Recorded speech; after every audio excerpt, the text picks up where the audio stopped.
right descended from a royal house. We of the Ngāti Hoa should recognize this, along with our brothers from the Atiawa."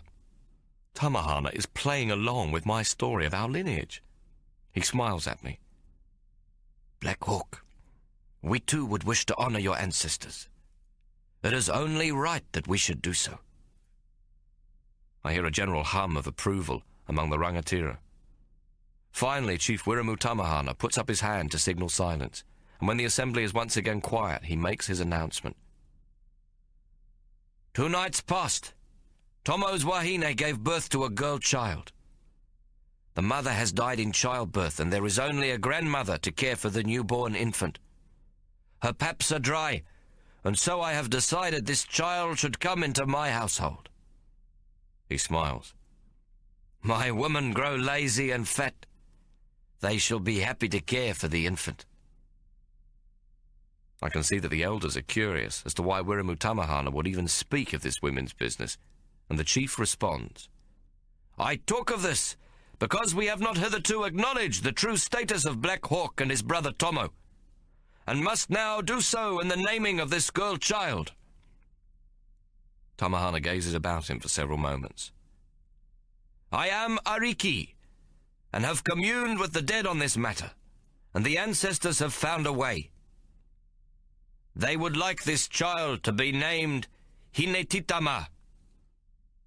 All this is so very neatly put by Tamahana that there is only a short discussion about it, and this mainly by the Tohunga, who search for a precedent in ceremony which they might use to help fulfill this request. 10 minutes later, they nod their assent to the chief. Tommo's daughter is to be called Princess Hinetitama Te Solomon, and her ancestral claim to this title is to be the great King Solomon of the tribe of Israel. The Atiawa ancestors may have gained the services of Iki Slomon, but the Ngāti Hoa have acquired a royal princess of impeccable lineage.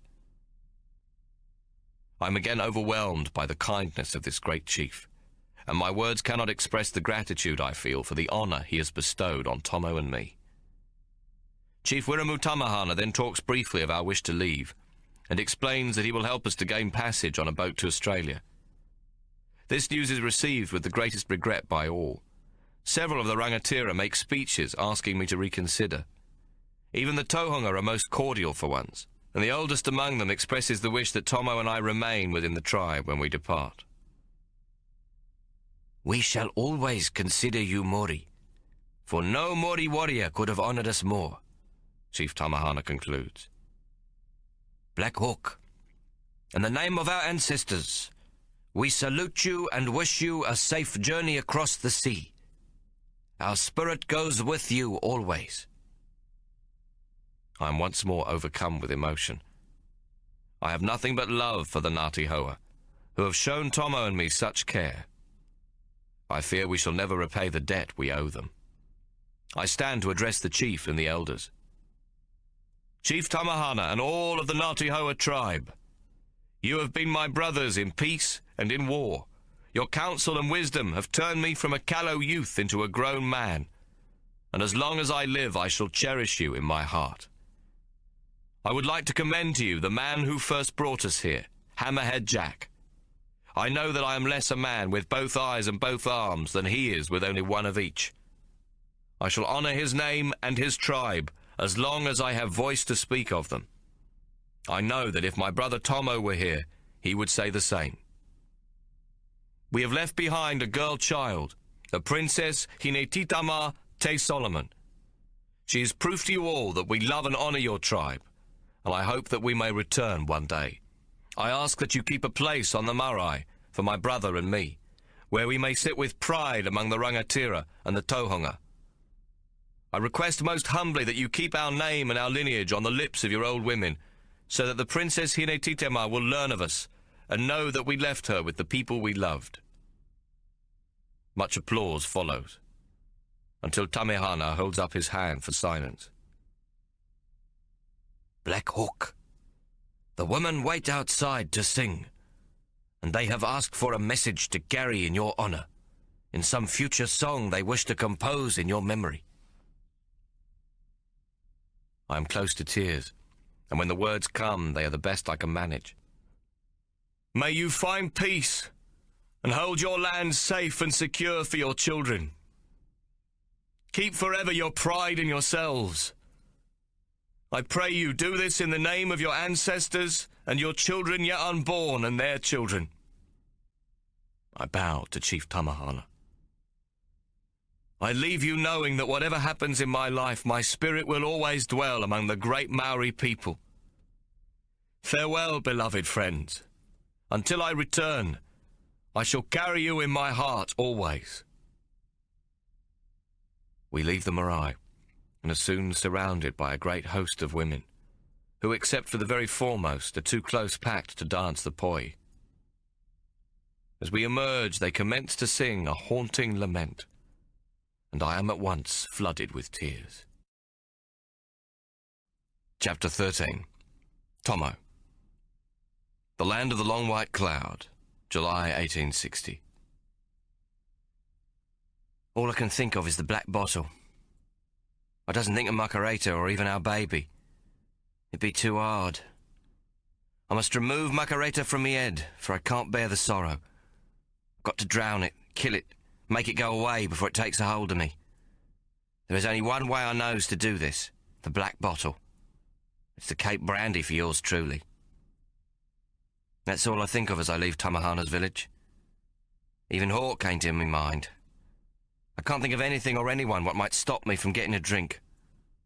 My head hurts most terrible from the gun wound. I don't care if I lives or dies. I think I'm going mad. I pass several Maori on the road what greet me and seem to know who I am, but I don't care enough even to reply. I walk for hours before I even think about where I might be headed, or what might happen to me if I'm recognised by a Pakeha. I wears a blanket and sandals in the fashions of the Maori, and would seem most odd to any white man what looks at me for more than a moment. It'd be stupid to go to a small town where I'd be recognised before I even gets a drink, so I decides to push on to Auckland, where I can more easily disappear into a grog den or 1 shilling hell. I ain't felt the slightest hunger. My stomach craves only spirits, and there's a great gnawing at me guts. But by evening I knows I has to eat, or I'll never reach me destination, the black bottle. I stops in at a Maori village, what I know ain't on the side of the British, as some round these parts are. It seems they don't know me, thank Christ. But I speak their language, obey their customs, and wear their clothes and charms, so they accept me. I ain't the first Pakeha to take up the Maori style of living, and they are a generous-natured people. After feeding me, they ask if I want a hut for the night. But I'm used to sleeping rough, and now that I'm fed, I'm anxious to keep going. There is a clear sky for once, and a bright moon, and no bitter cold wind blowing from the south. On the morning of the second day, I comes upon settlers twice. The first I sees is a lone man with an horse and dray, piled high with cabbages. The other is a man with his wife and family, and all their worldly possessions packed on a bullock cart. I hides myself off the roadside as they pass by. Me head has cleared somewhat, and I realise that I can't enter Auckland dressed as a Maori and hope to sit down to a game of cards. I should have bailed up the cove in the cabbage cart and swapped me clobber for his, though he were dressed as a farm labourer, a poor enough outfit for a man seeking a game of poker in the city. Towards evening I spies a farmhouse set back from the road. The weather is fine, but it will soon enough close in, as it does most nights, and I need to find shelter. I watch the house, and if the chance comes up, get inside and find me some Pakeha clothes. I follow a small stream up to the farmhouse, and find a spot from where I can see the comings and goings of the farm folk. Sure enough, I soon see 2 lads bringing in 6 cows. For one terrible moment I thinks of the 2 lads we killed. I remember how me darling Makareta used to comfort me in the nights when I was sick at heart with myself, when I'd wake affrighted, having dreamt of the wilderness again. But I must put Makareta out of me head. From now on, it's just Tommo on his own again. I looks more closely at the lads. One is near me size, dressed in rags, and the other's smaller, perhaps 3 years younger, 9 or 10 years old. The house is neat and well kept, with a bit of a vegetable garden at the back. They looks like poor but respectable folk, probably churchgoers, and if so, the elder might have a change of clothes for Sunday best what could fit. I starts to make me plans. Cows need milking in the early morning, requiring all hands on deck. If there's a missus about, then she'll be in the barn not long after dawn to see to the churning, and so the house will stand empty. The boys and the cows are followed by 2 border collies, what might prove a nuisance. But dogs usually follow their masters and will no doubt be at the milking shed in the morning too, for a dish of milk or curds. The barn is upwind of the farmhouse, and so they'll not scent me, and I reckon I can slip in from the back without being seen. Shortly after, I see the farmer coming in on a huge plough horse, the sort I've heard called Percherons. He's seated on its back without saddle or harness, a stout fella, not too tall, though it'd be hard to judge with him sitting so high on the beast. Perhaps his Sunday best would suit me better than the lad's. Then a woman comes out the back of the house and yells at the 2 lads to come in for tea. I reckons I has the family just about complete, as there don't seem to be no farm labourers about. I spends the remaining light exploring the creek, while I crosses so the dogs will not pick up me scent. The brook leads to a small river, and round a bend I discover an eel weir, and with it a nice fat eel in a basket trap. I gather dry timber what makes only a little smoke, and I cook the eel under the shade of a tree what will help hide any signs of a fire. With a full stomach I goes back, and builds a snug-eyed, well-concealed, from where I can easily see the farmhouse. I'm hardly inside it when the rain comes down and darkness falls. Some squabbling tuies wakes me at dawn. This be most fortunate, because next I sees the farmer's wife carrying 2 silver buckets towards the barn, the dogs yapping at her eels. Her 2 sons follow behind, and then the farmer himself comes out, scratching his bollocks and sneezing twice. I wait for another sneeze, but it don't happen, and I wonder if this be an omen or something. God, I thinks, I'm becoming a flaming Maori, looking for signs and portents in everything. I wait several minutes before removing me sandals and wading through the freezing water of the creek towards the house. A thin mist hangs low over the paddocks, and the air smells of more rain to come as I creep towards the farmhouse. The kitchen door be open, of course, and there's a small fire on the hearth. I smell a stew, and I'm half tempted to help myself. But I press on into the main bedchamber, where I finds a large brass bed, a cupboard, and a timber chest against the far wall. I am drawn to the chest and open it, only to find within it a wedding dress, careful folded away. Again I thinks of Muckerata, and that we might have been wed. Then I kills the thought quick, and tells myself I has no interest in wedding dresses.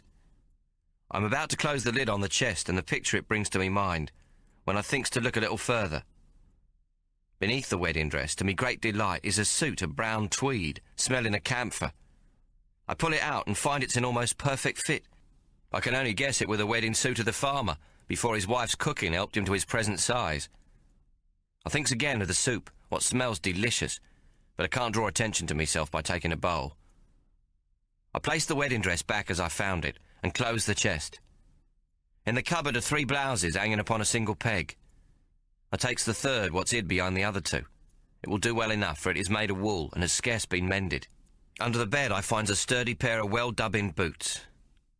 It will take well until the Sabbath for the farmer to discover the loss of his boots and blouse, and months or years before he finds his wedding suit is missing. I am now possessed of a complete outfit. I am out of the house in a flash with me booty under me arm, and I'm halfway across the first paddock before I remembers a hat. Shit, I can't walk around with me head wound showing, and the Maori cap I wears won't look right with the parkier clothes. I race back to the house. In the small front parlour I finds an old felt hat on the wall. It be too big for me and falls over me eyes, but I am glad, as it will cover me wound without pressing down upon it. My heart is banging like a tom-tom as I flee across the paddock to me secret spot. Long before the sun's climbed up in the sky, I'm back on the road in me new outfit.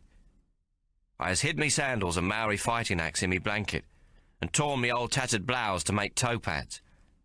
These I stuff into me new boots so that they fits better. I does the same to the inside brim of me hat, leaving a small space so me wound can breathe and the lining don't rub against it. The suit fits well enough, and though the blouse is too big, I has it tucked in and bunched and knotted at the back. I could hardly have done better for myself. The suit proclaims me a bumpkin well enough, but not one without resources. A yokel come to the city to chance his luck or spend his butter and cheese earnings on matching his skill at cards. There is a soft drizzle to the day, but the tweed's thick and will keep the damp out. I strap me blanket roll to me back, and it's away to Auckland for old Tommo. I know well what to do. Thanks to me wilderness years, nobody can play the idjit better. With me hat close pulled over me eyes, I look like the original Patsy mark, what makes a wharf gambler rub his hands with glee. It's a thorough disguise, and in the dim light of a hell or tavern, I'll be nigh impossible to pick out as Tommo ex Solomon. I'm well through my 19th year, and has grown a tolerable beard. Me face still makes me look young, all the better to gull some greedy bastard bent on fleecing me. I'd be all set up for an adventure if it weren't for the craving in me belly, the pain in me head, and the struggle not to remember anything. Instead, I knows I'm only going to play long enough to secure a black bottle, and then another, till I can no longer remember me own name. I will need a coin or two to match the stakes. Even a shilling would do to enter a small game in an alley or tavern, and I think to sell me tinderbox, which frankly ain't worth much more. 2 shillings will buy me a bottle of cape, and I'll be damned if I can't turn 1 shilling into 2 at any game of flats. I'm less than an hour on the road when I realise me feet be in trouble. Since living with the Maori, I ain't used to wearing boots. Now Farmer Mookow's boots be rubbing me heels most severe, and I feel sure there be blisters forming the size of me thumbnail. I stop and remove the boots and put me sandals back on, tying the boots together by their laces and slinging them round me neck, the way folks do in the wilderness when they's travelling some distance on foot to a wedding or funeral. The next day I'm offered a lift on a settler's dray. At first I thinks to say no, but realise this be more dangerous than agreeing. No white man had willingly walked 20 mile when he can sit on his arse and spit on the heads of any passing Maori. If me new-found benefactor notices me Maori sandals, he don't say nothing. In fact, he proves somewhat of a clod, a slow-talking cove by the name of Timmy Dankmarsh. He's a farmer and fisherman with 6 sprats, 4 boys, 2 girls, and his wife be with child again. I ask him to drop me off on the outskirts of Auckland, saying I must visit a friend on a farm nearby. When he asks the name of me friend, I says Jones quick enough. Tom Jones being the name of a most randy book Hawk taught me to read on board ship. Mr. Timmy Dankmarsh thinks about me friend's name for 5 minutes. Must be a new allotment. I doesn't know no Jones. He thinks for a few minutes more and shakes his head real slow. No Jones. I doesn't know him, that's certain. Then he pauses again, so I swears I can hear him thinking. Not this side of town, anyways. No Jones this side of town. Other side, maybe, but not this side. A trooper what's come with his family from New South Wales to settle, I tries. Oh, says Dankmarsh. Trooper, is it? He thinks a while, then adds, Don't know no trooper fella lives that side. But he don't say no more on the matter. I walk the last 2 miles into Auckland, and arrives as the 1 o'clock steam whistle sounds from the sawmill near the wharf. What a place! I had set me mind upon something different, perhaps like Hobart Town. I were expecting a proper town with straight, well-paved, tree-lined streets, houses and cottages of a neat appearance of stone and brick, and shops with a good display of tempting merchandise. This place ain't nothing of the sort. And it's the main port in New Zealand, the centre of commercial life of the North Island. I can scarce believe me eyes. I comes across a main wharf, what seems to be the centre of the town, but the streets leading to it are mud tracks without a paving stone in sight, and most with a trench dug to one side. I thought this were to channel the rainwater away, but later I hear it is to lay pipes for gas. I ain't never heard of a place what's got gas lights before paving stones. The shops are mostly of wood and brick, though dingy looking. Only one building of grand design is to be seen. This be the Union Bank, what's made of white stone, rising higher by 3 times than any other building. It has large columns from top to toe, so it looks like one of them Greek temples Hawks told me about. I've never had no money in a bank, but I remember Ike used to say that to own a bank and earn 10% on other folks' money is the most advantageous thing. On the other hand, to deposit your own money and earn only 2% is a terrible waste. The town runs back from the water and up a steep hill, where the toffs live and where the troopers' barracks are. It's raining again, having stopped mid-morning, and the streets are muddy puddles, sprouting sudden wings of wide brown water as the carts and sulkies go by.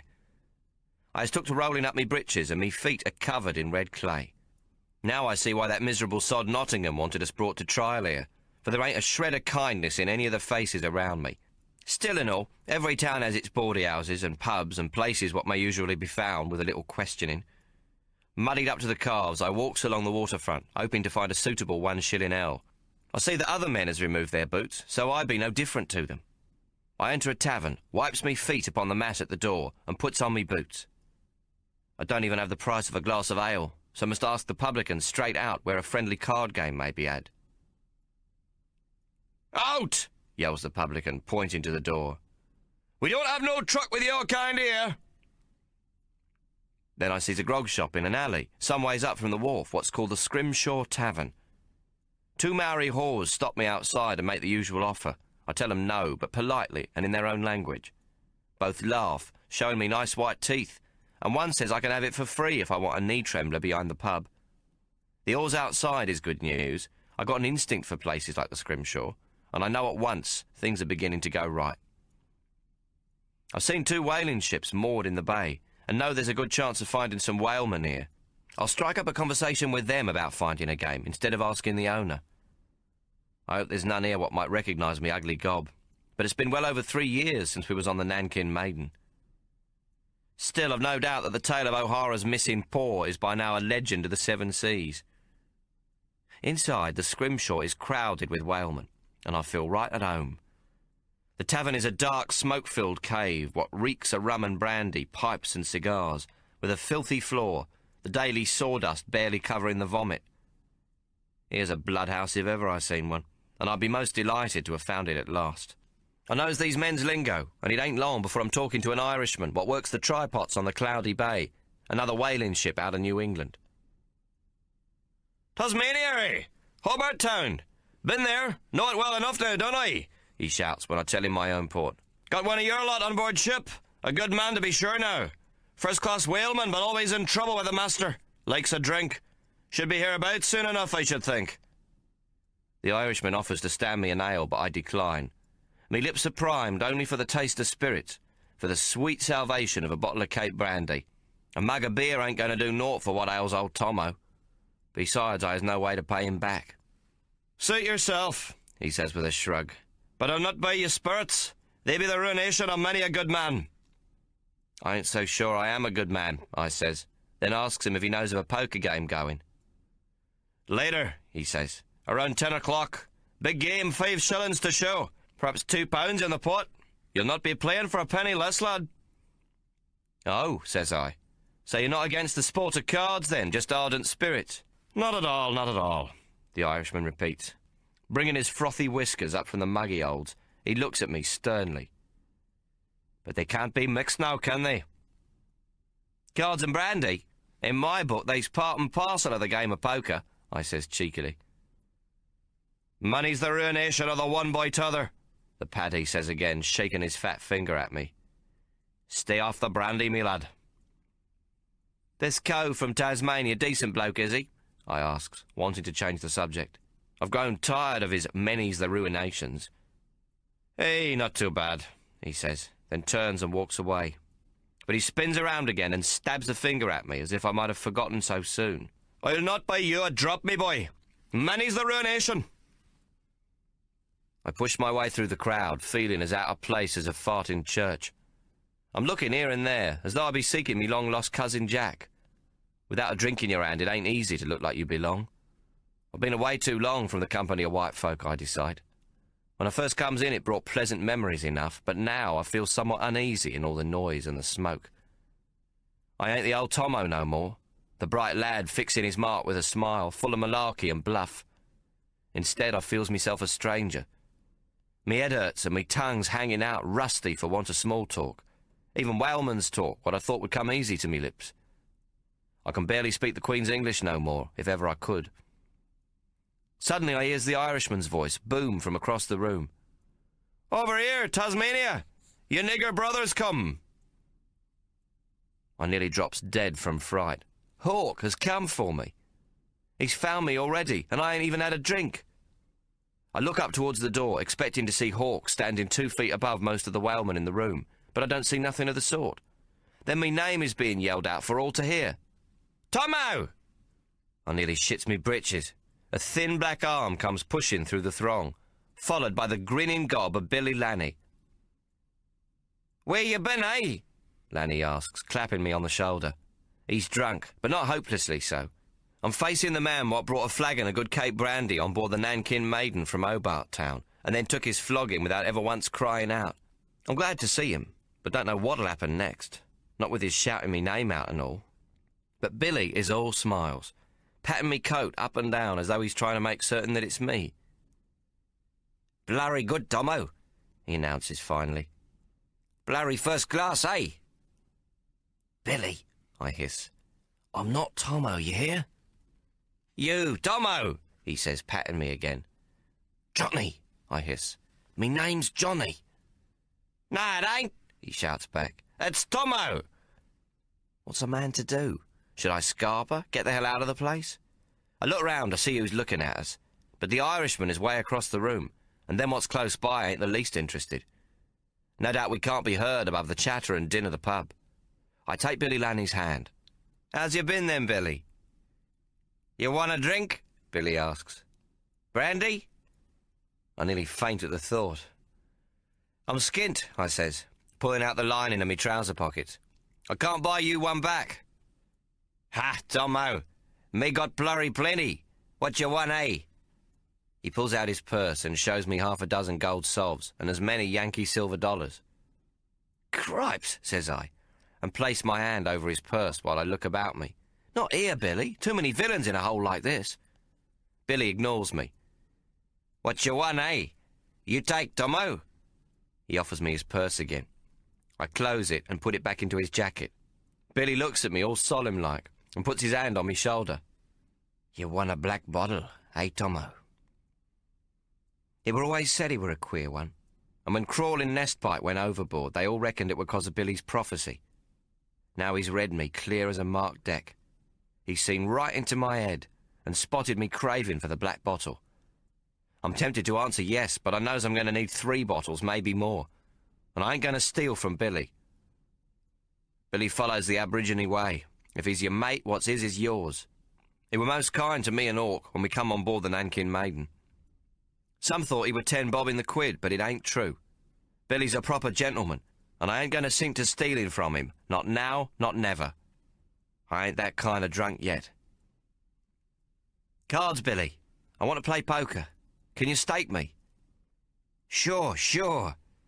Billy fumbles in his jacket and brings out his purse once again. He hands it to me. "You take, Tommo." I'll take 2 gold solves and an American silver dollar, what be worth about 5 shillings. Then I put Billy's purse back into his whaleman's jacket. It's enough to get me into the big game, and even to lose a couple of hands if I needs to set up some greedy bastard who thinks to take me. I ask Billy what he's been up to, and he tells me his story, what be simple enough. After Hawk and me were took ashore under arrest, the Nankin Maiden sailed down from Kororareka to Auckland, where Captain O'Hara's stump were properly stitched up and took care of by the surgeon in the troopers' barracks. Then she sailed directly back to Nantucket, her hold being near filled.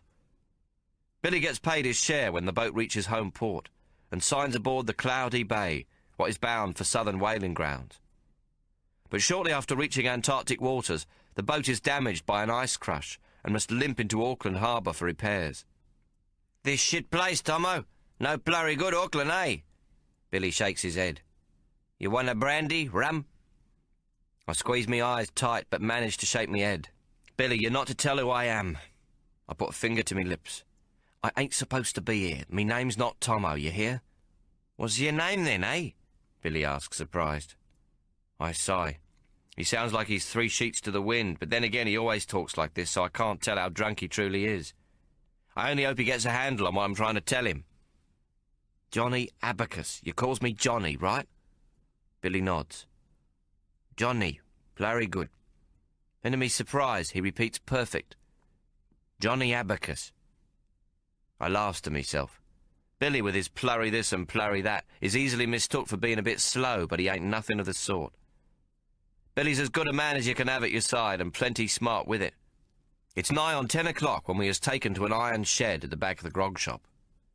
Inside there's a table covered in green baize with 3 hurricane lamps hanging above to light it. 6 chairs are set round the table, and against the wall are 2 wooden benches. The room is warmed by a small pot-belly stove. I takes a seat, and when the owner asks what me poison is, I order milk. Milk? He snorts. We don't sell no milk here, lad. The three other players what has come to sit at the table look at each other, trying to hide their mirth. But I always drinks milk when we plays cards at home, I says, looking most disappointed. I pause. What be wrong with milk? The landlord sighs and looks to the ceiling. Nothing wrong with it, lad, but we ain't got none here. Oh, I says, all innocent. Then I'll drink water. Does he have water, sir? He turns away in disgust. The other players all order Jamaican rum, which in a joint like this is likely to have more than a drop of water added with a dash of tobacco juice to give it a kick. Billy sits on the bench behind me with a mug of brandy and seems happy enough. I has me hat pulled down low, and with me long hair and beard there ain't too much of me gob to be seen. It's clear enough to the other players that there's a bumpkin on their hand. When they sees I got 2 sovs and a silver dollar in my possession, they'll know me for the best possible patsy mark. I wait long enough for them to give up staring, then starts up like Timmy Dankmarsh, the country clod what gave me a ride into town. Me pappy, he says strong drink be the ruination, I appear to be trying to remember what me pappy said, then gives up and shakes me head. I begins to giggle. He says it be the ruination of something or other. Then I take me hand out of me pocket and slaps down the 2 sovs and the silver dollar upon the green cloth. What's we going to play then? I ask, smiling cloddish-like again, not forgetting to leave me bottom lip hung open.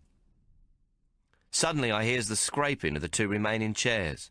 I looks up from under the rim of me hat and nearly falls off me chair. I feel the blood leave me face. If it ain't maple and syrup, them 2 bastards from the jailhouse in Kororareka what done Hawk and me in. It's the card game all over again, and there's no way now I can make my escape. As if meeting Billy Lanny weren't coincidence enough for one night. Yours truly, I decide, is sailing very close to the wind. The owner comes around and claims 5 shillings from all for the rent of the premises and provision of the lookout. Gambling ain't allowed in Auckland. Billy ups from his bench and pays it for me.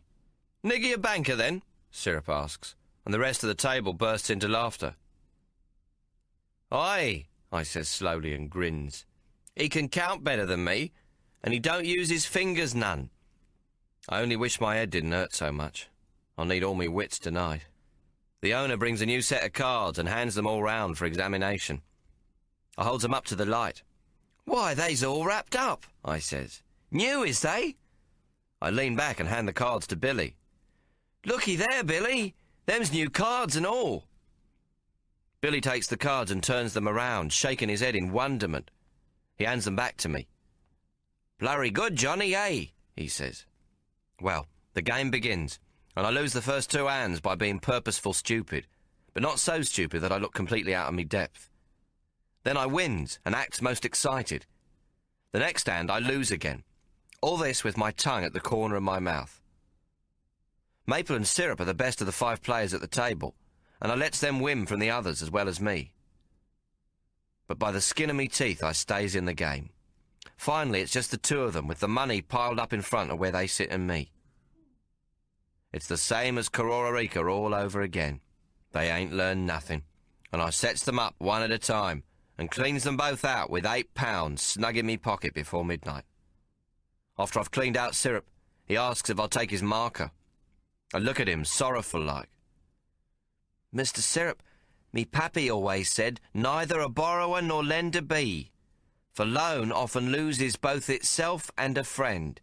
And I wouldn't want to lose your friendship, Mr. Syrup. He he he. Syrup gives a sickly sort of smile, and then there were only Maple left, holding a couple of sovs in change. I think he'll fold, call it quits, but he stays in the game, and in 2 more hands I've took the lot. I reach down and unstrap me blanket roll so I can get to me axe quickly if needs be. Me head hurts terrible, but I've done the whole thing without any relocation of the cards. I ain't lost none of me skill over the years. I'll pick up me roll like it's still strapped and put it under me arm.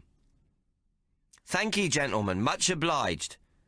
I touch the brim of me hat to Maple and Syrup and bows, then does the same to the other 3 players what's now sitting on the benches. Come, Billy, I says. Time for some tucker. Suddenly, Maple is standing in front of me and Syrup to one side. "I'm sure I've seen you somewhere," Maple says, pushing his finger into me chest. "From Wanganui, is you then?" I says slow, but smiling like it's a nice surprise. "Though I don't recall having seen you." I can see he's trying to remember where he's met me before, but his head is rum-fogged and it ain't coming to him. "I think you's cheated," Maple accuses me now, and jabs my chest again, this time hard. "Huh?" I says, open-mouthed. "No, no. I'm a good Christian boy. Me pappy says—" But I don't get no further, for Syrup has fastened onto me. "Outside, you," he says, as Maple grabs me head under his arm. "What you mean?" I yells. "I ain't done nothing wrong." But both of them is dragging me away, back up to the pub, and then through the front room of the Scrimshaw. "Cheat! Cheating at the flats!" Maple yells to all what will listen. "Him in the fucking black!" When he hears this, Syrup cries out, "Jesus Christ, now I remembers! Kororarika, the jail, bloody Nottingham, you and the big nigger!" "Billy, Scarpa!" I yell, as Maple and Syrup throw me to the ground in the alley. There are whalemen tumbling out of the door as fast as their feet will carry them to witness the beating I'm going to get. This is the moment I'm waiting for. I've hung onto me blanket roll for dear life. I rise from me knees as they comes close, and Syrup takes a kick at me. I duck and his boot goes flying over my head so that he slips in the mud and falls on his arse. "Why, you bastard," he says, angry now. He gets quickly to his feet while the whalemen laugh at him. "He's a crook, an escaped prisoner," Maple shouts and takes a swing at me. This time, the blow grazes the side of me poor old head and ear, knocking me down flat again. I can see Billy held tight by the landlord and one other bloke. I gets back on me haunches and tear at the blanket. In a flash, I has the fighting axe in me hands. Syrup swings a blow at me, but I catch his wrist with the handle of me axe. Then I bring the flat head around and pat him polite-like on the chin and mouth. Suddenly there is teeth and blood flying everywhere. He drops to his knees, both hands held to his face. I slams him again to the side of the head with the flat of me axe, and he pitches face first in the mud. He'll see dicky birds for some time after, I reckons. Maple roars and comes at me with his bowie knife, the 8 inches of blade aimed straight at me gut. I'll swing the axe blade round and knock the knife from his hand, taking the top of his fingers with it. Then I reverse the butt and strikes him in the face. I feel his nose and cheekbone crunch. It's all over in seconds, and the crowd has drawn back, pushing against each other so that Maple and Syrup are alone in the mud at me feet, out cold, like a couple of stunned mullets. "That's for me brother, you rotten scum!" I pant. With the handle of me axe, I point to Billy Lanny. "Let him go. He be a whaleman. Come on, Billy, let's get the hell out of this shithole." Several whalemen turns on the landlord and the other cove what's got Billy, and they lets him loose quick. "He's a whaleman. Blurry good," Billy shouts. "Me too." "And any of you what follows us," I point with my axe handle to Maple and Syrup, "you'll get the same as them, you hear?" I pick up my blanket and sandals and begin to walk away. Then I stop and turn back to the crowd. "And I didn't cheat. I wouldn't insult myself cheating with shore scum like them two limey bastards." There's a cheer from the whalemen in the crowd at this. Then someone calls out, "It be Tommo from the Nankin Maiden!" And there's a second cheer, this one louder. "Go, Tommo, we'll see you clear!" Another whaleman shouts. "Blurry hell," says Billy, coming to me side. Then under his breath, "Tommo, we goes now, eh? Shit! Oh, me God!" And he breaks into a trot. "Don't run, Billy," I grab his arm. "Walk like you're not scared. Then when we gets out of sight, we'll run like the devil." We get to the end of the alley and then take off, running as hard as we can away from the wharf. Soon we get to the outskirts of this miserable town. I stop, me axe and blanket and sandals feeling bloody heavy by now, and Farmer Mookow's shoes near killing me feet. Billy, who is 15 years or more older than me, is well ahead. "Stop, Billy," I shouts. "We ain't getting nowhere." Billy walks back to where I'm bent over, panting and dizzy, with me blanket and axe lying at me feet. There is something wrong. Me head is now so painful from the running I am hard put not to cry out. The wound is bleeding, I think. I put me hand to me neck, and me fingers come away bloody. You know what gives me the shits? I say to Billy. I just won £8 at poker, and I didn't even have time to buy a black bottle to drown me bloody sorrows. I dig into me pocket and takes out £3. Here's your stake and a bit more, Billy. I add 2 sovs and 10 shillings. And here's your share of the winnings. I'm left with just over £3 and can buy enough gallons of Cape brandy to keep me motherless for a week. Except there ain't a grog shop left in this godforsaken town I can go into without fear of being arrested. I hand him the money and am about to sit down to rest when I hears the sound of shouting coming towards us. They're after us. You leave me, Billy. Go back to your ship. You ain't done nothing wrong. Go and scarp her, mate, for it's too late. Billy shakes his head. No, Tommo, me stay. Billy, piss off, please, mate. You don't want no part of this mess. You me mate, eh, Tommo? Billy, they're going to kill me when they finds me. You too. Go on, git. Billy folds his hands across his chest. Nah, me stay. Tommo, you blurry bleeding in your head, he says, anxious. It's dark and I'm facing him. Me wound is to the back of me head, hidden by me hat. How the hell can he tell I'm bleeding? It's his strange gift again. Now we hear the footsteps of them what's chasing us. I look about for some place to hide, but the rain has stopped and it's bright moonlight. There's nothing but road and flat fields on either side, not even a ditch. I hear the call of a moorpork, followed by a plover. Me name's yelled out, shattering the night's calm. Tommo! Then it hits me. The 2 bird calls is used among Tamahana's axe fighters to signal danger to each other. Hawk sent him to find me. I start to laugh. Bloody Hawk! He ain't never going to let me have a drink, I says out loud, and then me head hurts even more, and I begin to sob. It's too hard to be a bleeding drunk round here. 4 Maori come around the corner. One of 'em can't be mistaken. He's near big as me brother, with only 1 arm, an hair what sweeps back like an hammer. I quickly rub away me tears. Tommo, it's me, Hammerhead Jack, the one-armed giant shouts. Why do you run away? We are your brothers. We searched everywhere. We looked for 2 days. Did you kill those 2 Pakia? Nah, just messed their faces a bit and took a couple of fingers off one of them's pulling hand. Hammerhead Jack laughs. We couldn't hang around to look. Too many Pakia. How'd you know it were me what done it? I asks. Hammerhead Jack laughs again. Maori women in the alley saw it all. Every wahine in town is out looking for you, man. One went to find us, the other stayed to watch and follow if you left the grog shop. I look at me tweed suit. But how'd they know it were me? Whores know everything. Your hair, Tommo, it's cut Maori, and your smell, they smelt you. You smell like Maori now. How's Maori smell? I asks. Hammerhead Jack smiles. On the whaling ship, Maori smells no different. But in the village, they smell different from the Pakia. It is the food. Besides, you spoke to them. How many Pakia do you think speak Maori? He looks at Billy. Who's this? Then he breaks into a broad smile.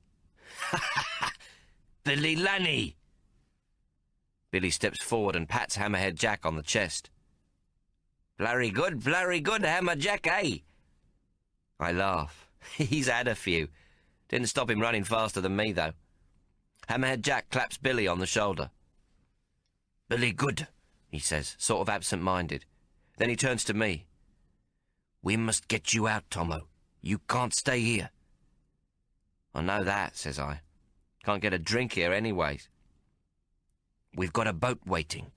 Hammerhead Jack points across the field on me left to the coastline. Not too far from here. What about Billy? Can't leave him here. Could we take him back to his ship so he's safe? I asks. He can come, Hammerhead Jack says. So off we sets across the field, what's wet from the earlier rain, and sown with rye about 10 inches grown, so that we leave a dark stain as a trail for all to follow. One of the Maori has picked up me axe and blanket and is carrying it under his arm. I'm feeling more and more dizzy in me head. Soon enough we get to a path down a small cliff, which leads onto a pebbly beach where several fishing boats are moored, as well as a small ketch. The mooring is in a cove away from the main wharf, on the Maori part of the waterfront.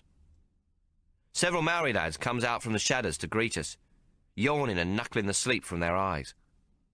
Hammerhead Jack says something quiet to one of them. 3 of them pulls a dinghy down to the edge of the water, and Jack turns to Billy and tells him that 2 of the boys will row him back to the cloudy bay. Billy comes over to me. Swaying a little, he pats me gently all over to say goodbye. "Blariel, cheerio, top of the morning, Squire, eh, Tommo?" Despite the pain in me head, I laugh. "Where'd you hear all that, Billy? That be proper toff's language." His footsteps zigzag across the pebbled beach to the dinghy, where the 2 Maori lads waits with their oars shipped. He climbs in, the lads steadying him. 2 of the lads on the beach push the dinghy off into the harbour. Billy waves to me. Then, with a great grin in the moonlight, he shouts, "Ikey Solomon!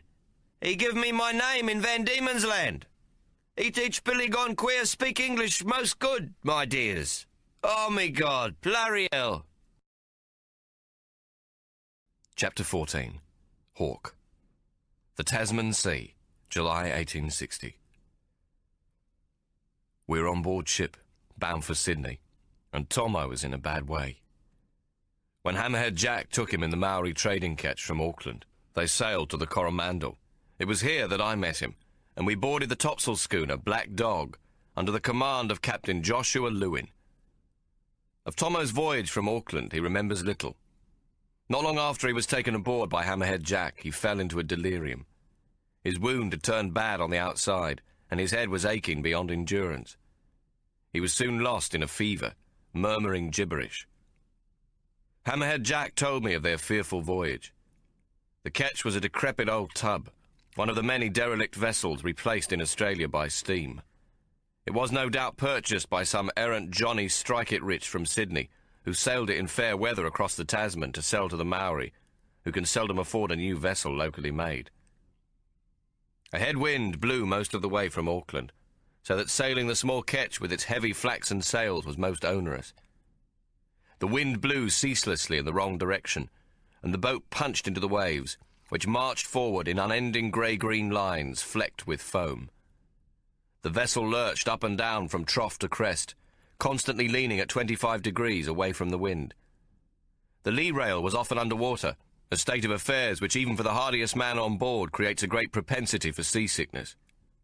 Many lost the contents of their stomachs overboard, though the Maori are good rough-weather sailors. To all this was added the crew's fear that Tommo's illness had been caused by the spirits of the dead. They knew he had run away from the tribe, but had no notion of why, and thought that he must be in breach of some commandment. They believed he was being punished by the atua, or ghost, the spirit of a dead kinsman which enters one's body and preys on some vital part. They would not approach him, nor touch anything he used, a dish or spoon or cup, for fear that he was tapu. Even Hammerhead Jack, who has sailed the 7 seas and seen the ways of the world, suggested bringing the priests, the towhanger, to our ship in the Coromandel. He proposed to delay our sailing several days, so that they might come to cast out the evil spirit which dwelt in Tommo. He was of the most serious opinion that the spirit residing in my twin's head may have entered him through the arsehole of the dead soldier, whom Tommo had killed and then lain upon in the swamp. Though I have become Maori in many ways, I politely declined Jack's kind offer, saying that I would nurse Tommo myself and seek further help when we reached Australia. "Ha! Pakia medicine," Hammerhead Jack snorted. "Tommo's spent much money on O'Hara's costly sulphur ointment, brought to heal our wounds, but what good did it do us? None." I acknowledged his point here. Superstition among the Maori produces some bad, but much good comes from it as well. By ascribing the protection of the dead to the chiefs, the tribes confer upon them an authority which they might not otherwise possess. This has created a remarkable sense of law and order within the community, and a respect for one another's property and rights. It is a respect scarce seen in European societies, where greed among the wealthy, together with crime and violence among the poor, cause such great misery. In these societies, too, little punishment is meted by the law when the powerful cheat the weak, and the threat of prison or the rope seems not to deter those who would practice violence for gain. Alas, I fear that we shall never learn to live differently. Most of those who have settled these lands of New Zealand and Australia have suffered in their mother countries of England, Scotland and Ireland. The Cornish tin miner, the Irish peasant and the Scottish clansman, all driven from their ancient lands by rapacious masters, now drive the Maori and the Aborigine from their lands. It is as though each man must have his turn against the fellow below him in the pecking order. Somewhere, somehow, there must be some better system of justice, which does not depend on superstition, religion, or the rule of English law, for this last always favours the rich and powerful above the common herd. How this utopia might come about, I cannot say, and who would help in this cause, I do not know. As Ike often opined, "The poor be like mangy strays, who fight in the dust over a dry bone, but cannot think long enough to get together and raid the butcher shop, my dear. They may be relied to do as much to prevent an improvement to their circumstances as those who exploit their poverty and despair." But perhaps Ike may be proved wrong, and some sort of brotherhood of those who are exploited could be formed against those who exploit them. I confess myself too young and ignorant to know the answers, but the questions persist in my head, and I shall not give up thinking upon their solutions. I have dressed Tommo's head with sulphur ointment obtained from the skipper of the Black Dog, and have brought down his fever by placing poultices of vinegar upon his brow. Now, 9 days out to sea, he is much improved, though he complains of headaches and constant nausea. His body has had a great shock, and I can only hope that he will recover fully. In my own passage to meet the Black Dog, I was most fortunate. The Ngāti Hoa tribe owns several small coastal traders, in addition to the one which was taken by Hammerhead Jack. Included among these is a somewhat larger boat, a gaff ketch, which is the sole property of Chief Tamahana himself. It is the vessel most prized for coastal trade, a carvel built in Tasmania and constructed of hewn pine, which is renowned for its strength and its resistance to woodworm and rot. Some of these boats, which were built 40 years ago, are said to be still as good as when they left the shipwright's shed. The equal of this ketch is seldom to be found in Maori hands, and it was a great honour when Tamahana insisted I be taken in his vessel to meet my brother. We sailed in comfort to our destination, and I was not once troubled with seasickness. The Black Dog, on which we now sail, is of the best American design. Only 10 years ago she worked as an opium clipper, making racing passages from Bombay to the Canton River. She has a long, low, narrow hull and the distinctive raked clipper bow. Her hull is curved back from the long bowsprit in a reverse curve to the waterline. She is painted black with a red strake and black masts. Never was such a fair ship more badly named. Though I confess myself romantic, should I own such a vessel with its great spread of billowing canvas, I would call her Black Butterfly. Alas, there is little of the romantic about Captain Lewin. He looks upon me with a most jaundiced eye, and addresses me as though I am a nigger matterlow. Of Tommo he has no opinion whatsoever, and I do not believe he has said a word to him since we sailed. He has encouraged the 4 other Europeans aboard, the 3 mates and the boatswain, a rough-looking lot, to act in the same truculent manner towards us. We were expected to sleep and eat with the crew, and to draw the same rations. Luckily, because the voyage across the Tasman is a short one, these rations include some fruit and vegetables, and for the first 3 days, fresh meat. I had greatly looked forward to talking with the officers aboard. It has been over 3 years since Tommo and I went to live with the Maori, and there is much news to be caught up on and 1,000 questions to ask. Instead, I have made friends with the ship's hands, who are an odd assortment of Maori and Pacific folk from the Loyalty, Caroline and Marshall Islands. The Black Dog trades copra and cuts sandalwood for the Chinese market from all of these tropical ports, though our cargo at present is kauri timber from Aotearoa, destined for Sydney. There is something strange going on amongst the men, which I cannot fathom. At the conclusion of each meal, Tommo and I are made to come on deck and remain there for an hour with one of the ship's officers standing beside the hatch to ensure we do not venture below decks. Even on the first 3 days, when Tommo was gravely ill and his mind wandering, Captain Lewin insisted that I leave him below alone while I stood on deck. Despite all my protests, I would be kept on deck for an hour before being allowed back into the forecastle to care for him. As soon as Tommo was conscious again, he was required to accompany me on every such occasion. When I asked Lewin why this was necessary, the captain replied that the crew had work to do, adjusting and lashing timber which had shifted in the hold, and that it was too dangerous for us to remain below. I knew this to be untrue. The crew made me realize this, for they avoided my gaze whenever they spoke, and I knew they were afraid to tell me the truth, whatever it might be. We are expected to reach Sydney tomorrow, where I shall be most grateful to disembark. With the heavy timber cargo, it would have taken us a full 10 days at sea to reach our port. There has been little of interest to break the boredom of our voyage, beyond the daily noon sightings to determine our course, and the twice-daily streaming of the log to gauge our speed. Even though I have offered to help with duties on board, I have been refused. At least the voyage so far has been a smooth one, free of winter storms. The greatest blessing is that each day Tommo grows stronger, and his headaches have grown less severe, sometimes vanishing altogether for an hour or two. I am not sure how Chief Tamahana persuaded Captain Lewin, a man of immense ill humour and impatience, to remain an extra 3 days in harbour so that we might be taken aboard. He may have offered him money, but I suspect he recalled some past favour that needed to be repaid. Whatever his method of persuasion, Lewin does not feel obliged to be courteous towards his 2 passengers. He summons us on this last evening to the wheelhouse, and says that if the weather holds and the wind persists fair, we shall be coming into Sydney Harbour in the early part of the morning. You will please leave my ship immediately the gangplank is lowered. You will oblige me by not talking of me, nor making reference to your passage under my care.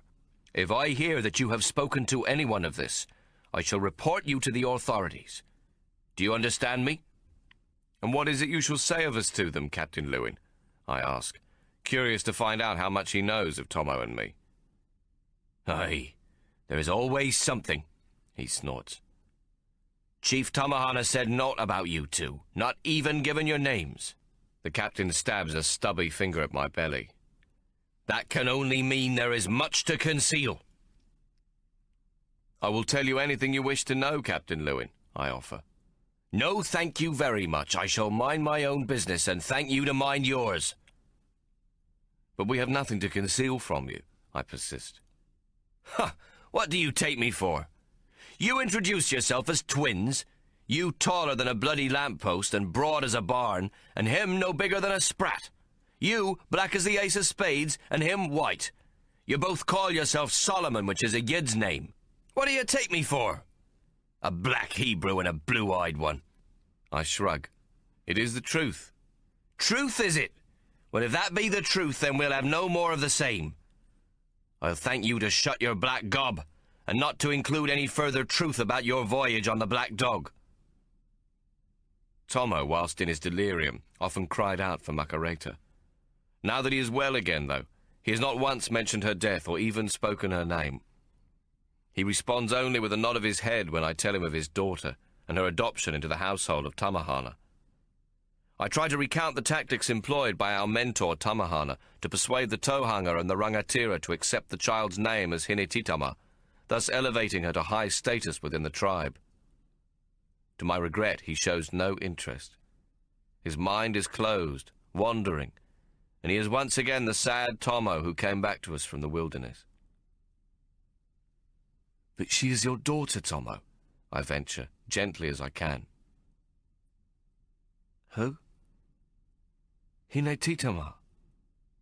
Oh, yes, he answers vaguely. Why did you not call her Mary? I despair. It is as if he has forgotten, or rather he wishes to forget, his life with Macareta. With her death, I fear that the whole passage of their time together has become another closed chapter in the secret life of Tommo Solomon, buried where he keeps all the woebegone thoughts of his past. For him, the mongrels have won again, and I, who could do nothing to prevent what has happened, feel guilty that I have somehow failed him. I leave Tommo in the forecastle and turn my mind to happier thoughts. Sitting on the deck, I unfold the crumpled letter which Hammerhead Jack brought me from Auckland. I have read it many times, but news from Mary always brings a smile to my face.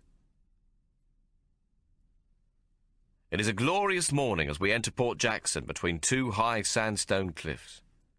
Small white beaches may be seen on either side of the harbour, and beyond them lie steep wooded slopes.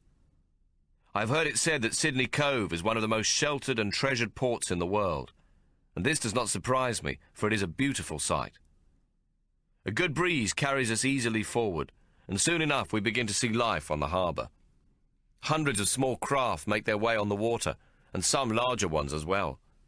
Though sail predominates, steam ferries and tugs weave their way through the small craft, which are carrying every assortment of goods. Soon we see a dozen small sailing boats, rigged for racing, speeding towards us. These must be the providores agents I have heard tell of, the young butcher's clerks from various establishments, anxious to win the captain's business. Once the signal station on Flagstaff Hill has received the semaphore announcing a ship's entrance through the heads, the clerks rush to the watermen to hire boats. It is generally accepted that the captain of a vessel will award the first providores agent on board the contract for the ship's meat and vegetables and other victualling requirements. But this does not prove true in our case. Captain Lewin will not allow them on board the Black Dog, and sends them packing with a string of curses. To my delight, these young clerks are not in the least retiring, and return the captain's greetings in no uncertain manner, each vying with the other to hurl the most colourful insults at the Black Dog's master by means of several hailing funnels. Tommo is much amused by this. "I think I like Sydney already," he announces, and I'm glad to see a faint spark of his old spirit. Soon the city comes into view, spread back from Sydney Cove, and what I shall later learn is semicircular quay and the rocks. We are met by a steam tug and begin our final berthing. At last we are in Australia. Sydney is like a gracious lady, of a size large enough to conceal Hobart Town in the pocket of her apron and barely reveal the burden. It has been many years since I have been in so large a city, and though excited, I am a little nervous too at the prospect of being among Europeans again, having grown so long used to our Maori friends. I miss their company, especially Tamahanas and Hammerhead Jacks. Shortly after noon, we tie up at a wooden wharf which extends outwards into the harbour, just east of Semicircular Quay. The gangplank barely hits the surface of the wharf when Captain Lewin orders Tommo and me to disembark. "Be off!" he commands. I do not trouble to take offence, grateful only that we have arrived safely. So I bid him farewell and thank him politely for our passage. But he stands at the top of the gangplank, thin-lipped, arms crossed about his chest, and will not speak again or even nod, his small obsidian eyes fixed to the centre of me belly. Tommo pauses at the top of the gangplank and turns to the skipper for his own farewell. "You're a right bastard, Lewin. The pox on ya!" he calls, and spits over the ship's side. The boatswain, a big cove called Red O'Shea, grabs Tommo by the throat. "Git," he says through clenched teeth, which are black and blunted with tobacco stain and rot. Then with his free hand he lifts Tommo by the belt. He is about to throw him over the ship's rail and onto the wharf, a dozen feet below. I have both our canvas bags slung over my shoulder, the rope ties held in my left hand when I reach him. I tap O'Shea hard to the side of the jaw with the right, and he crumples at my feet like a rag doll. "Come, Tommo," I shout, and proceed to walk quickly down the gangplank. Tommo follows hard on my heels, but halfway down he turns to face the captain again. "You're still a right bastard, a mongrel, Lewin," he yells again, not in the least quelled by his recent fright. I am now at the end of my patience. "Tommo, leave it! Come on, let's go!" I grab him by his scrawny neck and propel him down onto the wharf. With my hand closing gently around his neck, my fingers meeting my thumb at his Adam's apple, I realise how tiny my twin is, and how much I love him. The skipper of the Black Dog has now recovered from the shock of seeing his boatswain lying at his feet, and shouts after us. "You're scum! I'll have the law on you, you hear me?" He points to me. "Be gone, you piece of nigger dog shit!"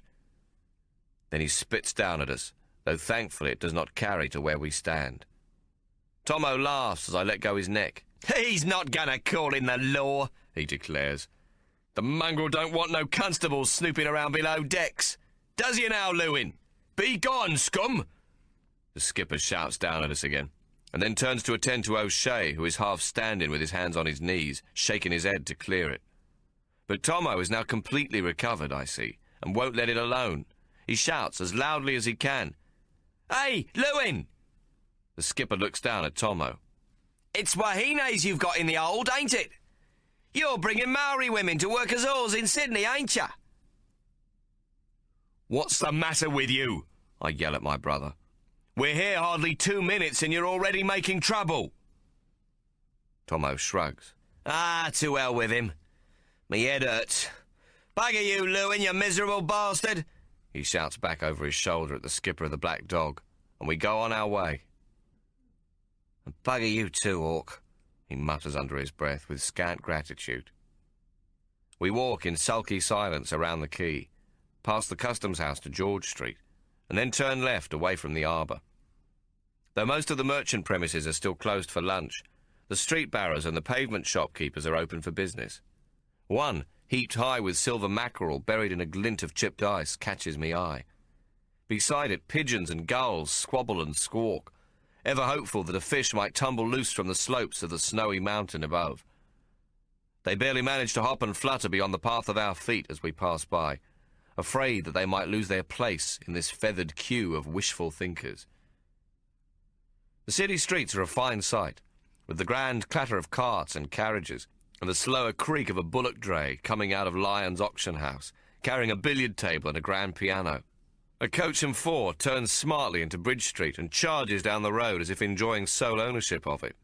Everywhere, shipwrights, coopers, sailmakers and carpenters, mechanics, and those folk who are now termed factory workers, hurry off to an afternoon filled with hammering and clattering, pulleys, pistons, belts and steam whistles. We are now well away from where the Black Dog is moored on the east side of Sydney Cove, and I have determined that we are not being followed. Tommo has never said anything to me about there being Wahine captives in the hold, and I still don't know if he accused the captain only to make mischief. But if the skipper of the Black Dog should have these Maori women trussed up among the timber, he must feed them at least once each day. This would well explain why we were made to come above decks for an hour after the evening meal. It would also explain the reluctance of the crew to speak to us, for fear of the captain's retribution should the secret come out. I realise that Tommo has indeed spoken the truth, and understand too why he has said naught of this to me. It is possible that with his sharp ears he heard the women below decks, probably when he came out of his delirium after those first 2 days at sea. Tommo would know that, had I been told of it, I would have felt compelled to rescue these women, thus jeopardising our safety. It would have been easy enough for the crew to feed us to the sharks on a moonless night. Tommo has all the while sought to save me from dangers, and although I would have hoped to help these poor women, I cannot remain angry with my twin for his actions a moment longer. Besides, I am much pleased to be here in Australia, with the high blue skies stretched above me, and the smell of steak frying in a chop house nearby. All I want is to enjoy the beginning of our new life here. "Hooray, Tommo! We're back where we belong!" I cry, clapping him on the back. "A cup of tea?" We have reached a barrow sporting a tea urn atop a small brazier with a sign upon it. "Cup tea, 2d. Milk shug, 1d X." Even this crude sign makes me feel at home, and I clasp the steaming cup I have purchased with pleasure.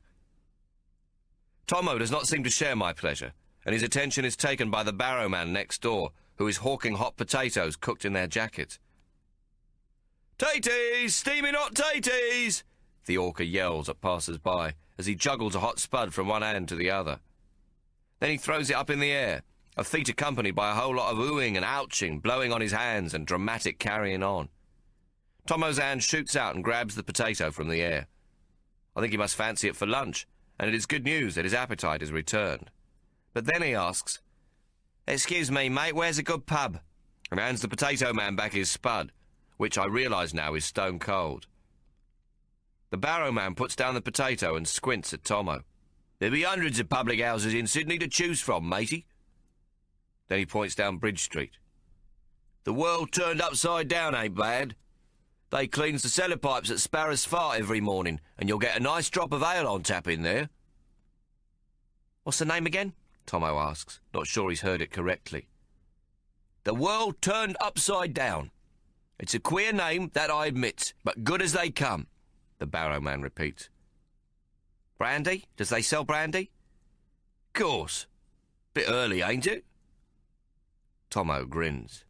Never too early, mate. Brandy be mother's milk. Then he turns to me. So? He asks defiantly, anticipating my disapproval.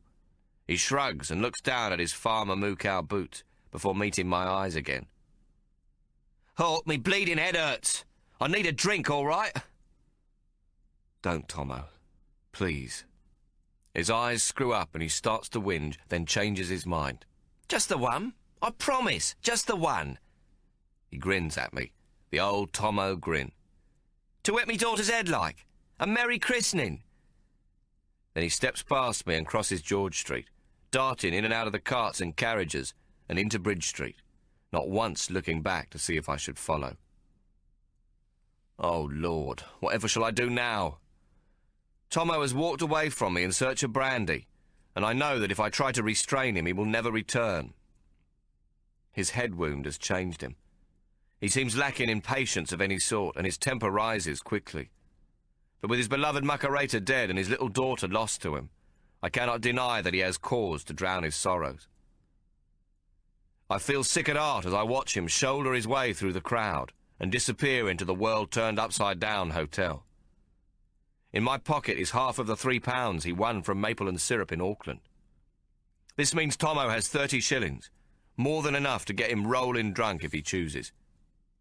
Strong drink has not passed his lips in 4 years, and it is my forlorn hope that he will soon topple over and be shown out, with a boot planted squarely to his backside. I still have his seaman's bag and axe, so he is safe enough from himself. I can only await Tommo's return, which I hope will be in an hour or two. There is nothing else I can do, and I feel myself at a complete loss. Despite my anxiety, I am starving hungry, for I did not breakfast this morning, being too taken up with our arrival through the Eds. I must eat first, and then I shall commence my vigil in the street outside the pub. I must also find a slop dealer. I have reluctantly agreed that the first of Tommo's poker winnings will be spent on seeing me suitably dressed. My whaler's clothes are in tatters, and my boots split and worn. Tommo still wears Farmer Mookow's tweed suit and boots, which could prove a little warm as the winter sun is far stronger here. But of the two of us he looks passably respectable, while I appear the vagabond. Already I have noticed the stares of passers-by, some of whom laugh as soon as they believe themselves beyond my hearing. I cannot blame them. I am now 7 feet and 1 inch in height, and nearly 280 pounds in weight. My black face wears the moko of the Maori. I am probably a most peculiar sight on a bright winter's day. My course decided, I take another mouthful of the tea which I brought from the barrowman before Tommo left me. It is the first I have drunk with milk and sugar for many years, and it tastes strange. Is the milk fresh? I asked the barrowman, who has been observing me with interest. Struth, mate. Milked the bleeding cow myself this morning, he replies. All for ship, is ya? Whaleman? I nod, and he shakes his head and smiles. Takes 3 or 4 cups before you're used to it with milk again. It's always the same with whalemen. First cupper after they've been at sea a couple of years, they always complains the bleeding milk's sour. He points to the blue enamel jug. That's practically fresh cream, that is. Matter of fact, I ought to charge more for it. Jersey cow and all. I suddenly find this a most curious conversation. There is Tommo down the road wetting his daughter's head with the first of what no doubt will be many Cape brandies. And here am I, discussing the qualities of a barrowman's milk. I'll let you know about that when I have had the 4th cup, I say, and put the mug down beside the urn. Can you recommend a chop house, please? The barrowman winks, then jerks his head towards the potato man. Don't fancy one of Lenny's spuds, then? Don't blame you. They's last year's crop, them taties. Spent a long time in the cellar. Lenny scowls. You're right to think the milk's off, mate. Alf's missus pisses in it to make it go further. But the first barrowman pretends he hasn't heard and rubs his beard as though he's thinking deeply. Tell you what, how'd you fancy a pound of corned beef? Thin sliced and curled over, steaming hot with the mustard of your choice. I think sadly of Mary's delicious meals, but at least this sounds an improvement on the food we were served aboard the Black Dog. Corned beef will do me a treat. Good on you, mate. You's not chose wrong. Mr. Smith's above the cut. Now there's an excellent eating house and famous for mustard mixing. Can't miss it. Right next door to the Rose of Australia. An excellent pub what the said gentleman and his missus also owns. Alf points back towards the direction from which Tommo and I have just come, explaining that the Argyle Cut is no more than a few minutes' walk that way. I hesitate, for it will mean losing sight of the world-turned-upside-down pub, and Alf grasps my dilemma in a second. Don't get your knackers in a knot about the lad, mate. I reckon the little bloke will still be there when you gets back after your feed, and more likely to come quietly besides. What do you reckon, Len? The barrow men laugh uproariously together. And so I put my fears aside and head up to the cut in the area known as the Rocks. Alf the barrowman's recommendation proves an excellent one. At Mr. Smith's eating house I partake of 1.5 pounds of corned beef, though I cannot yet stomach the spicy mustards, and I wrap up another ½ pound in a bandana for Tommo. With half a dozen nice-sized potatoes under my belt, and 2 set aside for Tommo, I have polished off a delicious meal. I wash it down with 3 cups of tea, and by the end discover that the milk no longer tastes rancid. I'm feeling decidedly better and somewhat cheered. I reassure myself that the worst that can befall Tommo is another headache and a bout of vomiting, both of which he has experienced often enough over the past 2 weeks. I am about to go into the backyard to wash my face and hands when I hear a woman's voice cry out in a tone of amazement. "Struth, will you take a look at this?"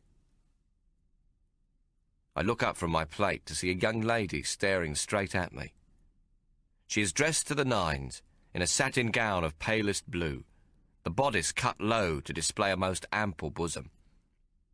She is powdered and rouged, with her golden hair swept up into a great knot on the top of her head. She wears no bonnet, but several gay ribbons of different colours are threaded through her curls. What appears to be a small stuffed black and white magpie perches at the very centre of her bun, as though upon a comfy nest. She is dressed as though she is stepping out to a ball, yet it is not too many hours past midday. With this worldly creature staring at me, I am completely flummoxed. I quickly avert my eyes and stare down into my empty tea mug, but I must act more manly.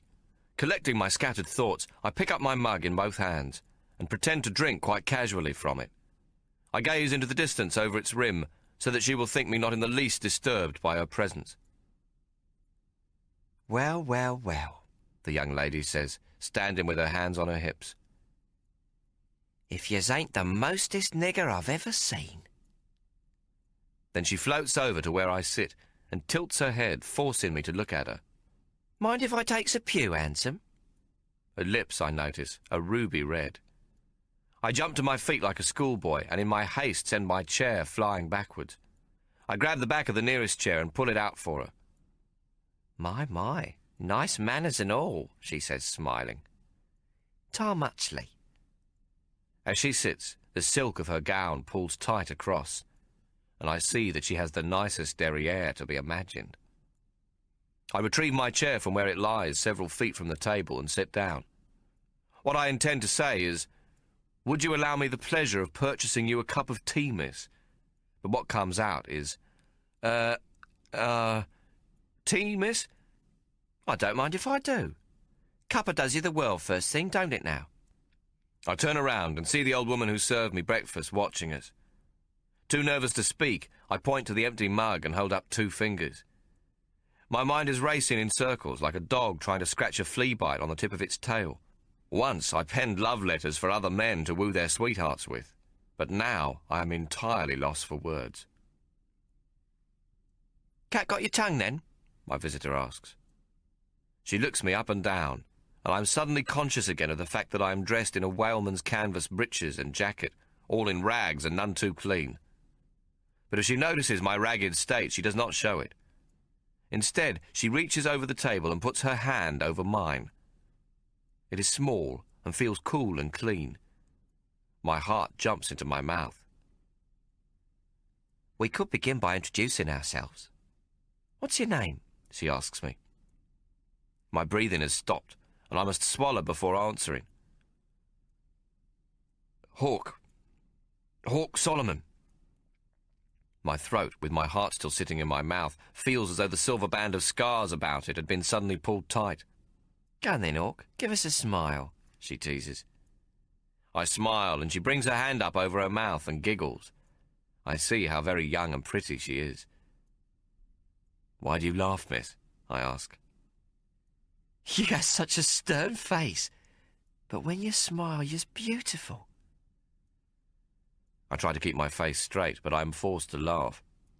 Men can't be thought beautiful, I protest. Most ain't, but you is. She points a finger at my face and makes a little circle in the air. Them whirls on your face. You look like the Prince of the Cannibals. She laughs again and claps her hands. Then she tilts back her head and says suddenly, Do you think I'm beautiful? She has put me at my ease, and now I look closely at her, noting her every feature. She is not beautiful, but very pretty, with a small nose, big blue eyes, and a mouth perhaps a trifle too big, but which already I long to kiss.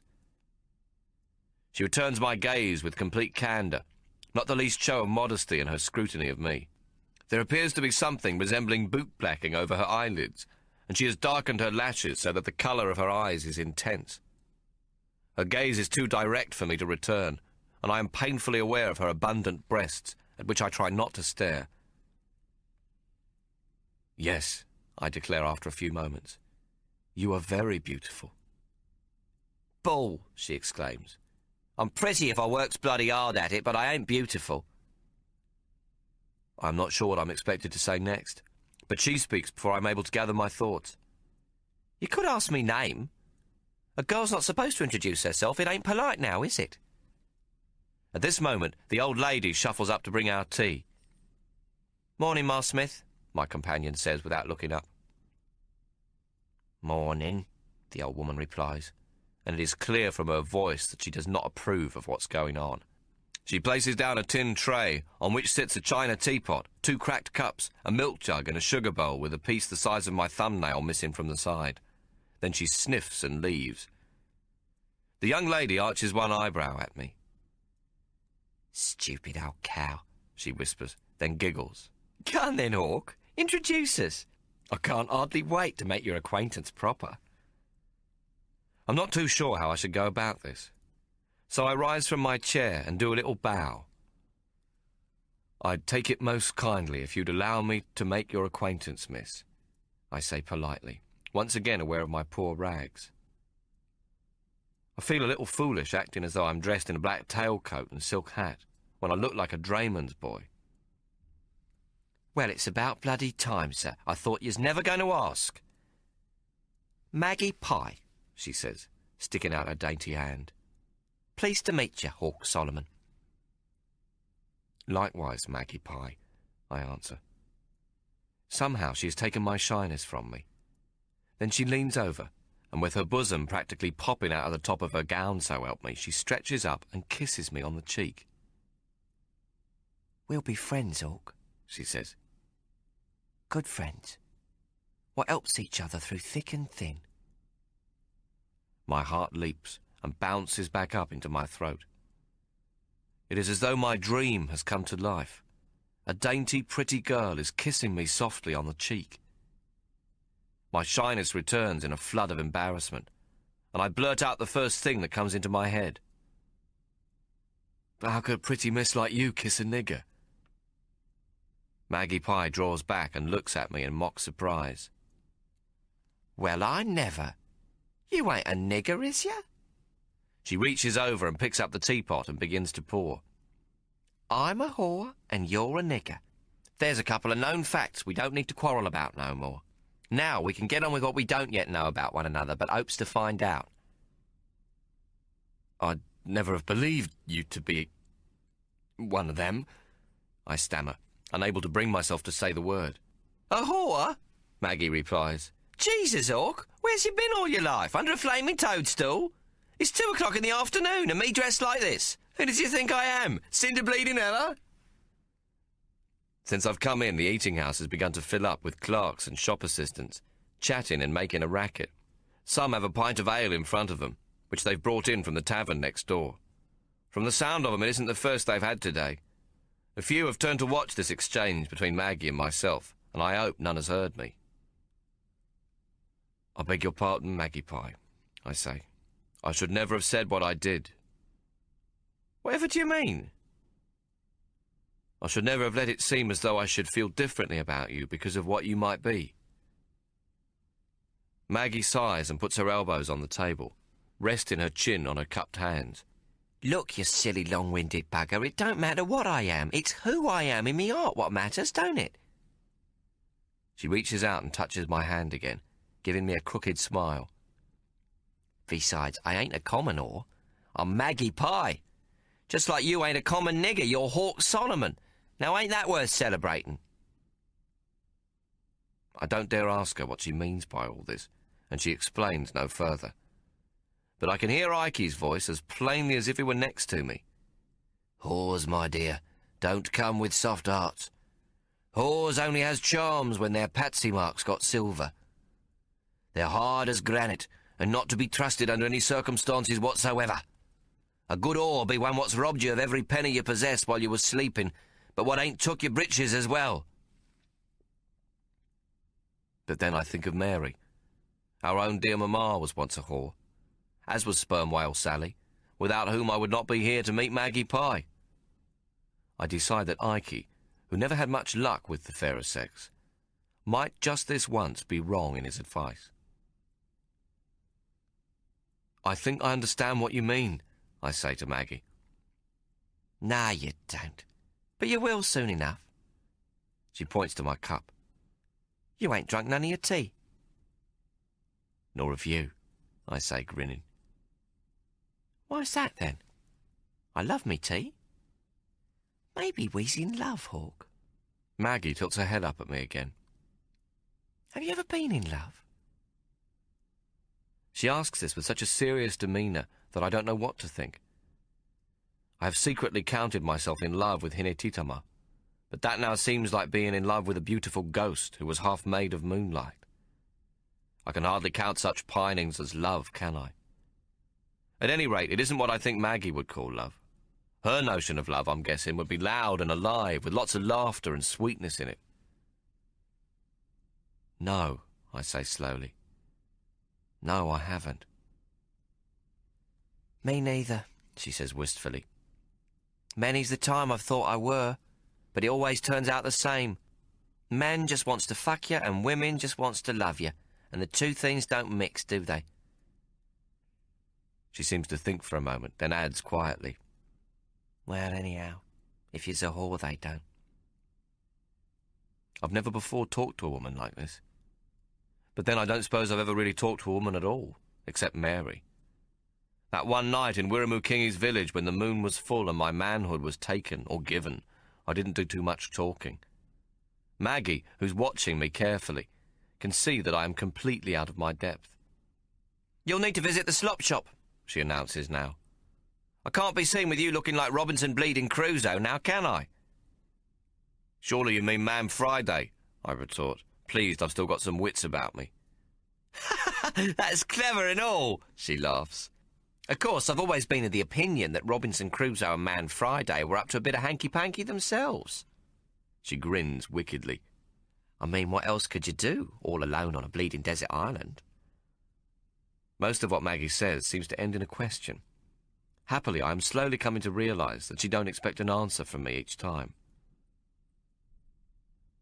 Tommo will need to win at cards before I can hope for new clothes, I say. And no slop shop will have my size. It's a dealer I need. Tommo? Who's Tommo, then? She asks. Tommo's my twin, I reply, realising that I haven't thought of Tommo in quite a while and that I must be getting back to Bridge Street to find him. There's two of you? Maggie exclaims in astonishment.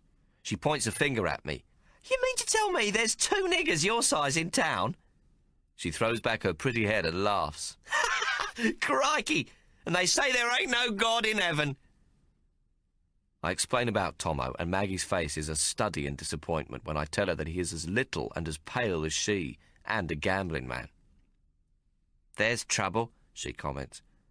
Only one thing makes more trouble than men and oars, and that's men and cards. Even worse if it's little men and cards. Don't I know it, I say, looking heavenwards. You a gambling man too, Hawk? I shake my head.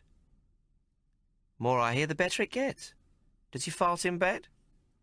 I'm shocked, but I also have to laugh. Only in the forecastle to kill the stink, I reply, using one of Tommo's jokes for my own, amazed at my own boldness. I'm glad I'm black, otherwise my face would surely show as scarlet as a trooper's jacket. Maggie grins. You'll keep, she says, and takes a small mirror from her purse. Pouting her lips, she examines herself carefully in it. Then she wets the tip of her forefinger on her pink tongue and runs it across her right eyebrow before doing the same with the other. Don't I look a fright? She says, pulling a wry face. Why, you look perfect, Maggie Pie, I say, trying my hand at being gallant, for Maggie Pie is much to my liking, and I wish her to like me too. But then I'm troubled by a nasty thought. What if she only likes me as a customer? Maggie puts back the tiny mirror and smooths her hair with both hands, finally touching the tips of the magpie's wings. Time for me to attend to business, Hawk, she smiles, glancing up at me. To my surprise, she seems a trifle shy. A silence which seems to last forever stretches between us. And then I clear my throat and manage to blurt out, "Will I see you again, Maggie Pie?" Christ, I thought you were never going to ask, she replies, her face lighting up. Hero Waterloo, 6 o'clock tonight.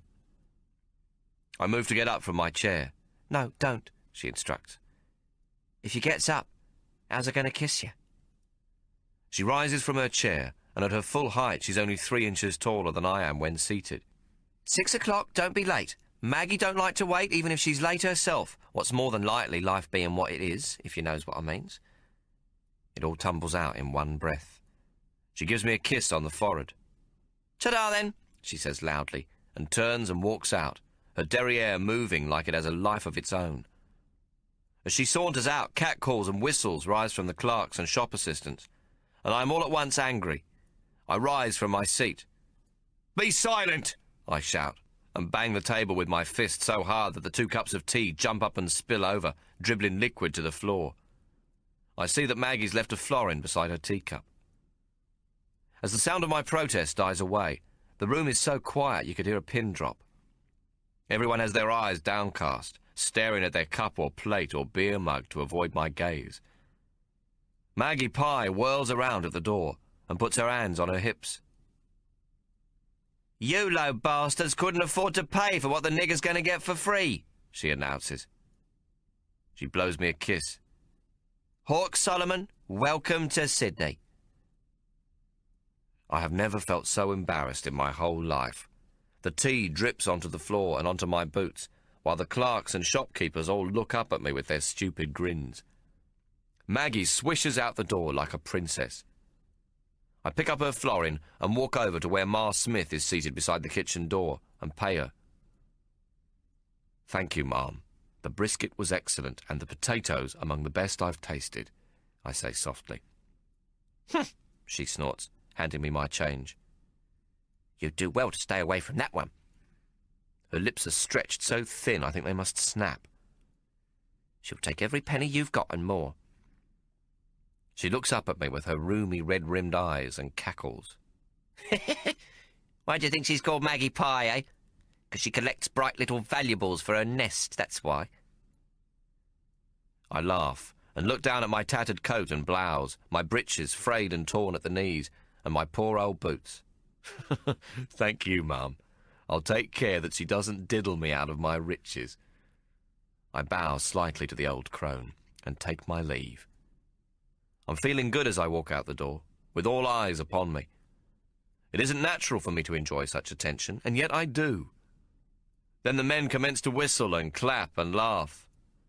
"Welcome to Sydney, Hawk Solomon!" someone shouts, and I can't help grinning. I feel light-headed and wonder if at last this might be love. It seems not such a bad idea. Maggie Pie and Hawk, birds of a feather. Chapter 15. Tommo. Sydney, July 1860. When Hawk asks me if I want a cup of tea that first morning, it's the last straw. With me head hurting from the musket ball more than I'm willing to admit, I can think of only one way to kill the pain. I'm thirsting for the black bottle, for half a pint of the most glorious grape, me Cape brandy, not a cup of friggin' tea. Well, I've waited long enough for it, haven't I? 4 bloody years? Me tongue is hanging out so far that me boots are fair tripping over it. So the moment I gets the chance, I tells Hawk I'm off. I walks down Bridge Street, not even looking back to see if Hawk is following. If he tries to stop me, I swear I'll leave the bastard forever. But he lets me be, and I stroll into the world-turned-upside-down pub. It's full with lunchtime drinkers from the docks and the market. With me sore head, I'm in no humour to be among the yakking, baccy-smoking, beer-swilling mob. So I makes me way into the saloon bar, what's nice and quiet, with only a couple of well-dressed coves having a bit of natter in the corner. I walk to the bar and gives the bell a good thump. Soon enough the barmaid comes through from the main bar. She ain't what you'd call young nor pretty, and seems none too happy at the sight of me neither. "Be happier next door, I should think," she sniffs, indicating the main bar with a nod of her head. "I'm fine right here, thank you, miss," says I, then turns to the 2 men in the corner. "Providing these gentlemen don't mind?" A little bloke no bigger than me, and a bit of a toff, though with the look of a weasel about him, nods friendly enough. The fat cove what's with him don't twitch an eyelid. "Looks like I'll be staying," says I. "Suit yourself," says the snotty barmaid. "What you want?" "Brandy. A daffy a cape, thank you, miss." "A daffy?" she asks, one eyebrow raised most high and mighty. "For goodness sake, Doreen, give the gent a nobbler a brandy and stop making trouble." It's a little weasel bloke what speaks. "Much obliged," I says to him. "Nobbler, is it?" Doreen turns on her heel, and she's about to vanish into the main bar when I shouts after her, "Nobbler a cape, miss." She soon puts down a glass in front of me. I pick it up and sniff, waiting for the smell of the precious ambrosia to hit me nostrils. I sniff, and then I sniff again. "This ain't cape," I says, looking straight at her. She shrugs her shoulders. "It'd be better than cape."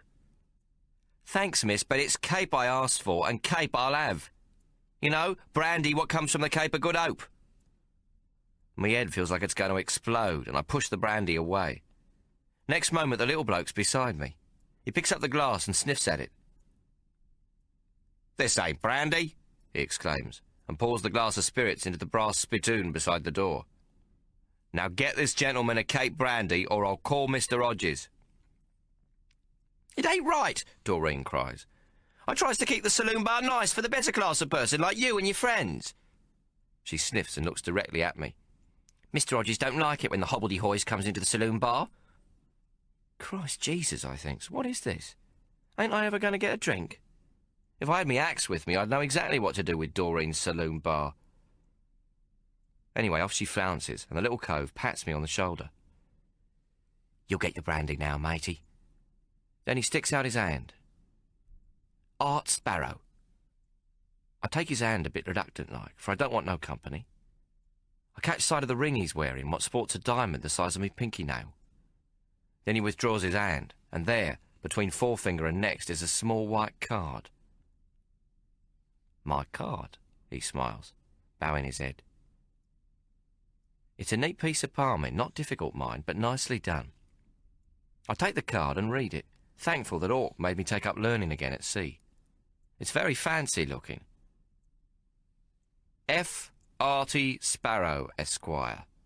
Special arrangements of a sporting nature. The world turned upside down. Bridge Street, Sydney.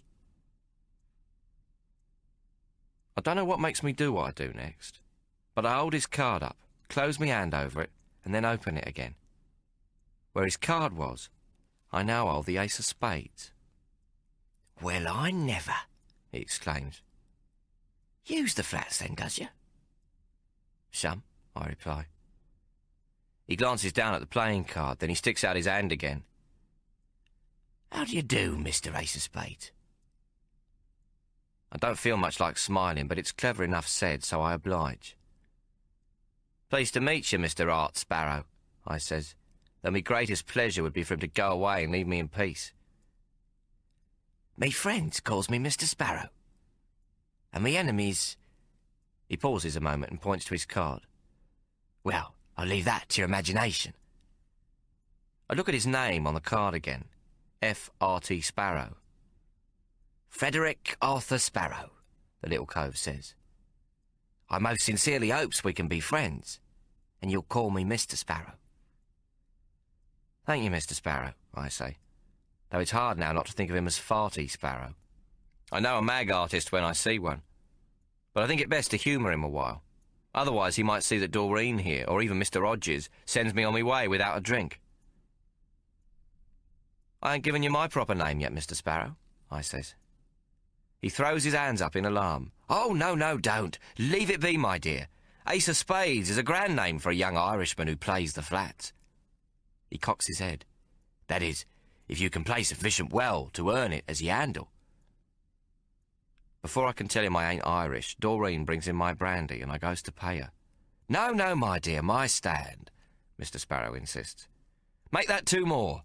We have to celebrate Mr. Ace of Spades' arrival in Sydney. Cape again? Doreen asks him. Mr. Sparrow grins. Now don't you be cheeky, my dear. It's finest cognac for me, and rum for Fat Fred over there, as you know well enough. He nods to the corner. Bring your poison, Mr. Ace of Spades, and come over and meet Mr. Fred. Perhaps you fancy a hand or two of poker? What say we play for drinks, eh? Much obliged, Mr. Sparrow, but if you don't mind, I won't today. I points to the brandy in front of me.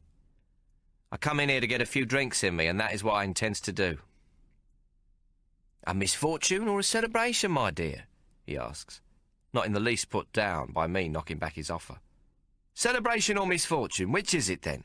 He repeats. My head is aching so much I can't hardly remember why it is I wants to get drunk. Is it to mourn me beloved Macareta, or am I wetting the head of me new baby daughter? I don't even know where the poor little mite is. Perhaps it's about coming to Australia. Or perhaps none of them things. Sort of both, I suppose, I replies. I'm best left on my own at the moment.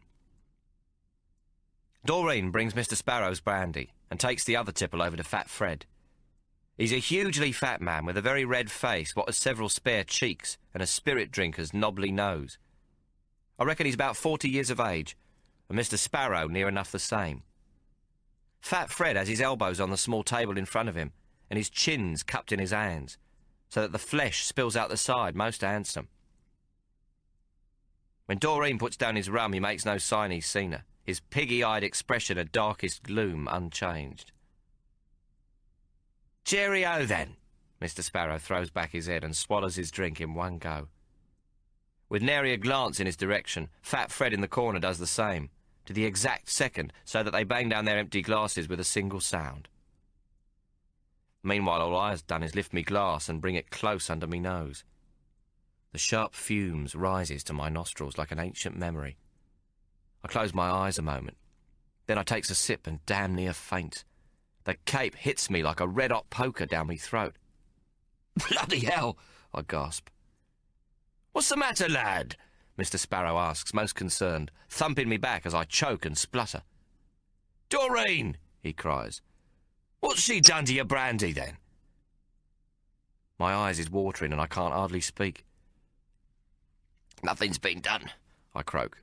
It's bloody delicious, but it's been a long time between drinks. Oh, dearie me, he laughs. Whaleman, are you? I was. I knuckle the tears from me eyes. The brandy is warming me stomach something wonderful. Harrington Arms be the pub for whaleman, says Doreen, who's popped up from nowhere. Tain't far from here. Right, I say, taking another small sip. But I ain't a whaleman no more, and intends to be a gentleman, if that be all right with you, then, miss. All it takes is a single sip of the glorious grape, and Tommo is back to his old self. Course you aren't a whaleman no more. It's plain for all to see you're a gentleman. Mr. Sparrow glowers at Doreen. It is it? I grins. Could have fooled me. Doreen gives a humph and stamps off again. Mr. Sparrow smiles. I like a man with a nasty sense of humour. And it's good to see you enjoy your brandy. I take another sip of the blessed cape. I'll be fine now, thanks. It's been a pleasure to meet you, Mr. Sparrow, but I'd best keep to myself. Mr. Sparrow looks at me with sympathy. Naturally, after all your time at sea, you'll want to fully savour your drink. Suddenly his voice grows hard. But may I remind you, sir, it's your turn to stand around. He's smiling, but this time it's different, and I seize the weasel again. Wouldn't do to neglect your stand, now would it? Oh, of course, I begs your pardon, Mr. Sparrow. I dig in me breeches for coin. No harm done, Mr. Ace of Spades. It's not yours to know the local form. Tell you what, I can see you want to be on your own, so we'll spread the flats once each. You win, and there's no need to shout me and Fat Fred, and we'll leave you well alone. Can't be fairer than that now, can I? Mr. Sparrow says he'll shuffle, and then select 5 cards what he'll show. Then I'm to do the same, and if mine beats his, I win. Well, Tom, I don't like to say no to such an offer. So Mr. Sparrow picks up the cards and examines them most careful. I ain't shaved them none, and they be in most excellent condition. He shuffles the deck a few times to get the feel, and I'm interested to see how he does the relocation. He's very good, as I knew he'd be, and there's a pretty blur of the broads as he spreads them in a straight line across the bar counter. Then he picks 5 cards and turns up each in turn. 3 queens and a pair of 10s. A full house. The perfect poker hand. Nice. I keep my voice steady. In fact, it be most skilled, and I can't understand why he's done it. A card shop as good as him don't play boastful with a stranger. I can see he thinks I'm a whaleman paid off in Sydney. A slip of a lad with a pocket full of brass, what a few games of poker will soon empty. But why the big trick? That would do nothing but scare away a patsy mark. It don't make no sense whatsoever. Mr. Sparrow takes a cigar from the inside pocket of his coat, bites the end off and sets about lighting it. He looks even more the weasel with his sharp little teeth bared, some missing to either side and gold in 3 of them. I wait till he's got it going and the air about is filled with the rich smell of tobacco smoke. Then I takes up the cards and shuffles, laying them down in a perfect circle, with 1 card placed in the dead centre the way Ikey taught us. It's a trick, no more, and not to be used in any card game. But it takes hundreds of hours of practice to get it right, and few can do it well. Says Mr. Sparrow, chewing at his cigar. Card tricks, eh? I select a card from the very top of the circle, and the next from the very bottom, leaving 2 gaps exactly opposite each other. I does the same to the left and the right, so that the circle, but for the 4 matching gaps facing each other, remains perfect. Now I has 4 cards placed face down in front of me on the bar. In a manner most casual, I turns them face up. King, then another king, then a 3rd, then a 10. I reach out and take the card from the centre of the circle and place it face up to show another 10. 3 kings and 2 10s. My full house beats his. I'll be damned, says Mr. Sparrow. If I hadn't seen it with my own eyes, I'd not have believed it. I'll be much obliged if you'd let me be now, Mr. Sparrow, I says, upping me glass and drinking down what's left of me brandy. I do this so he can't see the big smile on me gob. But Mr. Sparrow's still staring at the 5 cards I've laid out on the bar. Ace of Spades. There be only one man in the world what I've known can do that. And he's long dead. Ikey Solomon, I says. The cigar drops from Mr. Sparrow's lips onto the floor. I lean down and pick it up. Then I put it carefully on the counter with the lighted part over the edge. You be Sparrow Fart then, I presume, I say. Cool as you like. How the devil? He exclaims. Who are you, then? Tommo X Solomon, at your service, I says, sticking out me paw. Ikey said I couldn't never beat you, but I bloody well just did. Mr. Sparrow, alias the one and only Sparrow Fart, is too astonished to take offence. You're Ikey's boy! Ikey Solomon! Prince of London's fences, sent to Van Diemen's Land? One and the same, says I. And you be Sparrow Fart, what Ikey considered the best pickpocket of all the lads he ever trained, and a master of the flats when you was 10 years old. I was too, Mr. Sparrow muses. Thought I still was, until a few moments ago. He looks me all over like he's looking at me for the first time. Glory be. Ikey's lad, eh? This is a most momentous occasion. I sighs, me and my big mouth. I just never learns to keep me cleverness to myself. There's no hope of getting rid of Mr. Sparrow now he knows who I am. Mr. Sparrow is banging the bell and the lovely Doreen appears once more. Here, same again, he calls to her. I raise my hand to object. Mr. Sparrow, please, we made a deal. I won, now I wish to drink me fill on me own. Mr. Sparrow stops and gazes at me a long time. A tear escapes from one of his little red weasel eyes and runs down his cheek and across his small, sharp face. Son, he chokes, I've waited 30 years for this moment. Ikey Solomon were the closest thing to a pater I ever had. He'd give me a family. All the likely lads from the Academy of Light Fingers. Ikey was our beloved kinsman. He found me when I were nothing but a starving gutter snipe. He taught me the most noble art of tooling until I were the best pickpocket in London. He gave me book learning and writing and taught me cribbage so that handling the flats became me second nature. Ikey Solomon gave me everything I am become, son. When Mr. Dickens picked me character for the Artful Dodger in that book of his, Oliver Twist, I were the very finest example of the genius of Ikey Solomon. Sparrow Fart pauses. Now I meets you, Tommo Solomon, alias Mr. Ace of Spades, Ikey's lad. Another tear escapes. And you tells me to piss off? I'm hurt, humiliated to the uttermost. Fat Fred lets loose a gentle snore. From the way he's talking, it's like Sparrow Fart's once more the little ragamuffin what Ikey found starving in Rosemary Lane. I don't know what rightly to say to his outburst. I know I'm being had, but also that some of his declaration is genuine enough. Ikey would always tell us, a good scam be from the heart as well as the head, my dears. Always find yourself something what you can say with a sense of conviction, what makes you sad or happy or angry. Then work it in like butter and flour. The result be most soulful, and is as effective on your patsy mark as mother love. Now Mr. Sparrow has given me a proper lesson in doing this right. For a moment I thinks I must cry for the memory of Ikey, which be most funny, for as far as I know ain't nobody much ever cried over the memory of Ikey Solomon. Mary might have shed a few tears, what quickly dried, and so might me soft brother, but nobody else. It all goes to show the skill of Sparrow Fart. You're right, Mr. Sparrow. I've been most hard-hearted, I say, even half meaning it. No, no, lad. He takes me by the arm. Tell you what, we'll have a couple of nobblers. My stand. Me and Fat Fred will nurse our drinks on our own and leave you free to take up the slack in your own grief or celebration or bit of both. Then afterwards, I want you to accompany us on a proper adventure. Put money in your pocket, too.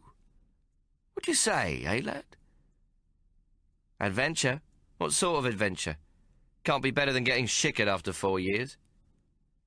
Much better, 1,000 times better, I promise. It'll fix whatever ails you.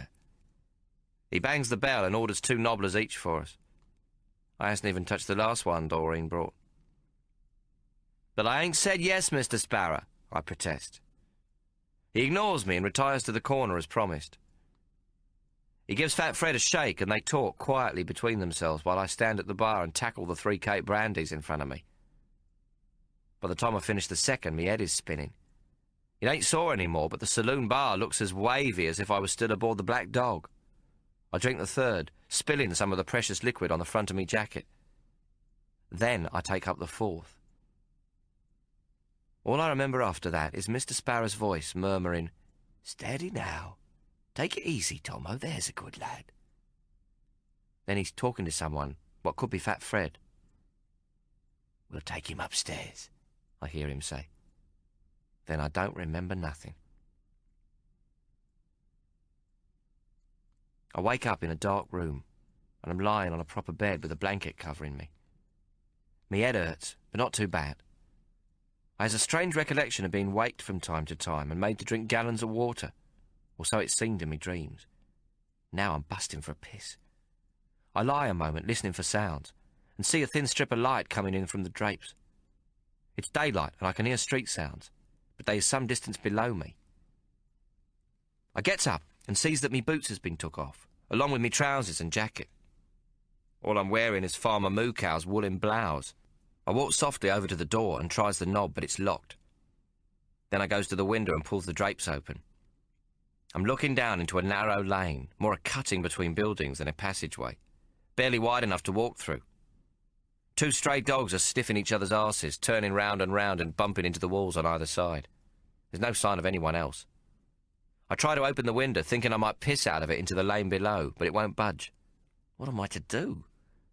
Then I see a small washstand with a basin atop. I ain't tall enough to piss straight into it, so I put it on the floor and passes water for maybe 10 minutes or more, a blessed relief. I'm a new man when I lift the basin back up onto the washstand. Then I start thinking about me predicament. Has I been kidnapped? How did I get here? Slowly, my memories of the pub comes back to me. 4 brandies. Once I could have took 10 and walked home. Hell, what time is it? Is it morning? Afternoon, I think, from the look of the lane. Is it today still or tomorrow? Where's Hawk? He'll be going spare. I walk to the door and bang upon it with me fist. Anyone there? I shout. It don't take a moment before I hear the rattle of a key and the door is opened. 2 lads, no more than 10 or 11 years old, stand looking in at me. Afternoon, Squire, says one of them, cheeky-like. Where am I? What's the time? I demand. It be just afternoon. The post office clock just gone not more than 10 minutes since, Squire. Don't call me Squire. Who brung me here? I ask. You was sick of guv. Mr. Sparrow said we should mind yous. Been here all bleeding day, we has. He jerks his thumb at the second boy. Him and me, we's had no sleep and nothing to eat all day, neither. Where is he, Mr. Sparrow? Can you fetch him? If you'll let us lock you back in, strict instructions we's got. Where's me togs? I ask. Dunno. Fat Fred took 'em this morning. They close the door, and I hear the key turn in the lock. Before long, there are voices outside, and soon enough in comes Mr. Sparrow, carrying a brown paper parcel tied with twine. How are we feeling, Tommo? How's your poor noggin? He smiles, then reaches into the pocket of his breeches and hands me a small flask. Here are the dog, lad. 1 sip only, mind. We got business tonight. I've got to find me brother now, Mr. Sparrow. But I reach for the flask and takes a long swig. Now, steady on. We got a long afternoon and night ahead, lad. I hand Mr. Sparrow back the flask. Where's me clothes? I've got to go and find me brother. The nigger, he says straight away. Aye, Hawk Solomon, me twin. He'll be out looking for me. Twin? Him? You and he be twins? 'Tain't possible. He's pitch black, a giant. Mr. Sparrow grins his weasel grin. Like he knock up a black gin then, did he? Dirty old bugger. Then he looks puzzled. But then that don't explain you, does it? I'll tell you how it come about some other time, I says impatient. You've made Hawk's acquaintance then, has you? I ain't, but I heard he's been downstairs asking for you. Didn't that blooming Doreen tell him she'd seen me? Doreen only sees what she's told to see. She's blind as a bat when she needs to be. Mr. Sparrow smiles. But don't you fuss none, Tommo. We've had 6 of my lads following your brother. I dare say it ain't too easy to lose a 7-foot nigger. How's your head, then? He grins again. We gave you plenty of water on the hour. Me head's fine. Where's me clothes? Be here soon, and you set for you. What's you mean? I cries. Where's me own clobber? You took me flaming clothes. Not took, replaced. You can't be seen to be the country bumpkin where we're going tonight, Mr. Ace of Spades. I even took your shoe size when you were asleep. You're precisely the same size as me. Mr. Sparrow hands me the parcel under his arm. They be my 3rd best set of crab shells. I'm still holding this parcel when a lad comes to the door with another large paper package, his head and cabbage tree hat barely peeking out above it. "From Mr. Horton's drapery, Mr. Sparrow," he announces. It seems Sparrow Fart is king of the Sydney lads. Apart from the two what were guarding the door, there's 3 more on the landing, and now this one's appeared. Not to mention the half-dozen what's following Hawk. "Help yourself, Tommo," Mr. Sparrow says proudly, putting the parcel on the bed. "Best there is, short of tailor-made." Inside the parcel is a good worsted suit of clothes, 3 new blouses, a waistcoat, and a fancy neckerchief of the kind toffs wear. There's even an hat of a sort I've never seen before. Mr. Sparrow picks it up, removes his own headgear, and places the new one on his head at a rakish angle. "Latest fashion, all the rage in London, most suitable and becoming for a young man about town like yourself." "Look, Mr. Sparrow, I don't know what you're doing, but I don't want no part of it till you explains everything. What the hell's going on? All I want is me own gear back so as I can get out of here and find me brother." "Steady on, lad," Mr. Sparrow soothes. "You get dressed and I'll tell you all about the grand adventure I've got planned for us tonight." "Oh, an adventure this very night, is it? No doubt 1,000 times better than getting pissed, is it? I told you already, I'm off." I picks up a blouse and starts to undo the buttons when 2 young lads brings in a jug of hot water, steam coming out of the top. "Pour it in the basin," Mr. Sparrow instructs. "What's that for?" I asks, suspicious. The lad hesitates and looks at Mr. Sparrow. "Don't suppose a wash be out of the question, seeing you're near naked but for your woolen blouse," Mr. Sparrow says. "Bit of a scrub up do you the world of good. Plenty of hot water and a clean towel, what do you say?" I hesitate. Truth is, I fancies a bath. Hawk's put me in the habit of cleanliness, and I hasn't had a wash for longer than I cares to remember. But what's I going to do? There in that basin is me own piss. It must stink something awful. "Much obliged, Mr. Sparrow," I says, and turn to the lad holding the jug. "Leave it there." I set the new blouse aside, and rising from the bed takes me time getting me old blouse off. Then I picks up the jug and walks over to the washstand. I pour the water into it and bend over as if to wash me face. Then I pause and sniff. I pulled my head back in alarm. "What the hell?" I exclaim. "It stinks!" I pointed to the basin, then I looked round angry at the 2 lads. "What's you brats playing at?" "What's wrong, Tommo?" Mr. Sparrow asks. I point to the empty jug. "Some dirty little buggers pissed in me jug of hot water." Mr. Sparrow throws a conniption on the spot. He sends for another basin and jug of hot water and soundly boxes the ears of the 2 boys, what jumps up and down whining their innocence. Then, when me clean water arrives, he tells all the lads to scarper, so that we're on our own. He laughs quiet at me. "I like a nimble mind. Piss in the basin, did you?" I grin in reply. He's a man after me own heart, I reckons. I bathe and dress, and Mr. Sparrow tells me about his plans for tonight. It seems that amongst other things he runs a regular game of cards. It's mostly for rich toffs what wants to taste the entertainments of Sydney. Not just cards, women, grog, a prize fight if we can arrange it. "Delights of the night, I calls it," he says. He explains that Fat Fred is the manager of several prize fighters. "Nothing like a prize fight to bring out the nabobs and open their purses, Tommo." But while the gambling on the fights be a good earner when there's a big purse on, poker's the mainstay. Seems everybody's up for a game of flats. Merchants, squatters, barristers and judges, graziers, men rich from the goldfields, even the Celestials, what has learnt to play poker out in the diggings. "The Chinese from the goldfields?" "Aye, they be very keen gamblers." "They comes to your poker games with the landed gentry?" "No. Once a month we play down in Chinatown, and the landed gentry comes to them. Very exotic it is, too. There be other attractions in Chinatown, as well as a good game of poker. Matter of fact, that be where we're going tonight." Mr. Sparrow smiles. "We? I said I ain't coming." I'm sitting on the edge of the bed, lacing up Mr. Sparrow's spare boots. They fit a treat, and I has to admit I likes the feel of boots with those again. "Stand up and let's have a look at you, Tommo." "Breeches fit, I can see that. Shoes?" I nod. "Put the jacket on." I does as he asks. Not bad. Not too bad at all. A little bit of fattening up and the fit'll be perfect. Suddenly Mr. Sparrow takes a step forward and grabs me by the lapels of me jacket. He pulls me close. Look, Tommo, don't be a fool. His voice is hard, and he looks most weasel-like. If you're as good as I think, and if you're trained by Ikey Solomon, you'll clear a fiver tonight. You'll win a lot more, but the rest is mine until you're tested. Then we'll split a bit more even. That's me best offer. Take it or leave it. Now make up your mind, son. A fiver, you say? I'll guarantee it. You're on. You'll not regret it, my dear Ace of Spades, says Mr. Sparrow, very pleased with himself. He points to the bed. Sit down. There's more to tell.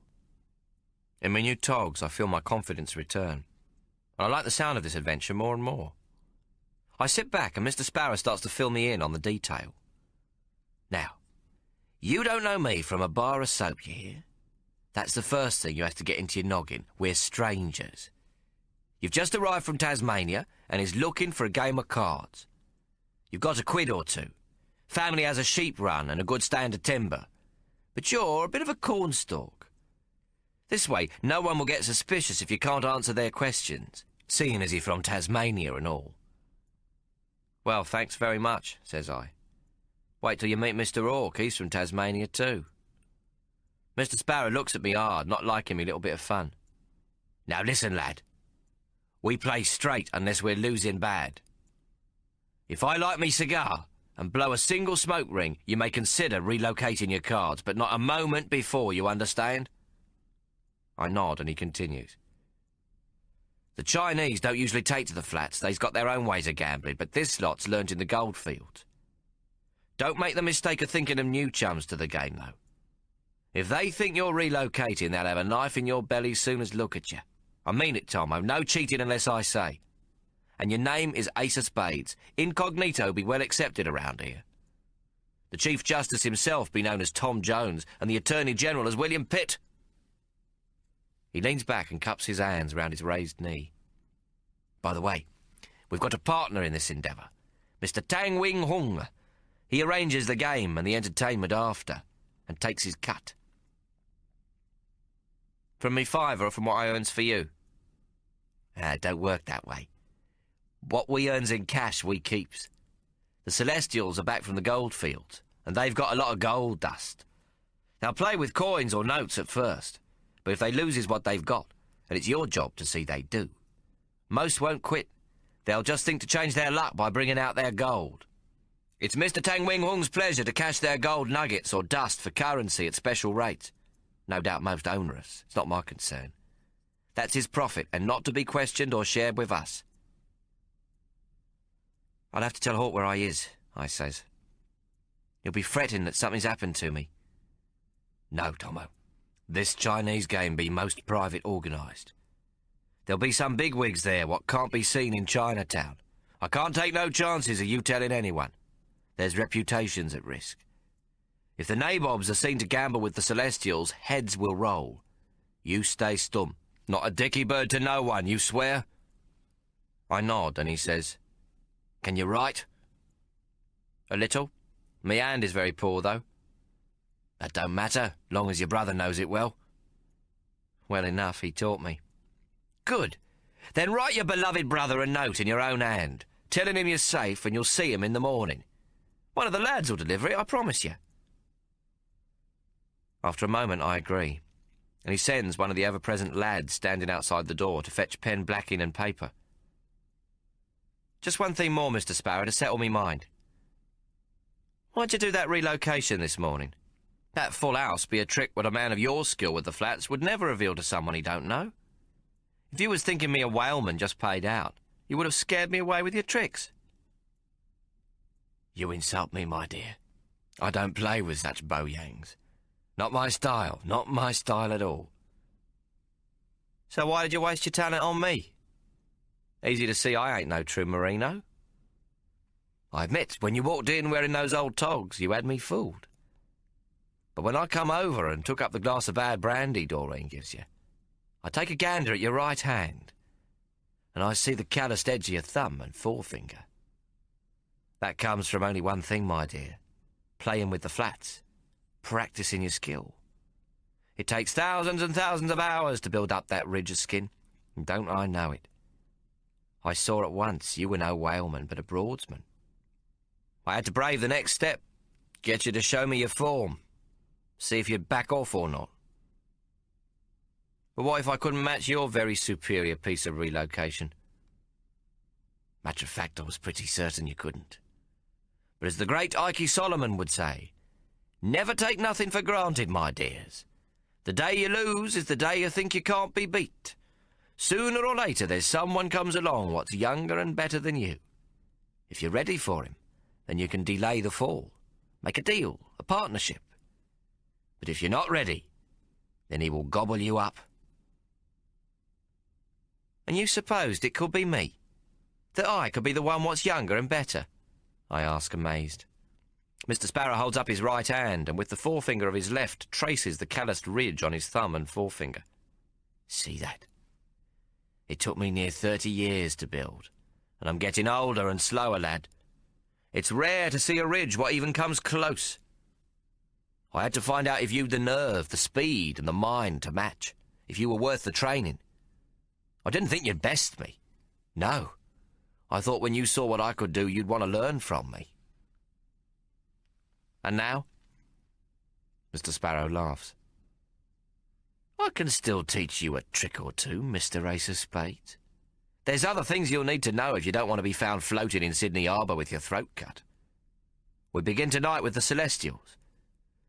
I hope to make Ike Solomon, may he rest in peace, most proud of the both of us. Proud of me for listening down the years, and you for agreeing we be partners. Ike would have liked that, I say.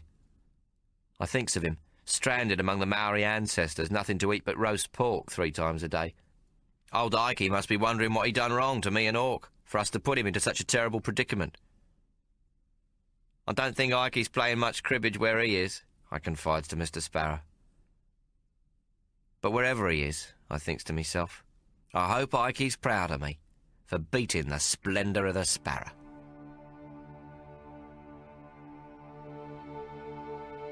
Book 3. Chapter 16. Hawk. Sydney, September 1860.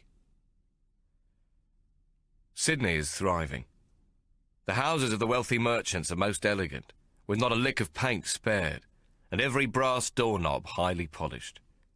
Many of them sit in pleasant gardens filled with native and English plants of all description, some even sporting fountains in this city short of water.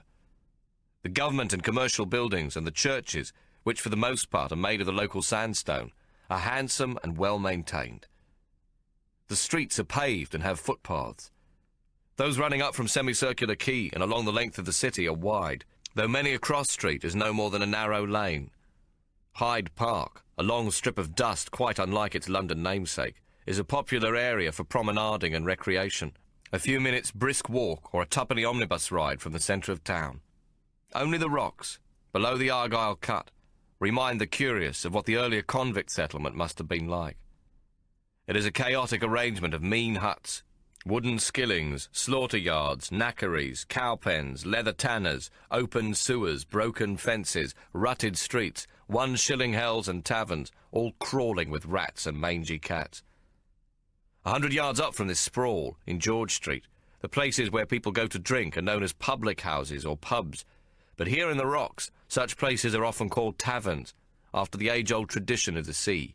Sailors drink at taverns when they come ashore, and shall do evermore. In the rocks, these notorious bloodhouses carry names such as the Black Dog, which is also the name of Lewin's schooner, though if there is a connection, none I ask knew of it. Here one may also find the Brown Bear, the Whaler's Arms, the Hit or Miss, the Lord Nelson, the Mermaid, the Erin go Bragh, the Cat and Fiddle, the Jolly Sailor, the Rose of Australia, the Hero of Waterloo, the Sheer Hulk, the Labour in Vain, the Sailor's Return, and the Help Me Through the World. Tommo, alas, has become a steady visitor to the world turned upside down in Bridge Street. If the advantageous effects of the gold strikes may be seen in the upper reaches of George, Pitt and Macquarie Streets, and in the handsome houses of the well-to-do, here at the Rocks the discovery of gold has had quite the opposite effect. A great many working men have left good jobs to seek their fortunes at the diggings at Lamming Flat and Braidwood, amongst others.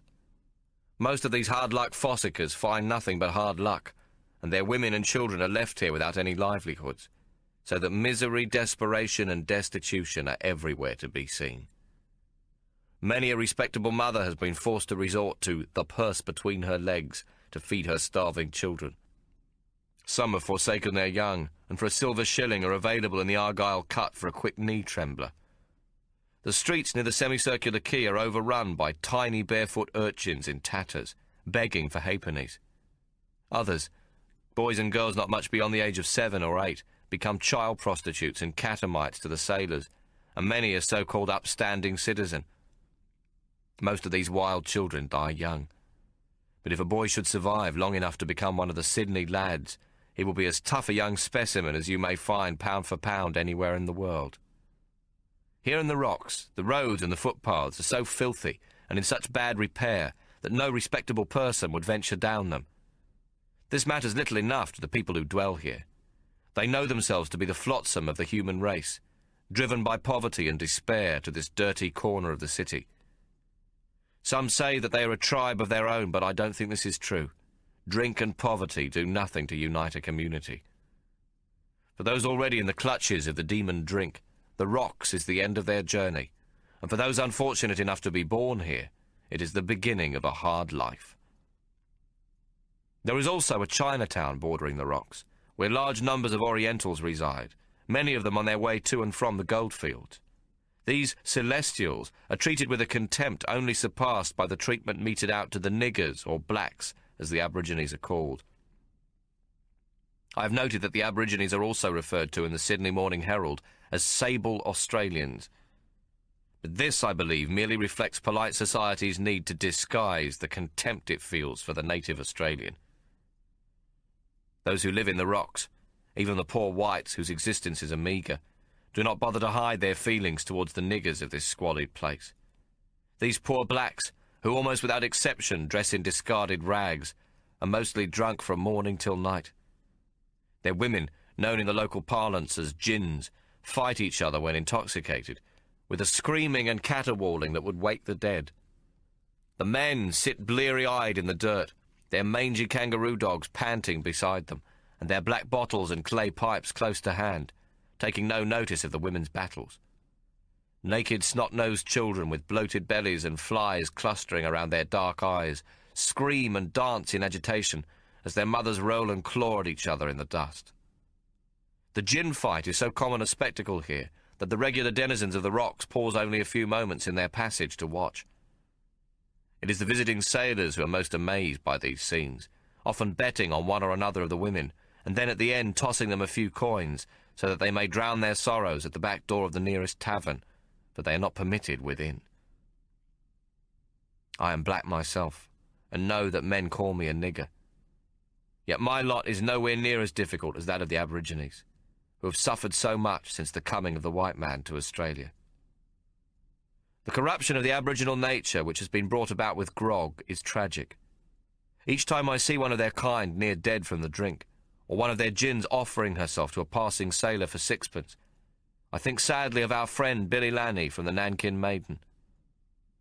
I know him to be a brave, generous and true-spirited man who faithfully stood by Tommo in Auckland.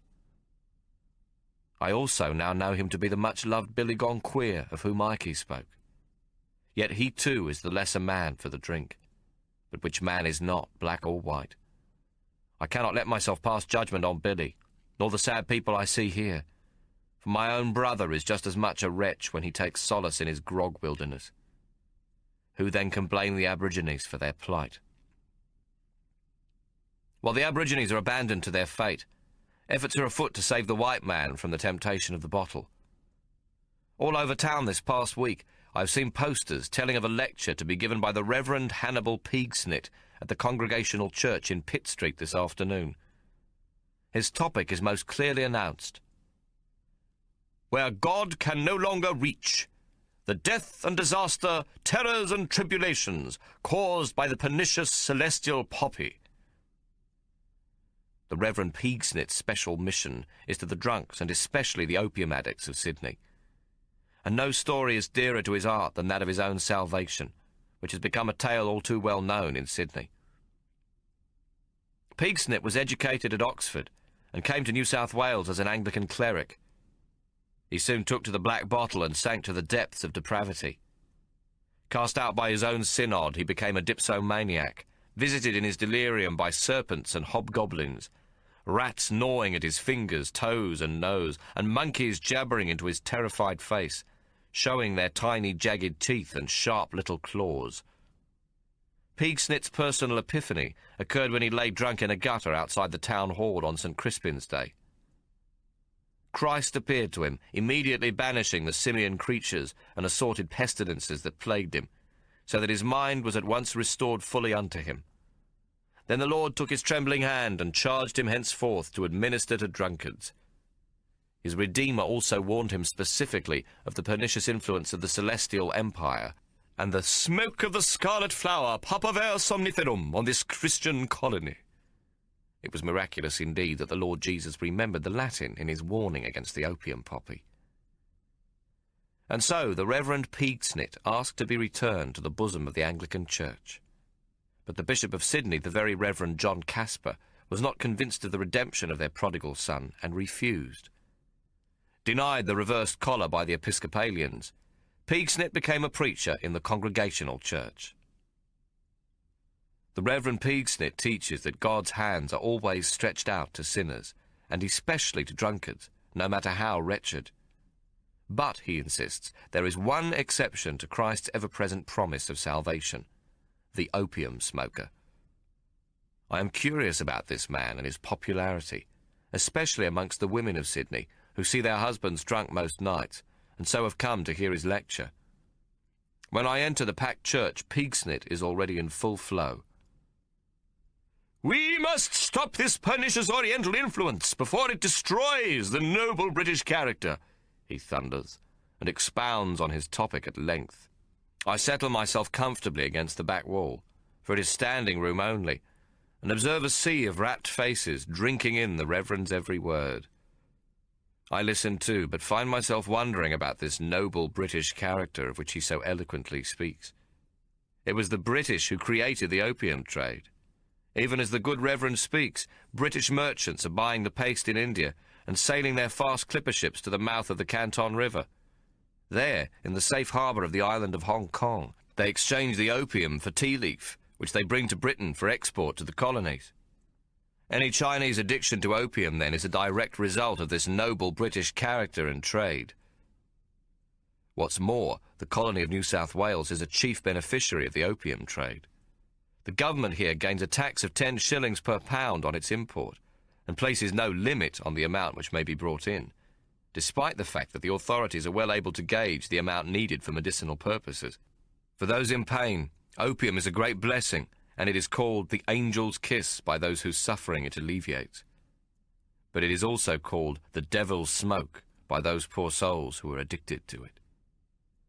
While I am engaged in these thoughts, the Reverend Peaksnit has, through his fearful oratory, roused his audience to sobbing and strange excitement. Much of his passion focuses on the race whom he holds responsible for the corruption of our society. There is no doubting who they are, in his mind at least. "The yellow-skinned, slant-eyed Mongolian presents our precious offspring, our sweet daughters and robust sons, with a pipe and a substance which allows them to indulge in an evil clothed in its most hideous form, until the nerves begin to wince and the frame to totter from excessive stimulation." Peaksnit thumps the Bible on the lectern. "The devil's smoke renders them shameless, and they are overtaken by an immorality which utterly beggars description. These are our beloved sons and daughters who, through opium, impair their mental, moral, and physical systems beyond salvation and bring upon themselves the greatest of all vices." He stops for breath and looks about him. "The vice of indolence." Peaksnit pauses again for effect, then repeats himself, thumping the Bible with an indignant fist. "The vice of indolence! Once this is acquired, indecency and immorality follow closely in its train." Like the others, I feel myself affected by the Reverend Peaksnit's oratory. Once again, however, I am forced to consider that if indolence is the most heinous of opium's consequences, then half of Sydney's population must already be addicted and beyond recovery. For indolence is an affliction I have observed everywhere about me in European Sydney. In contrast to this, the Chinese seem to be very hard-working. How is it, I now ask myself, that they are not also afflicted if idleness is caused by opium? An article in the Sydney Morning Herald just the other day reported that out of every 100 Chinamen in the colony, 62 are primary producers of wealth. Of every 100 Europeans, however, only 20 are thus self-employed. The thump of the Bible hitting the lectern startles me back to attention. Peaksnit's lecture has concluded with a bang, and with much relief I walk outside into the sunny day. It is several weeks since Tommo and I arrived in Sydney, and sadly I already have reason to be preoccupied with the subject of opium and its effects. My little brother has taken up the pipe, and I am in two minds as to what I can do. Tommo is happy enough as a professional gambler in partnership with Mr. Sparrow, and I cannot help but feel buoyed that some of Ike has come back into our lives in this way. It is sentimental of me, I know, especially as I have some misgivings about Mr. Sparrow's intentions as concerns my twin. I have been warned that Mr. Sparrow is a hard, even dangerous man, and that Tommo will not in the end benefit from the association. But he has taught Tommo much about gambling with the rich, and how to conduct himself in an acceptable manner with such people. This means that at least he is not forced to play with rough sorts in rough situations. These days Tommo is quite the dandy, and he bathes and changes his linen twice a week. While he still craves the brandy bottle, Mr. Sparrow watches him carefully, with one of his lads always on duty to see that Tommo does not drink during the day. At night, at the card table, he is permitted to imbibe, but only at a level which does not damage his concentration, and this only so he is seen to do his fair share of drinking with the other players. As Tommo points out to me, no punter will play cards with him unless he is prepared to go along with the grog shout. It seems nothing is done here in Sydney without the nobbler, the name used for a portion of spirits. Every merchant keeps a black bottle in his desk drawer to aid in his business with customers. Drinking is seen by many as the mark of a man, and is certainly more prevalent than any sign of religion. Within 2 miles of Semicircular Quay there are 6 churches and hundreds of public houses. The clergy may denounce the drinking habits of the citizens at every opportunity, but very few heed their call to higher things. People seem to live only for the present, not the afterlife or the past, for not far away are memories of the rattle of leg irons. I am so taken up with thoughts of Tommo that I am almost run down by a carriage as I cross the street away from Peaksnit's church. I can think of no other place where the streets are in such a state of confusion. This includes London, which at the time of my visit was said to be the most congested city in the civilized world. Here in Sydney, wheels are all important. Those who in any other society could not imagine a means of locomotion beyond placing one foot in front of the other, here demand to be transported to their destinations. Such transport is provided by as motley a collection of doddering old horses as you can imagine. Most of these poor nags are long past their appointed hour with the knacker's yard.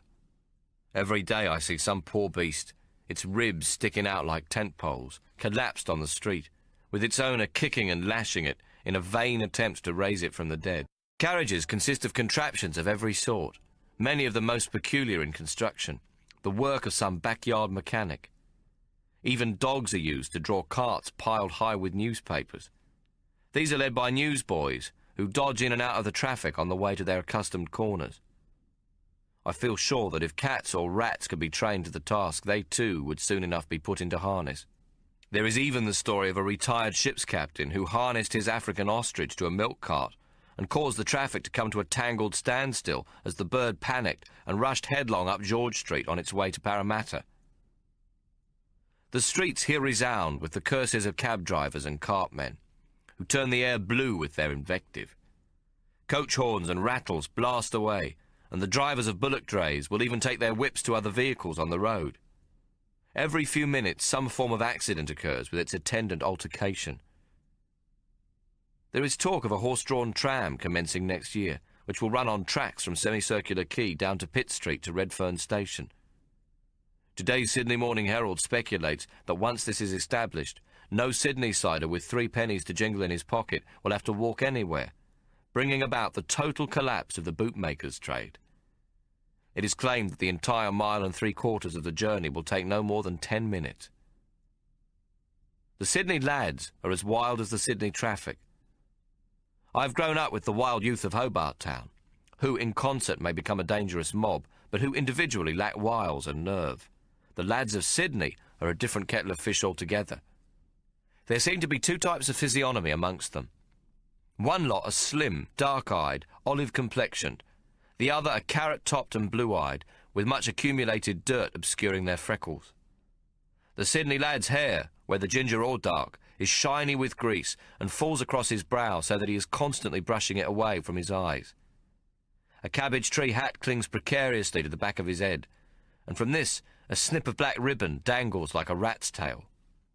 The knees of his breeches and the elbows of his jacket are always covered in grease. If he is younger than 10 years of age, he is likely to be barefoot. If older, he wears scuffed boots with no hose. All are up to no good. The Sydney lad is insolent to everyone, particularly servant girls, police officers and new chums.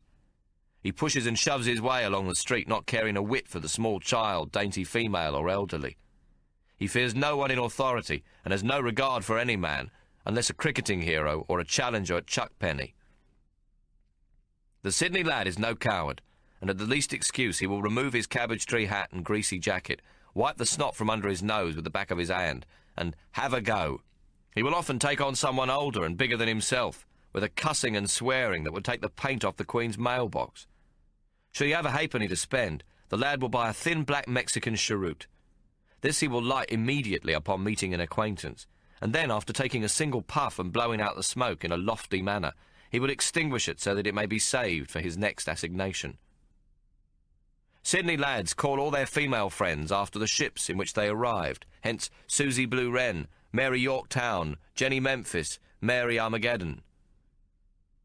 And they refer to all policemen as Israelites, after a ship named the Exodus, which brought a large consignment of English constables to the colony. At the age of 10, the Sydney lad is out in the world on his own. By this time he believes himself master of his own destiny, and a man in all respects, earning good wages by some clandestine means or other, which does not involve manual work. By the age of 12 or 13, long before he has the slightest blooming of manly hair upon his grimy cheeks, he has tasted most of the joys and sorrows of existence. Mr. Charles Dickens, the English writer, has much lauded the genuine Cockney lad, but for shrewdness, effrontery, truculence, and the affectations of manhood, the Cockney lad pales beside the young gamins of Sydney. Much of what I know of the Sydney lad I have learnt from my brother. Tommo already knows many of these lads in their cabbage tree hats. It seems that Mr. Sparrow commands the nastiest of these scoundrels, which he addicts to grog early. They cannot be good company for Tommo, but of far greater concern to me is Tommo's wounded head, and his increasing reliance on the angel's kiss, the dreaded celestial poppy. Tommo insists he take opium only to relieve the pain of his injury, which certainly remains a serious condition. But I am much afraid that the angel's kiss will eventually turn into the devil's smoke, and he will become addicted. He's been using the opium pipe since the first night we arrived. I waited all afternoon for him outside the world turned upside down that day, and then made urgent inquiries at the bar when he failed to emerge. But all who worked there claimed not to have seen him. Naturally, I was distraught, and even close to panic. I searched the rocks half the night, and then went up to Hyde Park to see if he was there, perhaps lying under the gum trees with the other drunks. I missed my meeting with Maggie Pye, although I left a note explaining my predicament, hoping she would not be angry and that we might with luck meet again. I spent a most miserable night looking for Tommo, only abandoning my search when the Currawongs called at dawn. Hoping that Tommo might find me in the rocks once he'd recovered, I went back there to look for accommodation. I soon found a decent enough room with 2 mattresses, and after paying the landlady 10 shillings for the first week's rent, I left our belongings with her and went straight to the public bathhouse. There I paid a penny for soap and another for the hire of a razor, and shaved for the first time in a fortnight. I also gave myself a good scrubbing and washed my clothes, wringing them out as best I could before returning them to my body damp. I spent a penny more on 2 loaves of bread, and went to sit in the sun, watching the boats on the magnificent harbour as I breakfasted. I meant only to stay until my clothes were dry, but I must have fallen asleep. I woke to hear 2 chimes of the post office clock, and realised with a renewed burst of anxiety that it was past noon. As the last chime faded to silence, I felt a small hand on my shoulder. My heart leapt, and I swung around, hoping to find Tommo. Instead, a scruffy lad with a cheeky grin stood beside me. "Your name's Solomon? Hawk Solomon?" he demanded. "Why do you wish to know?" I replied, looking as stern as I could. "Here." He thrust a piece of folded paper at me. It was a note in Tommo's unpractised hand, telling me that he was well. I was to meet him outside the same pub in Bridge Street at 7 o'clock the following morning. Not content with so little information, I looked up to question the lad further, only to discover that he had disappeared. I was furious with my errant twin, a night wasted with worrying. It was then that I resolved to visit the hero of Waterloo, where Maggie Pye and I had agreed to meet. Maybe I could make inquiries, and perhaps find my new friend again. The pub, when I arrived, was crammed with customers, and my heart, which had taken to thumping faster as I drew near, sank as I scanned the crowd. Suddenly, in the far corner, I caught a flash of black and white, as Maggie's magpie bobbed cheekily up and down. I quickly made my way through the crowd. Then I stopped short. Maggie was talking to someone. A customer, perhaps? She looked up, and our eyes met. With a big grin and a look of welcome, she waved me over. I smiled and pushed my way through the crowd to her. "I'd not have spotted you if it wasn't for the bird." "Me trademark," she replied sweetly. Then she climbed up onto a nearby bench and promptly kissed me on the lips, a soft, welcoming kiss which made my knees tremble. "You'd better not be late again, Hawk, but I'll forgive you this once. Now come and meet me friend. Mr. Isaacs, this be Hawk Solomon, what I told yous about." Looking down, I saw a small, round man, neatly dressed, who was about 50 years old. His head was so bald and polished that his pate reflected the glow from the gaslight on the wall. He had a tape measure about his neck, and held out a plump, well-manicured hand. "Pleased to make your acquaintance, Mr. Solomon," he said. "Mr. Isaacs owns the slop shop in Pitt Street. He's a tailor. Do you up a treat," Maggie explained. "How do you do, sir?" I extended my hand. "Hawk Solomon? Your name is Solomon? But surely you ain't a Jew?" The little man looked puzzled. "I was christened a Jew," I explained. "Not possible. Jews ain't christened." I laughed. "Pardon me, sir. It's a figure of speech. My brother Tommo and I were born to a Jewish mother, who died.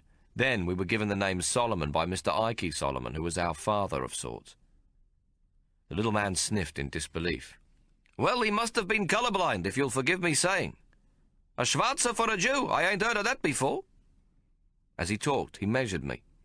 Like Maggie when she kissed me, he stood on the bench to get the width of my shoulders, my neck, and the measurements under my armpits, making me feel most foolish all the while. "We wants the best, Mr. Isaacs," Maggie instructed. "Maggie, it will have to wait." I thought of the few coins left in my pocket. "Mr. Isaacs, I'm afraid I can't afford new clothes." "Who said anything about money?" Maggie grinned. "Did I say anything about money, Barney?" She didn't wait for his reply, but turned back to me. "I have a long-standing arrangement with Mr. Isaacs, Hawk, and none of it your business, sweetheart."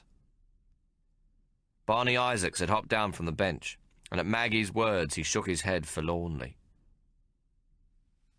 "What?" Maggie had one eyebrow raised and her hands upon her hips. "I can't oblige you, my dear," Barney said, his face serious. "Can't do it." "Why ever not?" Maggie demanded to know. "Too much cloth and stitching, my dear. Mr. Solomon here be the biggest man I've ever been called upon for to fashion up a set of gentlemen's apparel." The little man looked up from under his eyebrows at her. "Couldn't honestly see myself doing it for less than—" He shrugged and spread his hands. "3?"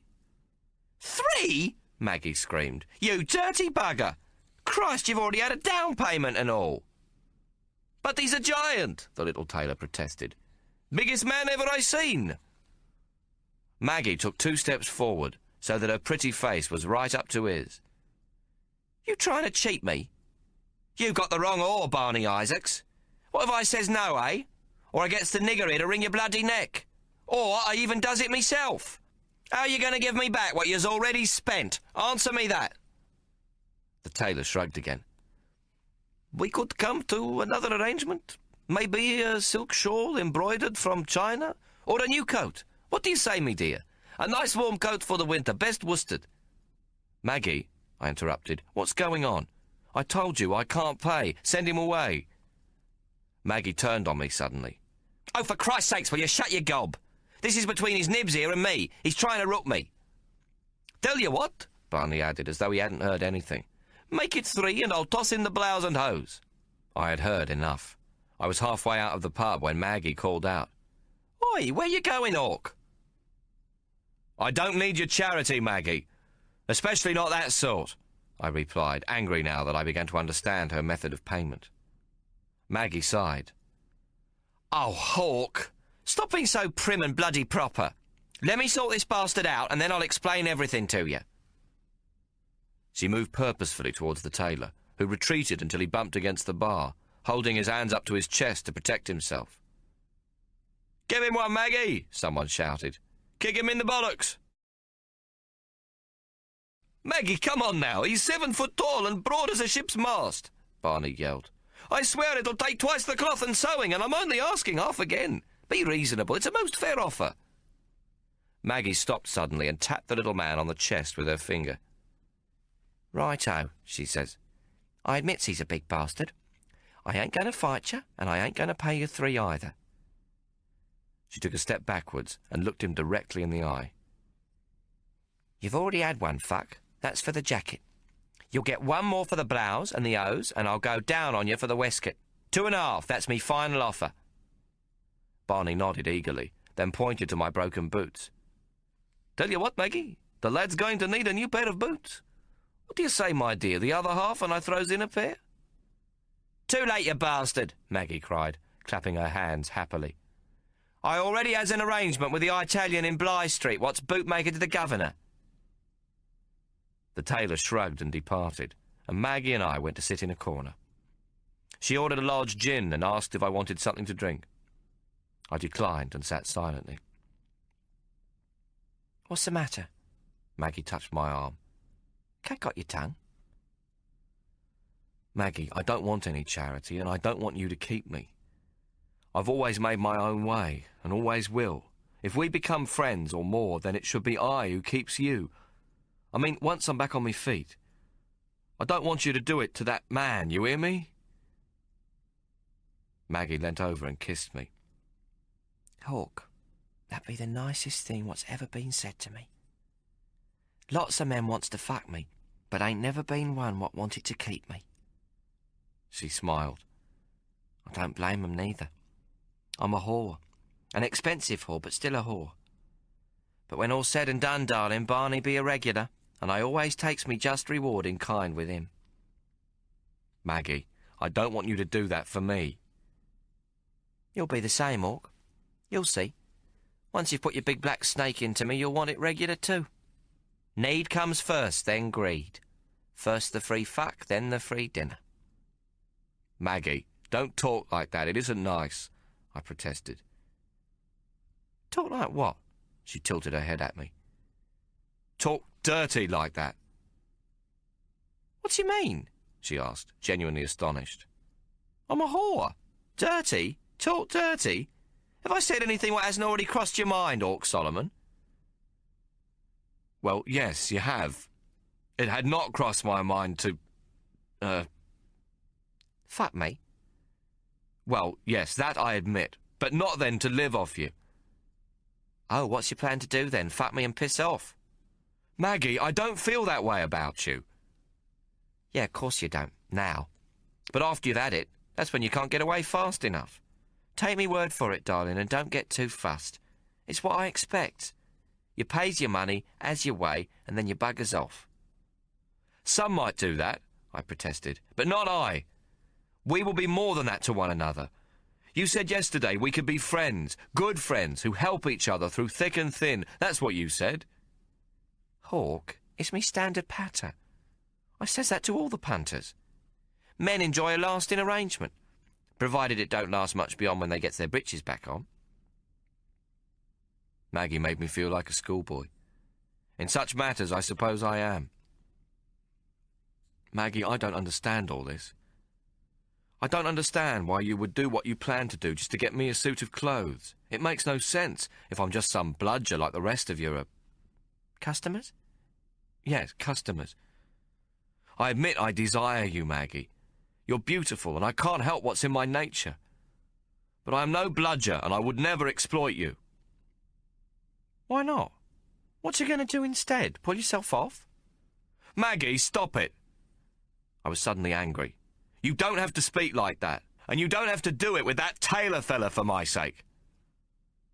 I looked down at my ragged apparel. I can get my own clothes, thank you. It will take a bit longer, that's all. That's just it, see? I don't want to wait. Oh? Maggie grabbed my hand. Hawk, listen to me. There's a big prize fight Friday night, and I wants yous on me arm and all. I wants a 7-foot beautiful black nigger on me arm. She grinned up at me. I admit, it's to show off. Me screwing Barney ain't no charity to you. It's well worth it to me. Oh, Christ, Maggie. What's a man getting himself into? I said, rolling my eyes heavenwards. Maggie laughed. With a bit of luck and a fair wind, you're getting yourself into the warmest little bed a man ever sailed into. I blushed and didn't know what more to say, so changed the subject instead. You likes the fights then, do you, Maggie? Loves them, darling. All the Crinoline cruisers will be there, the toffs, the squatters, strike-it-rich Johnnies, but I wants the best on me own arm. Crinoline cruisers? Whores, stupid. Maggie, you don't have to buy me clothes and take me to your bed to have me company. I'll come to the prize fight with you anyway, I said, though I knew full well that I secretly desired to make love to her more than anything in the world.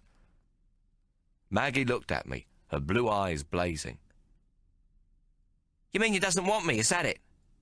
You're too high and fucking micey to be with a slut? She was furious. Well, fuck you, Hawk! Throwing what was left of her glass of gin into my face, she stormed out of the pub.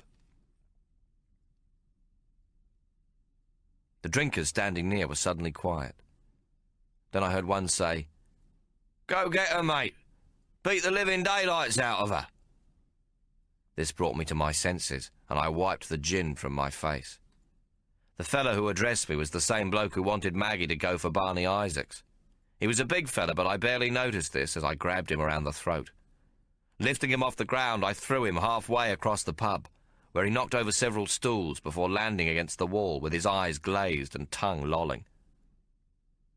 Watch your dirty mouth, I growled, as I went out after Maggie. I caught up with her halfway down the street as she strode towards the Argyle Cut. Maggie, wait! Maggie, please! I didn't mean what you think. Bugger off, Hawk, she cried.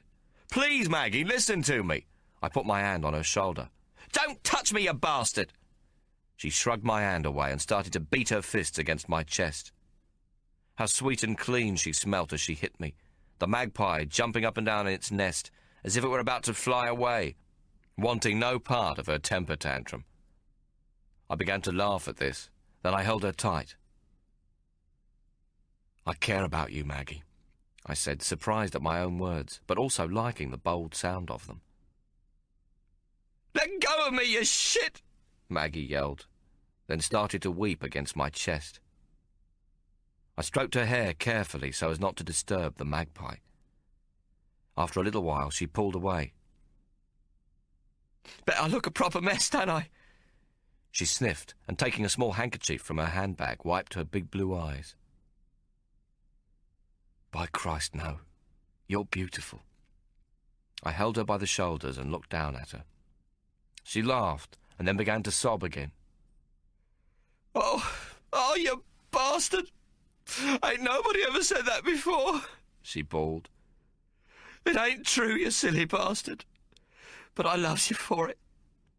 She sniffed and laughed and cried a bit, then laughed again and finally dried her eyes.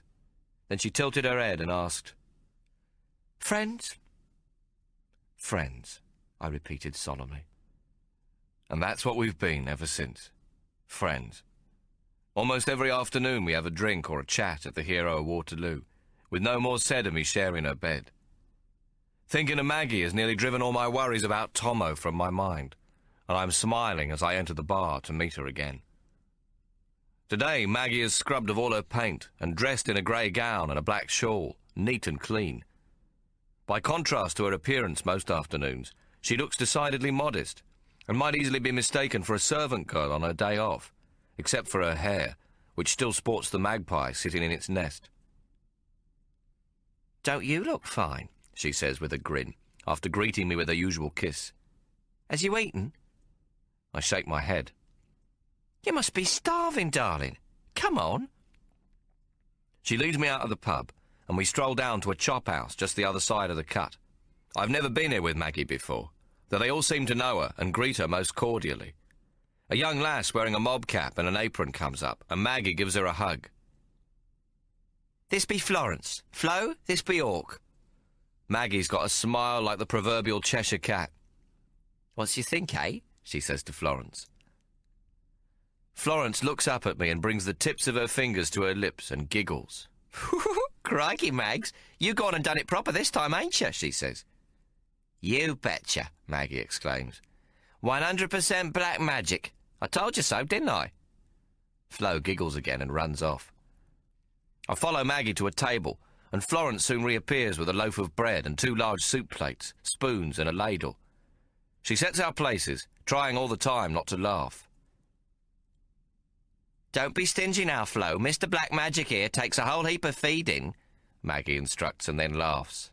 "And by crikey, he's going to need all the strength he's got." "Is Florence your friend then, Maggie?" I ask. "More like me little sister. Stopped her from cruising when she were 12, and saw that she and her folks got work here instead. Tom, the grocer's son, is going to marry her." Just then Florence returns, carrying a large pot of stew, which she places on the table. "Me papa reckons if the nigger can eat it all, it's half price on your tab, Maggie." Flo winks. She looks at me, wiping her hands on her apron. "He wants to know how tall you is, Mr. Hawk." 7 feet and 1 inch last time I was measured, I reply. It isn't always convenient.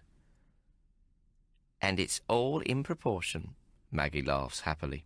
"The parts what can't be shown to an innocent little girl like you be just as big, I'll betcha." Flo's eyes grow large with surprise, and she runs from the room back into the kitchen, where we can hear her laughing fit to burst. "Maggie, you must be careful," I admonish her, thinking how lucky I am to be black so that she can't see my own embarrassment. But still, I love being with her. Here I am in the middle of this noisy chop house with a pot of stew in front of me, and suddenly I realise that I love Maggie pie. I sit stock still. "Come on, darling, eat your tucker." "I got big plans for you after this. What will have yous grinning like a butcher's dog." Maggie leans over and with the back of her hand strokes the side of my cheek. It is so lovely I want to cry. But even in love I am ravenous, and Maggie keeps filling my plate from the pot of mutton stew, which I must say is delicious. Soon enough the pot is empty, and I'm full as the governor's prize pig. "Come, Hawk," Maggie says finally. "I lives upstairs. Time to make yous a nice cup of tea." I follow Maggie upstairs to her home. She has 2 rooms, and when she opens the door on her landing, I am almost forced to crawl into a small kitchen with a hearth. Even when I am seated at her small table, the ceiling is not much higher than my head. But Maggie can stand up straight, and as I look around, I see that her home is as neat as a pin. Everything is scrubbed clean, with pots and pans hanging from the wall and a flower pot on the windowsill. A grey striped tabby, which she tells me is called Sardine, hops off the windowsill and comes a-meowing the moment it sees her. Maggie feeds the cat with a scrap of stew meat she has brought from downstairs. Then she puts the kettle on the hob and lights a set of twigs and a bit of coal she's obviously made up earlier. Now I'm starting to feel nervous. I don't know what's going to happen after the cup of tea, or what Maggie has planned, and I don't know how to behave. I'm not willing to tell her that I am almost a virgin either. I well remember what happened that wonderful night with Hinetitama, but it may be nothing like whatever might happen with Maggie, should she decide to take me to her bedchamber. Besides, Maggie has often made jokes about having her way with me, and I'm not sure she isn't just joking. I know what I would like to happen, but I'm not sure how to proceed, even supposing Maggie wants to. I would like to treat her like a proper lady and not a tart, but is that what she'd expect? It's impossible for me to think of Maggie as a tart. She says she is one, but I can hear the sadness and longing for something else in her voice. Suddenly I have a picture of Mary, tucking Tommo and me into bed when we were little uns. "I loves you, Mamma," Tommo says. Mary looks at the two of us and a tear rolls down her cheek. "That's all I've ever dreamed of, Tommo," she says softly, and then kisses us. "Just remember, all a woman ever wants is to be truly loved." "Are you truly loved by Ike?" I ask. Mary smiles but doesn't say anything. "Course not," Tommo exclaims. "Mamma loves Mr. Emmett." "Hush, Tommo. Don't you ever say that. Mr. Emmett be a married man," Mary admonishes him, but we both see she's gone beetroot in the face. Well, I now say to myself, I truly love Maggie. I know this is stupid and that I barely know her. Yet I feel something which I suppose will someday prove foolish and young, but now seems certain. If folks knew of it, they'd probably laugh. Other men would no doubt wink at each other, thinking that only a callow youth could fall for a whore. Despite all this, Maggie makes my head spin. She makes my heart so happy that I don't even think of Tommo when she's near. Maggie claims me completely, and I am besotted. She fills my being, and even if I should try to cast her out of my thoughts, I cannot. How should I behave then? "Hawk, you are a gentleman." Mary's words, which she has said so often to me, come into my head. "Not a tough. Not thinking yourself special or putting on airs, pretending you be a true merino, which you ain't, but a true gentleman." I have always tried to live up to my mamma's words. Mary, who has seen and been everything, but who wants me to be a gentleman. I sense there is something of Mary in Maggie, and perhaps it is this in her which I so dearly love already. Then I have a shameful thought. Can a gentleman, even mamma's sort of gentleman, love such a woman as Maggie? Hinetitama was different, a Maori princess, a ghost in the night. Maggie is so rudely alive, so loud and truthful and coarse. If Hinetitama were the shadow cast by the moon, Maggie is the blazing sunlight, every inch of fire. Yet underneath I sense she is sad and wistful. Perhaps I imagine all of this, I think now. Perhaps I should concede to Ike's theory that there's no such thing as a good whore. What I do admit is that Maggie is altogether too much for me, and I don't know what to do next. I feel like a bunny that should bolt down its burrow while there is still time. Maggie has put the kettle on the hob and brings me a cup of tea. The cup is dainty, and my big clumsy fingers can hardly grasp the handle. The tea is of the best quality, and she has served it black with a slice of lemon. It is not sweetened, which I am unused to, but I find that it soon clings my palate of the fatty mutton stew. "Would you like a bottle of ale?" she asks. I'm surprised at her voice, for it is suddenly shy and softer in tone. It is as though here in her home she can be a different woman. "Fetch you one from the pub on the corner. Won't take a minute," she volunteers. I shake my head gently, and she comes over and sits on my lap. A woman has never sat on my lap before, and I am immediately overcome by the consequences.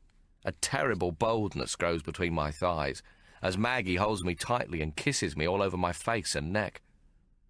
I feel her sweet lips touch mine, demanding I should open them. And then her tongue is inside my mouth.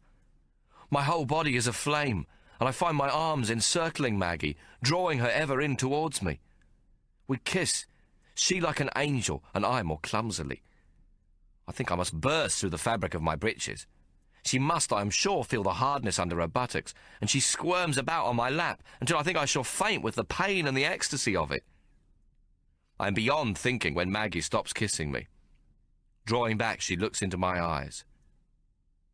"Come, darling, into Maggie's nest." She rises and takes my hand. I am afraid to stand up for the straining in my breeches, and am most grateful that the ceiling means I must remain stooped over as she leads me through into the other room. Here the ceiling is a little higher, but not by much, and I am amazed at what meets my eye. I have never seen a whore's bedroom before, but this is unlike anything I have heard described by my companions at sea. Maggie has created a veritable Aladdin's cave in her tiny attic room. The first thing that comes to mind is the Palace of Purest Pleasure, which Ike and Mary once possessed in London. It was, Ike told me, filled with Persian carpets, silks, brocades, and erotic statuary, so that it resembled nothing so much as a Maharaja's harem. But Maggie's boudoir has not entirely been taken over by the notion of titillation. There is a certain warm homeliness here as well. The room is very pretty, with lots of shiny bits, satin cushions and brocade curtains and a carpet, all in red. But there are white lace half-curtains to the single attic window, just like Mary's at home.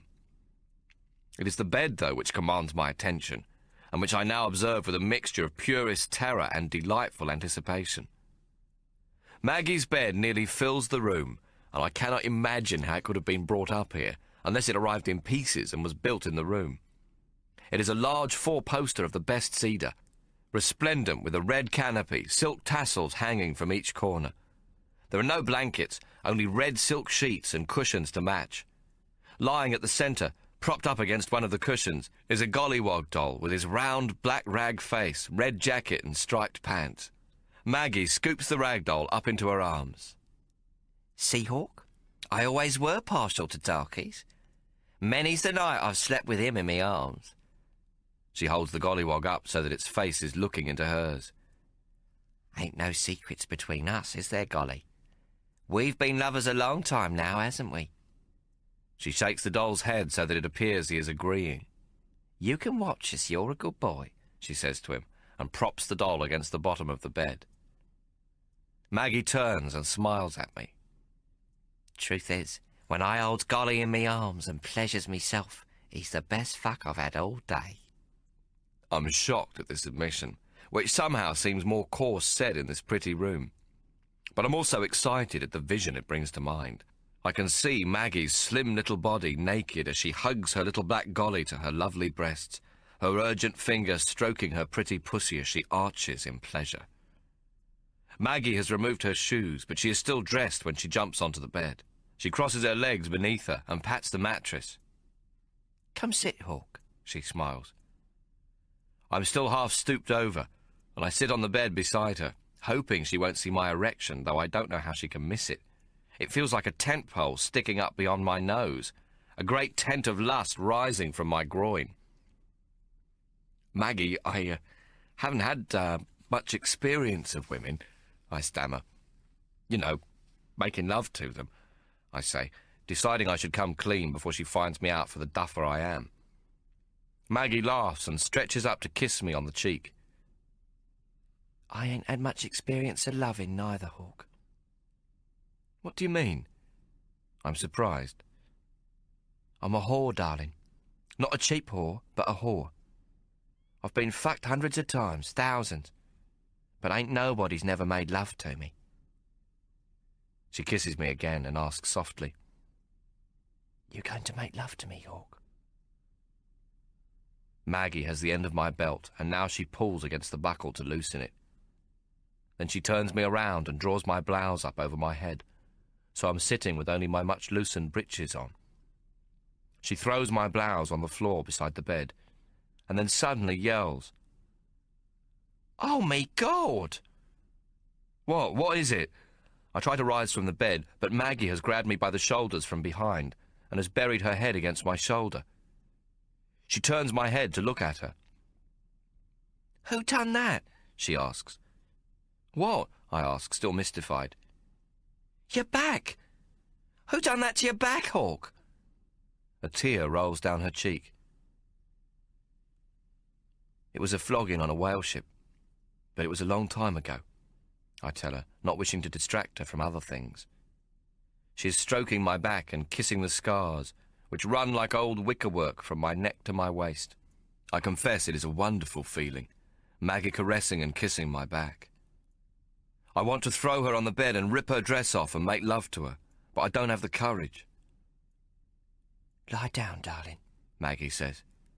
The bed is big but not long enough, and my feet stretch several inches over the end. That's right, Maggie says.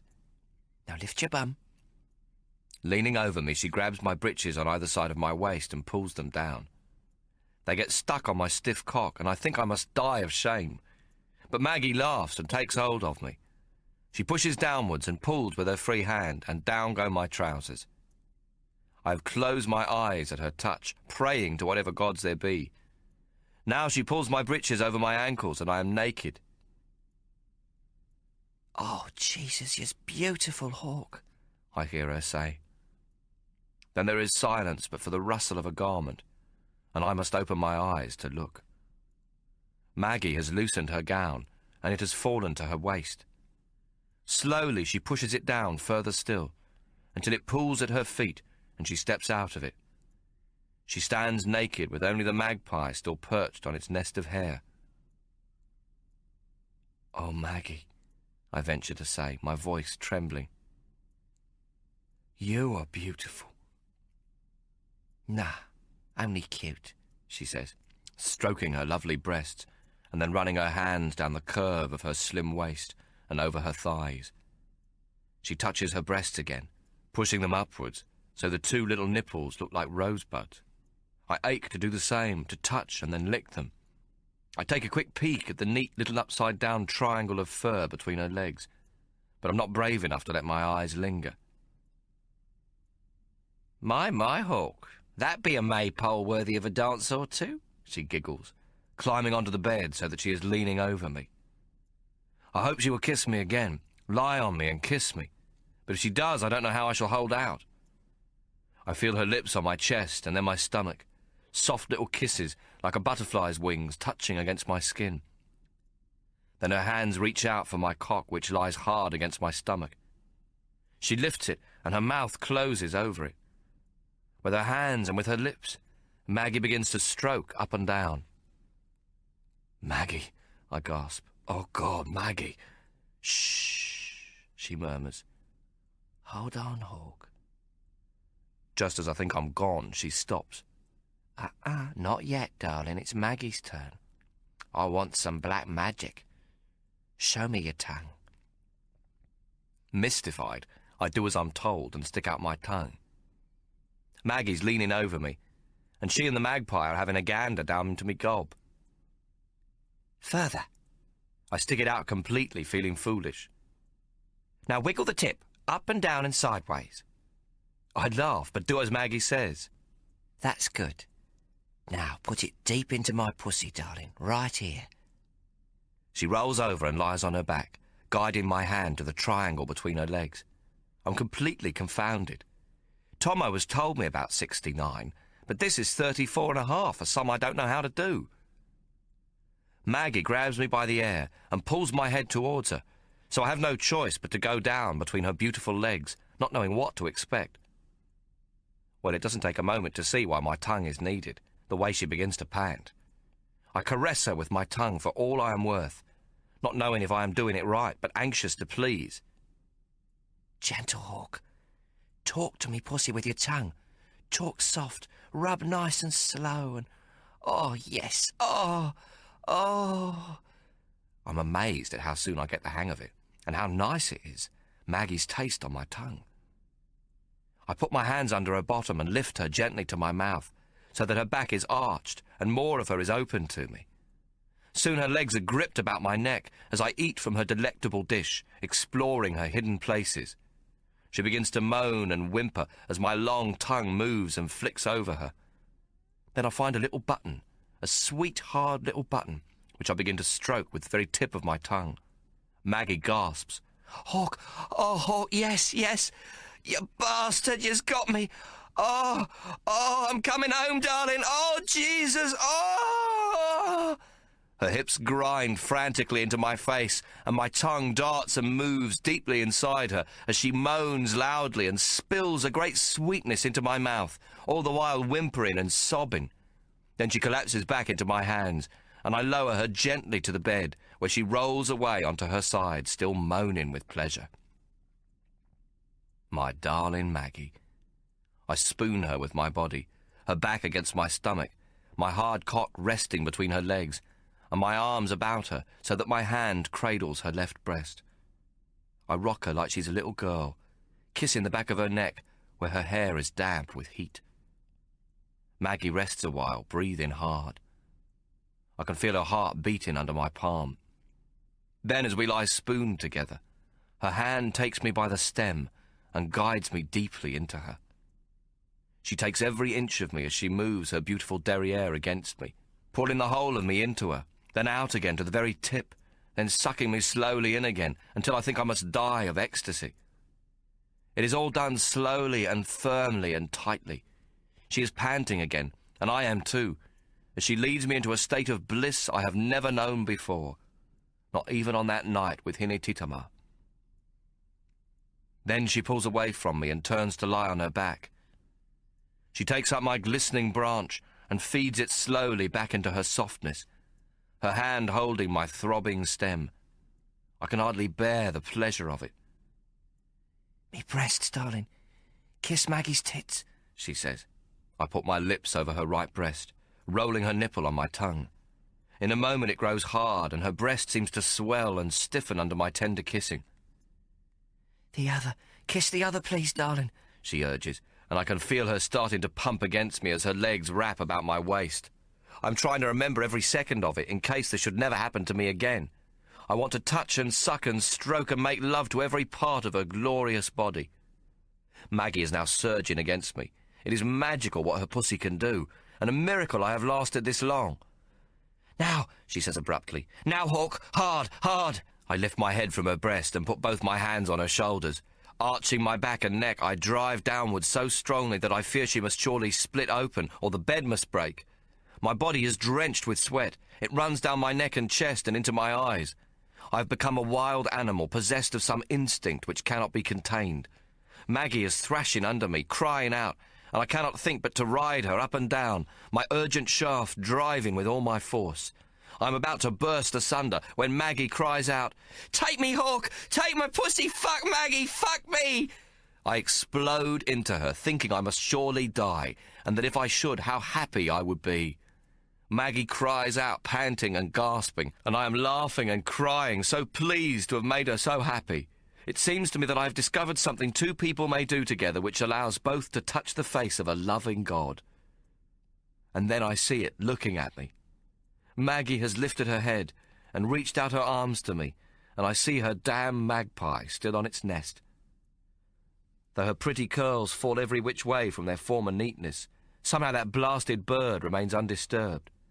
It looks at me with its hard, bright eyes, and I shudder. "Maggie, that bloody bird is still upon your head." "Of course. Where else should it be? I told you it's me trademark. Goes everywhere with me. Maggie Pie's magpie." I try to laugh, yet I don't like it one bit.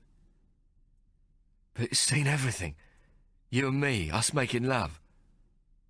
"Hawk, that bird's seen more fucks than you've had hot breakfast." She laughs. "It's a magpie, not a sticky beak."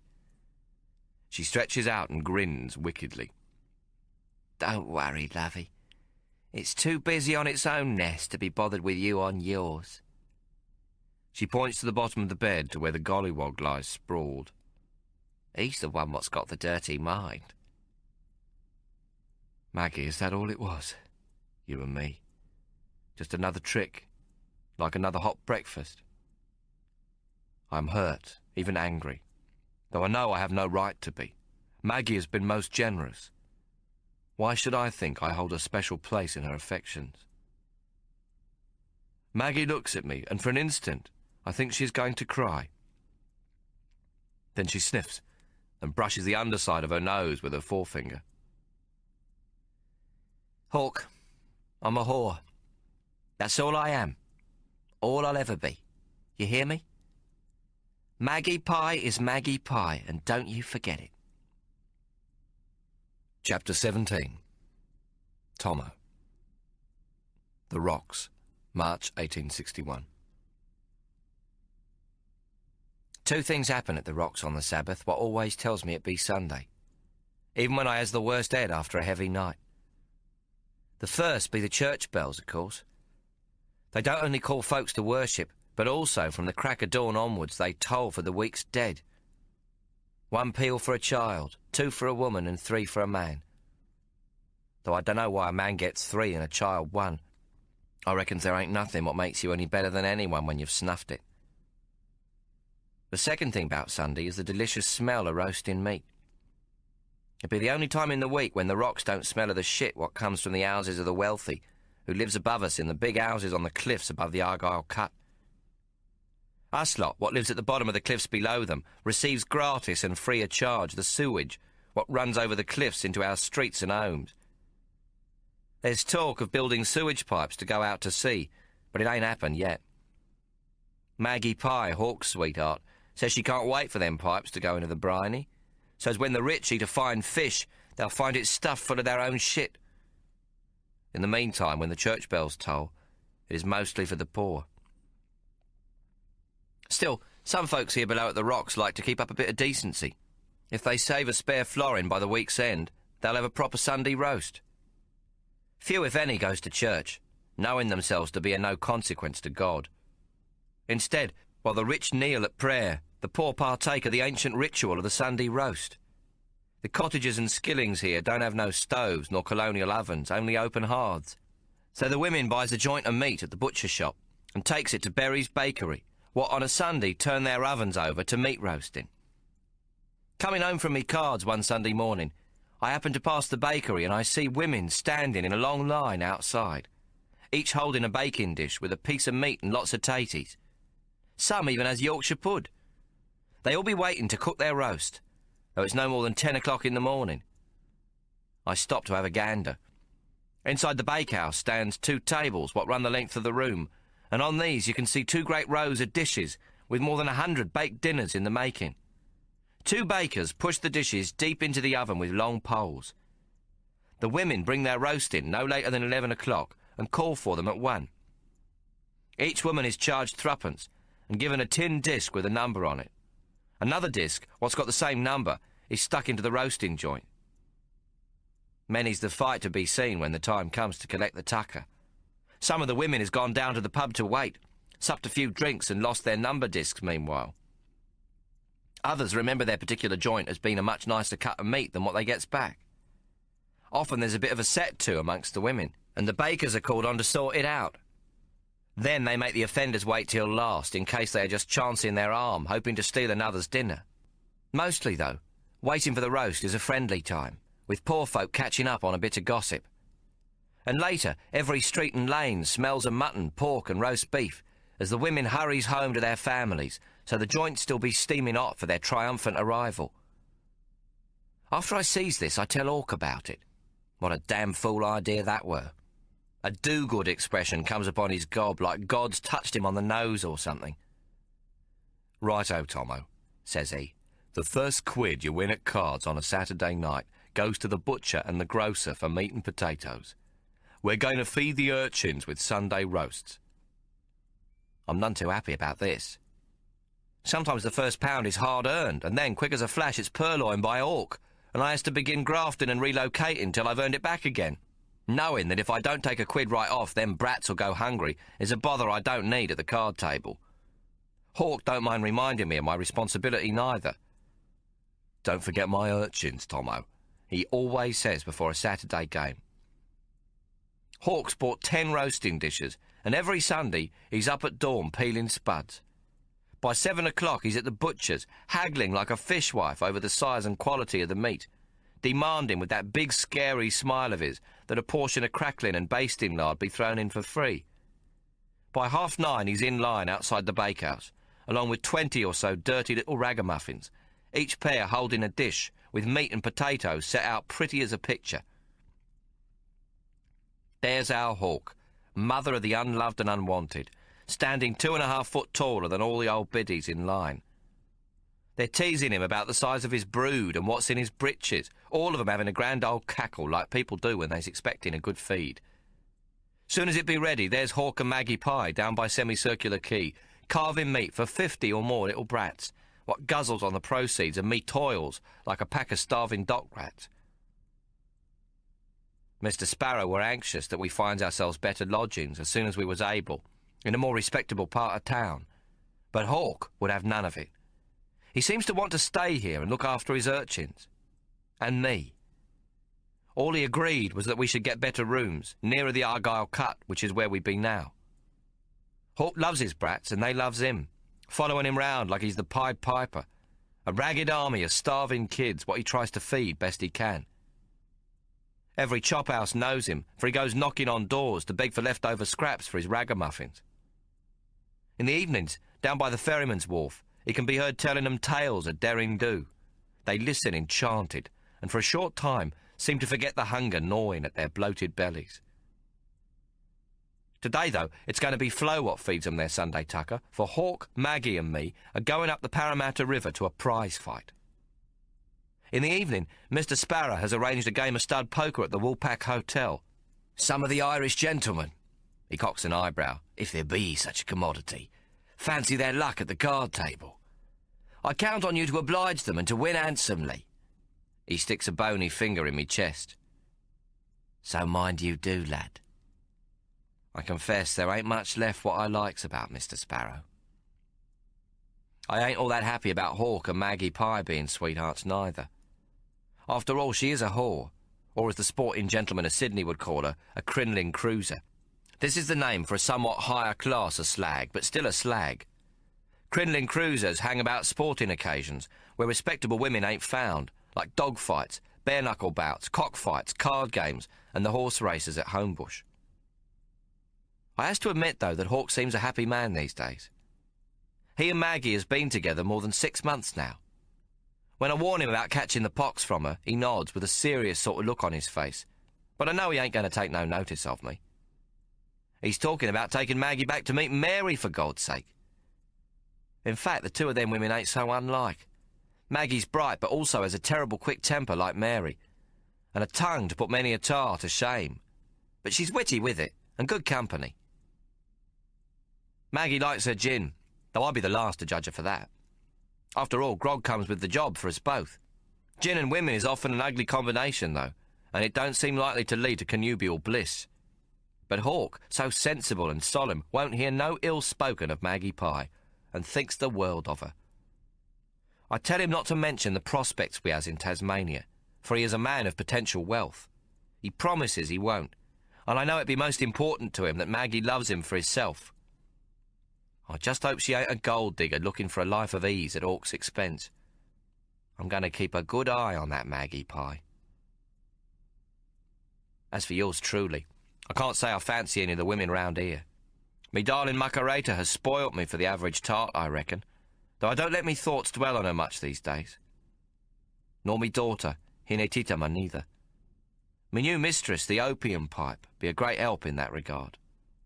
It takes away much of me desire for female company too. It's a blessing that it does, for good women be thin on the ground in these parts of the colony. Any respectable girl what reaches the age of 16 gets herself married quick smart. If you sees a younger girl on the arm of a man, you can safely guess she be a slut in apprentice, or one what's been on the game for a few years already. The rocks don't hold much hope for the bloke what seeks a lady's companionship. Instead, the botanical gardens is where the fashionables of Sydney's fair sex may be found. This be where young toffs go to meet the members of the opposite sex. For a laugh, I go up there myself one day. Hawk tells me they ain't really botanical gardens, not like the Kew Gardens of London, what's a grand creation with exotic trees and shrubs of great variety, growing in a green and watered landscape. What we has in Sydney is 2 rows of stiff gum trees in a long avenue leading into a wasteland of dusty ground. When it's dry, the slightest breeze blows up clouds of sand and dirt. But if you go up to these scrawny old gardens today, you'll see many gay parasols surrounded by young coves dressed in their Sunday best. The female specimens beneath these bright sunshades only show themselves if you can push through their admirers for a closer look. Most has long since passed the summer of their life, and make much use of powder and lip rouge and extravagant bonnets. They is expensively attired and bejewelled, their gold trinkets no doubt the gift of admirers who failed to make the final journey to the four-poster bed. At Semicircular Quay, the boats from Europe are always met by scores of young swells, hoping to find, for the purpose of marriage, any single female within 5 years of their age. At card games and the like, I has heard many a bachelor say there ain't much choice among Sydney's unmarried ladies. The demand is great, the supply small, and Europe a long way away, so that the poor specimens what does exist are quickly snapped up by the sons of the goldocracy. But like I said, I ain't much worried by all this. I'm busy with me cards, me pipe, and when I can get it, me bottle. The life I've taken up with Mr. Sparrow don't let me drink during the daylight hours, and only a little during my card games at night. Still, I usually glug down the better part of a black bottle before dawn. But I always keeps me senses about me, especially now I has a new way to ease me pain. I found the Angel's Kiss the very first night I played cards for Mr. Sparrow, in a gambling den owned by Mr. Tang Wing Hung. He's an important man among the Chinese, what comes to Sydney from the gold diggings. He's tall for a Mongolian, 6 foot, and thin as a rake. He don't say much, but Mr. Sparrow reckons there ain't much business among the Chinese what he don't control, and says his bony yellow fingers may be found in many a pie concocted by a Sydney broker or merchant. That first night in Chinatown, I did exactly what Mr. Sparrow told me. I acted the country bumpkin, a wealthy settler's son from Tasmania, innocent of the ways of the world. There were no need for Mr. Sparrow to blow a smoke ring so that I might resort to other methods of winning. Me skill proved sufficient. I cleaned up a pretty penny and earned £5. By dawn's light, when the game finally came to an end, me head was so painful I couldn't bear it. When he heard about this, Mr. Sparrow talked to Tang Wing Hung, and I was took into a small room and given the opium pipe. The pain lifted at once, and I came away most grateful to the Angel's Kiss. Hawk is most worried about me new medicine, but I has assured him I use it sparingly, and only when me head hurts. The black bottle is still old Tommo's first love. I am now a solid member of Mr. Sparrow's sporting fraternity, and Hawk and me is well set up. I earn a fair bit from me card games most nights, though not always so much as £5. Mr. Sparrow is talking of a partnership, now that I've learnt much about what he calls the predilections of sporting gentlemen. Mr. Sparrow dabbles in sports of all kinds: horse races, dog races, cockfights, dog fights, gambling, and of course women and opium. He promises that I shall be part of all of this if I play me cards right. In all these months I ain't found a broadsman what can better me, and it's grand to have a quid or two. After me first night at the game in Chinatown, I were very glad to see Hawk's smiling phiz outside the pub, as me note had asked. Hawk takes £3 of the 5 I've earned. We goes off to a tailor in Pitt Street by the name of Barney Isaacs. There Hawk pays for a suit of clothes, 2 blouses and 2 pairs of hose what he's had measured up for himself. He said something about paying his own way, what's a bit of a laugh, as it's my earnings what's paying for it. But I don't begrudge him none. As soon as his clobber were made up and boots bought from the Italian bootmaker in Bly Street, Hawk gets a position as a clerk at Tucker & Co. in George Street. Hawk got the job because of his experience in Mary's Brewery and his knowledge of hops and beer. Captain James Tucker, the brother of the founder, William Tucker, is a wine and spirit merchant. Even though Hawk knows little of this side of the liquor trade, Captain Tucker seems pleased to have me brother in his employ. He were once a ship's captain himself, and likes the fact that Hawk has been to sea. My twin has proved a careful bookkeeper, and is always happy to help out, loading the drays and stacking shelves when times is busy in the warehouse. This counts for a great deal with Captain Tucker, what ain't a man to stand on ceremony, and would himself roll up his sleeves when needed. And so we've made our lives in Sydney. Hawk is still my keeper, though I don't see that much of him. Only at breakfast when I returns from a game, not always sober, and then again at supper. He puts me to bed after a breakfast of eggs and bacon or fish, and gives me a good dose of Seidlitz powders, so that when I get up on his return from work, I ain't got too much of a hangover. Often, when it's just the two of us, he reads to me from newspapers and books. He gets me to do the same, so that I be ever improving, catching up on what I lost all those years in the wilderness. This morning, I ain't retiring to bed, though, for we are on a family jaunt, making our journey up the river. The prize fight be organised by none other than Fat Fred, Mr. Sparrow's henchman, and the colony's principal procurer of prize fights. Mr. Sparrow and Fat Fred can always depend on a big crowd, as they are the only proper prize fight promoters in the colony. Prize fights is against the law, and most comes about as a result of a direct challenge from one recognised fighter to another. Then a venue is hastily arranged behind a pub or sly grog shop. When news of the fight spreads by mouth from pub to pub, the bookmakers and amateur oddsmen turn up, and the betting begins, the odds changing constantly during the progress of the contest. Often the ring is simply marked out with stones on the grass, and the crowd what gathers round the fight surges backwards and forwards into the ring as the fighters advance and retreat. Mr. Sparrow, however, will tolerate no such higgledy-piggledy setups. He licenses, some would say owns, all the bookmakers at his fights, and rakes in a percentage from each, closing the betting after the start of the bout. At other fights, it ain't unusual, if a favourite looks like he'll be beat, for some of the crowd to storm the ring and declare the fight no contest so as to get their bets back. But Fat Fred has the rings well guarded by ex-pugs and bothermen, what are prepared to spill considerable claret if a member of the crowd comes too close. A prize fight what's organised by Fat Fred be a most popular event, and despite today's fight being writ up for weeks beforehand in Bell's Life in Sydney, the police don't seem to know of it. Maggie is much excited at the prospect of the fight and an outing in the country. She has packed a large basket of cold mutton, roast taties, a fresh-baked loaf, 3 bottles of the best beer, and some other tidbits from Flo's mum, what is a most excellent cook. Even if the fight be stopped by the Parramatta traps, Maggie promises we shall have us a lovely picnic. Maggie never works the fight, even though they be a rich fishing ground for Sydney's tarts. Instead, she dresses up in her finest black crinoline with a black and white silk bonnet, her magpie colours, as she calls them. She takes a great deal of pleasure from being seen on Hawk's arm at these events. Maggie Pie's become a right dolly bird, cocking her snook at the other girls as they show their tits in their gaudy silks and wiggles their hips, trolling for a goldfish, what in their lingo means searching out a rich bloke. We're all set to go upriver to Parramatta Town aboard one of the little Billy steamers leaving from the quay. Maggie has persuaded us not to take the railway, what has recently reached Parramatta Town, but is still somewhat a novelty. Hawk reckons it will be nice to be out on the water again, and I don't give a bugger which way we goes. Our steamer seems decked out as though for a festive voyage. She's brightly coloured with a copper funnel and a wide-rimmed chimney, and her shade awnings are of a bright purple and ochre. We're in for a merry time, the boat being full of folk what's going to the fight, though we're calling it a picnic so as to fool any copper who's aboard in disguise.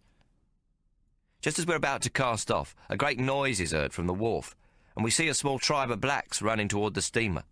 They comes on board panting, laughing and cussing, carrying and dragging small children. Several are pulling chains of kangaroo dogs behind them. They're nearly all drunk, and some of the passengers shout to the crew to offload the niggers. The newcomers climb up the ship's ropes and stumble about the decks.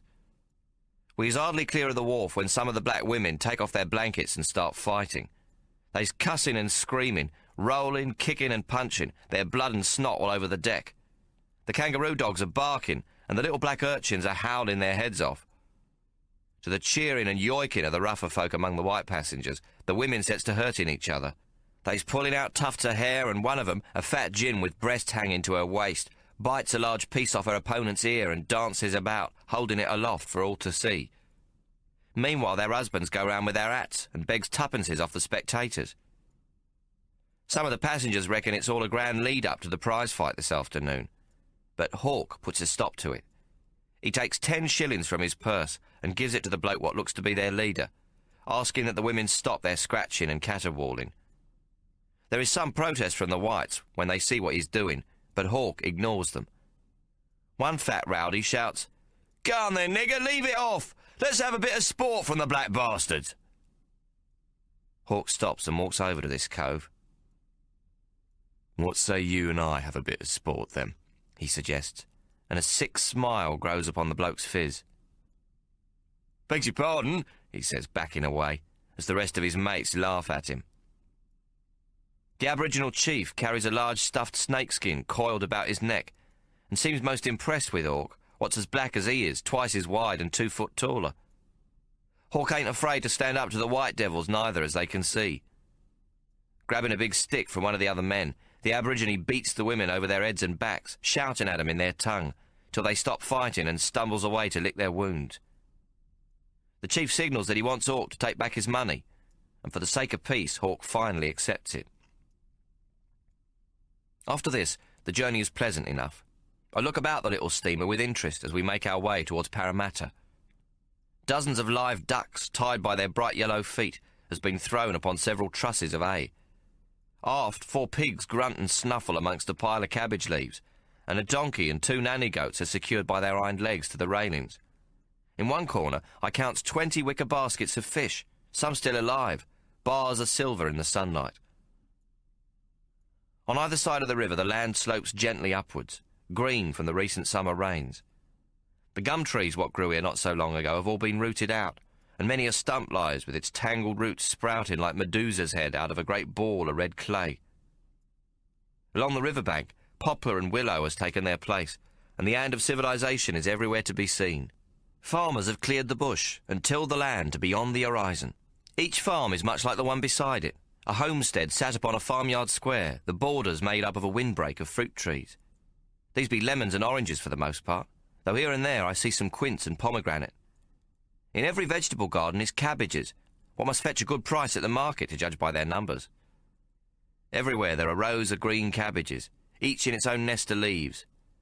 Sometimes there's a rose garden, what makes a circular patch of flowers at the very centre of the vegetable garden, and Maggie thinks this most romantic. When we reach Parramatta town, several of the passengers get off, including the Aborigine tribe. Yowling Brats is taken by one arm and dragged off the boat by cursing gins, some still bleeding from their wounds. The old chief strikes willy-nilly at the brats and the dogs, and the motley mob tumble together down the gangplank. The rest of us continue 2 or 3 bends upriver, some 4 miles southwest beyond the town. Here we pulls into shore, and the steamer moors beside a crude wharf made up of a few slippery logs. The skipper announces that the billy steamer can't go no further as the river ahead is silted up.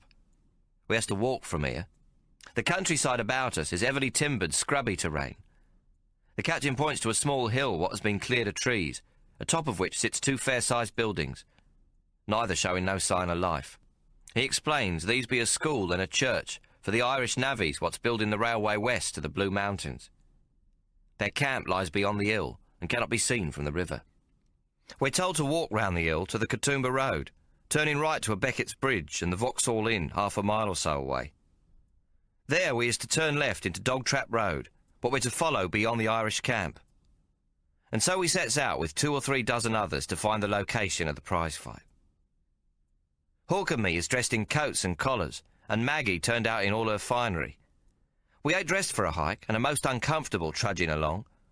Soon our coats are placed on top of Maggie's basket what Hawk carries, and our collar studs loosened. To our surprise, Maggie, never the sensible one, has brung old boots to wear until we gets to the ring. It's wet and muddy underfoot, and by the time we reach the road, the hem of her dress is soaked all the same. The road, when we gets to it, is busy with folks walking from Parramatta Town railway station. Added to those of us on foot are the hacks, sulkies, drags, carriages and carts all heading for the fight. A coach filled to the gunnels with merry punters passes us by. The coves inside laugh and joke at us what walks, and many an insult is hurled back in return. It is only when we reach Dog Trap Road that we see the true size of the crowd. It be so full of punters that we must walk at snail's pace. Mr. Sparrow and Fat Fred has chosen their venue with a good knowledge of the district.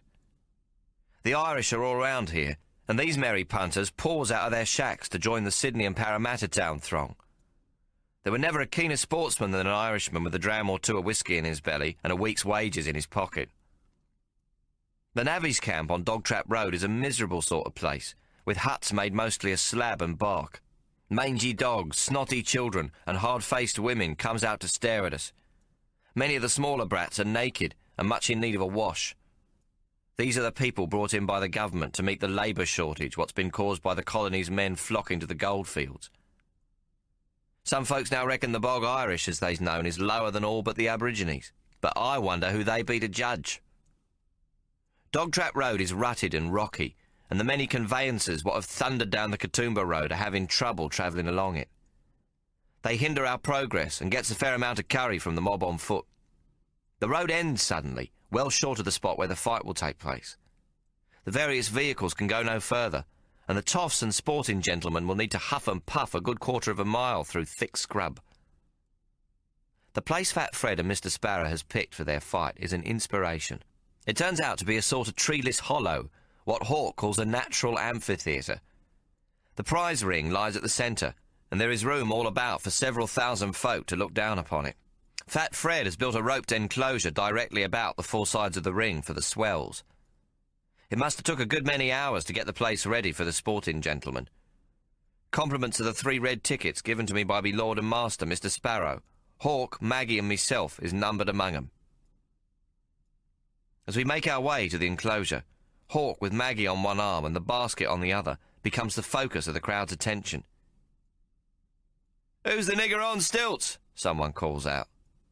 "It's 2 niggers, one atop the other, dressed in a suit," some wit replies. "No, it's Red Riding Hood and the Big Bad Wolf," cries another. "Look, he's got his dinner on her bonnet, the last of the 24 blackbirds," offers the first, all to the merriment of the crowd. Hawk smiles, but I know all this attention don't sit well with him. Still, the crowd is friendly enough. Hawk stands 2 foot taller than most, a black giant with Maori markings on his phiz and a young tart on his arm with a magpie nested in her hat. We must make a funny old sight as we join the fat sportsman what's paid good money to be here. Maggie has her pretty nose in the air and wears a big smile. She knows she's watched by folks on every side of the enclosure and acts every inch the respectable woman. All the other working girls in their ribbons and bows is here to troll for sporting gents, what might take a girl to one of the inns along the Parramatta Road for a glass and an hour or two of dalliance. Today, Maggie ain't working. When a gentleman sportsman tries to catch her eye, she ignores him, giving a superior sniff. I laughs, thinking to myself that her just being at a prize fight tells all there is to know about her. She's happy, though, and as we take our seat, she flashes me a smile. The ring is 24 foot square, roped in 2 spans and raised 2 foot from the ground so all can see. It's hard to believe the Parramatta traps could miss an occasion of this size, and I chuckles when I recalls Mr. Sparrow saying how 2 of the 3 troopers responsible for law and order in town found an urgent need to visit Newcastle this very day. The one left in charge has had a severe attack of the trots and may not move further abroad than the ship pit in the backyard. Much of the excitement about today's fight is because it be between 2 heavies, most fighters being in the range of 8 and 9 stone, little fellas like myself. But today, Ben Dunn, the Sydney heavy, takes on a Welsh miner by the name of Thomas. The Welshman is but a week in the country, though Bell's Life in Sydney declares him a serious contender. He has 8 fights to his credit, and all of them won against well-known English opponents. The betting is heavy on Dunn, for his form is well known. Among the heavies, there ain't no boxer in the colony he ain't defeated, and several more than once. But some in the crowd reckon that the local heavies be soft backwater fighters, and that Dunn has yet to face a real opponent. They think a bloke from the old country will give the currency lad a lesson in the art of fisticuffs. Today's fight will prove them right or no. The 2 fighters are called to the ring at 3, with the noonday heat now gone, but with plenty of daylight left. Mr. Sparrow is ever present, clasping Morleys and spouting opinions, ever the jovial host. He is as busy with the nabobs and toffs as a one-legged man in a kicking contest, and has no time to greet the nigger, the tart and the card sharp. Fat Fred is the referee and announcer, and stands in the ring in a lather of sweat. He holds a hailing funnel, and constantly wipes his gob with a large red miner's bandana. We all stand as the fighters enter the ring. Maggie is on her feet at once, hopping from one leg to another. She's on tippy-toes with excitement, having given up all show of respectable womanhood. Her bet of £5 is on the Welshman, what's at long odds, and I reckon a risky gamble. He's only a week off the ship, and must be out of condition after the 2-month voyage. The 2 men is stripped to the waist, and wear spiked boots to hold their grip in the ring. The fight is at catch weight, so their weights ain't announced. The Welshman is much bigger than Dunn, what ain't large for a heavy, being estimated at around 13 stone with no lard on any part of him. This can't be said of his opponent, what looks a stone and a half heavier, and carries quite a belt of fat about his waist. His titties wobble as he jumps about the ring to warm up. "Don't look good for your man, Maggie," I says. "Ben Dunn be much the better looking specimen." It's the heavies, Tommo. Speed don't count. Reach and power is what does it. The Welshman's got 3 or 4 inches on Dunn, and he's a minor, ain't he? She points to Thomas. Look at his arms. They can pump all afternoon. I has a quid on Dunn, but there's something to what Maggie says. Nah, he'll not be able to take it in the bread basket, I say hopefully, patting me stomach. Look at Ben Dunn, every inch the wild colonial boy. Wild? Jesus, Tommo. He'd be about as wild as a nun's confession. What do you mean? Can't get it up for the girlies. I look quickly at Hawk to see how he takes this, but in the middle of all the excitement he's sitting reading a book. He ain't taking no notice of nothing till the fight proper begins. You'd know about that, of course, I say now, sarcastic-like. Maggie ain't the least offended. Oath I'd know, she agrees. I went to Johnny Sullivan's sparring rooms in Pitt Street. You know Johnny, the champion of the lightweights? We's good mates. Mates? Ha ha, I laughs. Come off it, Maggie. You're talking to old Tommo here. Maggie stares at me hard. You know what's your problem, Tommo Solomon? You've got a dirty mind. Mates, that's all. Johnny and me grew up together in the same bloody gutter. We're mates and always will be. I takes another glimpse over at Hawk to see if he's heard Maggie telling me off, but his eyes is fixed on his book. Sorry, Maggie, says I. No need, Maggie replies. If Johnny wants it from me, he can have it for free any day except Sunday when it belongs only to Hawk. Johnny's a champ of more than fisticuffs. So what about him? I asks, pointing to Dunn, what's standing in the middle of the ring, throwing punches in the air and snuffling like a prime porker. What's he got to do with your mate Sullivan? Oh, yeah, him. Well, he were working out at Johnny's rooms last summer, see, and I hears about it.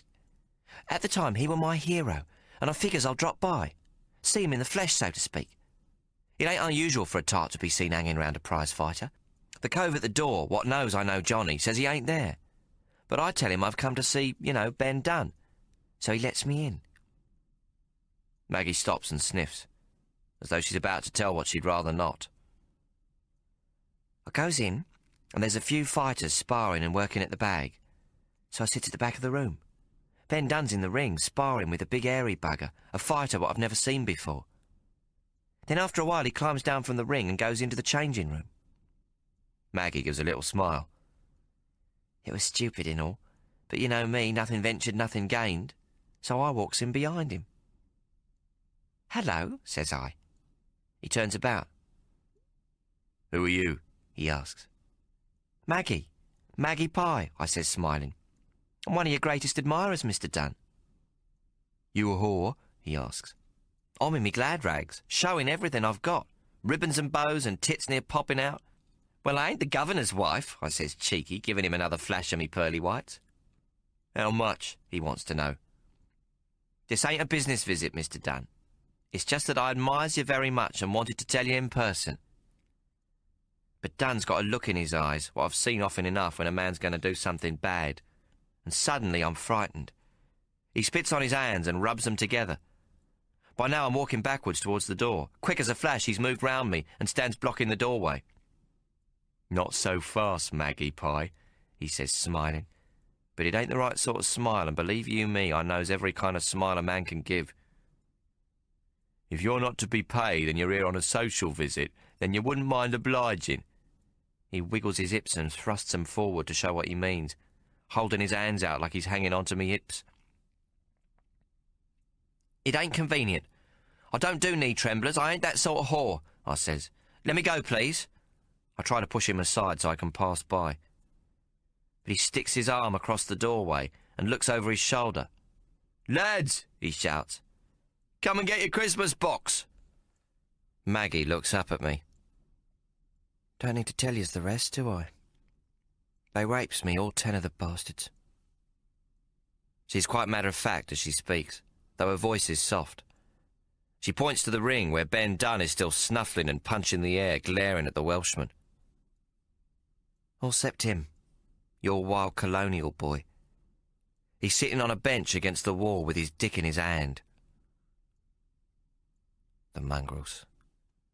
They's always there waiting, I whispers to myself. What's you say? Asks Maggie. Nothing. He's a mongrel, Maggie. I put £1 on him, but I hope he gets the daylights knocked out of him by the Welshman. Maggie laughs. Thank you, Tommo.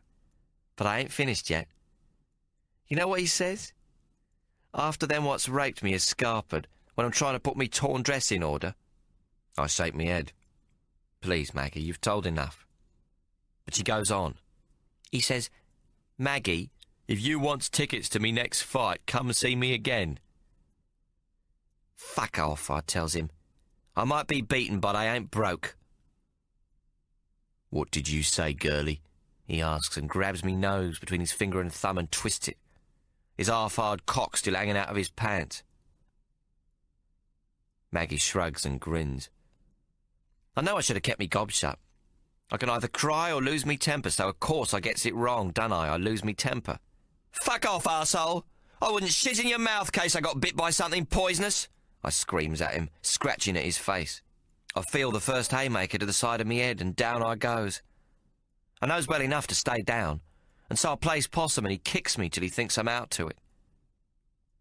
Then the big hairy bloke comes back in, and Dunn fucks him from behind, right there beside me, the two of them grunting away while the blood runs down me head. It's been a long time since I took a worse beating. Maggie sighs. I must have eventually passed out because Johnny Sullivan finds me an hour later. He's scared every bone in me body is broke. But it turns out that only most of me ribs are busted and 2 teeth at the back is missing. The rest is only bruises and blood. Though I couldn't walk for 2 weeks, nor earn a penny for nigh on a month. It was Johnny what looked after me. I wonder if Hawk's heard any of this sorry tale. Maggie has kept her voice low, and there's a lot of noise from the crowd anyway. Sure enough, me twin's still happily reading his book, as though he's sitting in some quiet library and not among 5,000 screaming punters. When Hawk carks it, I'm going to put a book in his hands and 6 more in his coffin, in case it's a long journey to heaven. Well, the fight begins, and it's all bluff in the first round. The 2 heavies walks round each other, sniffing and snorting, and Dunn lands a good blow to Thomas's chest. This is returned a minute later to the side of Dunn's head. Then Dunn grabs Thomas and throws him to the ground. End of round 1. Round 2 is more of the same, but this time the Welshman catches Dunn a tremendous blow on the chin, and the local boy goes down. He's back up on his feet quick smart. A knockdown means the round be over. It looks as though Maggie's picked the right bloke. During round 3, Dunn spends most of the time staying out of the way. Still, he manages to hit the Welshman 2 good blows to the stomach, and Thomas grabs him and pulls him down. By round 5, Dunn can see the Welshman is tiring, so he steps up the pace. In return for 3 weak blows to the shoulders, he manages 6 of his own into his opponent's breadbasket. Suddenly, Thomas clutches at his stomach, and Dunn unleashes a big uppercut, what knocks the Welshman sprawling to the canvas. It's clear to all that he won't get up, and his ringman throws in the sponge. The fight's all over in 5 rounds. It's taken less than an hour, and the punters ain't happy. They boos and hisses, the toffs included. Many has come a great way, and they wants more for their money. The booing gets louder, and many around us shout that the fight's been fixed.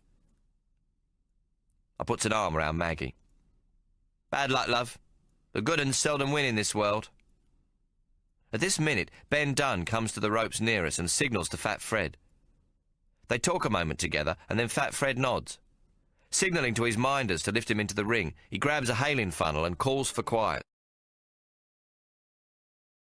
Gentlemen and ladies, your attention please. He keeps at it till the crowd shuts up. Mr. Ben Dunn, heavyweight champion of the colony, is aware of your disappointment at the duration of today's bout, and he agrees to fight anyone here for his purse won from Thomas of £100. The contender puts only £5 down as a sign of goodwill. Winner takes all. Fat Fred pauses, looking over the heads of the crowd, and then, as though he feels he should add something to his offer, shouts, The winner gets the title as well. The crowd bursts into laughter and more jeering. It's a joke, of course. No man, unless he be drunk or a fool, will pay £5 to have his head knocked off.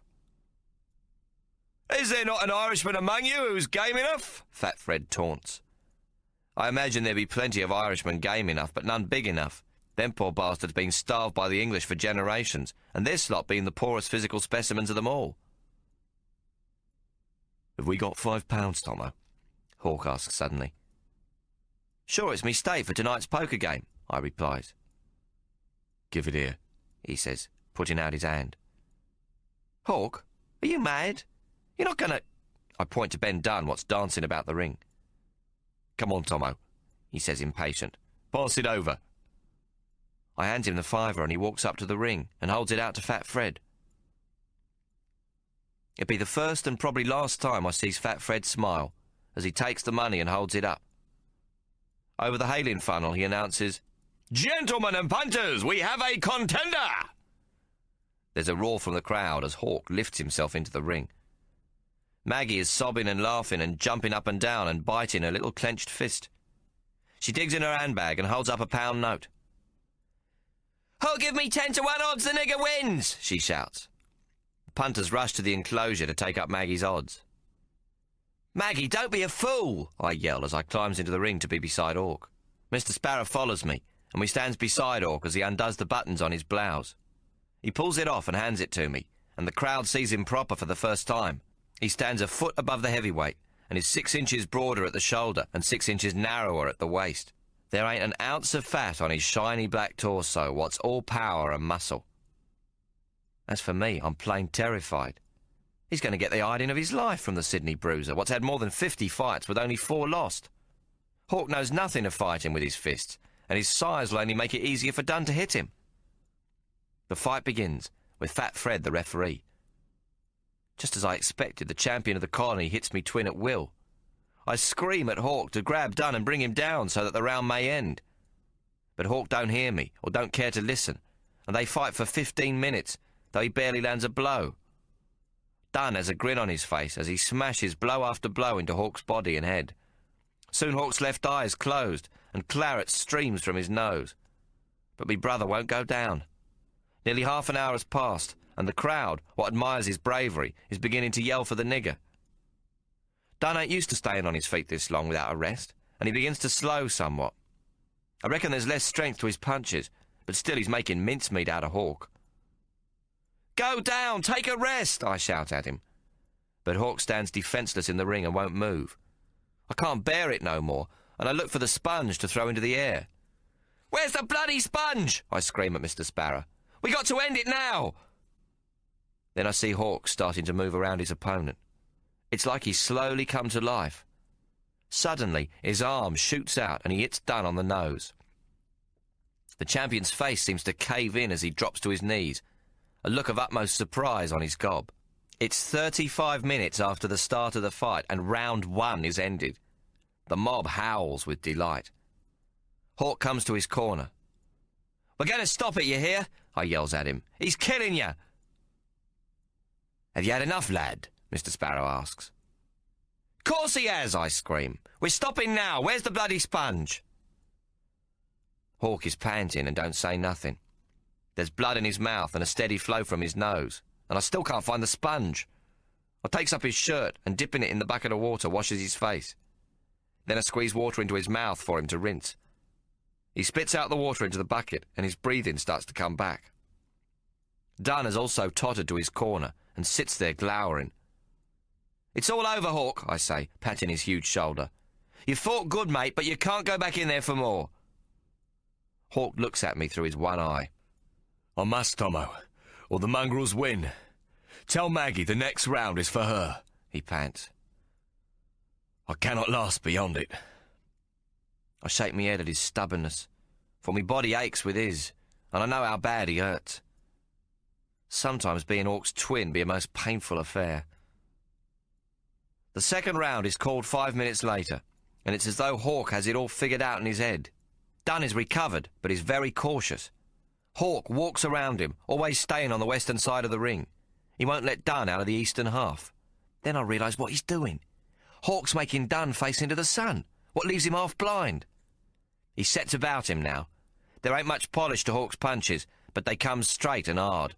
Each blow seems like it must break something inside the champion. Dunn hits Hawk several times, but the strength seems to have left him. Hawk just walks through the champion's punches and keeps coming, sometimes hitting Dunn twice in as many seconds. The smack of his enormous fist into the flesh of the other fighter makes the ringside crowd wince and moan.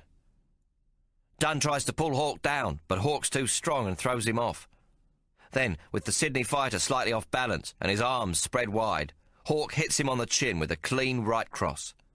It starts from way back and is so well timed and so hard that it lifts the heavyweight champion of the colony off his feet, and some will later swear 3 feet into the air. Dunn's out cold before he hits the deck. His corner can't do nothing but throw in the sponge. The fight is over. Dunn won't be rising to his feet again till well after sunset. "Well now, my dear Ace of Spades," Mr. Sparrow says to me, taking the missing sponge out of his coat pocket. "I think we found ourselves a true champion." Fat Fred is laughing, and I don't reckon nobody in the history of the world has ever seen Fat Fred laugh. He grabs the hailing funnel and holds Hawk's arm up. "Ladies and gentlemen, in a winner-takes-all contest, I give you Hawk Solomon, the new heavyweight champion of the colony of New South Wales. And future champion of the old bleeding world," Mr. Sparrow shouts beside me. I rushes up to Hawk and hugs him about the waist. Then I sees Maggie climbing up into the ring, crying and laughing, as she too rushes into me brother's arms. "Hawk, I loves you, she sobs. The crowd is yelling and trying to reach the ring to shake Hawk's hand. The minders kick at them wildly. It's all they can do to keep them at bay, for the mob is determined to carry Hawk off on its shoulders. The din is something terrible, but I still hears what Hawk says to Maggie. "Maggie," he pants. "Please, Maggie, next time, stay away from Johnny Sullivan's sparring rooms." Chapter 18. Hawk. The Rocks, May 1861. Life has become most tedious for me of late. Everywhere I go, I am followed by the Sydney lads, who see me as their hero. In fact, when one recalls that prize fighting is against the law, it seems strange that there is hardly a soul in Sydney who doesn't know of my fight with Ben Dunn. Merchants lift their hats as I pass, and many a toff bids me good day. I have become a curiosity, well nigh a fairground exhibit, and I find it exceedingly uncomfortable being the subject of confabulation in every tavern.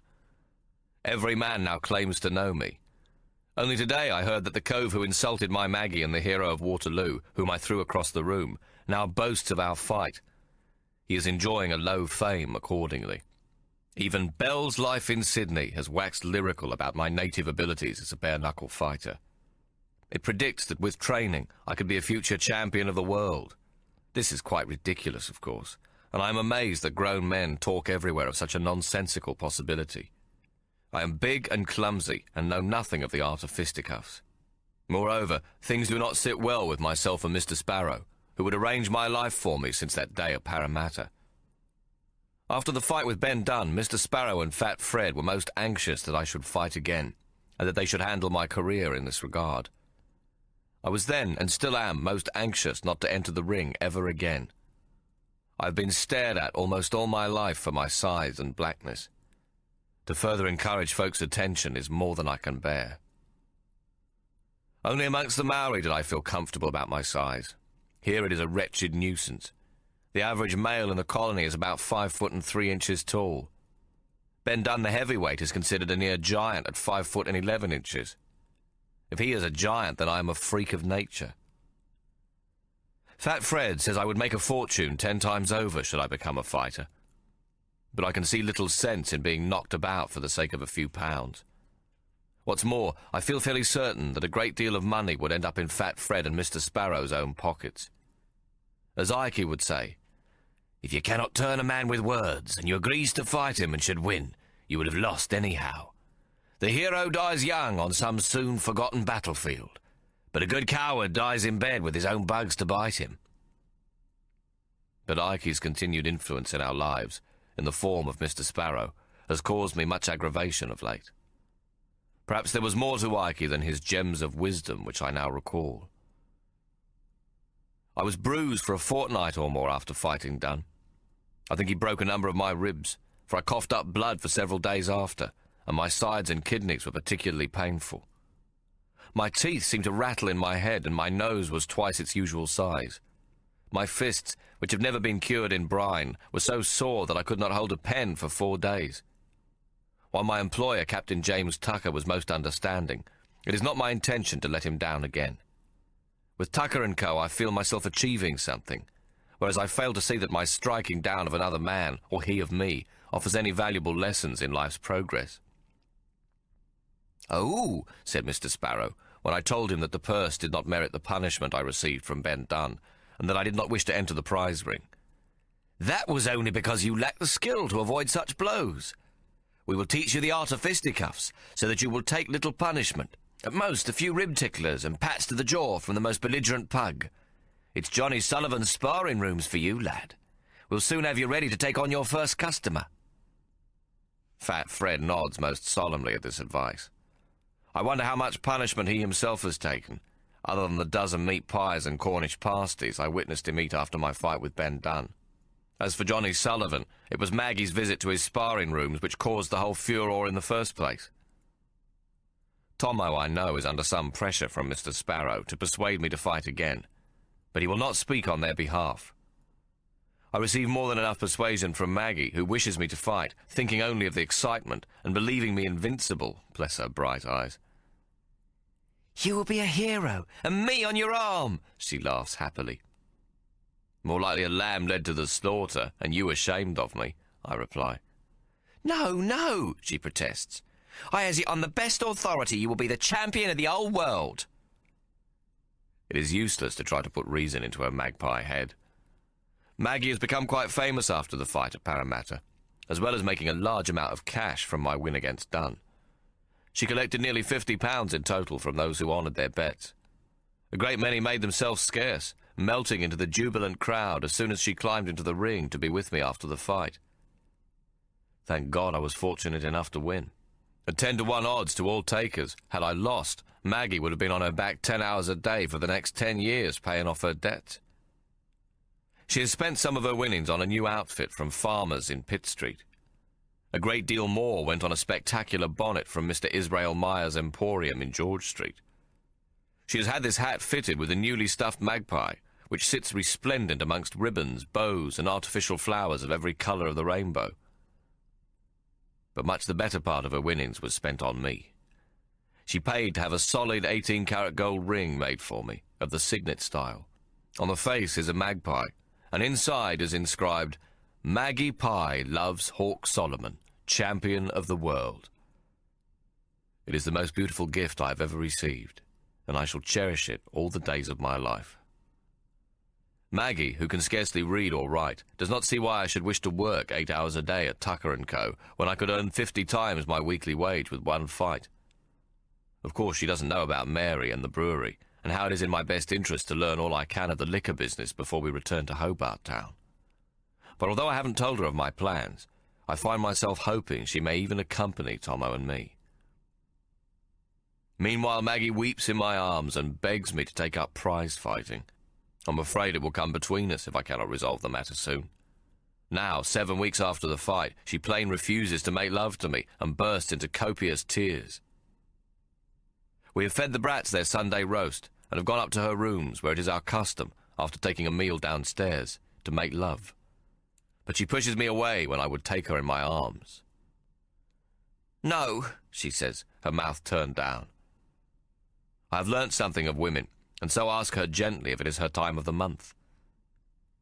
"No," she says again, and a tear runs down her pretty cheek.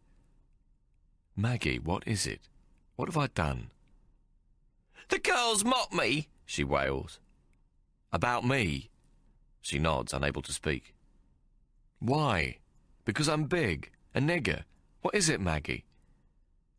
"They say you're a coward," Maggie wails. She flings herself onto the bed and begins to howl in earnest. "A coward? How so?" I ask. Maggie's eyes glisten with tears, and she catches a sob in her throat. "'Cause you won't fight!" Then she buries her face in her arms and sobs fit to break a man's heart.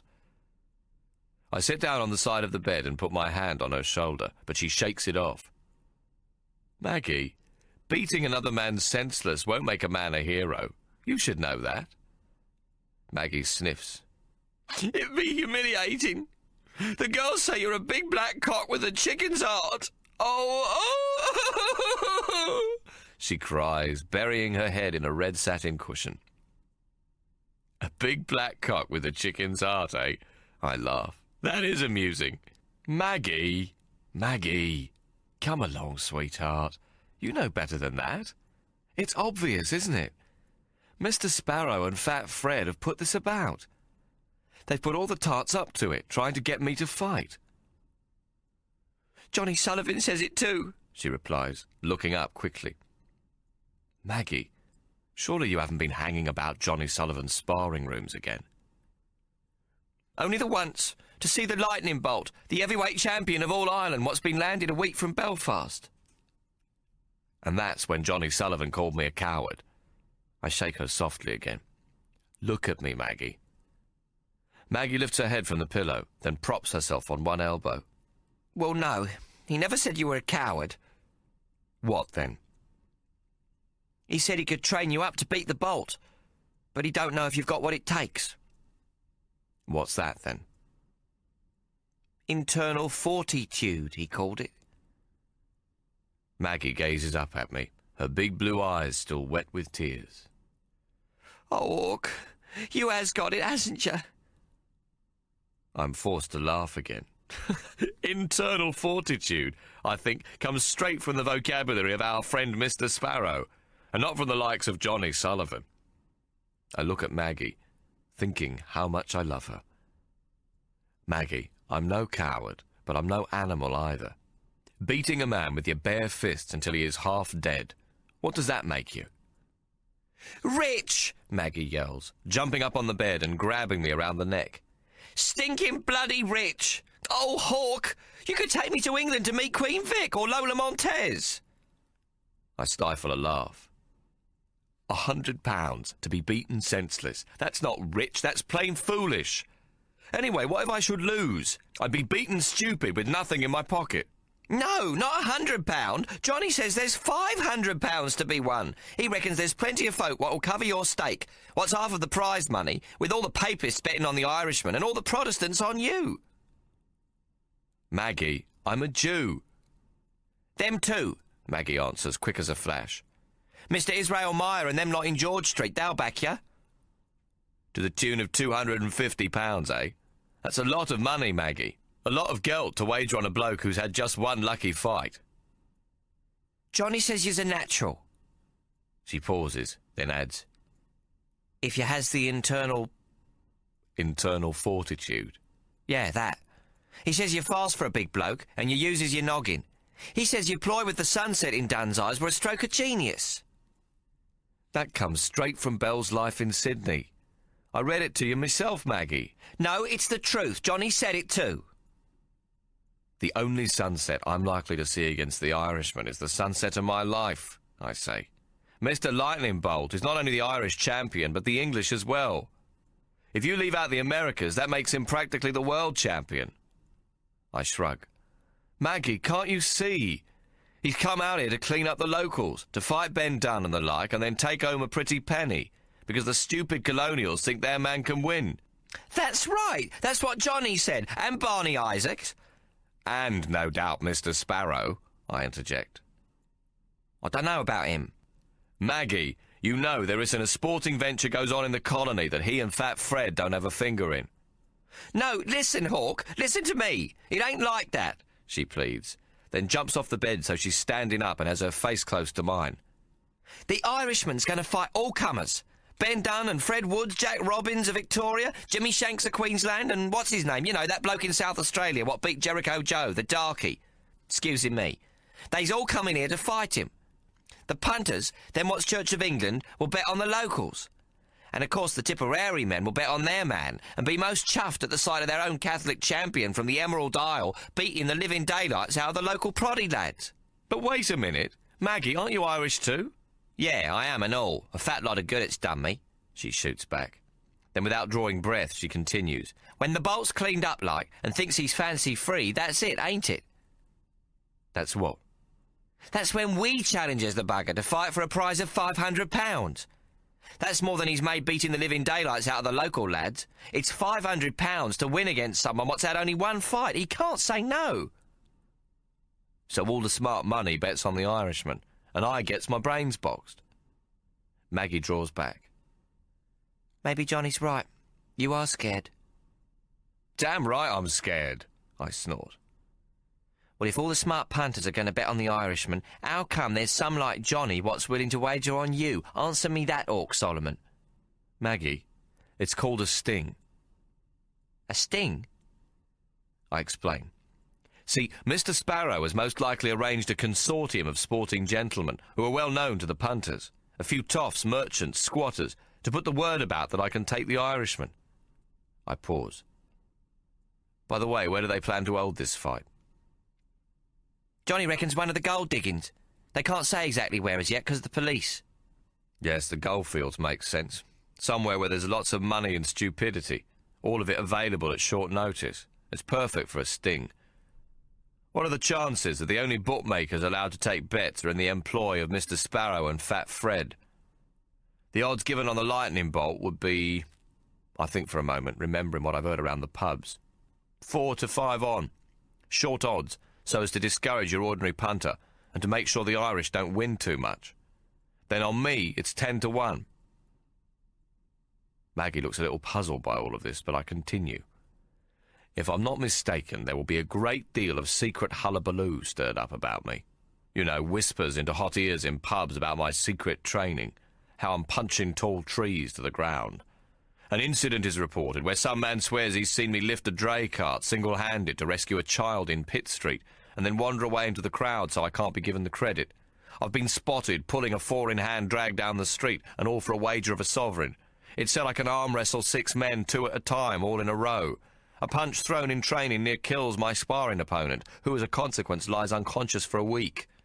There'll even be a tale that when I was a brat, some Irishman, believing me to be the very devil, put me in a sugar bag, tied the top, said a brace of Hail Marys, and threw me into the river to drown. And to back all this up, there'll be the famous Parramatta fight, which by now will have me lifting Ben Dunn 10 feet off the ground with a single punch that lands 15 feet outside the ring. Maggie giggles. I've already heard some of that sort of thing. I chuckled too at my imaginings and at Maggie's smile. Well, anyway, enough of that nonsense. But what will happen is that all the miners and the little punters will be taken in by such stories and will bet heavily on me as a result. And there you have it. The sting is in. I take Maggie into my arms so that her head is tucked snug into the crook of my neck. It feels wonderful. Will you be there, Maggie Pye, to sweep up all the broken feathers of the dead hawk and to watch the sparrow fly away with his fortune made? Maggie struggles away from me. Hawk, you're wrong. It ain't like that at all. I trust Johnny Sullivan. We was brats together. He wouldn't do no wrong by me. Not by you, my darling. By me, the big stupid nigger. But he knows I loves you, Maggie protests, most perplexed. Of course, I say. Who better? Who better what? She asks. Who better to help set up the sting? I say gently. You know something, Hawk Solomon? I'm glad I ain't got no brains. There's £500 going begging, and you're full of bullshit about a bee sting. Listen to me, you stupid bastard. I thinks you can win. She looks about her room, her precious home, and waves her arms to include everything in it. See this? It's took me 4 years on me back to get this. 4 years to sleep in a decent blanket what's got no bugs and fleas, in a room where you don't wake up with rats running over yous. It cost me £200 to make this place beautiful. Maggie, £200? Why, you could own your own house for 100. Maggie clicks her tongue at me. I ain't completely daft, you know. I do, don't I? I owns this building and the chop house below. How else do you reckon I got jobs for Flo and her folks? She bounces on the bed. This bed once belonged to William Charles Bleeding Wentworth, or at least his family, one of his sisters. Now it's mine. She knocks on the headboard with her fist. Pure cedar, that is. She smiles at me, and I am taken by the lovingness of her expression. I'd sell it all tomorrow and put every penny I gets for it on yous beating the lightning bolt. I means it, Hawk. Every sodding penny. I hug her tight. Maggie, you haven't even seen the Irishman fight. You'd bet on me without even seeing his form. Maggie grins. I seen your form, Hawk, and not only against Ben Dunn. And she begins to pluck at the buttons of my blouse. Later, when we're lying there together, I am reminded again of how big I am, and how careful I must be holding her. But Maggie seems happy enough, content to be loved and in my arms. I know little of the fairer sex, but what I'm learning is that they need to be held and cherished, stroked and kissed, long after you are empty of passion. This is when kissing has no other purpose but to tell them you love them. I have discovered that in the business of passion, a man's arms are just as important as what's between his legs. Hawk, Maggie says suddenly. The Irish didn't really put you in a sugar bag and throw you in the river, did they? No more than I pulled a four-in-hand dray quicker than a team of 4 thoroughbreds. I laugh. Maggie laughs too. She has a lovely laugh, a sort of tinkle, like a silver bell ringing. It's the kind of laugh you'd expect from the governor's wife, a toffee-nosed tinkle, soft as a sunlit morning. Hawk, how does you know? I mean, that it be a sting and all? Maggie asks. Maggie, I took on Ben Dunn because I overheard you and Tommo talking. I was so furious at what he'd done to you, I don't believe he could have brought me down no matter what he did. He'd have had to kill me standing upright. Maggie kisses me, her lips soft against the silver scar around my neck. Ain't nobody done that for me, nor will again. I ain't worth it, but I loves you, Hawk Solomon. I smile, and my heart is full of love for her. But I cannot tell her I love her. Not yet. If I come up against the Irishman, I won't hate him. I won't feel anything. It'll just be one man against the other. The difference is that he's an experienced pugilist and a champion, and I'm just a big nigger with clumsy feet and fists. But what about your noggin? Johnny said you think's real good. I grin. It doesn't need Ikey's brain to work out that a fast noggin and a slow body is not as good as a fast body and a slower brain. But Johnny said for a big un you moves fast and ain't clumsy. As fast as an elephant dancing the Irish jig, I laugh. It'd be no contest, Maggie. I'd get my teeth knocked through the back of me throat, and the little people would lose their shirts. Only Mr. Sparrow, Fat Fred, and various sportsmen, toffs and swells, including your precious Johnny Sullivan, would benefit. Maggie is silent a while, and then announces, Hawk, I've changed me mind. Them bastards can't have you. Not even for £500. But a mischievous thought has crossed my mind. An idea quite out of character. Perhaps Tommo and Maggie have encouraged in me a daring I never thought to have. Hold still a minute, Maggie. As Ikey would say, my dears, one good scam deserves another. I think we should talk to Tommo. On these sorts of matters, he is much smarter than I am. After all, he's beaten Mr. Sparrow at cards, which Ikey said was not mortally possible. Maggie looks perplexed but shrugs, and returns to her nap, leaving me to ponder. Should I raise with my twin the possibility of a sting within a sting? And do Tommo and I want to get into another scrape? What would our dear Mary think? Since we've been back in Australia, I've written to her every week, telling her of our various doings. I've given much thought to our homecoming, and how Tommo and I would fare in Hobart Town. Though he denies it, my brother is in the grip of opium. It is no longer the angel's kiss, and I can feel the hot breath of Tommo's devils from the wilderness closing in again. I'm beginning to think it could be time to leave Sydney, for there is no opium that I know of to be had in Hobart Town. But Tommo, still struggling with his demons, says he is not yet ready to return home. Nor, I confess, am I. There's Maggie Pye to think of for a start. I'm not sure she'd like Hobart Town. I would also like to try my hand at shopkeeping, A venture that is of my own doing, not Mary's. Something which would allow me to feed the many hungry children who roam the streets in every place I've been. And I can see my little bowerbird, Maggie Pye, doing very well in such an enterprise. If we could acquire the capital, we could open a shop, perhaps in the goldfields. I have kept all the £100 I won from the Dun fight for this very purpose, though not without some argument from Mr. Sparrow. When the money was handed over, he demanded 60% of the purse. "Wait on," I said. "Fair go. 60% for what?" "Expenses, my dear. You were fighting at my venue, engaging in fisticuffs with my fighter," he replied imperiously. "No fear," I said, amazed at his audacity. "You had a near riot on your hands because the Welshman couldn't fight. Though it was unintentional, I saved the day and saved your hide."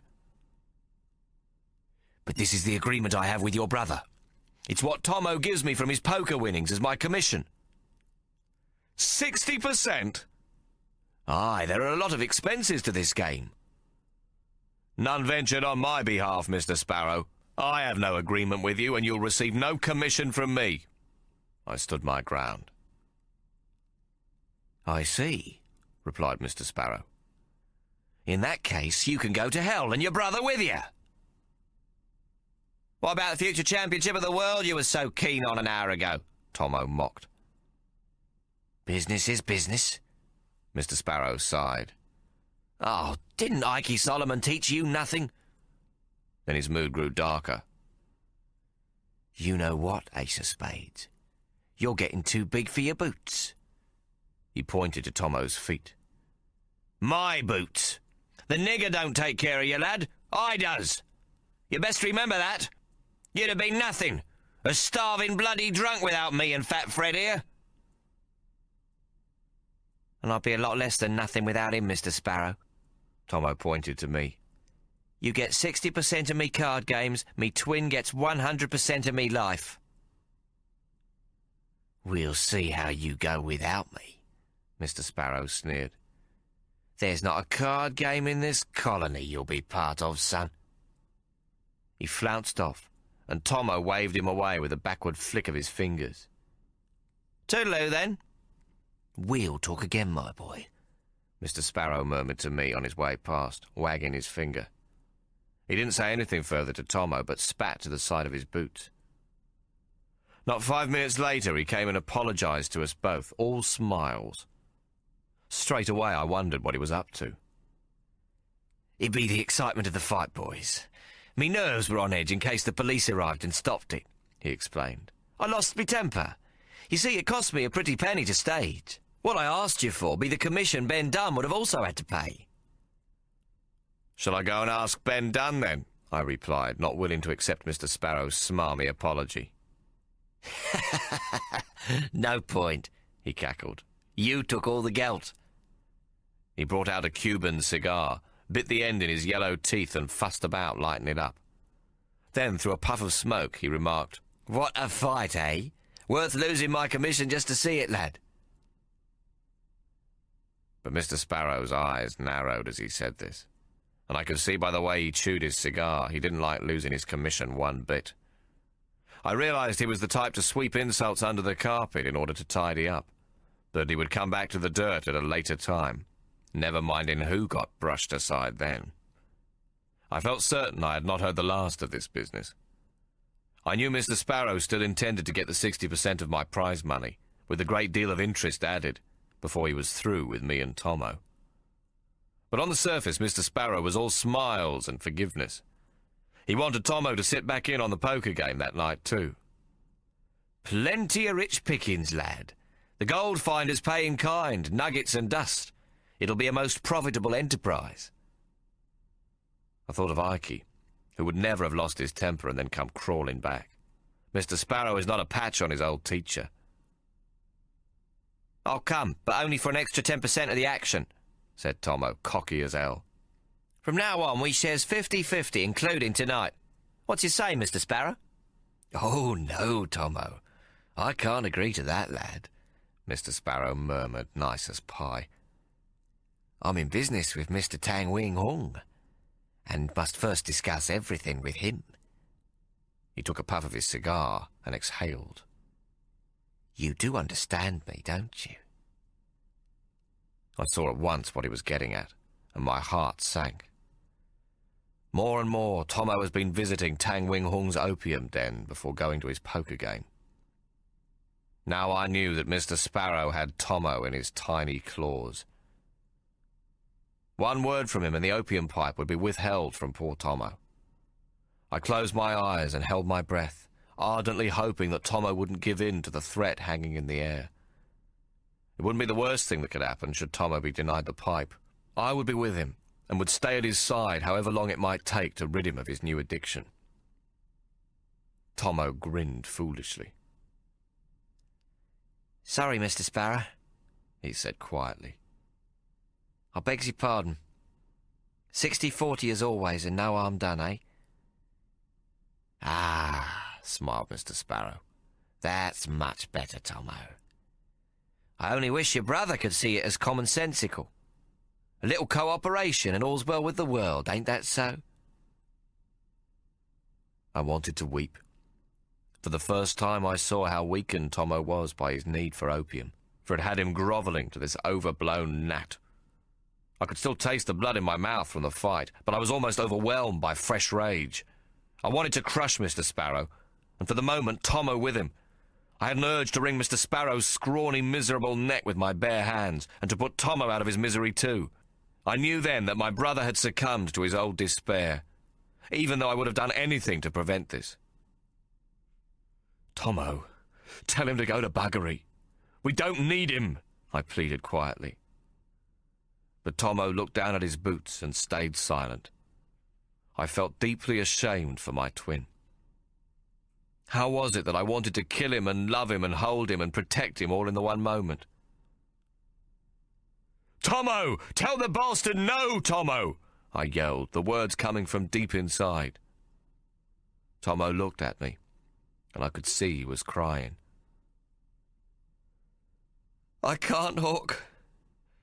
The mongrel's got me," he wept, burying his head in his hands. I turned to Mr. Sparrow and grabbed him by the coat front, picking him up off his feet.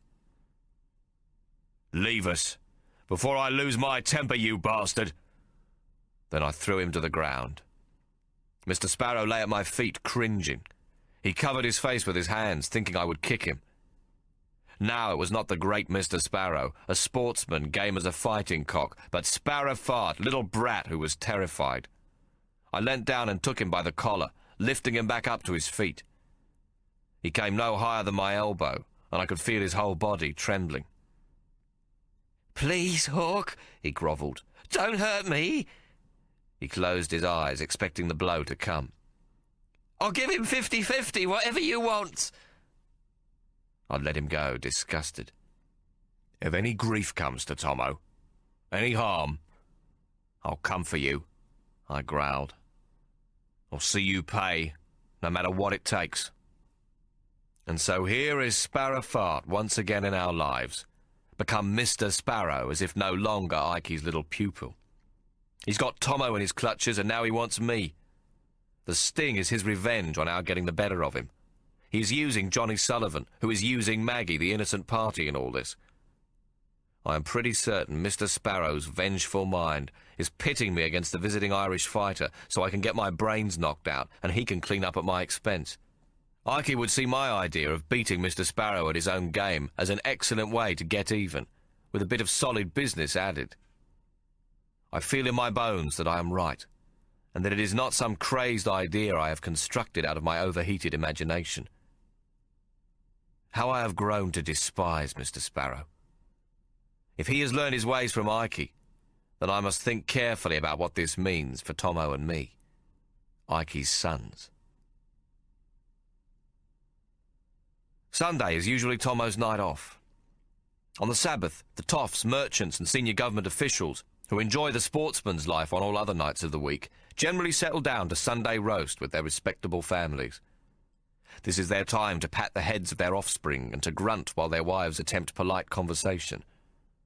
They must also be seen at the evening service, for many will have missed the morning one because they were sleeping off hangovers gained from a night of gambling and carousing with the likes of Tommo and the ever-present Mr. Sparrow. I know Tommo will have risen at about 5 this afternoon. He would have gone to visit Tang Wing Hung's opium den, and will be returning shortly to have his evening meal with Maggie and me downstairs at the chop house run by Flo's father. I will ask his opinion of my plan then, for Tommo has lost none of his wits. This is the curious thing about opium. Whereas brandy will cloud the brain, the same is not true of opium, which is said by some to promote great clarity of thought. Caleb Soul, my friend and colleague at Tucker & Co., is of this opinion. A pharmacist by profession, he speaks of opium's powers to promote intellectual thought, and cites, for example, the work of Lord Byron, Percy B. Shelley, and De Quincey, among other English luminaries. This is still no reason to embrace opium, nor will I for one moment condone its use for anything other than alleviating pain. These days, Tommo cannot live without the devil's smoke, and it is my sad opinion that he could not give up the celestial poppy, even if he most sincerely desired to. Nonetheless, Tommo is in fine form when we meet for dinner, smiling and sipping quietly at a glass of his favourite Cape brandy. Though it tears at my very soul, I have accepted that he must drink. Accordingly, I have offered him the very best brandy imported by Tucker & Co. He will have none of it, preferring the rough Cape grape to all else. I have noticed that after taking opium he drinks less, though this only in degree.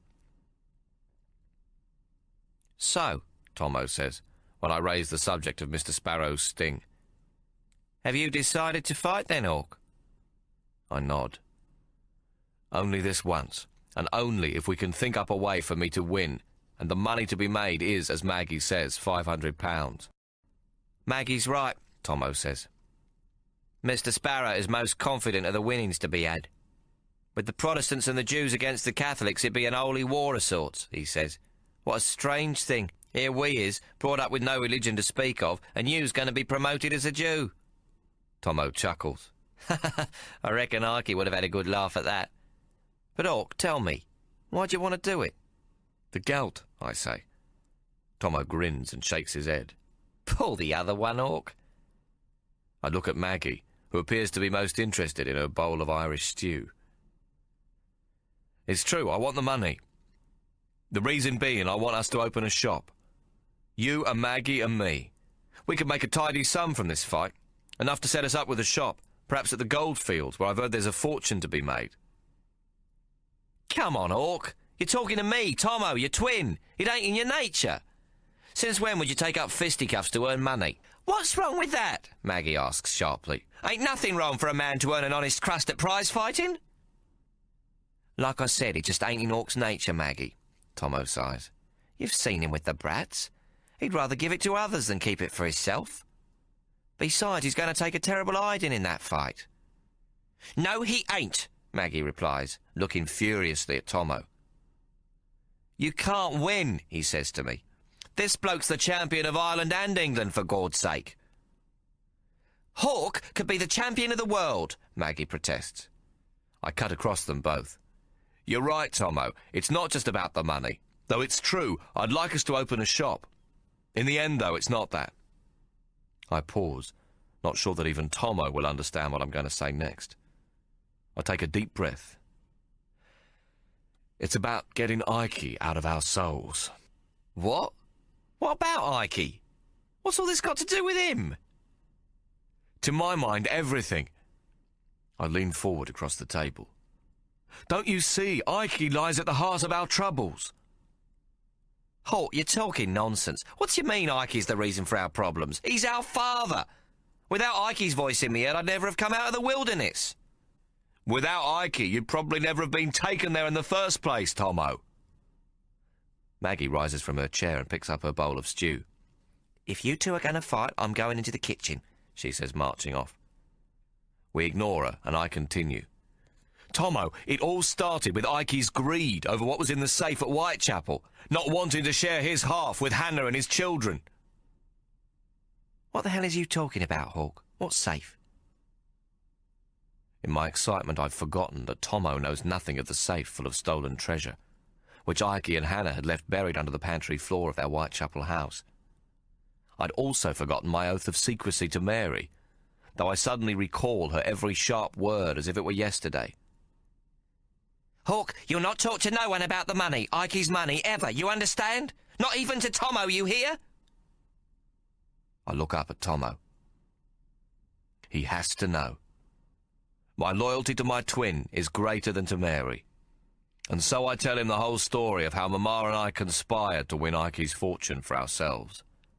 How, while in England to learn about hop growing, I found the safe and secretly emptied it of its contents, stealing the fortune from under Hannah and David's nose, and leaving only a ring and a note which said, "Remember, always leave a little salt on the bread." Tommo burst out laughing. That were clever to use Ikey's favourite saying. I recall how David had fallen defeated to his knees, clutching the ring in his fist. "Whatever can it mean? We are done for! My family is destroyed!" he had wailed. "Ikey Solomon has beaten us all!" But it was Mary and I who'd beaten Hannah and David and the rest of Ikey's family. It was Mary's revenge for our kidnapping, I confide to my astonished twin.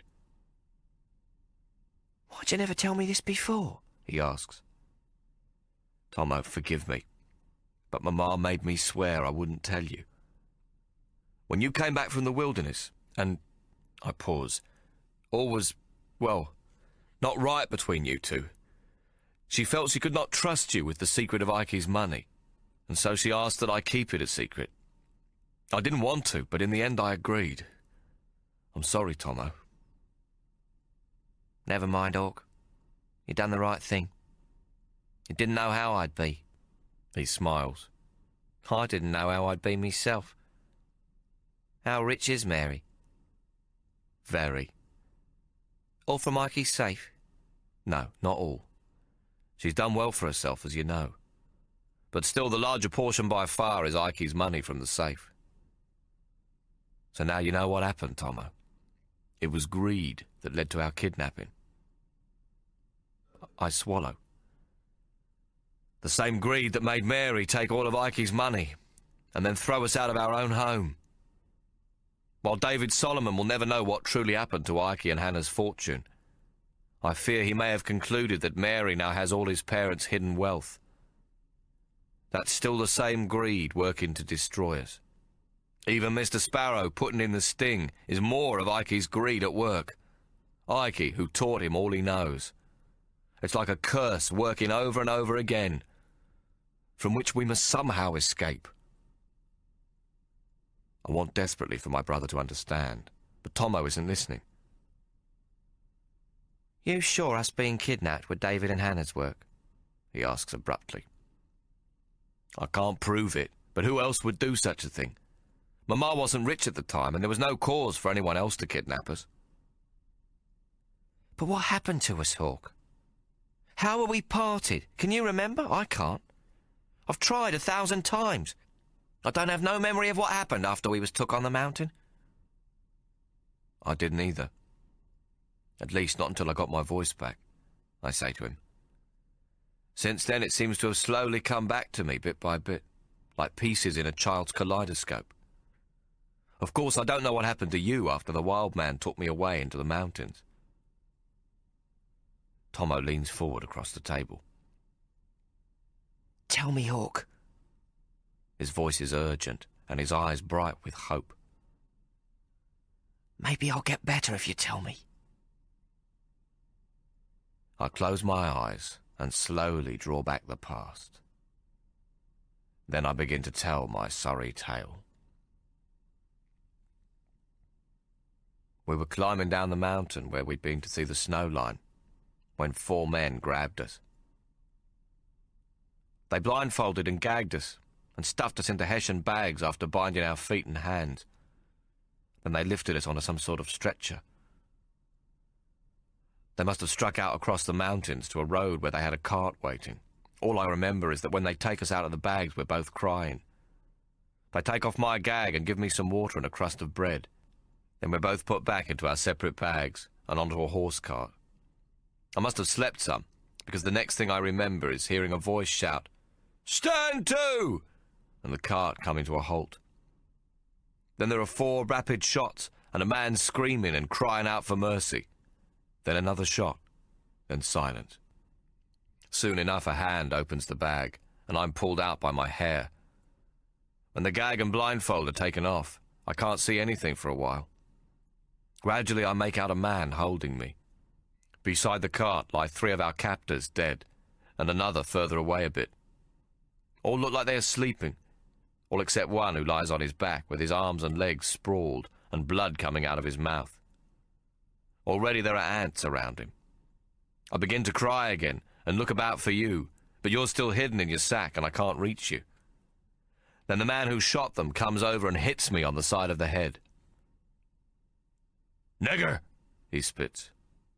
Just the one word. Nigger! He is dressed entirely in kangaroo and possum skins, but for a trooper's high-topped white cap, and he is filthy. His beard falls almost to his waist, and his hair is wild and knotted on his shoulders. What can be seen of his face is dark with dirt, the skin weathered and crisscrossed with scars. His nose is flattened like a pig's snout, and from it a stream of yellow snot trails down to broken and lopsided lips. His tongue constantly darts out, licking the snot. He is barefoot, too, with the soles of his feet cracked and the long toenails all broken. "A wild man," Tommo says, and I nod. Then I realize there is another man mounted on his horse. He is dressed in skins and ragged breeches and boots, ancient and cracked. He too has a ragged beard, and his dirty face is deep burnt to a copper colour. "Was he bald?" Tommo questions me. I think not. I think hard for a moment. No, he wore a hat, a bushman's hat. I remember he took it off to hide whatever it was he'd taken from the dead men's pockets in it. He had dark hair and a deep scar across his left eyebrow, running into his hairline. "Well, it weren't Sam's slit," Tommo says. "Sam were bald, and no scar. It's most likely this bastard sold you the slit, because he takes the cart and horses and you. You were still wriggling in your bag when the wild man takes me away. The wild man puts a rope around my neck and ties me behind his horse.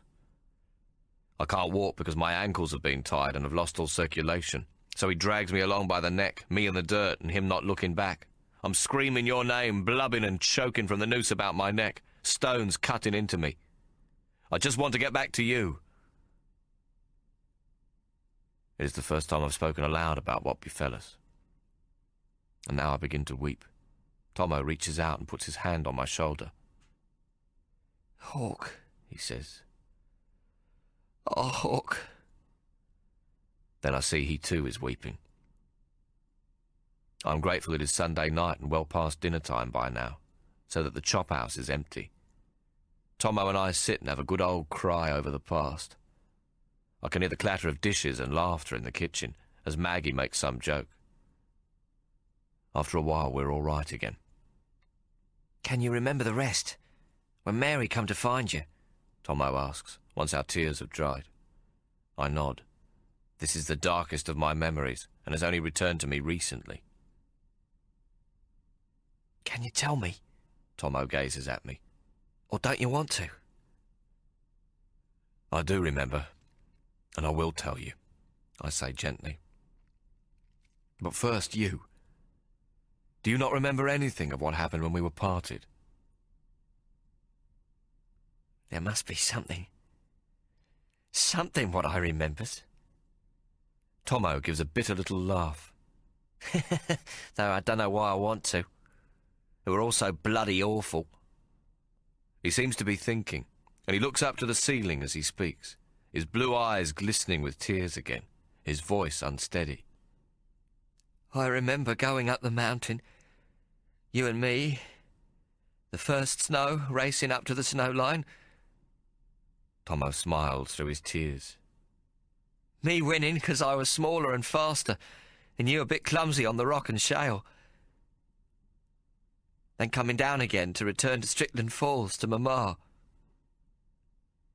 Tommo stares straight at me for a moment, his expression so very sad, like a little boy who doesn't understand what he's done wrong. And then slit. Slit, and the sweet, sticky smell of the whiskey still.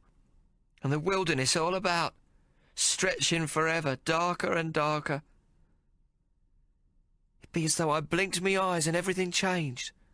One moment I were playing with you on the mountain, and the next I were with Slit in the wilderness. Slit beating the daylights out of me most days. Tommo, poor Tommo. Let's not speak of it any more, I say, trying to comfort him. I'll tell you how Mary found me some other time, eh?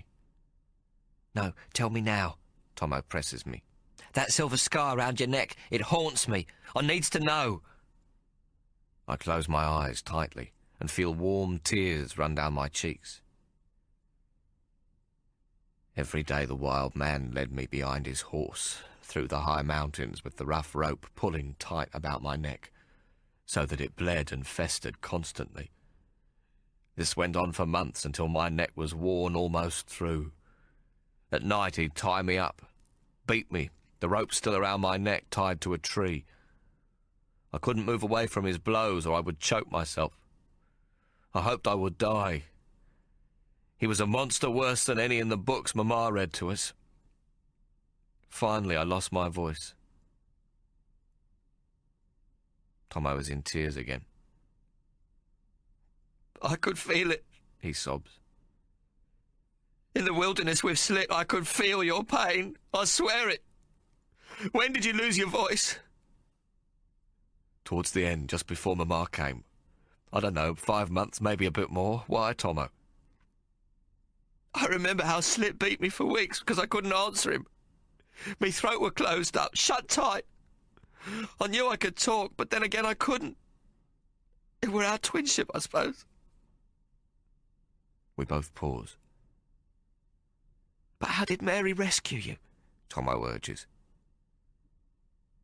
Well, we're climbing up a mountain one day. It's early morning and very cold. I was never warm in all that time, not once. I don't know where we're going, but the wild man keeps stopping and looking up at the track, a narrow path which seems to me all stones. He's sniffing, testing the air, his tongue darting out like he's tasting it. He sucks his finger and holds it in the air above his head, testing the wind. Then up we go, climbing the mountain. Suddenly he stops and turns his horse, and we descend into a small box canyon. And then I see Mary. She is sitting up, holding a blanket to her neck, and I realize that she has seen the monster and is filled with terror. Next she spies me, standing behind the horse with the rope around my neck. "Hawk!" she screams. But I've got no voice and cannot answer her. I just stand trembling in the bitter cold morning. I raise my hands to confirm it is me, to tell her that I've heard her. I speak to her in the sign language that Ike's taught us, and which Mary knows also. "Mama!" I say. "Hawk! Mama's come!" she screams. Then she looks up at the monster. "He's my boy, my precious boy! Give me him!" The monster jerks at the rope, so I am thrown to my knees. Loosening the rope from the saddle, he drags me to a rock and ties me to it. And then he drives his fist into my face, and I fall to the ground.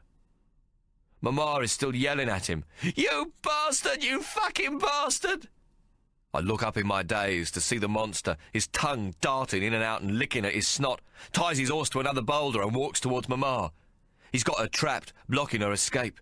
He throws her to the ground and leaps on top of her, pulling his breeches down. He's grunting and puffing and tearing at her clothes and skirt, one hand around her throat. Then I hear the shot, and 3 more, and the wild man slumps down over Mama, vomiting and shitting himself. She shot him.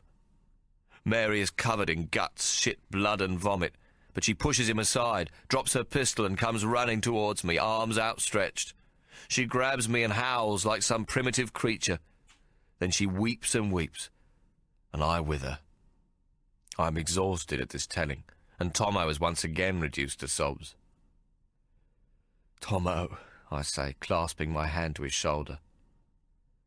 "Mama found me, but she never gave up looking for you. Not one day passed that she didn't try to find you. She offered a king's ransom if anyone should report your whereabouts. She put your likeness and description on the back label of every bottle of Tommo and Hawk beer she sold. She questioned me for years about what happened and where you might be, all the time you were away. Think, Hawk. She'd shake me by the shoulders. Think, darling. The man what took Tommo, what did he look like? Can you remember anything, darling? The smallest thing? But of course I couldn't. Not then.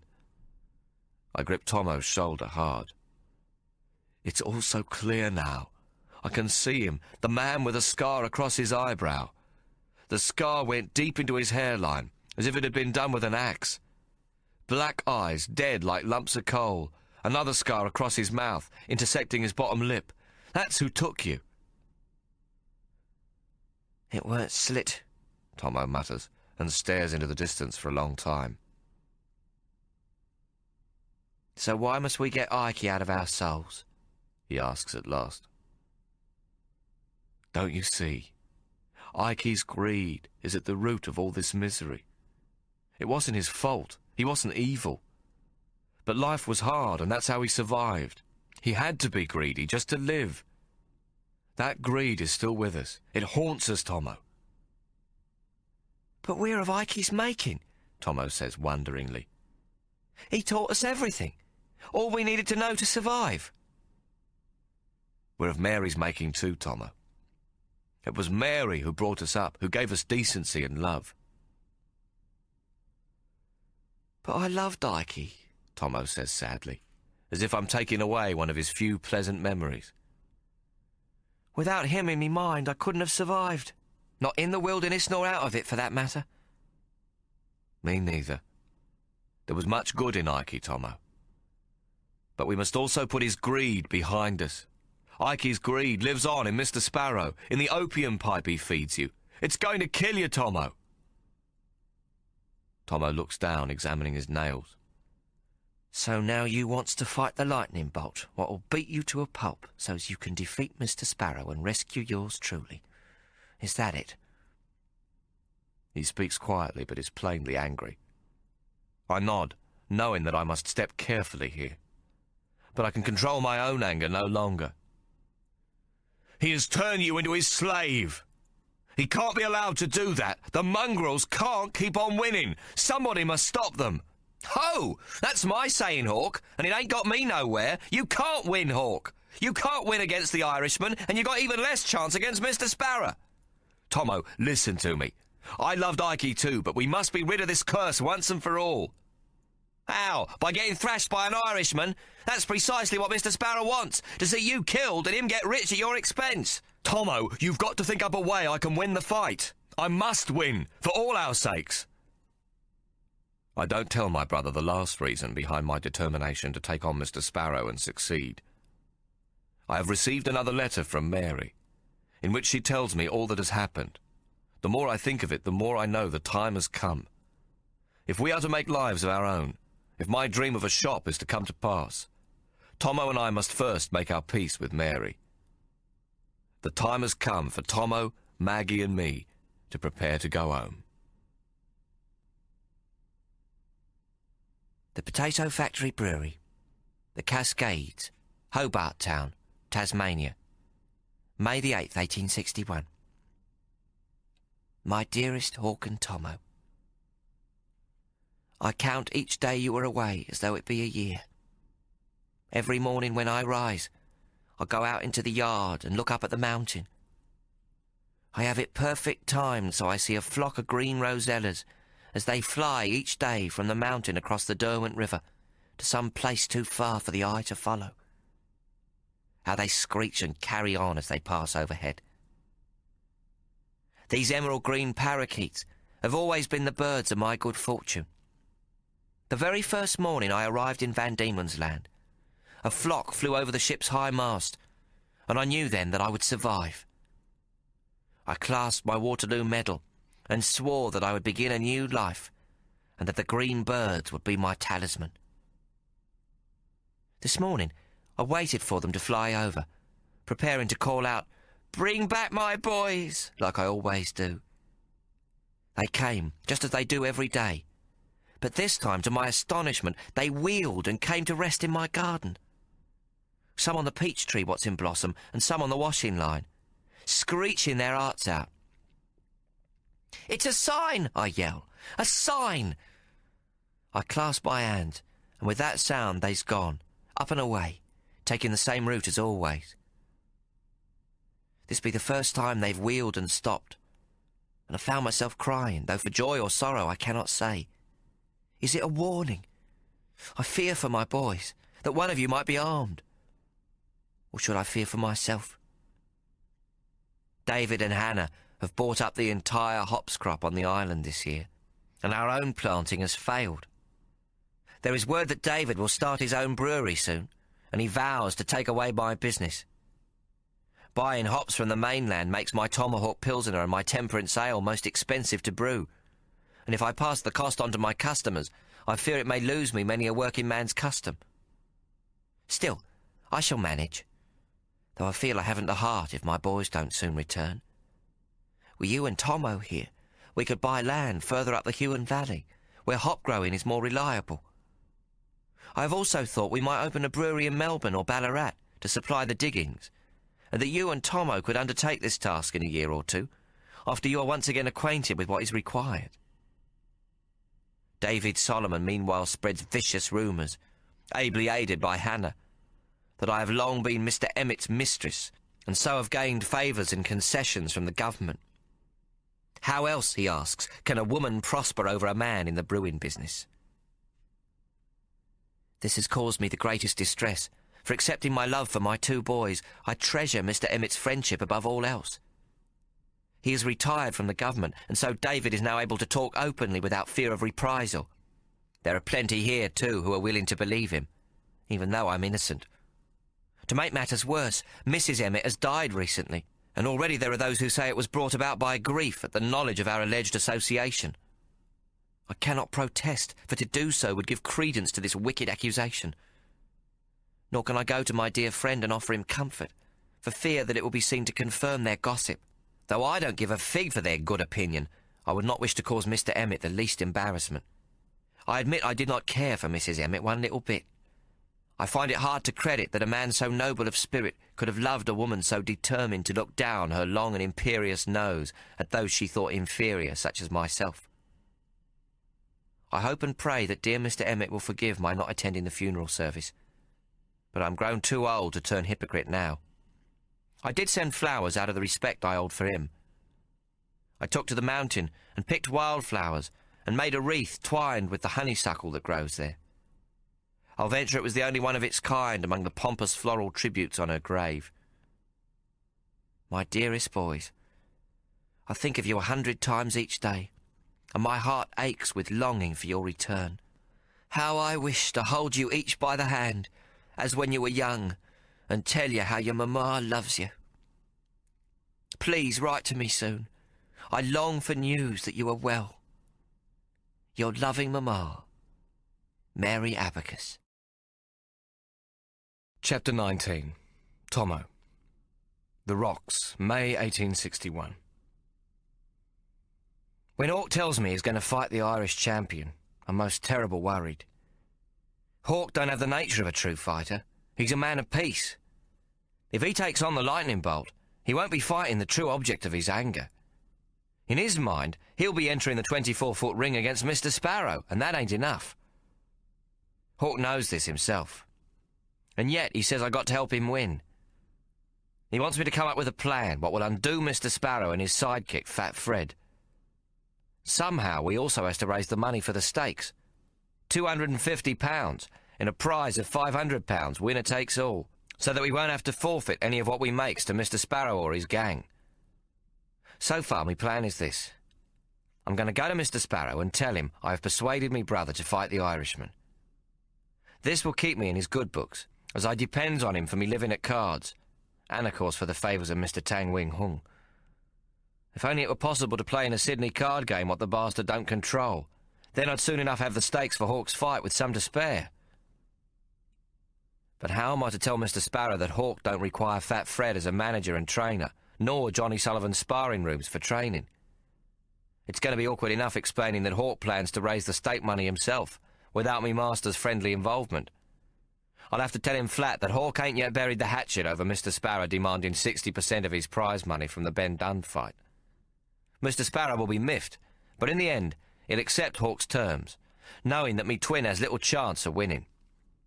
Besides, the true profit for Mr. Sparrow is in the betting ring, what he controls, and such a deal will make him a clean skin.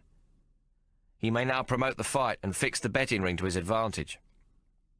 When Hawk, after much huffing and puffing, loses to the Irishman, Mr. Sparrow can't be accused of arranging the outcome. Maybe I'll say that the stakes for Hawk's side of the prize is being raised in secret by Captain James Tucker, Hawk's employer, what's known to be a sporting gent with the horses. This ain't something Mr. Sparrow could go sniffing out the truth about, as it ain't proper for a gentleman of Captain Tucker's standing and a member of the Union Club to have an interest in an illegal fist fight. I'm also going to have to tell Mr. Sparrow that I won't be keeping him advised of Hawk's progress. What worries me is that he'll withdraw me supplies of the Angel's Kiss. But I'll tell him that Hawk won't fight if he does this, and I reckon he'll give in to his own greed. There's big money to be made from this fight, and nobody knows it better than Sparrow Fart. That's as much as I've got planned at present, and there's two questions still facing me. How does we raise the stake, and how can I make Hawk a certain winner? What Mr. Sparrow wants above all else is that Hawk gets beaten near to death. He reckons he's been cheated and humiliated by me twin. He wants his revenge, and he wants it at a profit. I ain't even begun to come up with a certain double sting. I think about this problem for several days on end, but naught comes to mind. Me head wound, the pain of which never quite leaves me set with opium, starts hurting something awful. And then the answer hits me like a flaming bolt out of the blue. Mary! Our own mamma. Hawk has told me of Ikey's stolen fortune, what's now in Mary's possession. If I could do a deal with Mary and get me hands on some of that money, I could offer the Irishman twice his winnings to lose the fight. For a sum of £1,000, he'd surely do it. We'd set up what looks like a grand fight to the punters. A fight in which both men shows good scientific points, and there's much ballyhoo in the ring, an excellent circus all round. We'd lodge the money in a trust account in England, to be paid to the Irishman in the event of a deal well done. And if I was to offer him some cash up front, so that he could bet against himself at good odds, he'd be even further tempted. He'd take our bribe, let Hawk win, and go home happy enough besides. The Bolt ain't a young man, and he's well past his prime, though he'd still thrash our Hawk, no matter how strong me brother be. And he wants that prize purse bad. Bell's Life in Sydney reckons the Bolt's come to the colonies to get his snout into the money trough one last time. The Irishman talks of retiring from the game and opening a pub in Galway, inviting all from the colonies to visit him. This be the ambition of just about every prize fighter what ever lived. I've already seen the Bolt twice at the card table in Chinatown, and has come to know a little about him. He's a fair enough player, game enough to win the occasional pot. He'd be just the sort to lose in the company of a player such as yours truly, and stupid enough to believe his loss has come about through bad luck on the night. On both nights, Mr. Sparrow told me to let him win enough to pay his grog bill and a bit more. I've also heard him boast that he ain't once had to pay for the pleasures of the sweet colonial lassies what visit his rooms above Mr. Hull's Shipman's Hotel at Brickfield Hill. Maggie says she'll bet London to a brick these girls work for Mr. Sparrow, for the Bolt ain't no charmer to get it for free. What this means is that Mr. Sparrow's softening him up. He plans to own all, or a good part of all, the Irish fister before he takes on me brother. The Bolt's well loved by the Tipperary men, and they follows him wherever he goes. On Saturdays, the Irish navvies come in their hordes to drink all day in the Shipman's Hotel, just to catch a glimpse of the champion of the Emerald Isle and conqueror of the English bulldog. Some has even painted a large banner sporting a crude likeness of the Bolt, standing with one foot upon the stomach of a bulldog, lying on its back with its legs in the air. The dog's tongue, which has the stripes of the Union Jack painted upon it, lolls out of the corner of its mouth. Blood spouts like a fountain from its nostrils, and falls into a glass held waist-high by the champion, who's smacking his lips. This banner they raise on poles, and carry about as proud as you like, with 3 men to the front, one beating a drum and the other 2 playing the cornet and fife, and any number of Irishmen marching behind. If anyone mocks the Bolt, he's at once challenged to a fight by each and every Tipperary man within hearing. The shipman's hotel has become a dangerous place because of these shenanigans. The townsfolk keeps well away from the drunken men what mills about the station at Strawberry Hills, waiting for the late Sunday night train home to Parramatta Town. Imagine the hullabaloo when we declares Hawk's fight with the Irish champion. Hawk, the Black Jew, fights the blessed son of Erin, who was baptised in the holy waters of the Shannon River. What a banner that will be. Now that I've worked out the sting, I must get Maggie Pye's help to put it in place. Of course, it ain't worth a pinch of shit unless I get Mary's money to bribe the Irishman with. Without saying nothing to Hawk, I writes to Mary in me best hand, what Hawk would be proud of if he could see it. Sydney, May 25th, 1862. Our dearest Mamma, Hawk and me be in a spot of bother. Please come to Sydney and bring £500. You can leave a message for me at the Hero of Waterloo in the Rocks. Your obedient son, Tommo X. Solomon. I don't know if that will do the trick, but I hope so. I feel bad about keeping the sting a secret from Hawk, but I tells myself it ain't worth bothering him with till I know if it might work. As Ikey says, first get the most important agreement, my dears, then use it to obtain any others you may need. It'd be most difficult to persuade a partner when you has nothing of substance held up to advantage. And so I wait till Mary agrees before I tell Hawk she's coming to Sydney. In the meantime, I try to come up with a way for Hawk to beat the bolt, if Mary won't give us the bribe and we has to do it kosher. Something comes to me in Tang Wing Hung's opium den in Chinatown, though it's still mostly chancy. Mr. Tang Wing Hung has a place what's entirely for opium smoking 2 doors down from his eating house. Those of respectable European background goes to a private room at the eating house and escapes through a hidden doorway into the alley behind. A signal is given from 2 doors down, and the opium den is opened.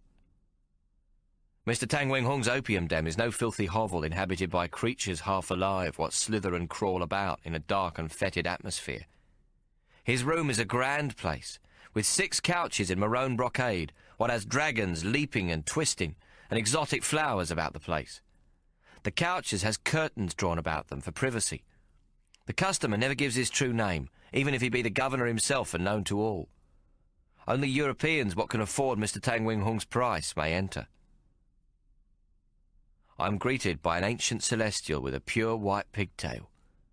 He wears an oriental cap upon his head, and a gown of silk down to his ankles. His long pointed beard flows to his waist, and his moustache droops downwards to disappear into the fall of his snowy beard. His yellow skin is creased like crumpled butcher's paper, and his narrow eyes show barely a glint of light.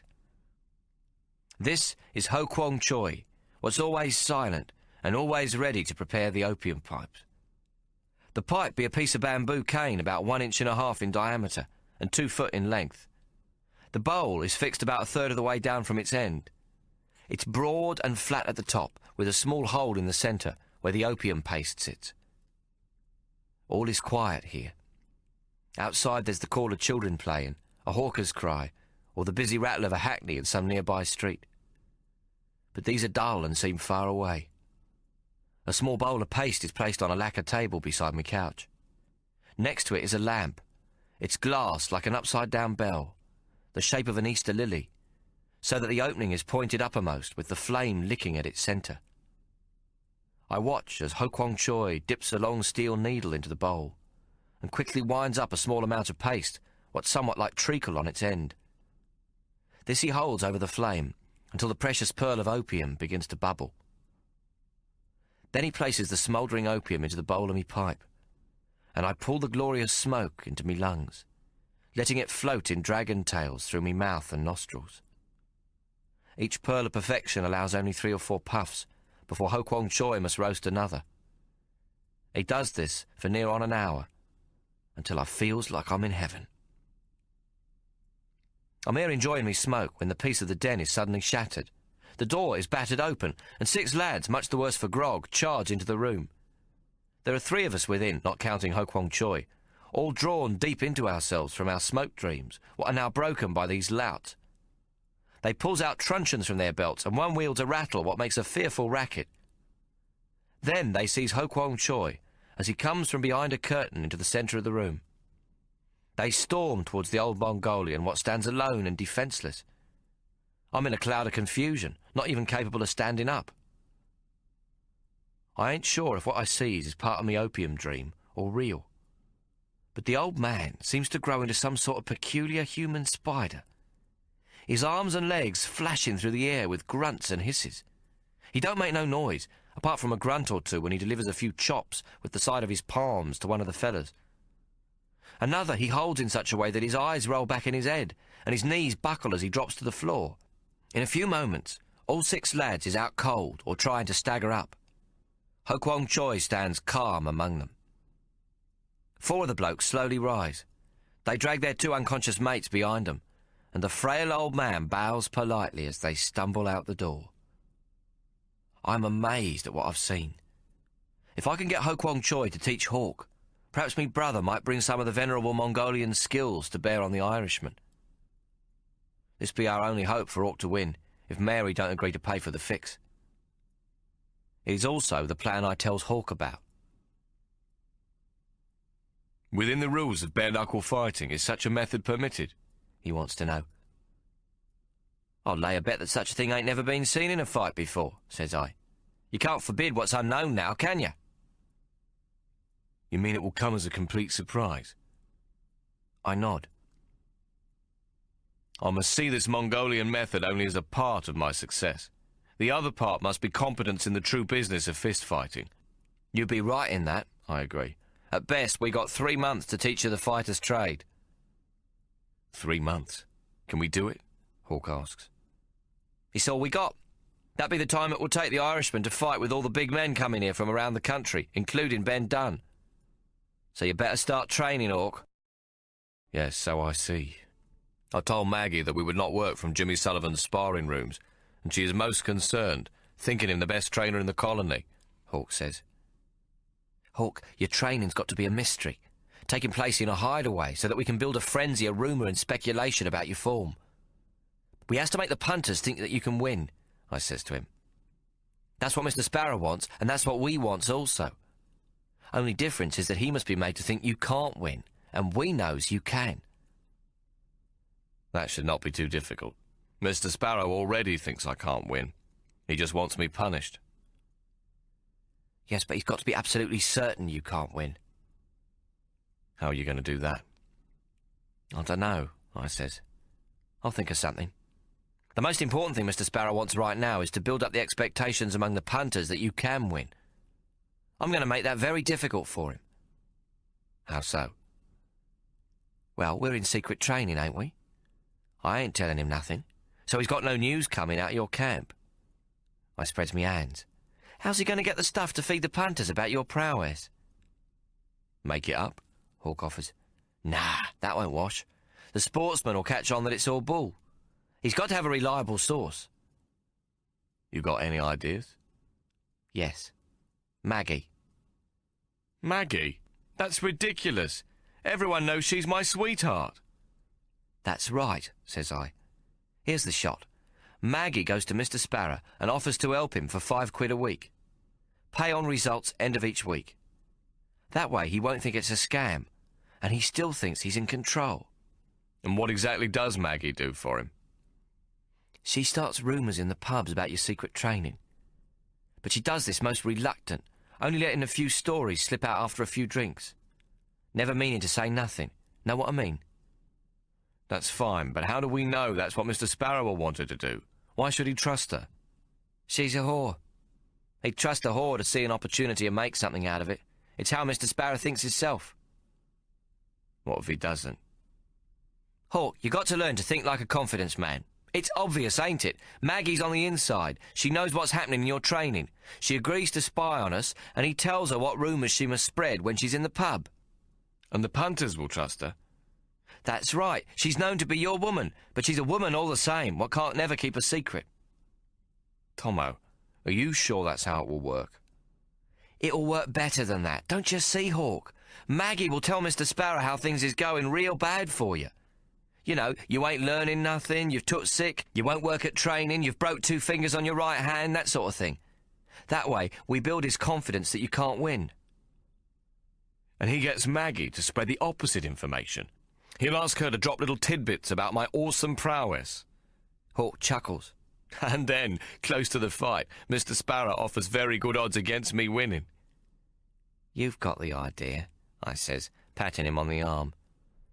The excitement's been building for weeks, and Mr. Sparrow dangles great odds. All the punter fish take some hook, line and sinker. Set the Parramatta Irish.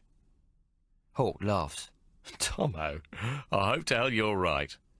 Then he looks concerned. But if Maggie agrees to cooperate, there'll be no harm come to her, will there? I mean, if we win the fight. Can't see any likelihood of harm. If we wins, it'll cost Mr. Sparrow every penny he's ever owned.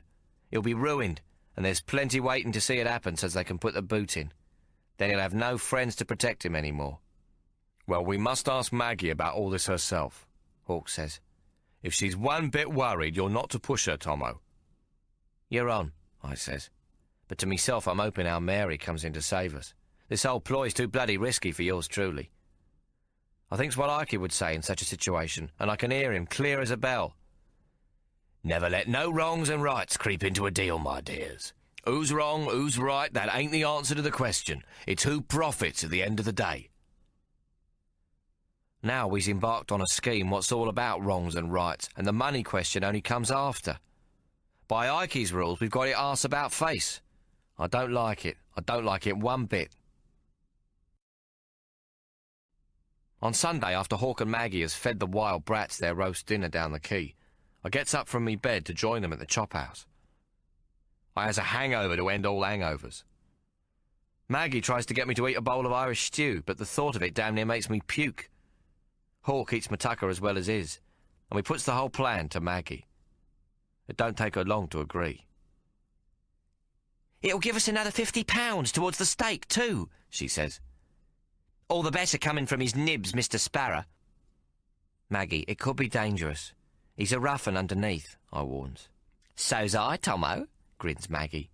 "And not too far underneath neither. If Mr. Sparrow buys it, we'll use the folk what live here on the rocks.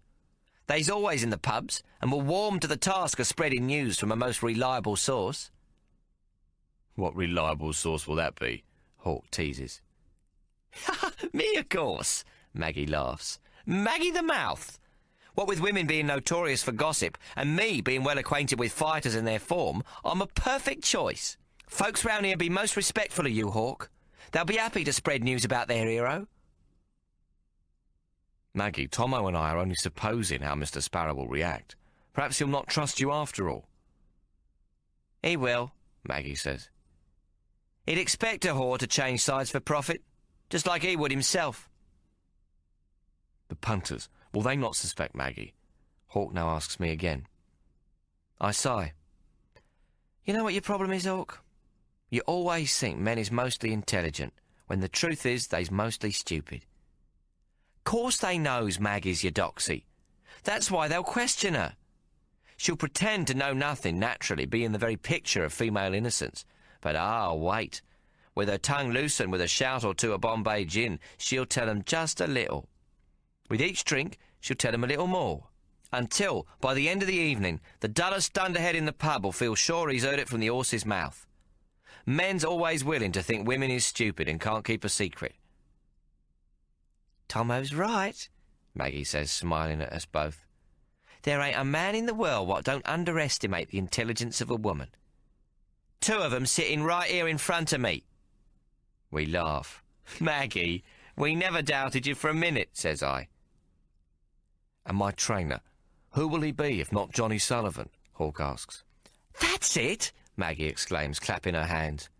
"That's who I'll get to front Mr. Sparrow for me. Good old Johnny Sullivan'll tell him Maggie Pye requires an urgent and confidential with Mr. Sparrow Fart, Esquire." "Perfect," says I. "As to trainers, there be 2 of 'em. We've got the services of an Aborigine and a Maori, both top-notch fighters in their time." Hawk and Maggie look startled at this news, but I continue. "Just imagine the talk when it comes out that the Black Jew has an Abo and a Maori to train him. It will set 1,000 tongues to wagging." Hawk looks bewildered. "Tongues to wagging, as may be, but will they get my fists to fighting? Who are these 2 men?" "Bunjarabi Jack and Johnny Hickey. The Abo were a lightweight and the Maori a heavy. Both copped a lot of punishment from white men, and they's most anxious to help you out against the Bolt, Hawk. And the old Chinaman, have you asked him? He said he'll train you on the sly on Sunday mornings when his opium customers are all at church with their wives. As long as Tang Wing Hung don't get wind of it, we'll be right. I've seen him, Maggie chimes in. Funny old bugger. Looks like he's come straight out of me nightmares. Can he speak English? Hawk asks. Not much, but he's sort of fighting his show more than tell. Maggie's got to go. She kisses Hawk goodbye, then me, her lips soft on the side of my cheek. I waits for Hawk to ask the final question, the biggest of them all. And now he does. We have the £100 from the Dunn fight, Hawk says slowly. That will do for a down payment, but how will we obtain the rest, the other £150? If Mr. Sparrow pays Maggie a £5 a week to be his informer, that's another 50 or so. She reckons she can also get a loan of another £100 on her property if she throws in the chop house. With your money, that's all we need. No, says Hawk, shaking his head. Maggie must not get a loan on her property for my sake. Hawk, she loves you. She wants to give you the money. No, Tommo. Hawk bangs his fist on the table. She thinks you'll win. It's only a loan. Besides, she'll be bitter disappointed if you don't let her. She'll think you don't love her, I jokes. It's because I do that I don't want her to risk her money, Hawk shouts at me. Oh, says I, me eyes wide open in surprise. Loves her, does ya? Loves Maggie Pie? Hawk's eyes drop to his hands, what rest in his lap. His hands, what used to do all his talking. Then he looks up slowly and asks quietly, What if I do? Nothing, I shrugs. Me brother loves a whore, that's all. Nothing wrong with that, I suppose. I raises an eyebrow. After all, our mamma were a whore, weren't she? I don't know whether what I'm saying is good or bad, comforting to him or an insult. It's all mixed up in me head. But I'm shocked more than I can say. I likes Maggie, it's true, but always in the back of me mind is the thought that she's a gold digger. If ever she hears of Hawk's prospects at home, she'll dig her claws in, she'll suck him dry. You hasn't told Maggie about Mary in the brewery, has you? I asks. Hawk looks up at me, and I see a tear run down his cheek. I haven't told her anything, Tommo. She doesn't know that I love her, nor does she know about Mary's brewery. Hawk, you remembers what Ikey says about whores, don't you? Once a whore, always a whore. There ain't no good ones, no matter what. Ikey! Hawk yells, banging his fist down on the table. Ikey's dead. Why must we always kowtow to Ikey Solomon? Because he were a first-class villain what got most things right, I says. Ikey knew more whores than you've had hot dinners. Hawk clenches his fists for a moment, then sighs. Look at me, Tommo. I'm a nigger. You know what white people think of a big nigger? They think I'm going to rape their wives or harm their children. They think I must be stupid or inferior. And when they find out I'm not, they like it even less. Now here's a white woman who loves me for myself. Hawk, if women knew about Mary's money, they'd be lining up for you. That may be, but it's not enough. I want someone to love me. Someone I can love back. And so you think only a whore could love you for yourself, is that it? I think this one loves me, Tommo. But you won't let her help you. Hawk glares at me. Do you know what it took for Maggie to buy her home in the eatery? Most of the brats she grew up with are dead from violence or drink or opium. She survived to get her own place, own a small business, make things nice. That was done the hard way, but she did it. The hard way? She done it on her back. How else could she do it? Our society doesn't educate Maggie's kind. How many parlour or kitchen maids do you know who owns their own rooms and business? None, that's how many. Whoring was Maggie's only way out of the gutter. So why don't she stop now she's a person of property? She's still a whore, ain't she? Says I. Hawk shrugs. Maggie has the right to choose how she lives, Tommo. This is a good time for a young and pretty woman like her, providing she doesn't go to her ruin on the gin or the poppy. The gold diggings has made many a poor cove rich and generous, and many a rich man very indulgent. Maggie's taking advantage while she can, knowing it won't last forever. I understand this of someone who's had her difficulties in life. She wants to give up one day, though. What then? After she's done her share of gold digging, she'll retire the magpie off her hat and marry a squatter, or even become Mrs. Hawk Solomon? I haven't asked her, Tommo. I don't expect she would if I did. Hawk, ask her. Go on, ask her to marry you. There's a method in me madness here. If Maggie hears the true story of Hawk and me before he asks her, we'll never know if she said yes because of the money. If she says yes before she finds out, that'd be quite another matter. I can't, Hawk says in a low voice. Why not? You just said you loves her. It isn't possible right now. Why? Because of me? What's you trying to say, Hawk? You won't marry Maggie because of me? Hawk folds his arms across his chest. Tommo, when you came back from the wilderness, I swore I'd never leave you again, that we'd be together no matter what. If I married, I'd need to settle down, and that would mean returning to Tasmania for good. No more adventures, not even a shop in the goldfields. It would break Mary's heart all over again if I were to stay away once I married. I look at me brother and thinks how much I love him. You know what your problem is, Hawk? Yes, you just told me. I think men are mostly intelligent when they're mostly not. And you are the stupidest of them all. You try to please everyone when it can't be done. Hawk smiles. Tommo, I won't leave you. You're talking rubbish, Hawk. Ask her. Ask Maggie to marry you. If she says she will, then I'll go back to Hobart Town with you both. I stares at him, furious. Hawk stretches out his hand to me. Tommo, will you? I realise what I've just said and stop short. You cunning bastard. I grin. But I'll go back on my own terms, understand? I'll give it one more go. 1 year in the brewery, but if it's no good with Mama, that's it. I'm off, and you stays with Maggie, that's the deal. The whole thing's bloody stupid. Hawk's fighting the Irishman to get even with Mr. Sparrow for what he believes he's done to me. He thinks this will get the bad bit of Ikey's inheritance out of our lives. But Mr. Sparrow didn't put the opium pipe in me mouth, and Ikey didn't give me a thirst for brandy. Yet Hawk believes that what's happened to me is evil what started with Ikey and got carried on by Mr. Sparrow. If he destroys Mr. Sparrow, he thinks that somehow I'll be safe, that the bad stuff in me life will all somehow go away. I want to tell Hawk here and now that I don't want him to fight the Irishman. Mr. Sparrow does own me. Tang Wing Hung's opium owns me, and the poppy is stronger than me love for him, stronger than anything. I'll go back to Mary like I promised, but it won't last, even if I can get opium in Hobart Town.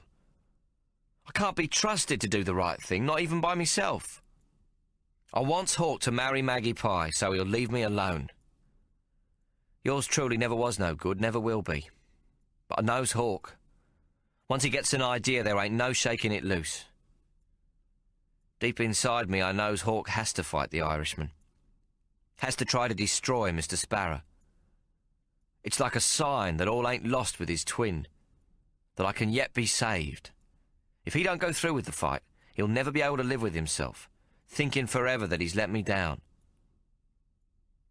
Why has I got to have such a big, dumb, stupid, wonderful nigger bastard for my twin? Tommo, Hawk says, thank you for agreeing to come home. But you are not ready to go back to the brewery, and nor am I. If we win the fight, we'll go to the goldfields. You to gamble, and me to open a Johnny Allsorts. Caleb Soul from Tucker & Co. says to be a shopkeeper at the diggings is where all the real gold is. I've always fancied being a shopkeeper. We could do it on our own. Not with Mary's money and not with Ikey's. You and me, Tommo. And what about Maggie? Maggie wants to come with us. Oh, I see. Hawk the shopkeeper, Tommo the gambler, and Maggie the whore.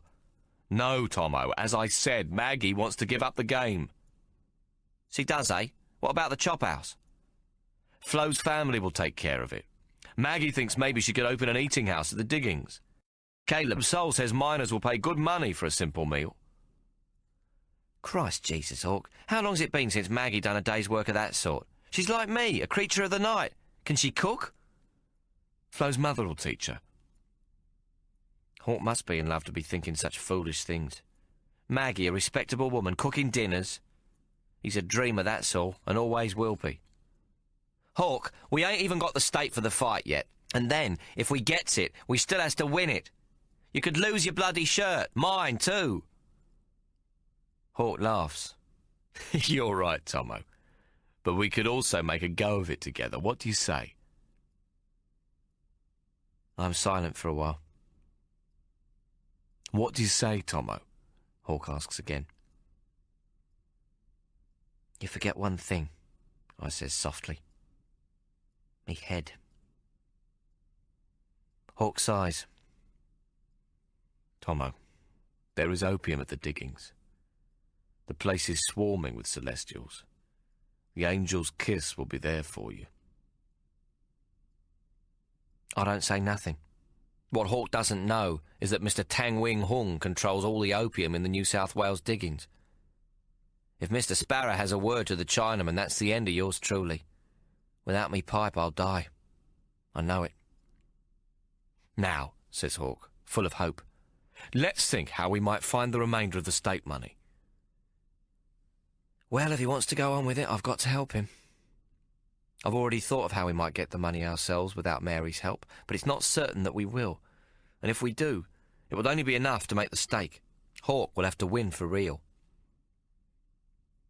Do you think Caleb Soul would let me go with him next time he travels to the goldfields? I ask. Why? Says Hawk. I think I could win the difference at cards, playing on the diggings. There's plenty of patsy marks waiting to be fleeced there, so they say. Will Mr. Sparrow let you go? Hawk wonders. I shrug. He'll have no choice.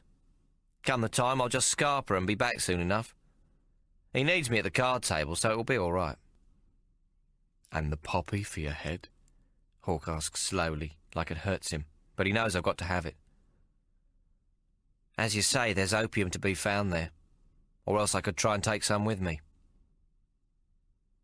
Maybe you'd be safer that way, says Hawk. Caleb Soul worked as a chemist when he were in the old country. He'll know how to get opium for medical supplies. He sometimes helps out in the dispensary at the hospital in Macquarie Street. Hawk thinks for a moment and smiles. Tell you what, Tommo, I'll come with you. I feel sure Captain Tucker will allow me to leave. That's it, ain't it? Says I. I'll tell Mr. Sparrow he's going to the diggings at Lambing Flat to drum up interest in the fight. That'd be where he wants to hold it anyhow, or somewhere near. The place is full of Irishmen. I'll tell him it's a chance for the Fossicers to see you for themselves. That'll suit his plans. It'll encourage the proddy miners to bet big on you come the day of the fight. How long will it take to get there and back? About a week, and the same back, if we take the 2-horse trap. Then you'll need at least 3 or 4 days there to get the lay of the land and set up a game. 3 weeks in all, near enough, Hawk replies. How soon can we go? There isn't much work at Tucker's this time of year. Captain Tucker might even let me go with Caleb when he makes his next trip. That's only a couple of weeks away. I'm worried, of course, that Mary might come to Sydney while he's away. It's over a week since I've written to her, but there ain't nothing I can say to Hawk. I went to the Hero last night to see if there were a message from her, but so far nothing's come. Perhaps she won't help. If she don't come to Sydney or send the money, Hawk and me must be off to Lambing Flat and get back to Sydney in time for him to train with Banjarabi Jack, Johnny Hickey and Ho Kwong Choi. We'll need another £30 to pay for them lot, plus premises for training. Next day, Hawk tells me that Captain Tucker said that he may go with Caleb Soul, and he's given me the nod to go as well. As the time draws near, and there's still no news from Mary, I decides I has no choice. I has to tell Maggie what's happening. I've thought a lot about her and Hawk, and if he should marry her. I reckon that if she's a gold digger and not truly in love with me twin, it'd be better to flush her out now, rather than be sorry later. I makes a time mid-afternoon to see Maggie at her chop house, the cut below, there being another chop house above the Argyle cut called the cut above. Hawk gets home from work at 6 o'clock, what gives me enough time to see Maggie and be back in me bed for him to wake me up later. Like me, Maggie don't start work till late at night. We meet at 3, with the sun still shining bright as a new silver shilling on the arbour. "God," she says, coming into the eatery where I'm already waiting. "I ain't seen a Tuesday arvo this bright since I were a brat begging halfpennies in Hyde Park. You hungry, Tommo?" "Nah, Hawk'll cook me something when he comes home from work. If I don't eat, he'll fret. By the way, I don't want him to know we're meeting." "Oh?" Maggie says, suspicious. "I'll explain soon enough." Maggie pulls up a chair and sits down opposite me at the small table. "You know something, Tommo? Your brother's too bloody good for the likes of you." She stabs a finger at me. "You knows that, don't you? He's too bloody good for me too. For the both of us." Maggie smiles to herself as though she is remembering. "The bleeding Virgin must have smiled on me the day we met at Mr. Smith's eating house. Jesus, he were beautiful. Sitting there, digging into his grub like it were the first tucker he'd had in a week. Him in rags and split boots and no hose, but bloody beautiful, with all them lovely circle marks on his face, like a savage what wants to eat you up. Crikey, that's for me," I says to myself. "And it'll not cost the nigger a penny. Stay as long as he blooming likes." Maggie giggles. "See if I care if he eats me up." That's what I said. I laugh with her. "You done Hawk the world of good, Maggie." "Yeah, maybe," says she. "But it won't last." Her pretty mouth turns sad and her eyes are downcast. She's a lovely little bird, all right, that I can see. "Hawk be most fond of you, Maggie. Why do you reckon it ain't going to go on? You ain't planning to leave him, is you?" I asks, against me own self. "Nah, I loves him with all me heart, Tommo. But sooner or later I'm going to do something stupid. Chase him away, say something he can't forgive." She looks at me fit to break me heart. "We's the same, Tommo, you and me. Hawk ain't like us, that's all. What's bad in us ain't in him. Two of a kind, whores the both of us." I nod. Suddenly a picture of Maggie in her bed chamber comes into me mind, and I wonders what her punters see. Then I quickly puts it to the back of me mind. She's Hawk's woman, I remind myself. I clear me throat. "Hawk don't give up easy, Maggie.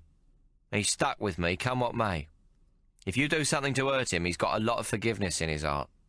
I should know." She sniffs.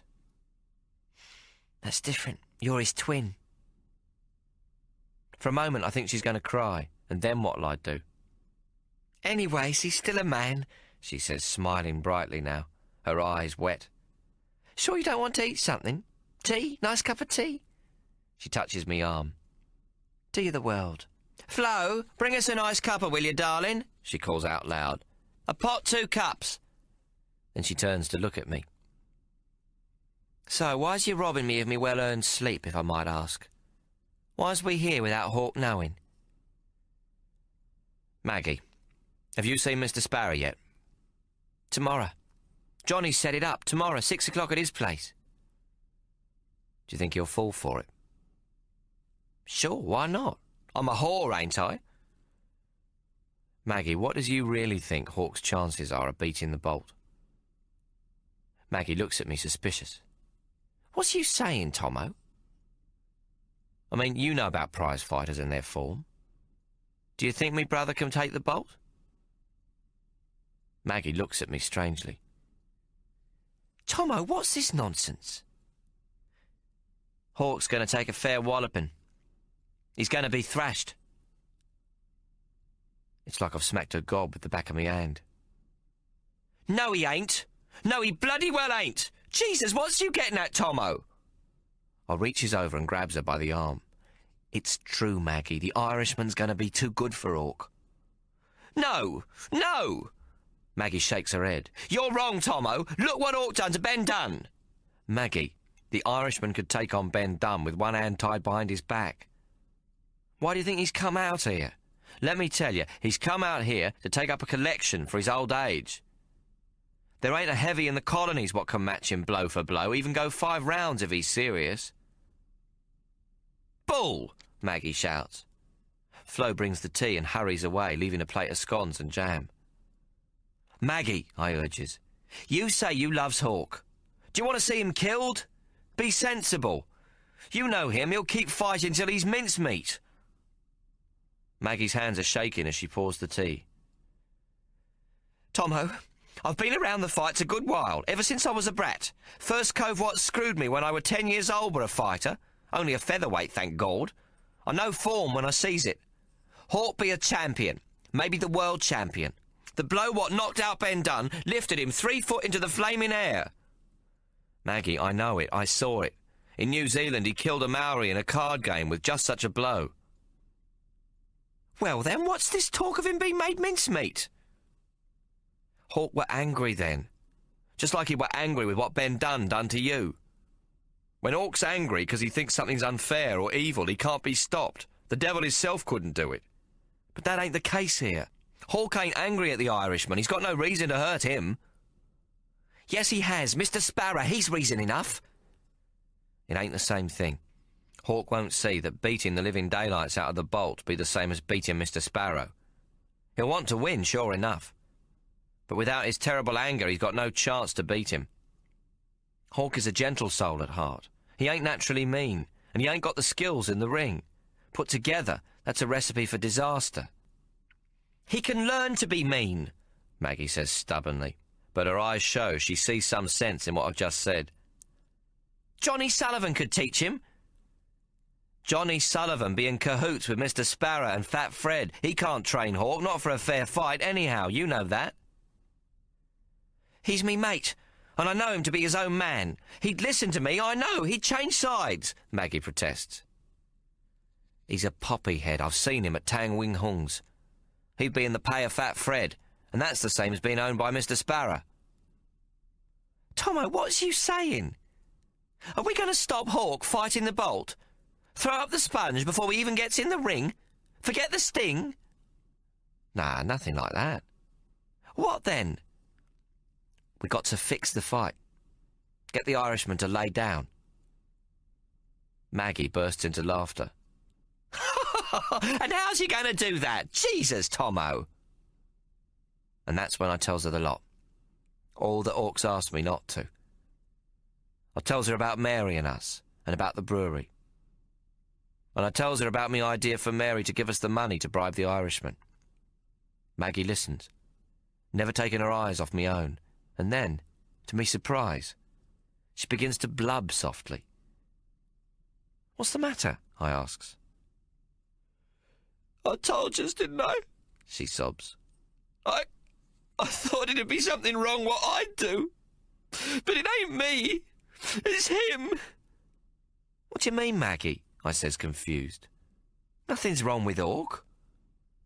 She sniffs, trying hard to stem the tears, knuckling them away from her eyes. Yes, there is. He's rich, the bastard. That changes everything. She gulps, then hiccups. Oh, shit. She howls. Oh, Maggie. I puts me hand on her arm and tries to comfort her. But I never was too good at that sort of thing, even with me poor Macarena. Now I can see Maggie ain't no gold digger. She loves Hawk any which way. I can't tell her Hawk loves her if he ain't told her himself. It ain't my place to tell her. But to me surprise, I wants to. I sit helplessly till eventually she calms down. God, I must look bloody awful, she says, blowing her nose. So what's you want me to do now, Tommo? Why did you come here? Does I still see Mr. Sparrow? Nothing changes with Mr. Sparrow. We've still got to get the punters betting on Hawk, and I can't be sure Mary's going to come good with the money. Hawk and me is going to lamb in flat so's I can try to win the money at cards. You think you can win what you needs to bribe the Irishman at the gold diggings? She looks at me astonished. No, of course not. If I'm real lucky, with a bit of relocation, I may win the rest of the stake and training money for Johnny Hakey and Bunjaraby Jack. Poppy money more like, Maggie snaps. You mean Hawk will have to fight straight if your mama don't come good? I shrug. Well, yes, that's about it. Maggie smiles. Well, you forgot me £100, what I'd put in from the loan on this dump. I swallows hard. Maggie, Hawk won't take it from you. Ha! See, I told yous. Rich man don't want to owe no favours to a whore, that's how it is. Maggie, that ain't fair, I protest. That ain't it at all. Hawk knows he might lose. Maggie shrugs. So, I've been broke before, but I ain't never loved someone like I loves him. I've got no answer to this one, so I try to change the subject. Maggie, will you meet Mary? Look after her if she comes to Sydney while we're away, I asks. Maggie's eyes grow large. She's coming here? Oh, Jesus, no. She brings both her palms up to cover her mouth. I couldn't. She shakes her head. Her, a rich lady, finding out her nice boy has been bedding a whore what says she loves him. Oh, can't you just see it? Her dumping a bucket of shit over me? No, Tommo, anything else, not that. Maggie, please. Mary ain't like that at all. If you love Hawk, you'll do it, I begs. Maggie begins to cry. Damn you, Tommo, she owls. He don't need his mama's money. Hawk could win on his own. I know it. Chapter 20. Hawk. New South Wales, June 1861. Tommo and I are on the road to Lambing Flat. We have been most fortunate, for we have been given permission by Captain Tucker to accompany Caleb Soul in the Tucker & Co. trap to the goldfields. With the right introductions from Caleb, who knows everyone of importance in the diggings, Tommo will be able to arrange a card game quickly. Our hope is to be back in Sydney in no more than 3 weeks. Once I had told him about Tommo's terrible pains from his head wound, Caleb Soul kindly procured opium for my brother to take on our journey. I know that he will not talk to anyone of Tommo's addiction. I also hope Caleb will introduce Tommo to some of the big gamblers here, and I do not want his reputation tarnished, so I ask Tommo to employ no relocation in his card games. Tommo is, of course, most indignant that I would even think he might use such tactics when playing with a bunch of minors. Tommo, I warn, there are men here from all around the world. If there are not 1 or 2 card shops among them, I would be tremendously surprised. And if there is, you still want me to play kosher? If they're not on the straight, then you must make up your own mind. It's just that I do not wish Caleb's good name hurt. Caleb's Soul is of a sanguine disposition, a man who is most interested in sports. He doesn't know yet that I intend to challenge the Irish champion, unless the rumours already circulating in the rocks have reached his ears. However, I shall tell him of my intentions further down the road, and thus explain why we need introductions to a card game where the betting is high enough to earn us some of the stake money. I must confess I am full of dreams about the diggings, though I have no desire to search for gold. It seems to me that the true rewards are to be obtained by supplying the men with their needs. If we should win the fight against the Irishman, I have in mind to open a Johnny Allsorts store, with Maggie and Tommo alongside me. How happy we should be. Winning the fight is essential to my dreams for the future, although I do not like my chances against the Irishman. But I tell myself, for all our sakes, I must win. If Ho Kwang Choi can teach me the Oriental fighting art, and if I can absorb sufficient of my opponent's blows long enough to keep me in the fight, I hope that my endurance will see me through. I need to learn enough skills to soften or sidestep some of the Irishman's harder blows, until he tires and I can get a decent crack at him. I'm well aware that I won over Ben Dunn because he had already gone 5 rounds with the Welshman, while I came fresh to the fray. He is demanding a return bout so that he may regain his title. As he puts it, "I will break every bone in the nigger's overgrown carcass." For my part, I believe that the title belongs rightly to him, and have said so publicly. But he demands an opportunity to earn both his title and his revenge honestly, and will not hear of taking the champion's belt. This I've returned to its makers, J.J. Cohen of George Street, asking them not to engrave my name upon it, but to keep it until Ben Dunn chooses to claim it. I know that the Bolt, who is vastly more experienced than both Dunn and I, will come well rested to the ring. With the encouragement of the Parramatta Irish ringing in his ears, he will be keen to make a fool of me. Tommo reports that the Bolt drinks deeply of Irish whiskey, each dram chased down with a pint of beer. He spends most of his nights at cards, and thereafter with various of the women procured for him by Mr. Sparrow. He has a drinking toast, which he often recites to the amusement of all. "You doctors may boast of their lotions, and ladies may talk of their tea, but I envy them none of their potions. It's a pint of best Irish for me. A doctor may sneer if he pleases, but the recipe for keeping me frisky is the physic that cures all diseases, a bottle of good Irish whiskey. So to Colleen, Bridget and Mandy, you may prefer brandy or gin, but to make a good Irishman randy, pour a pint of good whiskey in him."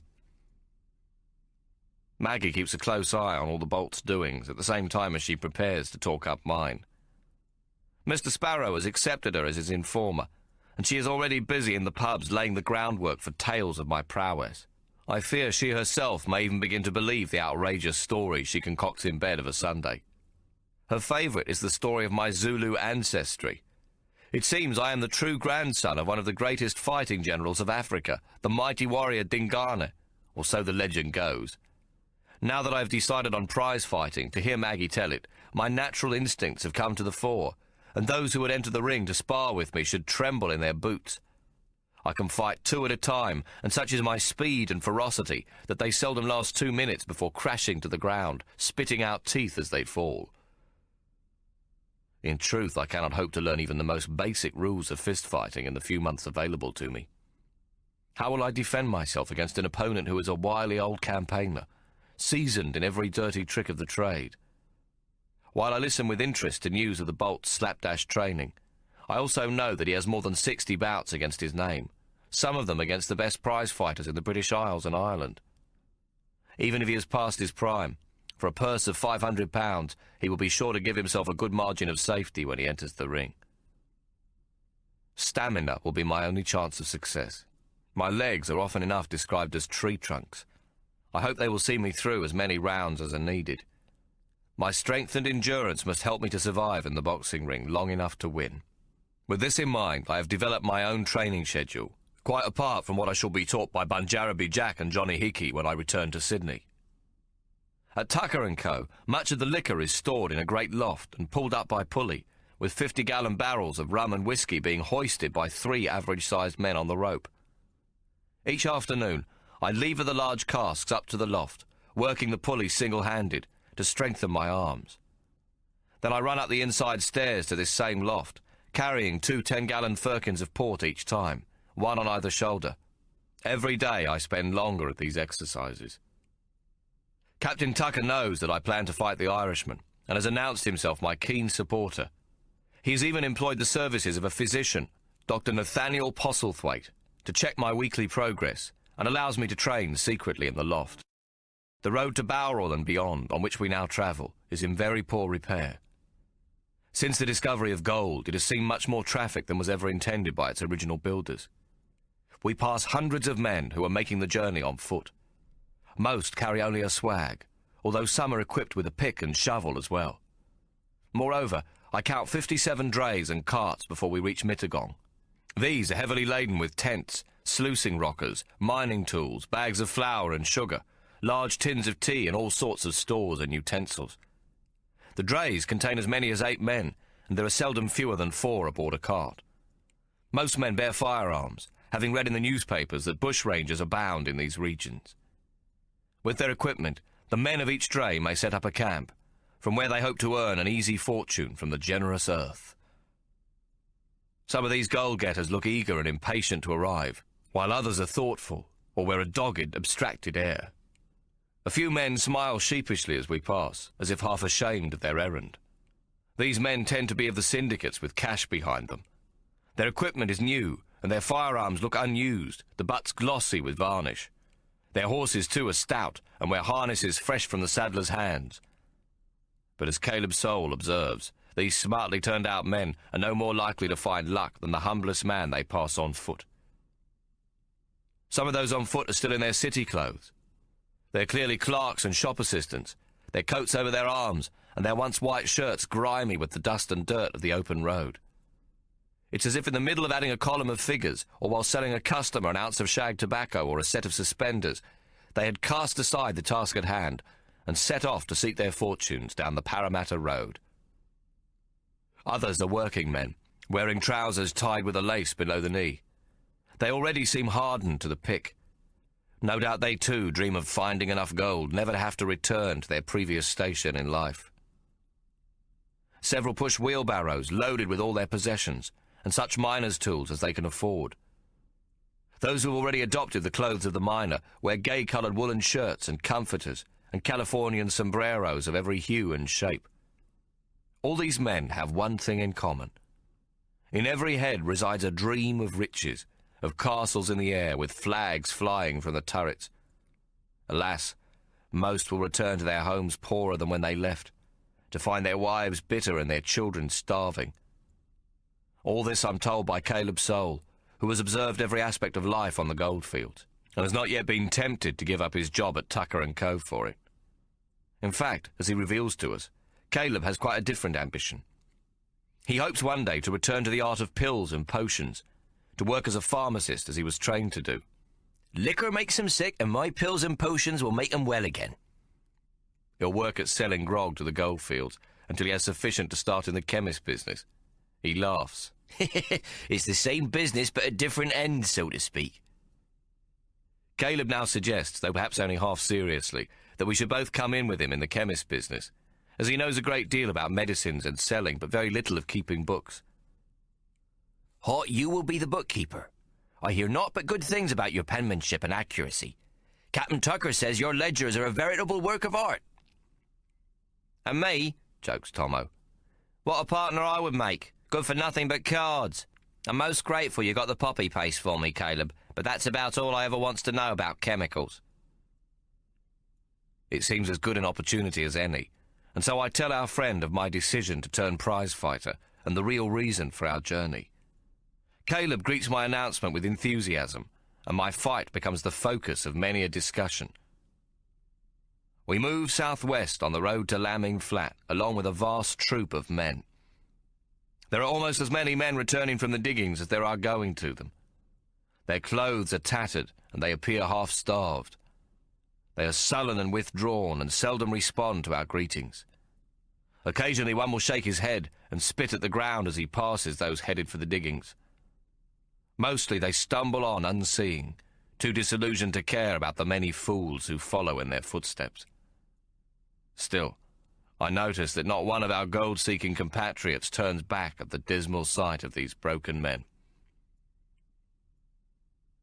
After 6.5 days on the road, we are well past Goulburn and have entered gold country. We hope to arrive at Lambing Flat shortly past noon. In the morning, we travelled through forested countryside, but it is now as if we have taken a journey to the moon. Dirt mounds and holes abound, and not a single tree can be seen. What was once a wilderness of green and living stems has been chopped down to become hoists, crude shaft heads, sluices, cradles, cabins, rough fences. Dry sticks doing service to man's greed for gold. It rained last night, and the dust has settled, which from all accounts is something to be most thankful for. I am amazed to discover that a town, albeit constructed mostly of shanties of canvas, has risen so quickly on what must have been a wild and sylvan landscape not so long ago. There must be 10,000 tents here, some with crude huts adjoined to them, most with bark chimneys of every sort sticking out from the canvas. Some even have small yards with fences and chicken coops, while others are not much more than bark and flour bag humpies. A few shanties have walls of no more than 3 feet, made from stones piled up together with a pole at each corner and a canvas roof. We pass a wattle and daub cottage with a single glass window set somewhat askew in the wall, the most solid residence to be seen. For every tent or shelter, there appears to be 100 holes in the ground. If you were to look down from one of the rolling hills which frame the valley, and which themselves are almost as pocked, punctured, and scraped raw as the flat ground below, It might seem as though some ragged alien army is camped here. The town itself is chock-a-block with miners in woolen shirts and Californian sombreros, these items of headwear being almost as numerous as the ubiquitous cabbage tree hat. Visitors and newcomers are easily recognized, dressed as they are in their grey or black city clothes, looking as drab as a convocation of curates. The main street, if the largest of Lambing Flat's bumpy thoroughfares may be so called, was churned to mud early in the day. Now the noon sun has baked it dry, and it is so rutted and crowded that we cannot proceed any further.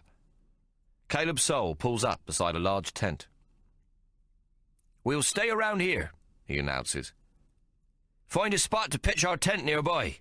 The tucker here is good and the helping's plentiful. It's only mutton and damper mostly, Hawk, but I know you'll fancy their bread pudding with plenty of plump raisins. They also makes an Afghani curry, which is delicious taken with rice." "How do we reach the centre of town?" Tommo asks. "I'm not sure there is such a place, lad." Caleb Soul laughs. Then, understanding why Tommo asks, he adds, "Tommo, you must allow me to find out about a card game for you. Don't do it yourself, or it will be immediately concluded that you are a card sharp. A mining camp may look like mayhem, but it has its own rough kind of order that must be observed." Tommo has grown to respect Caleb Soul during the course of the journey, and nods at this advice. "Why don't you accompany me on my rounds tomorrow and get the feel of life at the diggings?" Caleb suggests. He takes out his hunter watch and clicks it open. "I will meet you back here for dinner at 6 o'clock. In the meantime, perhaps you lads could pitch the tent and tether the horses. I'll arrange for hay to be brought, as there's no green grass anywhere about. It'll be a little cramped for the three of us in the tent, but we shall manage well enough, if you can bear my snoring." He moves away, then turns back to us. "Oh, mind you don't pay more than 2 shillings a night rent to the cove on whose claim we stay. Explain to him why we're here, or he'll become suspicious." He grins. "Everybody in the diggings is suspicious of everybody else, and doubly suspicious of a couple of faces they don't readily recognise." "Such as a 7-foot nigger and a little dandy?" I ask. Caleb Soul laughs uproariously on his way as Tommo punches me hard in the stomach. We soon find a cove nearby who agrees we may put up our tent on his claim, and after some argument agrees to a rent of 3 shillings. I'm about to pay him when Tommo stops me. "Wait on," he says to the man. "Show us your claim licence, then." "What licence would that be?" replies the man cockily. Tommo points to a board nailed to a small post which has a figure written upon it. "The licence what shows that number." "Oh," he says. "That licence. Me mate what's working another claim has it in his pocket. I'll show it to you at sunset." "Right, I see," retorts Tommo. "That must be the mate what struck it rich in the claim what he staked out on the other side of sunset. Garn, piss off, will you?"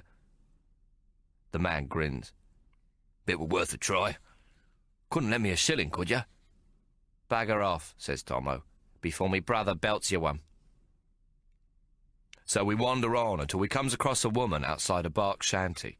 She's feeding a cat scraps from a tin plate, and it's questionable who looks mangier, the cat or the woman. For 2 shillings she agrees we may pitch our tent, and for another we may tether the horses to a stump on her claim. She goes in to fetch her claim licence and asks upon her return if we'd like a cup of tea.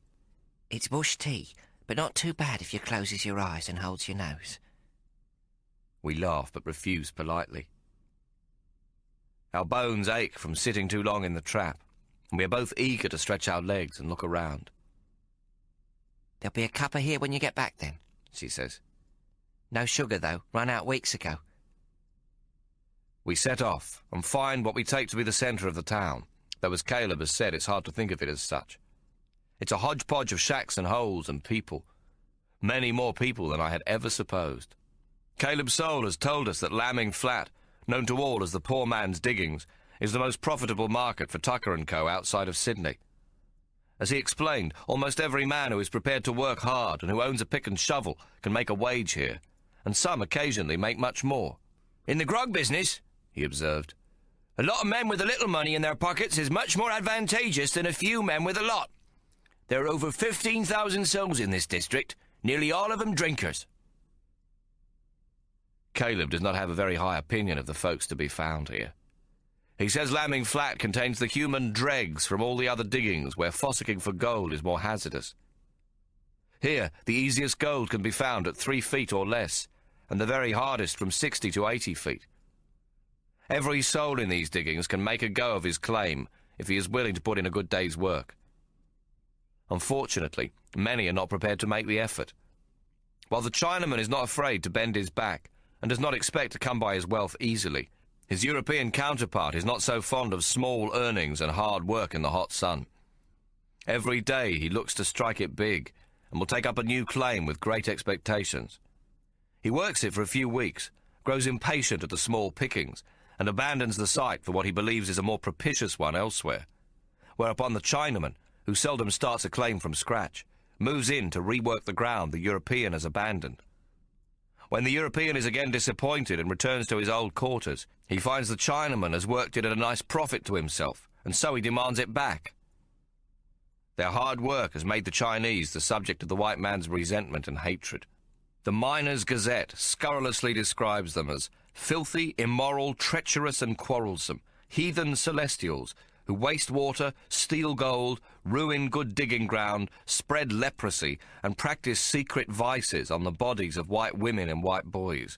It is firmly believed by many that the Chinese rape white women and children at every turn, without an ounce of evidence to support it, although some men will swear blind they've seen them. Caleb Soul takes umbrage at this. It is often enough said that the Chinese are lesser beings than the white folk, but I count them a better breed than most of the European rabble at Lambing Flat. This particular diggings has the worst class of men of any goldfield I've seen. It's crawling with adventurers of the lowest type, he confided to us before we arrived. I had hoped for the worst class of man with a pocket full of gold to lose at the card table, Tommo had replied. Poor men with a little to spend may be good for your trade, Caleb, but for mine they'd be a disaster. Caleb Soul laughed at this. There are sufficient here who've struck it rich to fill your pockets 10 times over, lad. Some of these men did not once have £5, and are now worth thousands. Poor men who grow rich overnight are careless with their money. At my suggestion, Tommo and I go into one of the general stores to see what the trading is like here. The shop we enter is a tent like any other, but a bit larger and squarer, with a flag flying from the tent pole to denote that it is a shopkeeper's establishment. I am unprepared for the scene that meets us within. Laid out before us is a collection of every known object used by man in the course of living. How such an accumulation of contradictory merchandise may be gathered in a lifetime defies the imagination. Yet the storekeeper has obviously managed to bring them all together here, to one of the remotest regions of New South Wales, from all corners of the globe. From sugar candy to potted anchovies, East India pickles to bottles of Bass's pale English ale, slippers to stays, babies' booties to picks and shovels, every form of mining equipment, household essential, foodstuff and frippery is here. A pair of herrings hangs over a bag of sugar. Nearby lie raisins, dried sausages, saddles, harnesses, ribbons and bonnets. Cheeses in the round and loaves of bread are stacked on the floor next to bars of yellow soap. Tins of every conceivable type of vegetable, fish and meat, and even a crate of champagne line one side of the tent. All this I see in my first casual observation. A closer inspection would reveal 1,000 more of these et ceteras, I'm sure. The shop is crowded with men swearing and guffawing, children bawling and squealing, and women wagging their tongues, their shrill voices rising above the buzz. Banter, blubbing, brouhaha, laughter and earnest talk fill the tent. In one corner stands the shopkeeper. He seems undismayed by the cacophony around him, and is buying gold from a miner, no doubt using every trick known to cheat a free fraction of an ounce from the precious hoard for himself. The storekeeper has put a priority on dealing with the miner, and ignores the crowd waiting to be served. Not wishing to buy anything, we take our leave. Tommo and I visit several of these stores in the course of the afternoon. They all have a great variety of merchandise, much of which I would never have thought necessary at a gold diggings. One shop has a tailor's dummy, on which is displayed a dress purported to replicate Queen Victoria's wedding gown. It is of a cream-coloured taffeta silk, and glorious to behold, with many pearls stitched to it, though I don't suppose these are real, as in the original. It is a trifle dusty and soiled in places, where curious fingers have plucked at the material, but it still wears a price of £50. A notice is pinned to the frock. His Royal Highness Prince Albert's wedding clothes are also available upon inquiry. Alterations made within the week. I am much bemused by all I observe, and wonder how as shop owner I should ever know what to order beyond those things normal to every store. I purchase a pound of tea and the same of sugar for our new landlady, and am shocked at the price. I perceive at once how a shopkeeper's fortune is so readily made. The profit is upwards of 400% on each item. Tommo and I return to our landlady's shack, and I give her the tea and sugar. She fumbles at the hem of her petticoat to find a small knot. "I must return your rent, then," she says. We refuse as gently as we can, whereupon she brings her soiled pinny to her eyes, and sobbing rushes into her miserable little shack. We walk down to the creek and have a wash. The water is muddy and cold. What appears to have once been a wide river is now the merest trickle. The miners have used up the water for sluicing in their long toms, cradles and panning dishes. Tommo points to several tree stumps, rooted out and tossed upon the scarred banks. "That's wattle," he observes. "It would have looked a treat flowering here once. Now it's nothing but mud and gravel." As the sun sets, it grows cold, and I realise I am famished. I have not eaten anything other than 2 cold chops and a pannikin of tea at dawn. My twin, however, shows no sign of hunger. He sips from a black bottle he carries with him, one of several I have brought for him from Tucker & Co. Tommo has grown fidgety, and his eyes take on a vacant look I have come to know when he craves opium. On the road to Lambing Flat, Tommo would simply take himself away from our camp and return in an hour or so. Now he will probably go quietly to the tent and light his little lamp, seeking salvation from his poppy pipe. When I suggest it is time for dinner, he shows no interest. "Bring me something," he says absently. "Will you be in the tent?" I ask, but he is already walking away from me. "I'll see you in an hour, then," I shout, and he lifts his arm to acknowledge he's heard me. As he goes, he rubs the top of his arms, as though his skin has a terrible itch upon it. His head is bowed, and he has acquired a sort of shuffle, and looks weary of life. There is a lump in my throat as I watch him depart. He is so small that his shoulder can snuggle under my armpit, and so fragile in appearance that it seems as if he might blow away. In the past few nights I have become aware as never before that Tommo cannot live without the dreaded Chinese drug. I ache with the pain of knowing this, and my eyes blur at the sadness in him. I would give anything that my brother might be cured. I resolve again to do whatever it might take to win against the Irishman so that I can destroy Mr. Sparrow and his vile greed. Surely then Tommo will escape the grasp of this evil addiction. Poor Tommo. I love him so very much, and yet can do so little to help him. The more I try, the more I seem to fail. I think of Maggie, my heart's delight, who makes me laugh and who loves me. How very much I would like to take the magpie from its nest and place a bridal veil in its place. I sniff back my tears and chuckle at this thought. The white lace of purity and chastity for my Maggie Pie. It seems ridiculous, yet there is a purity and openness in her loving heart which I have not observed in anyone else. It is as though, having faced the worst in life, she has come through the flames and the dross has been burnt off, leaving only the pure gold remaining. But sometimes I think I must be deluding myself, that whatever virtue I ascribe to her, Maggie is still a whore.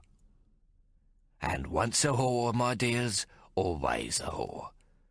I beat back Ikey's words from my memory.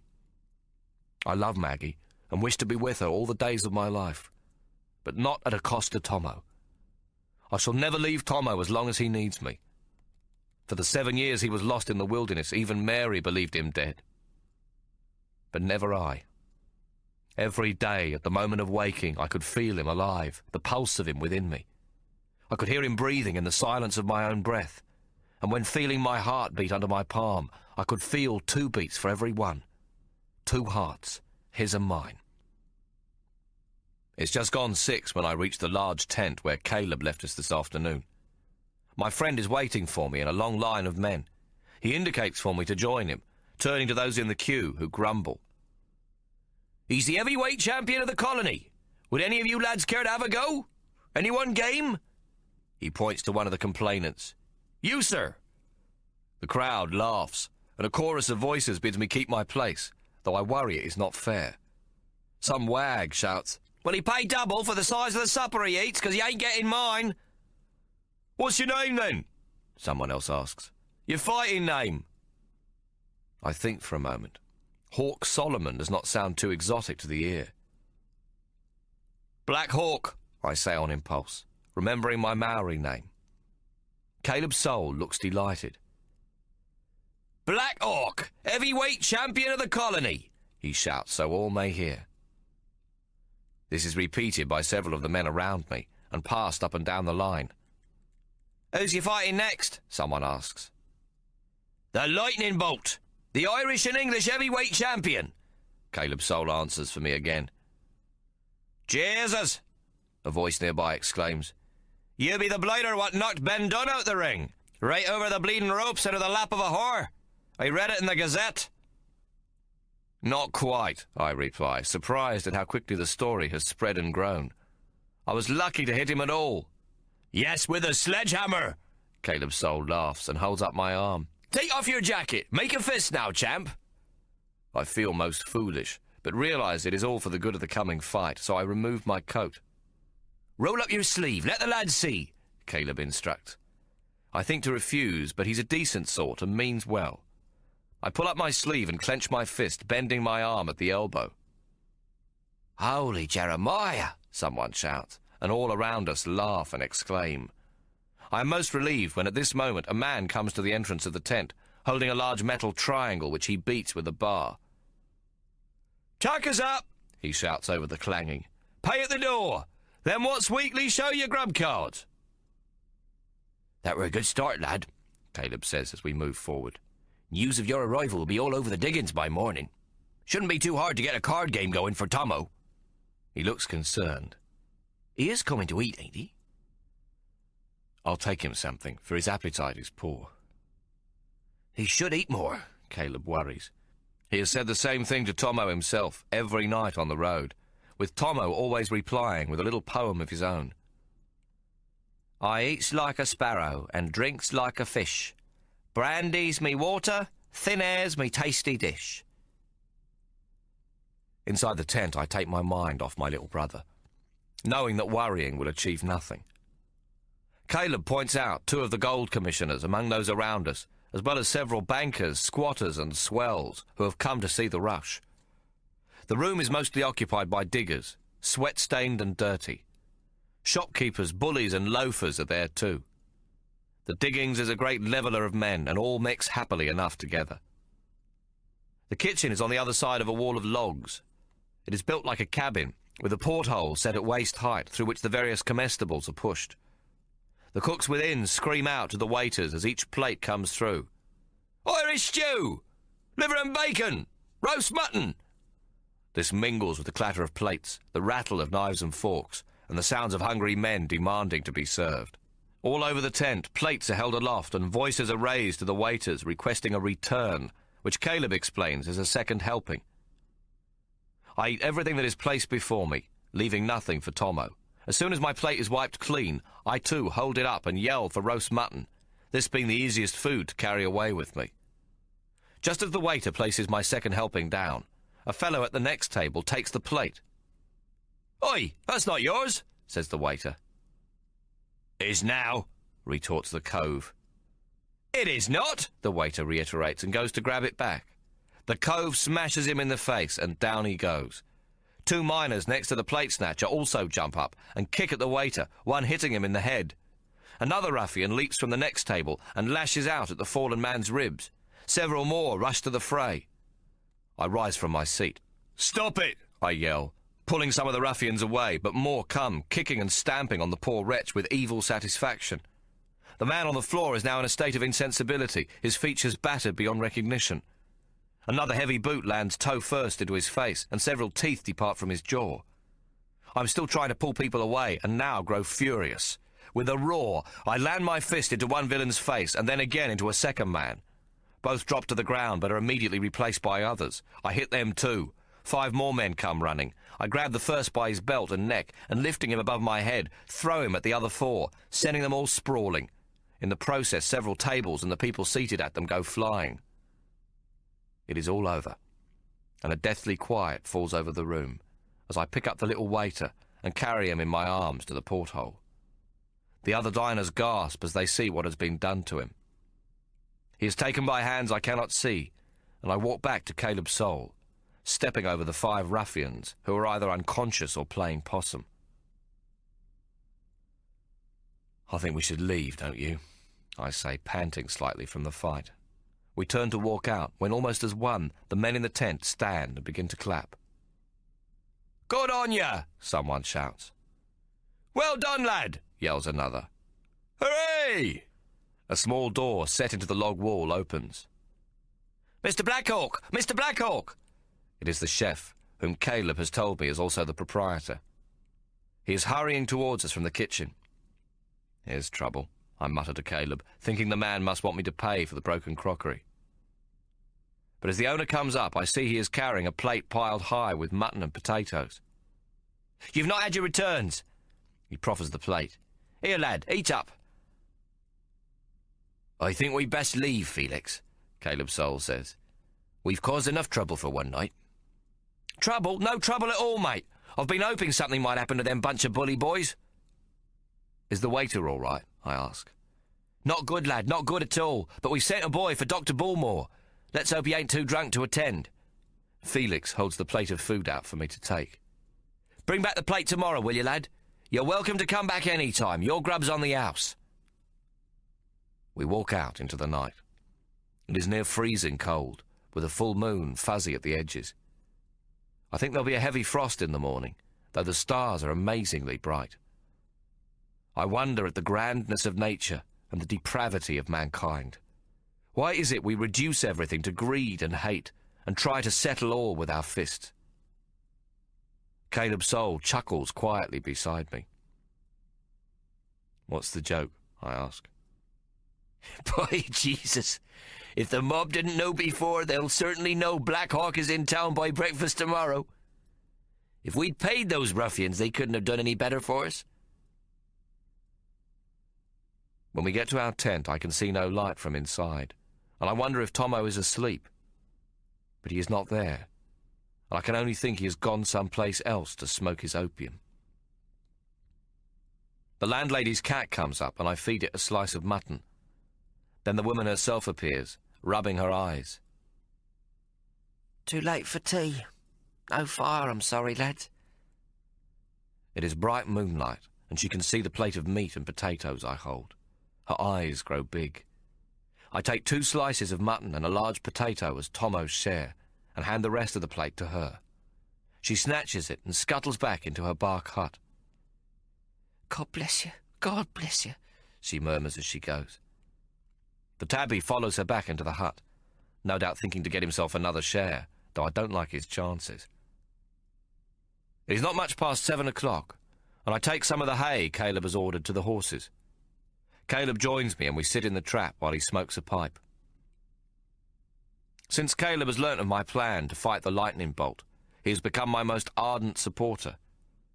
He knows that we are on this trip in the hope that Tommo will raise the money for our stake at a card game or two, and that promoting the match will bring the punters to Tommo's table.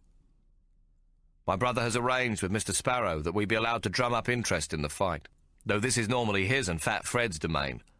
He readily agreed, no doubt thinking it a sign of how vainglorious I have become.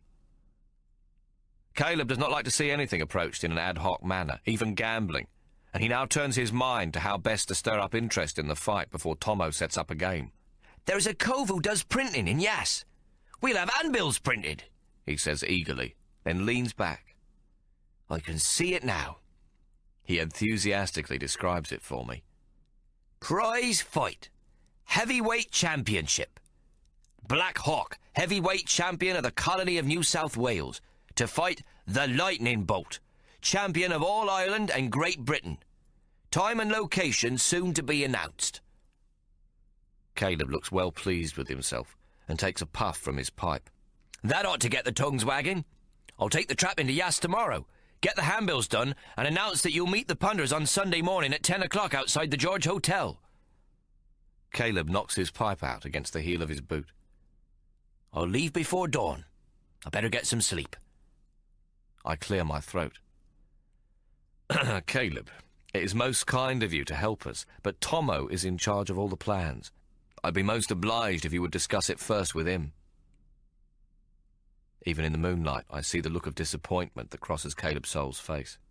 I feel sure Tommo would agree with your idea, Caleb, I say quickly, and it will help us find punters for Tommo's card games as well. That is, if you see fit to take the handbills on as a project. It's just that I don't like to do things without my brother being involved. Caleb is silent for a moment. Quite right, Hawk. I didn't mean to interfere, he says at last.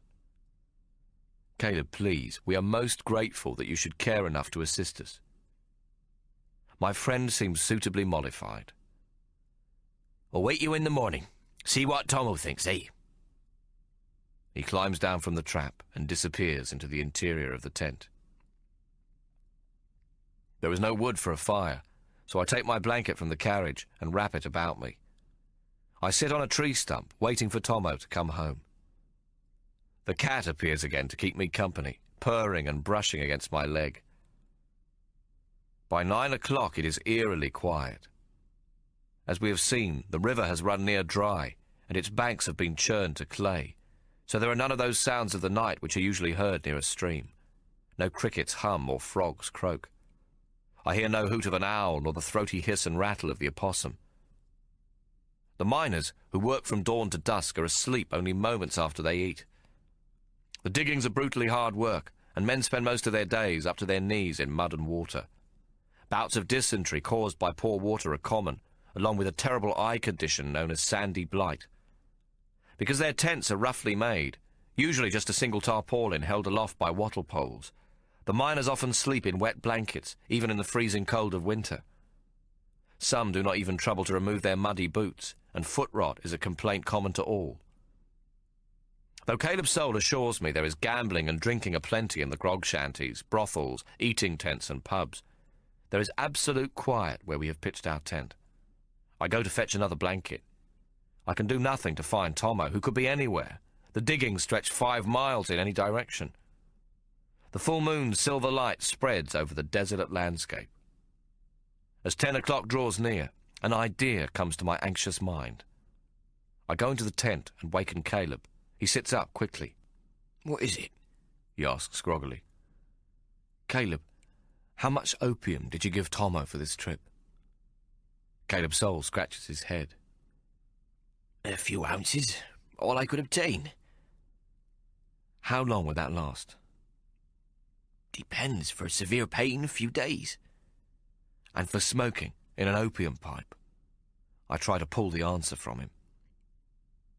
I can't rightly say. I have never smoked it.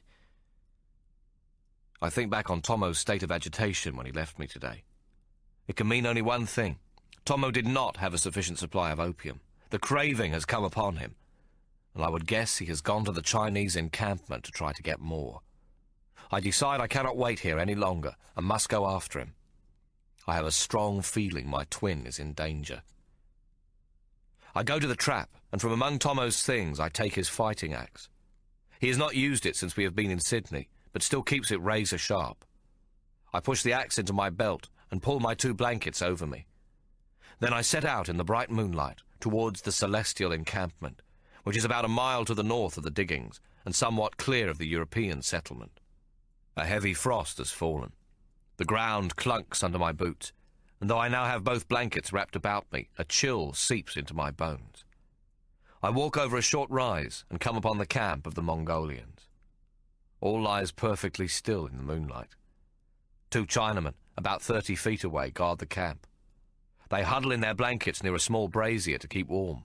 As soon as they see me, they leap to their feet, their blankets dropping from them as they flee, yelling strange imprecations at the top of their voices. Soon there are people everywhere as they rush from their tents and humpies, while I stand quite still, not knowing what to do next. "Ho!" I say. "Ho there!" I lift my arm out from under the blanket. "Don't panic!" I shout. "I mean no harm." It dawns on me how I must appear. I'm just over 7 foot tall, and the blankets drape about my shoulders like a ghost's cloak.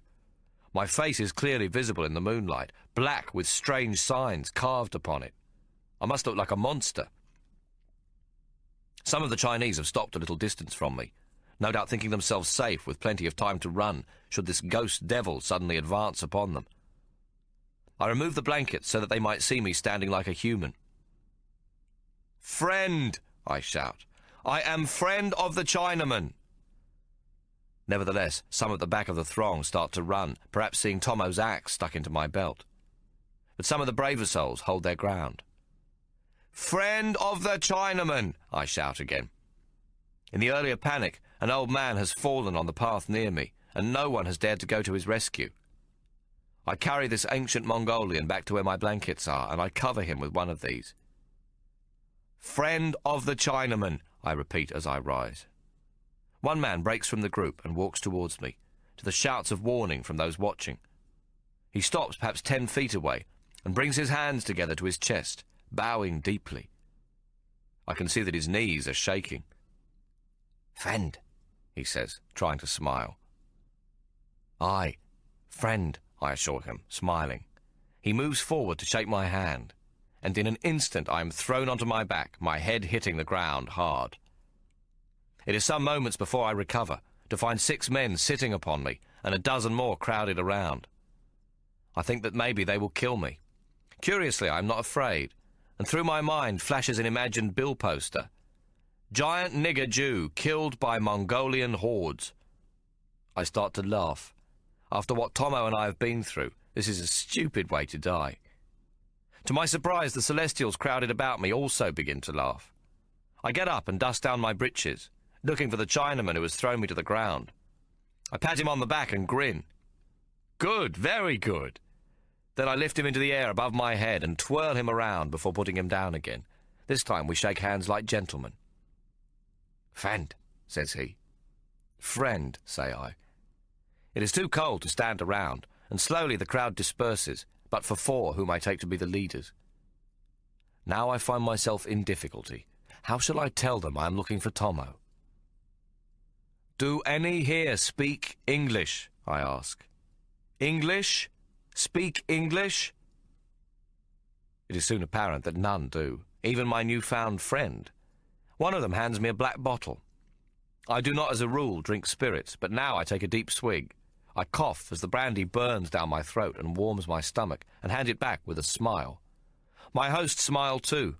They give me back my blanket, the one I used to cover the old man. Still, I have no way of asking them how he is. Then, from nowhere, a woman is pushed towards me.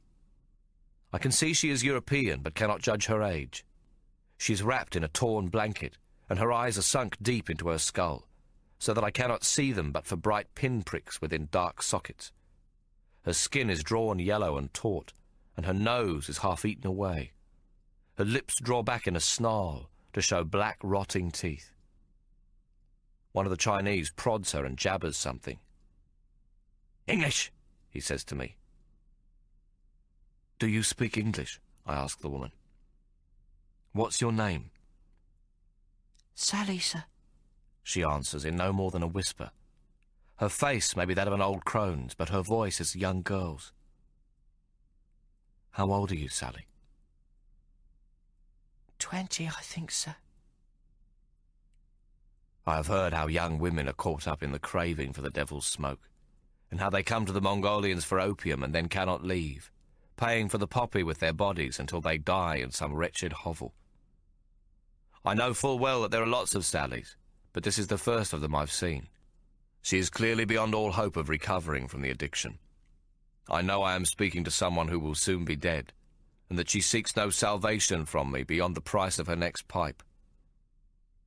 I feel desperately sorry for the poor creature, but I am also relieved. Possibly she knows where Tommo is. "I am looking for my brother, who seeks to buy opium. Have you seen him, Sally? I say gently. There's no nigger here, sir. No, he is not black. A small man, not taller than you, fair hair and blue eyes. I dunno, sir. I can't rightly say. Sally shrugs. Can't say what? You have not seen him? Sir, I need 2 shillings to eat, she whispers. I take a florin from my pocket and hand it to her. Sally's hand comes out to grasp it, but the moment she takes the coin, the Chinaman standing beside her strikes at her wrist, and the florin goes flying. He picks it up and hands it back to me. Sally cowers and whimpers. I'll give it to you later, I assure her. Have you seen my brother? There's someone like what you said, she replies. She is shivering, rubbing her arms, just as I've seen Tommo do. Can you take me to him, please? She looks at the men around her, as though to ask permission. So I point to her, then to myself, and then back to Sally. The Chinamen laugh. They must believe I want to sleep with her. They nod their heads, and I bow to each respectfully. Now I take Sally by the bony shoulder, and she leads me through a maze of tents, until we come to a miserable hut made of bark slabs and hessian sacks. She parts the sackcloth, and I must stoop to enter a smallish room, the floor of which is covered in filthy rags. In the light of 3 wax candles placed on an upturned log, I see 2 naked females lying on the floor. Their carcasses are stripped so bare of flesh that I can see their veins through their translucent skins. Between them lies Tommo, also naked. One of the wretches is holding a pipe to his mouth. Though his eyes are closed, his lips make a soft sucking noise, like that of a newborn pup. White smoke curls slowly upwards from his nostrils. That him? Sally asks, her voice now bolder than before. I nod, unable to speak. Give us the money, then. She holds out her claw, and I give her the florin. More, she demands. I am too shocked to resist, and hand her a £1 note, not caring. As she takes the money, a bundle of rags and hair and ancient skin scuttles from a dark corner to snatch the note from Sally's hand. It is a Chinaman, or perhaps a woman, I cannot tell. It hands Sally a pipe and a small wad of opium, and as quickly as it appears, vanishes back into the darkness beyond the candlelight. Sally unclasps her ragged blanket, and I see that she too is naked. She does not look at me, but sinks to her knees beside the candles. She begins to work a small daub of opium around the point of what looks like a steel knitting needle. Then she holds it to the candle flame. Tommo, I call. Both hags look up at me but say nothing. Tommo does not respond. Tommo, I say again, this time more gently, bending down over him. Pushing one of the wretches away, I kneel beside my twin and shake him. My brother is as limp as a rag doll. He dreams, says one or other of the hags. He'll not wake in an hour or even 2. She reaches across and touches me on the shoulder. You want me? 2 shillings. Where are his clothes? I say through clenched teeth. She shrugs and points. I rise and move into the corner she indicates, and now I see the creature there, toothless, its mouth open with fear. It holds out Tommo's clothes in its claws. I take them and search through the pockets for his purse. It is missing. I grab the creature and hold my hand out, but it does nothing in response. Then I see it has been squatting upon a small lacquer box about 12 inches square. I take up the box and force open the lid. Inside is Tommo's purse. The rest of the space is filled with small parcels of opium tied in bamboo leaves. I scoop up 2 handfuls of the opium parcels and put them in my pocket, dropping some money into the now half-empty box in exchange. Meanwhile, Sally has fixed her pipe and is on her haunches, pulling at it. The two wretches have the other pipe, which is spent, and now they pester Sally until she hands them the wad. They have forgotten I am here, and can think of nothing but their craving. I wrap poor Tommo, still unconscious, in both blankets. His clothes I stuff inside my shirt, stained and stiff with blood from the fight at the eating tent. I tie the laces of his boots together and hang them around my neck. Then I pick up my twin, horrified at how light he is. I push aside the Hessian sack door and carry him out into the night. The moon is at its zenith, and it is almost as clear as day as I begin to walk out of the camp. By some miracle I am not lost in the maze, and soon find my way back from whence I came. To my surprise, the 4 Chinese are still standing beside the brazier, and they rise as I approach. I put Tommo down, though he is light enough, and shake their hands. They now know why I have come, and nod their heads in sympathy. Me Wong Ka Leong, says the Mongolian who threw me to the ground. Me Hawk Solomon, I say. Friend, they all chorus. It is not these men's fault, I realize, that Tommo suffers so. It is the fault of greed. Goodbye, Wong Ka Leong, I say, and shake his hand solemnly again. We both bow deeply to one another. I pick up Tommo and sling him across my shoulders, walking over the small rise. As soon as I am out of sight, and beyond the hearing of the Mongolians, I burst into tears. Tommo breathes deeply, then sighs against my back. I think of Mary and all her hopes, of her love for me, for Tommo, for both of us, her 2 precious boys. Oh, Mama, whatever shall become of us? I sob. Chapter 21. Tommo. Lambing Flat, 30th of June, 1861. It is early Sunday morning, and we've been in the goldfields just over a week. I've slept badly and am up early, wandering through the diggings. The day's very still, and several of the miners I pass reckons there might be snow in the air. The Sabbath be the one day of the week the authorities don't allow work at the diggings. What's very funny when you thinks about it, because the miners use this day to get themselves drunk as lords. Then, of course, they fights and carouses for as long as they can. Sunday be the most unholy day of the week. Just last Sunday, a priest comes up from Melbourne to hear confession and say Mass for the Irish. They was given plenty of warning of the good father's arrival, and a church and confessional was specially erected out of canvas, but not a single bloke presented himself for the absolving of sins and the taking of the wafer and wine. Some wag reckons that the Pope, upon hearing of this shameful event, will rename Lambing Flat Sodom and Tomorrow. The Sodom is for not attending Mass, and tomorrow, the day after the Sabbath, is when they'll all be excommunicated and condemned to hell. Caleb Soul returned from Yass earlier in the week and brought with him the handbills announcing a meeting for the punters to see Black Hawk. The venue is the Great Eastern Hotel, as it's one of the few proper buildings at Lambing Flat. It's away from the diggings and the river, and is a favourite meeting place among the miners. Caleb has arranged a rough timber platform for Hawk to stand on. Thank God, though cold, it's a day of bright sunshine, otherwise my brother might be a little chilly. He's to strip to the waist and wear a bright red cummerbund, so that all may see he's in the very best physical condition. To show his strength, he'll challenge anyone in the crowd to arm wrestling, taking a new opponent every 10 minutes. Hawk don't much like the idea, saying it'd be boastful, but Caleb and me told him that was the whole idea. Anyhow, he's agreed to do it. We've put up the anvils everywhere, in the grog shanties, brothels and pubs, as well as the chop houses and about the miners' fires where they cooks their meat and damper. Already there's a strong rivalry among the men, with the Irish going for their own man, the lightning bolt, and t'others going for Hawk. Hawk's become somewhat of a hero after giving the ruffians a walloping the night they attacked the waiter.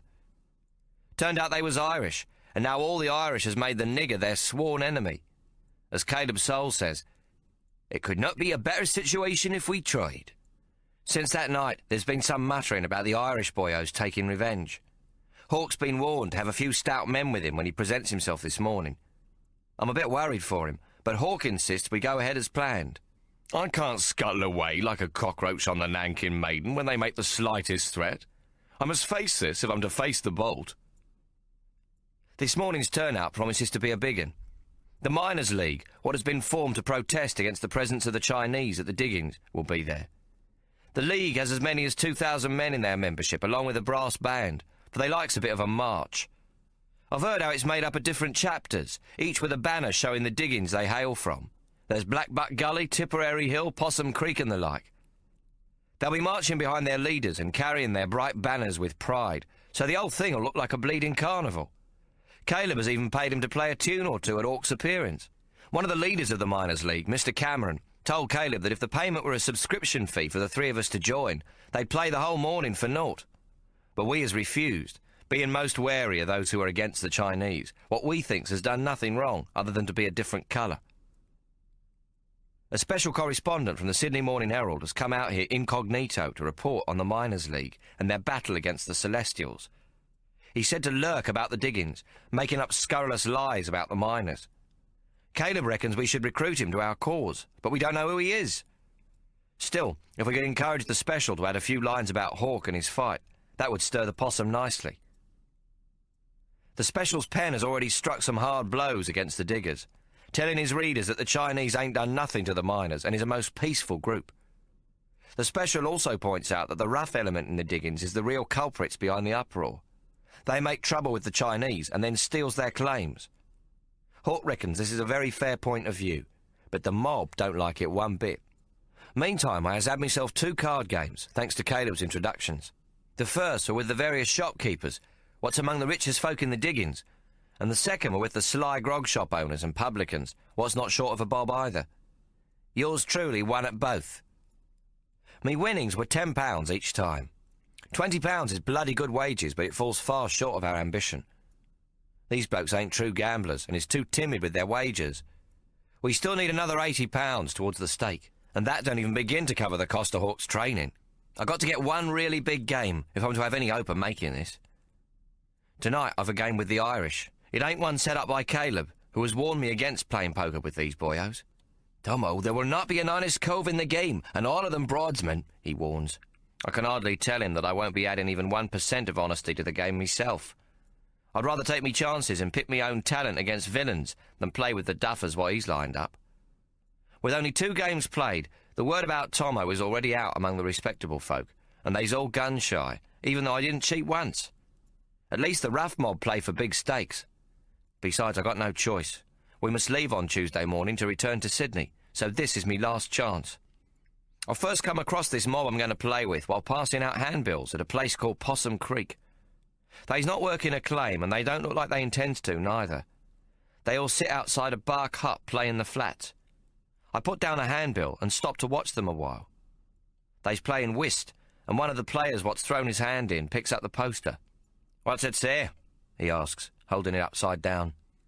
I read the handbill out to them, and they all stops to listen. "By Jesus, that be clever and all," says one of them. "The Irishman cannot be beat." "Oh, who says?" I asks. "He says," he replies. "You work for the nigger then, does you?" "Aye," I replies. "I helps Mr. Caleb." Still seated, he grabs me by the shirt front, so I'm standing up against him. I'm looking into his foul, grinning mouth of broke teeth. "That black bastard be asking for a hiding, and my oath he'll be getting one at the hands of the Irish champ." He shakes me. "I'm inclined to give you a taste of what he's in for. How'd you like that, eh?" "Not much," I admit. "But I tell you what, if the Irish fight as poorly as they cheats at flats, your man ain't going to win."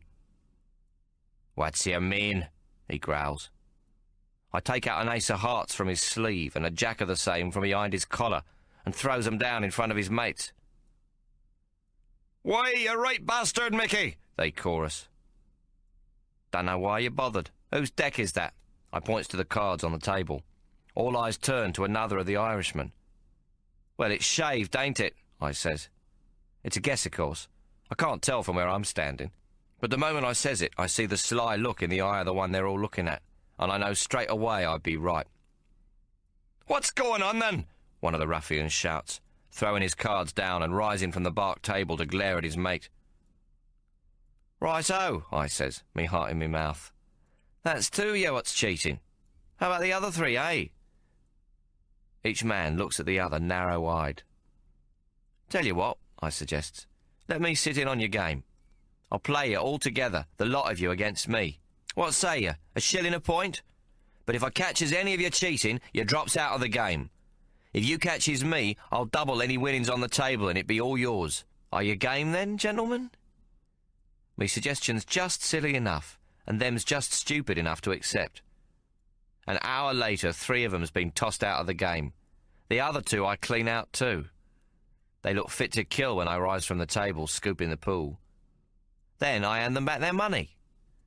Sorry, gentlemen, but the nigger lover don't play with amateurs. The one what's grabbed me in the first place has grown very red in the face. He balls his fist. "Mind your mouth, laddie," he growls. I pretend I ain't scared.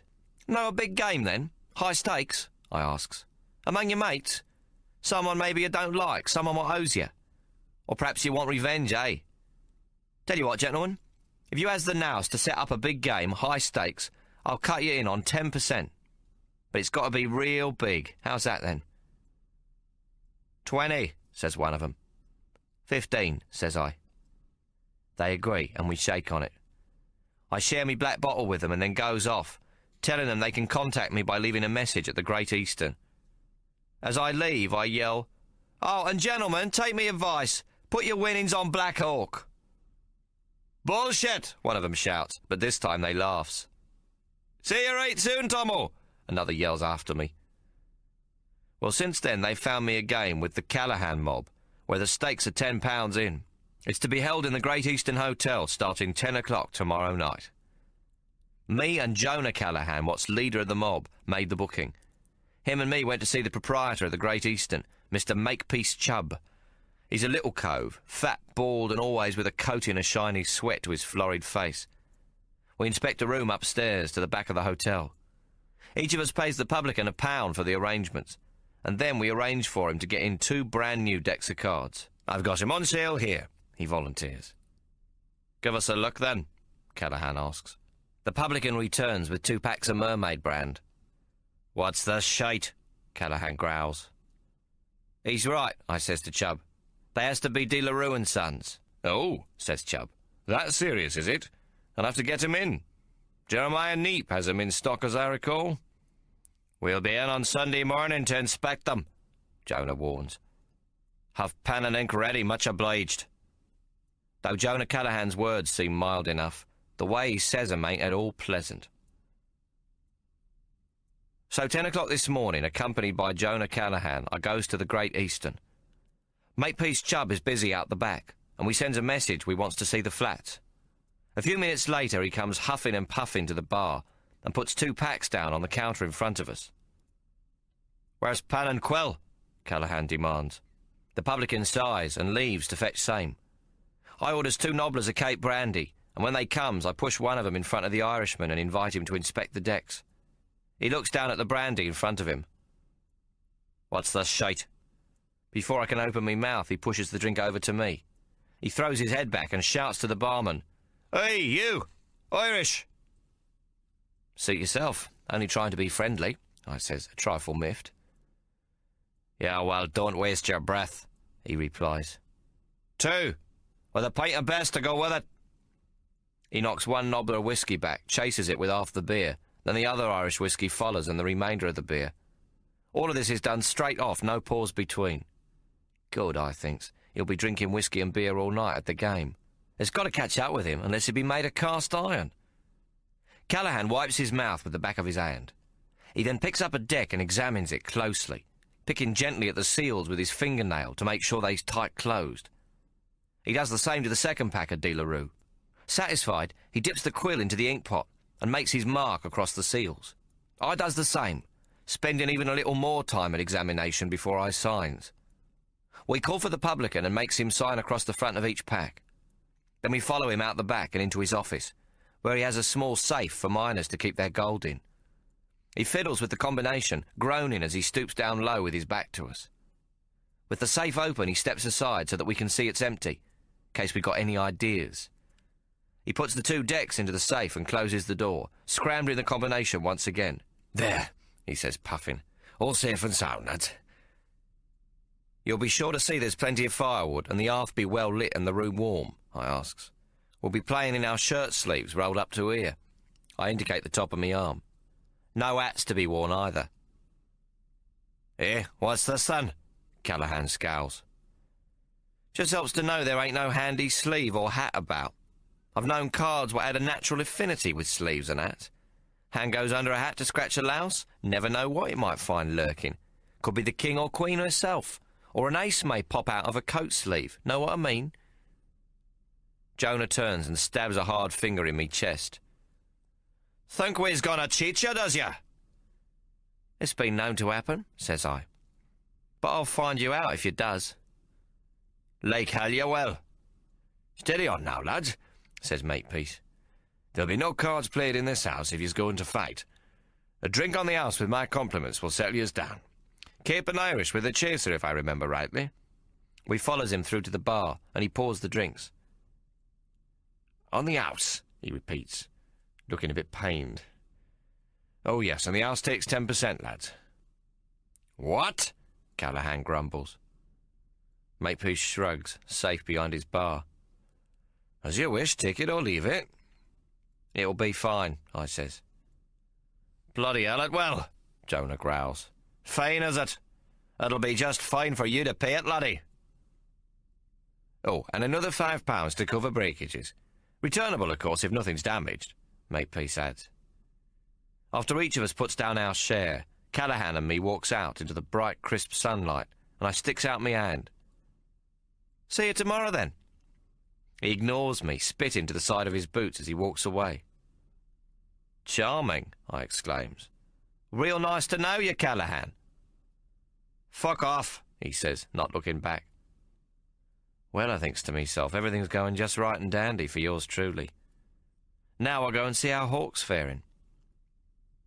Hawk still worries about me too much, I reckon. When I tell him about me game coming up, he looks most worried. Tommo, Caleb's soul says these men are dangerous. They don't dig for gold, but live by robbing others of their dust. 2 of the brutes I subdued in Felix's eating house were from their gang, or so I was told. I shrugs. Cards is funny. If you can win against a villain and they think it's kosher, or they can't work out how you done it, you got their respect. It's sort of honour among thieves. Do these men know this? Hawk asks.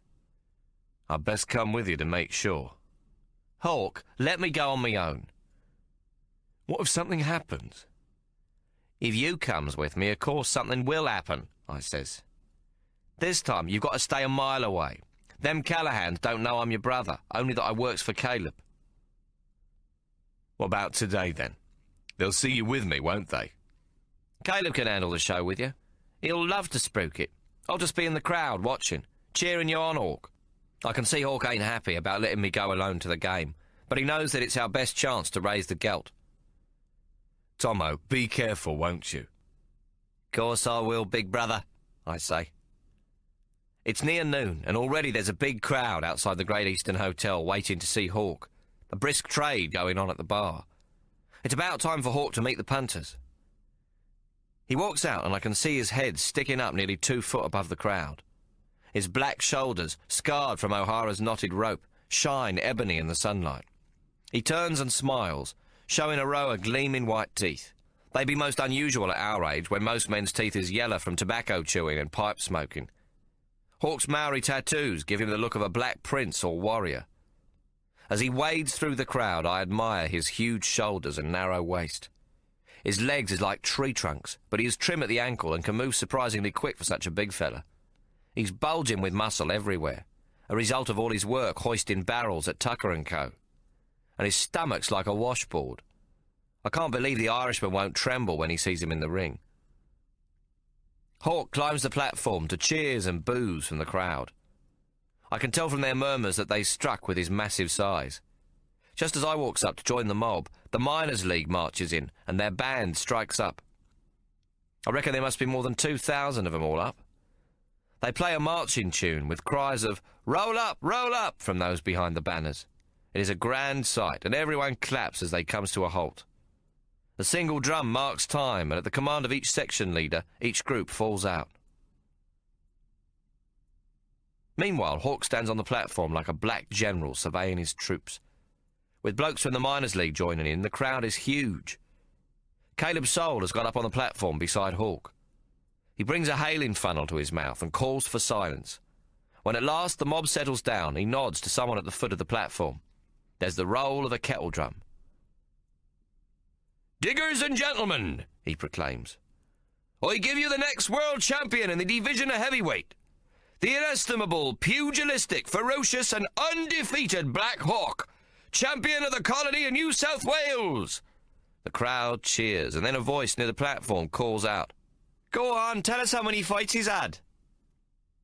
"Only recently discovered, the Black Hawk has beaten the redoubtable and famous heavyweight, Ben Dunn," Caleb bellows over the crowd's laughter, not missing a beat.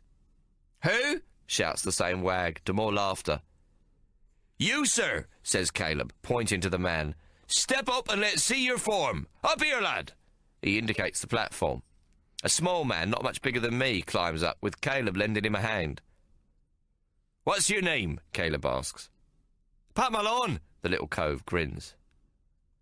"How about you arm wrestle Black Hawk, Pat Malone? £5 to you if you win," Caleb says. The little cove don't back down. "Can I stand up and use both arms?" he asks, quick as a flash. Caleb looks at Hawk, who nods. I ain't so sure it's a good idea. Though small, the man's a miner, hardened to manual work. With the use of both his arms and his body weight, he won't be easy to beat. The crowd goes quiet as Hawk sits at the arm wrestling table. The miner takes up his position, his legs wide apart, and grasps Hawk's hand in both of his. Caleb holds up his bandana. "Take the strain." The bandana drops. "Go!" The little cove is no shirker, and he keeps Hawk's hand vertical.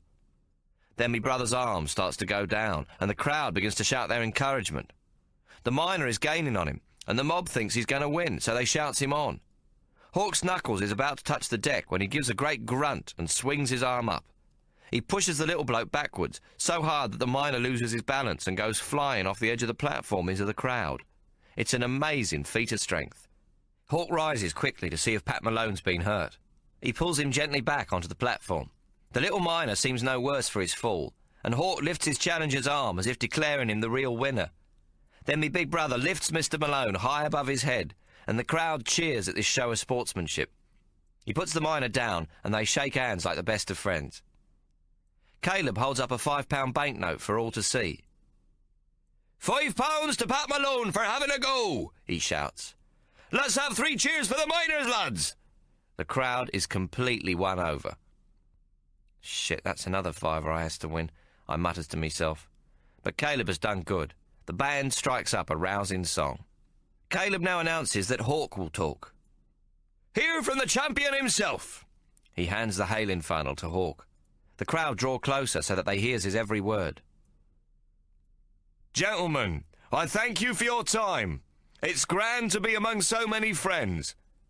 There's more cheers and boos. "Let me tell you about the Irishman, the lightning bolt."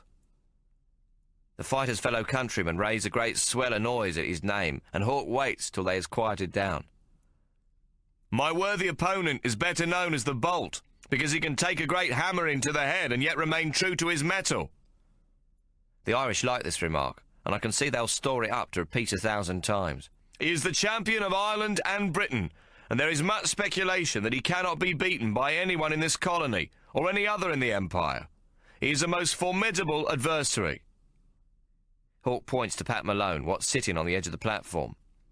"It is quite true, as my little friend here says, that I lack experience in the prize ring, and my stamina has yet to be tested.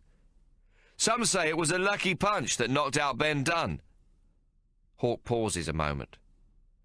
"Ben Dunn himself has been heard to espouse this theory."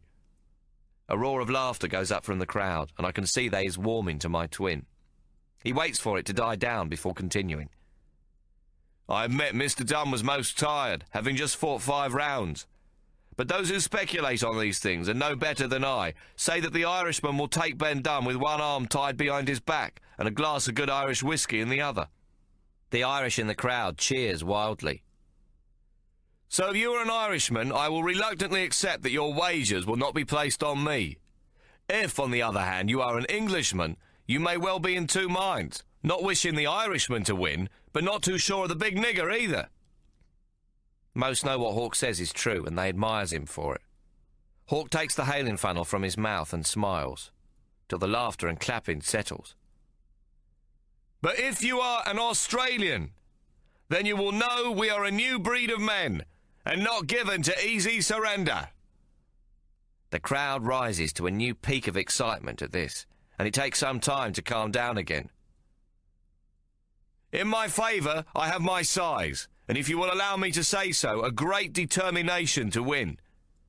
I trust you to make up your own minds about me, and not to be swayed overly much by the bookmakers' odds.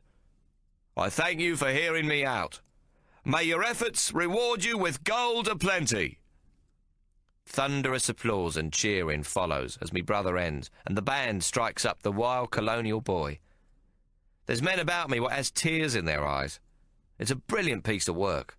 Hawk's pulled off what no amount of vainglorious bragging could do, for these ordinary blokes know sincerity and the honest truth when they hears it. Hawk arm wrestles half a dozen or so miners, one directly after t'other, with no rest in between. He beats all 6. But the 7th, the big man, wins 'cause Hawk is knackered. These are men what works hard with picks and shovels and ain't no milksops. "Look at the Irish!" Caleb shouts as he hands over 5 quid. He thanks the crowd once more and the show is over. Now it is left to me to do the rest with Jonah Callahan's mob. The meeting of the Miners' League is to take place at 2. The men has been drinking steadily all morning, and many is starting to fall about. Hawk wants me to rest in our tent, for he sees how tired I am after my bad night's sleep. I don't say no. Sleeping during the day comes natural to me. I stops at the butcher's on me way and buys 2 pounds of chops and a quarter of chopped liver. When I gets back to the tent, I calls out to Lucy, our landlady. She be a widow what tries to make a living as a washerwoman. If she has a surname, she ain't giving it to us. "Just Lucy," she replied when we asked. "Me husband were a right bastard when he were alive. I don't see I has to carry the burden of his name now he's dead, does I?" So our private name for her is Just Lucy. "Lucy, I brought something for the moggy," I shouts as soon as I gets back. She's out of her bark hut quick smart, carrying the mangy cat what seems to be our only company. "Morning, Tommo." She squints up at the pale sun. "Or is it afternoon? It's me day off, no washing on the Sabbath, so I was kipping in a bit. Here, chopped liver and chops for the tabby." I hand her the meat, and she lets the cat jump from her arms. She unwraps it careful, like it were a late Christmas present. "Cat can't eat 6 chops, Tommo," she says soft. "Sorry, Lucy, I doesn't know much about cats. You'll have to find some other use for them chops." Just Lucy don't like charity. Since the tea and sugar Hawk bought her, she's been trying to do our washing and cooking. "You're a good boy, Tommo." "Nah, I just likes cats. They don't give a bugger for no one, like me." "A likely story. How'd you go with the packs of cards at the hotel, Tommo?" she asks, dropping a lump of chopped liver at her feet for the cat. "Perfect, Lucy. Matter of fact, couldn't have done better myself." I take out £1 and hand it to her. "It's what I promised if it worked, so this ain't charity." 10 shillings you promised, Tommo." 10 shillings a pack," I says. Just Lucy shakes her head but takes the money and puts it in her pocket. I see her eyes getting a bit wet. No, don't cry, Lucy," I says in alarm. "It's yours, well earned. How long did you have to wait in Jeremiah Neep's shop?" "All Saturday afternoon, almost. About 5 o'clock, in comes a young lad and asks for 2 packs of Delarue cards." "Delarue, eh?" Mr. Neep says. "Where's you from, lad?" "Great Eastern Hotel," the boy says. "Mr. Chubb sent me, sir." "Must be an important game. Sold a couple of the self-same packs yesterday. Don't get much call for Delarue. Too expensive, they is." "Don't know how come, sir," says the boy. "Mr. Chubb just said they must be them cards, no other." I'm standing, like yous told me, right next to the shelf where the playing cards is kept. I puts your 2 decks where you said, on the top. Then Mr. Neep comes over. "Here we are, then. Right on the top they is, the last two. He takes your 2 packs and wraps them up proper and gives them to the lad, what pays him 10 shillings. He sends the boy away with the bright red sucker from a jar. And Mr. Neep ain't suspicious, you standing in the shop all afternoon? Nah, says just Lucy. He be a decent man. I asks him if I can stay there so as to ask customers if they wants their washing done. She grins. I got 2 new customers out of it too. Took Mr. Neep's dustcoat home to wash for his kindness like. Well, it were nicely done, Lucy. Just Lucy looks at me. Tommo, why'd you give Jeremiah Neep back the 2 packs of cards you bought yesterday? Them brand new and not ever been opened. I points to the moggy what's busy eating the liver. Cat's got me tongue, Lucy, I says, laughing. Oh, sorry, always were a bit of a sticky beak. Too curious for me own good. It ain't that, Lucy. What you don't know, you can't be hurt by if someone should come asking questions. You mean I didn't never go into Mr. Neep's shop, except to find new customers for washing? That's right, Lucy. That's the bonus earned for keeping your gob shut. Happy to oblige, Tommo. Fancy a nice chop for your tea? Maybe when I wakes up. Got to get a few winks. I'll see you're not disturbed, she promises. Well, I does get disturbed. About 3 o'clock, just Lucy herself sticks her head in and shouts, Tommo, it's the miners. They're marching on the Chinaman's camp. I don't know how, but I know straight away that Hawk's there, and he ain't marching with the miners. I runs to the trap and fetches me fighting axe. Be careful, Tommo, she shouts after me as I trot down the path to the celestial encampment. It'd be a good mile or so to the Mongolians, and I'm half running. As I draws near, I hears the mob shouting and the band playing, and some musket fire in the background. Smoke billows up on the horizon. The running has made my head ache real bad, and it's near time for me smoke. But all I can think of is that Hawk's in danger. I can feel it in me gut and in the back of me throat. I get to the camp to find half of it already destroyed. Tents and huts up in flames, people's belongings strewn on the ground. 2 Chinamen lies face down with several miners kicking at them, though I soon enough realise they're dead. I run towards the noise, and suddenly I'm in the middle of the fray. Men on horseback are firing pistols into the air and running down Celestials, what are fleeing in every direction, screaming for fear. 2 horsemen corner an old Chinaman with a scraggly beard. A mob of 10 or so men runs over and drags him to the ground. They're yelling and laughing like wild things. 4 men roll the Mongolian onto his stomach, and 2 of them holds him down by sitting on his legs. The other 2 plants their boots on him, on each shoulder and each wrist. Then they both grabs a hold of the Chinaman's pigtail, and to the counter, 1, 2, 3, they rips it out of the back of his head. The men all cheer as one holds it aloft, bright drops of blood dripping steady onto his dusty boots.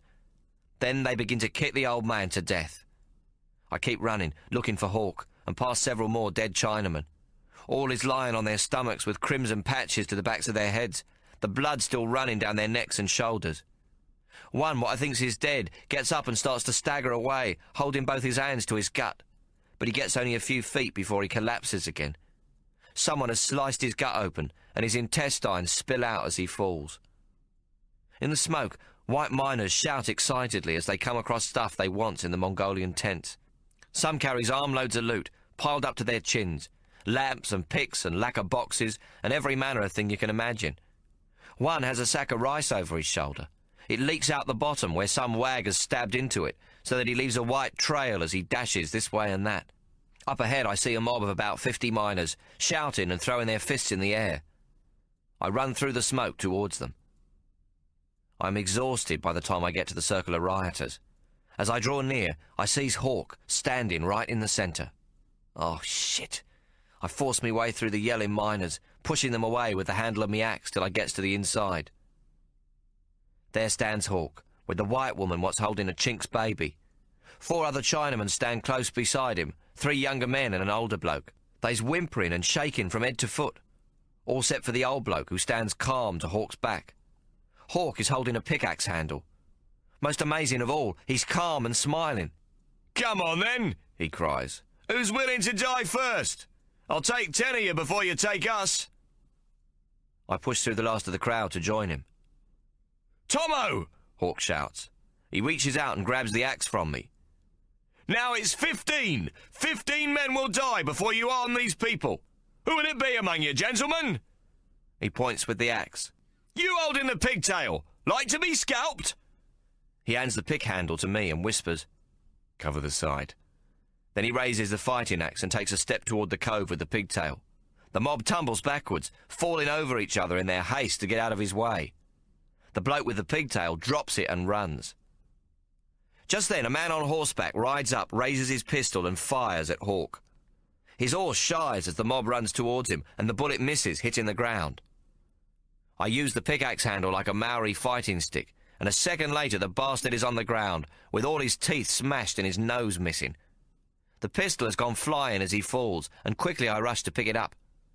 The horse gallops away, whinnying, and the cove with his face missing gets up and runs blindly into a hut what's burning fiercely. Soon his clothes are alight and he's screaming blue murder. Hawk is moving forward with the axe, and me with the pistol. The woman and her brat and the 4 Mongolians keep close. There's smoke everywhere, and not a tent or hut left standing. All around us the miners say and do nothing as we make our way out of the burning camp, passing dead men lying in the dust.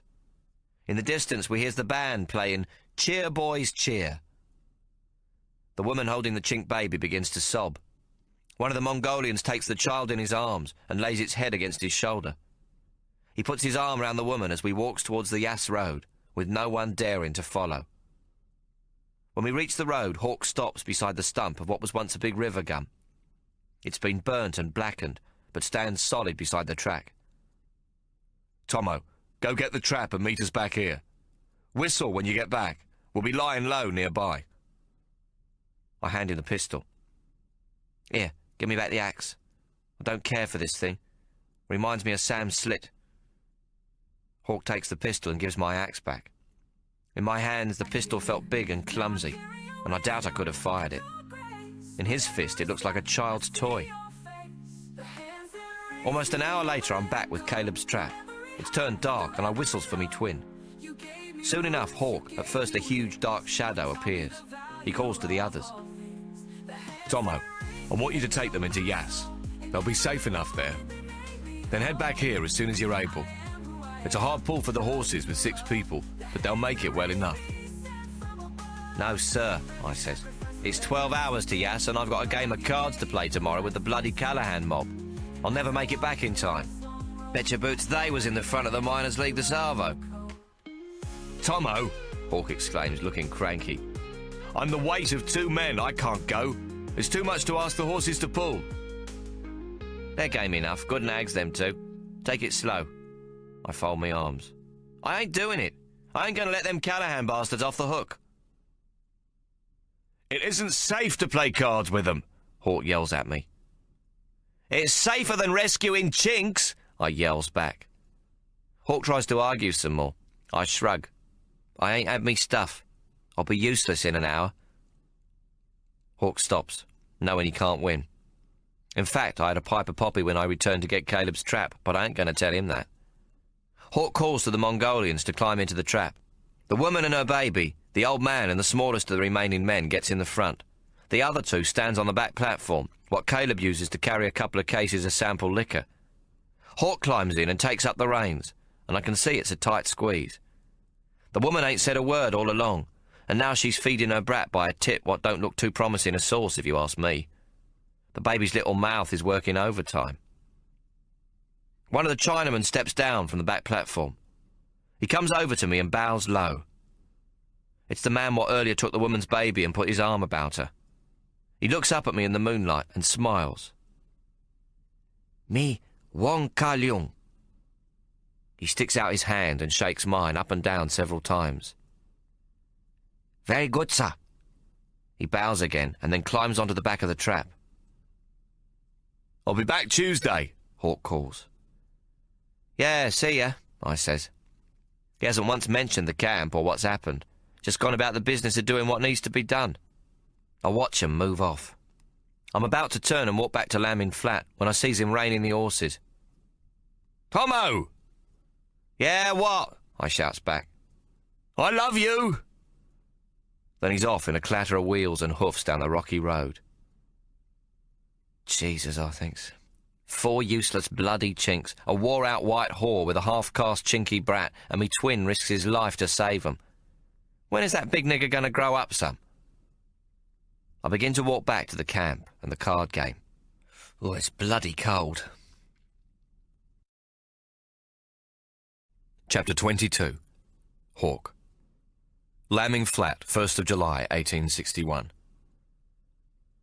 I returned to Lambing Flat from Yass shortly before noon on Tuesday, having travelled through the night. As soon as I arrive, our landlady, Just Lucy, tells me that Tommo is still at the Great Eastern Hotel. Just Lucy inquired after him at 10 o'clock this morning, as soon as the bar opened for business. The barman said that Tommo and the lads were still upstairs. Some of the lads had ordered kidneys and hard-boiled eggs at dawn, but Tommo and Callahan played on at stud poker. This is somewhat alarming news. I unharness the horses, and Just Lucy gives them a feed of hay. Meanwhile, I take myself off to the hotel to see Mr. Makepeace Chubb. The publican is in a regular sweat when I find him. For the past 8 hours, 2 of the Callahan mob have been stationed in the passage outside the upstairs room where the game is taking place. They will not allow anyone to enter. The publican is afraid they are holding Tommo captive. Since midnight, several bottles of Irish whiskey have been ordered, but no Cape brandy, which he knows Tommo drinks. All the bottles must be left halfway up the stairs, where they are collected by the 2 ruffians guarding the door. "Should we not call the troopers?" I ask, concerned. "You won't find them, lad," says Makepeace Chubb. "They're all busy investigating the miners' riots on the Chinese encampment. Besides, I hasn't got a gambling permit, and if the traps find out, I'll lose me liquor licence," he adds. "They'll put your little mate in jail too, with his winnings in the pocket of some good officer." I thank him and return hastily to our camp. The road leading from the hotel is strewn with sleeping drunks. Others sit with vacant expressions, mumbling or shouting insults, each nursing a black bottle and often covered in their own vomit. Back at Just Lucy's, I take the pistol gained on Sunday from the horseman in the Chinese camp. I reload it and place it inside my blouse where it cannot be seen. Next, I find Tommo's fighting axe. It's where he usually keeps it, wrapped in an oilcloth in his blanket roll, together with his opium pipe and lamp. How I wish I could smash these last 2 objects, and his addiction with them. I take some comfort from knowing that Tommo does not have his axe with him.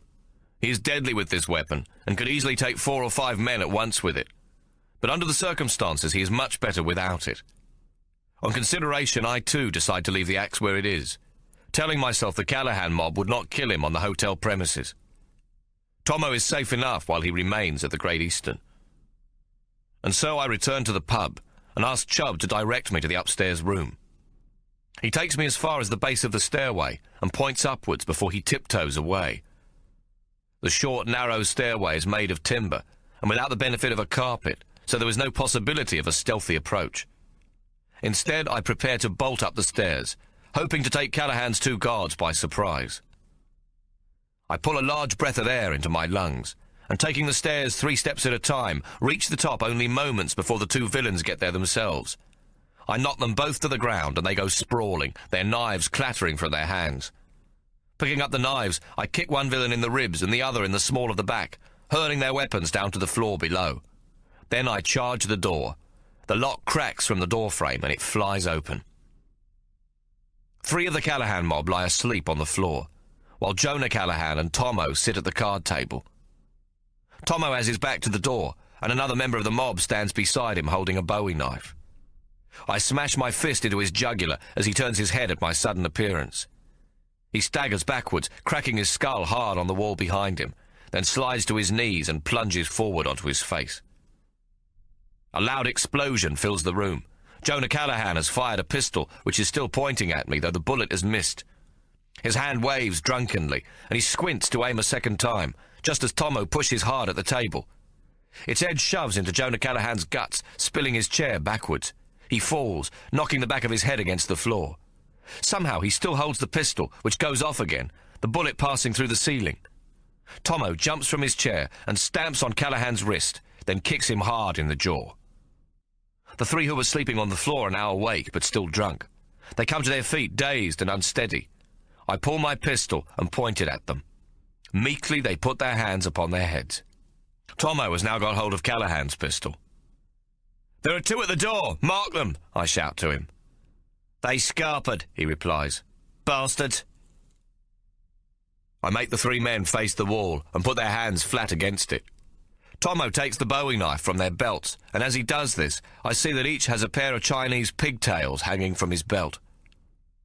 No doubt Jonah Callahan and the other cove who lies unconscious also have these gory trophies, ripped straight out from their victims' skulls.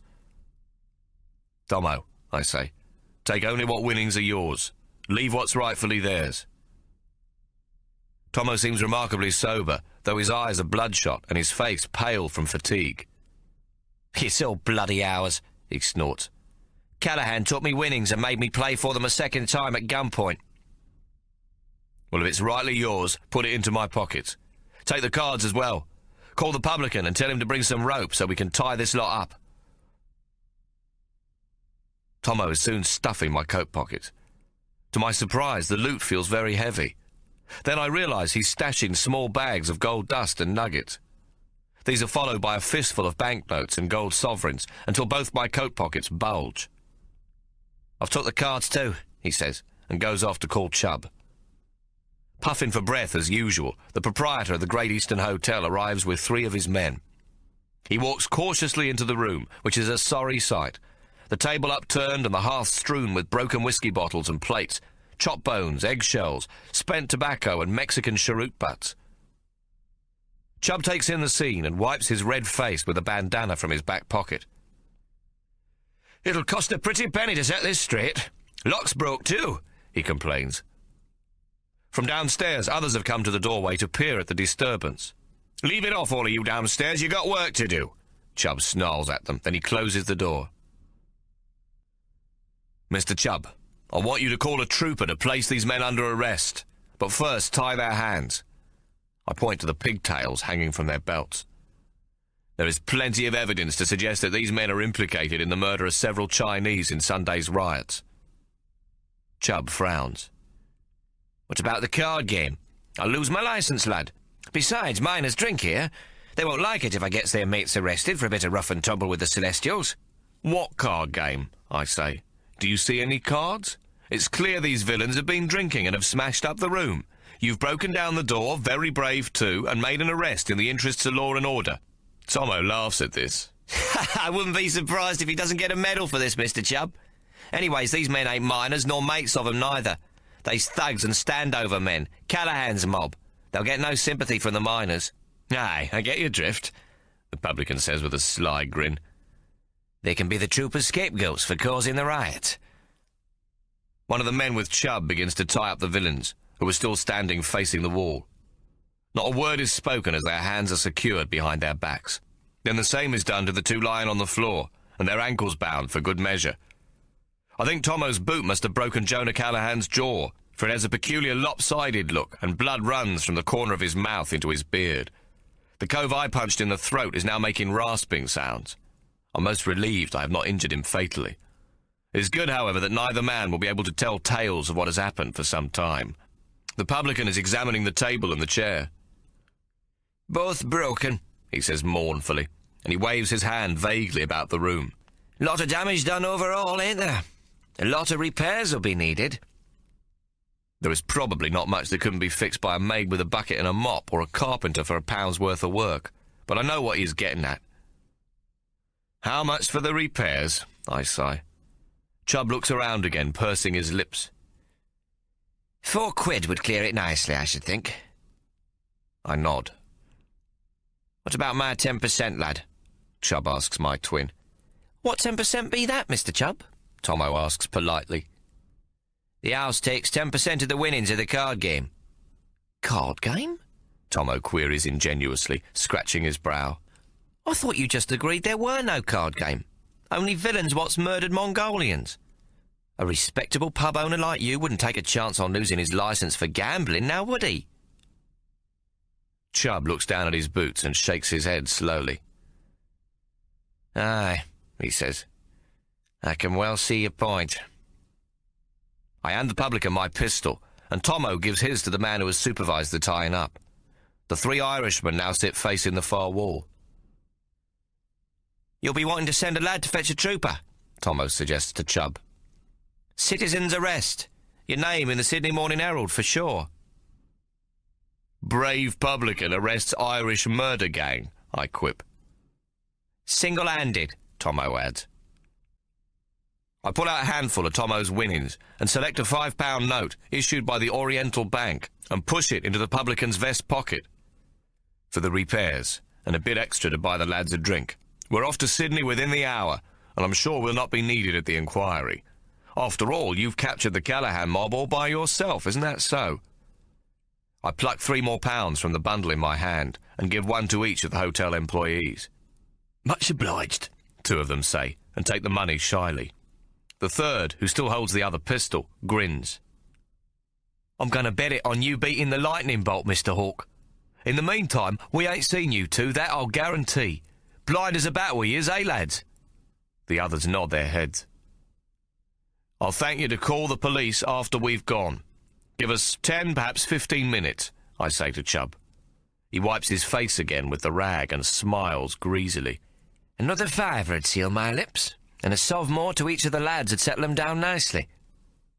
It ain't necessary, the man with the pistol protests.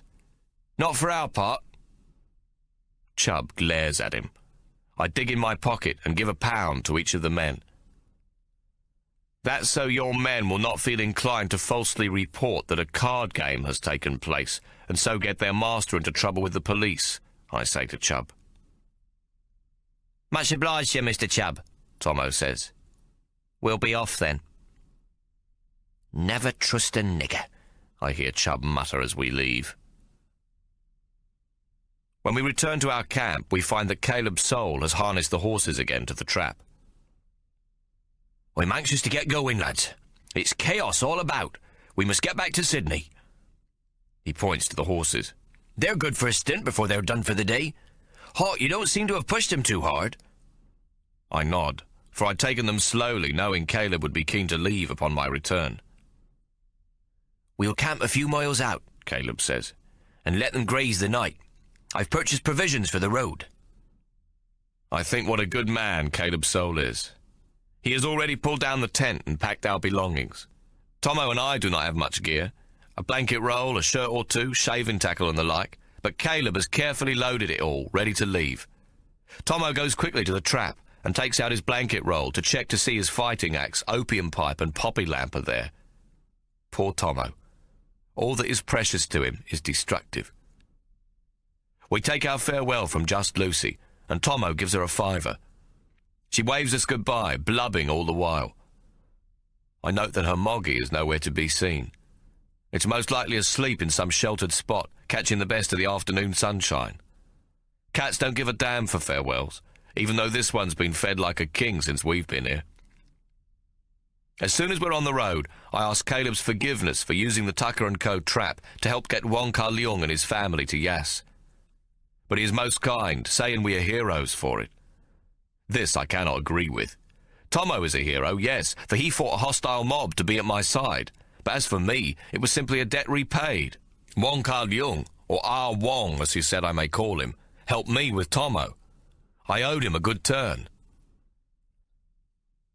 What a day. Look at that blue sky. Tommo smiles as we move along.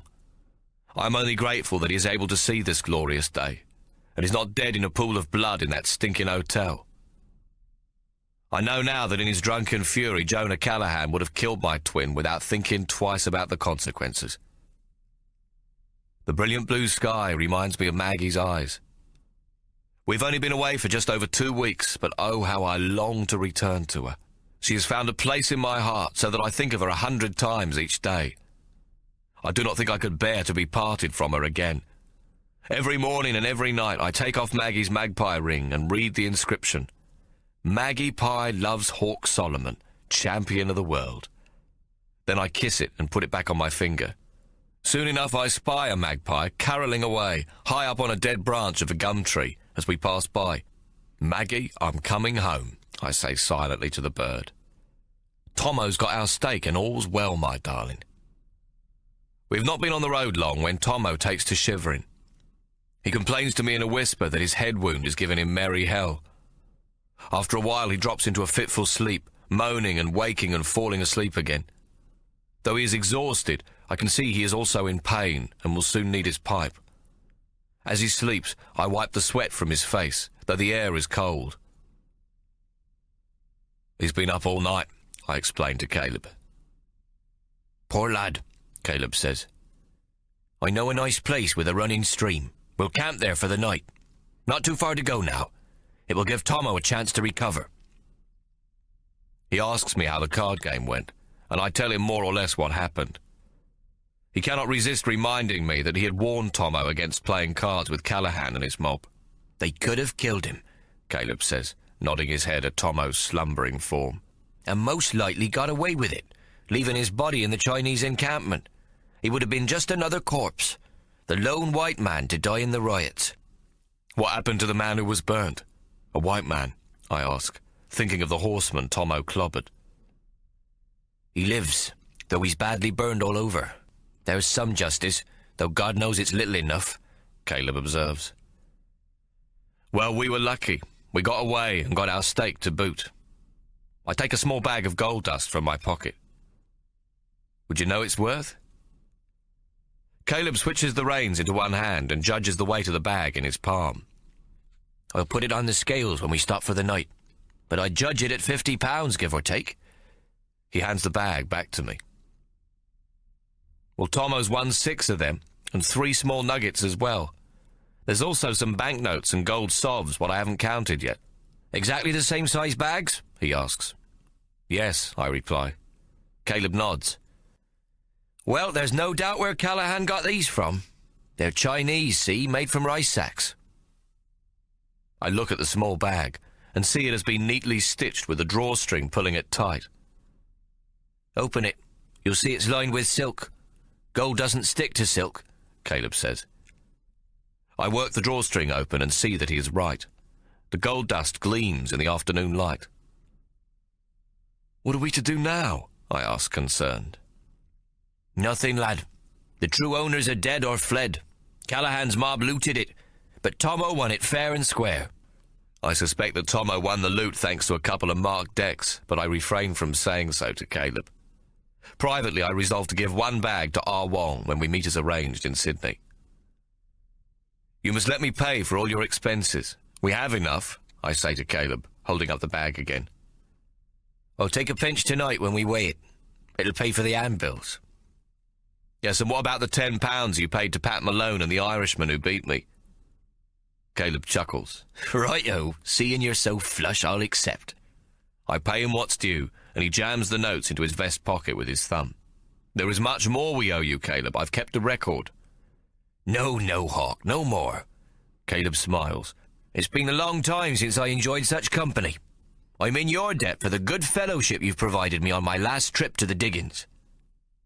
This is your last trip? Aye.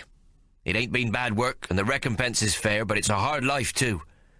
For a start, I have to drink too much with the customers. But I've never seen you intoxicated, I exclaim. Not ever quite sober, either. He jigs the reins, and the horses move a little faster. It's time for me to take out my pills and potions. Time to settle down. Have a family. I've put a fair bit away, and pharmacy is what I really want to do.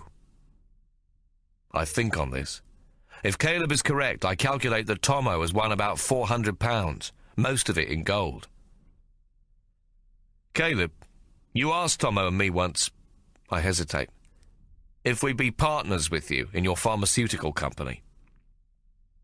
I did. He looks at me. I'd be proud to have you in with me, Hawk. Your brother, too. Though I don't know quite what he'd do. What would such a partnership cost? I thought you wished to try your hand at being a shopkeeper at the diggings. Caleb, like you, I think it's time to settle and have a family. But now I see that the gold fields are no place for a woman and children. You're not wrong, he says. Then you consider coming in with me. I clear my throat. Caleb, I haven't been entirely forthcoming with you. Tommo and I must go back to Tasmania for a while. Perhaps even longer than a while. I'd like to be your partner and maybe work with you later, but I would be joining you as a silent partner for the present. There's the fight, and then there's my duties in Hobart Town. Your lass, she's down there, is she? No, she's from Sydney, but I'll have to present her to our mamma. I must have her blessing. Quite right, Caleb murmurs. We don't speak again for 15 minutes. Then Caleb says, Hawk, I'd rather our partnership was 50-50, with us both putting in equal amounts of capital and working together. But if you want a 1/3 share as a silent partner for now, with this to be revised to a half share should you come as a working partner within 2 years, it will cost you £150. Will you measure it out on the scales in gold dust tonight? I ask. Plus, of course, my share of the legal expenses, including the cost of drawing up the papers for Tommo and me. Caleb Soul leans over and offers his hand. You'll not regret it, Hawk. 2 things are certain in this life. People will always need grog, and they'll always need potions. So my course is set. I have resolved to marry Maggie, and I must somehow persuade Tommo to return to Hobart Town with me. Mary's last letter was most unhappy. She misses us terribly, and I know she fears she may never see her boys again. I sink back into silence, much preoccupied by how I shall bring together all my loved ones at last. Our friend is true to his word, and we camp by a pleasant stream late in the afternoon. I help him set up the tent while Tommo goes away to attend to his pipe. Later that evening, Caleb brings out his gold scales, and after considerable reckoning, he declares that we have at the very least £500. When I ask him to accept a little more for the trouble he has taken on our behalf, he adamantly refuses, requesting only that he might help with the preparations for the fight. This I readily agree to. A week later, we are back in Sydney, where Maggie receives me with joy and tears. I, too, am overcome. Oh, dear, how very much I love her, and from her joyous reception it seems she loves me too. Oh, Hawk, you lovely bastard, I loves you, she says, jumping into my arms. Maggie, what would you say to giving up your work? I ask her after we've made love. What do you mean? She asks, horrified. Become respectable, like? Well, yes, sort of. I cannot quite imagine Maggie completely respectable. Jesus, Hawk, what's you on about? Respectable? Is you ashamed of me? Her lips begin to tremble, but then she gains control and her big blue eyes come to fire. You bastard! You nigger bastard! I hold her tight against my chest as she yells at me in anger. Let me go, you black shit! Let me go! Maggie! Maggie! Hush! I'm asking you to marry me. To have my children. Maggie goes totally still in my arms, and I release her. Pratt? She asks. I. Me own Pratt? Oh, Jesus! Maggie begins to sob. I don't know what to do. I thought to see her anger or scorn, but not these tears. I pat her on the back. You'd like to have children, then? I query, anxious that I may have said completely the wrong thing. Her head buried in a pillow, Maggie nods. Then her sobs begin afresh. Brat! She howls. Oh, shit! Oh! I continue patting her, and then begin to stroke her back and thighs. My hand wanders over her tight, sweet derriere to the inside of her legs, and I let my fingers slide into her warm and creamy place. Maggie opens up to receive me, and I push her gently onto her back and enter her. Her sobs turn to whimpers and moans, and I think how beautiful she is, and how much I love her. Oh, Hawk, she cries, wrapping her legs tight about me. Oh, darling, Maggie's coming. Oh, Jesus, you bastard, you lovely bastard. Brats, me own. Afterwards, she sits up almost immediately. You wants me to marry you? Be respectable, like? She wonders. I ain't never been respectable. Don't suppose I got the knack. You'll get the hang of it soon enough, I laugh. Maggie makes a pair of dainty fists and knuckles away another rush of tears. She's sitting cross-legged on the bed, her blue eyes red-rimmed from crying, but her pretty mouth is set firm. On your wages, no bloody fear, mate. Respectable takes money. I ain't going to be respectable washing the bleeding floor, scrubbing pots and pans. I'm a respectable whore, not a bleeding respectable scullery maid. She looks at me fiercely. You can shove your respectable up your arse, Hawk Solomon. I'll work and keep you till you make something out of your life. She stops and thinks for a moment. And not out of fisticuffs neither. I ain't marrying a prize fighter. Of course you can fight this once against the bolt. Then you'll marry me. Oh, Maggie! I go to embrace her, but she pushes me away. Only if I stays what I am till we can afford better. I ain't going to scrub no floor for no one. I loves you, Hawk, with all me heart, but I ain't going to go down on me knees for no bastard. Maggie, it doesn't matter to me what you are. I love you with all my heart too. Yeah, she says. It don't matter to you.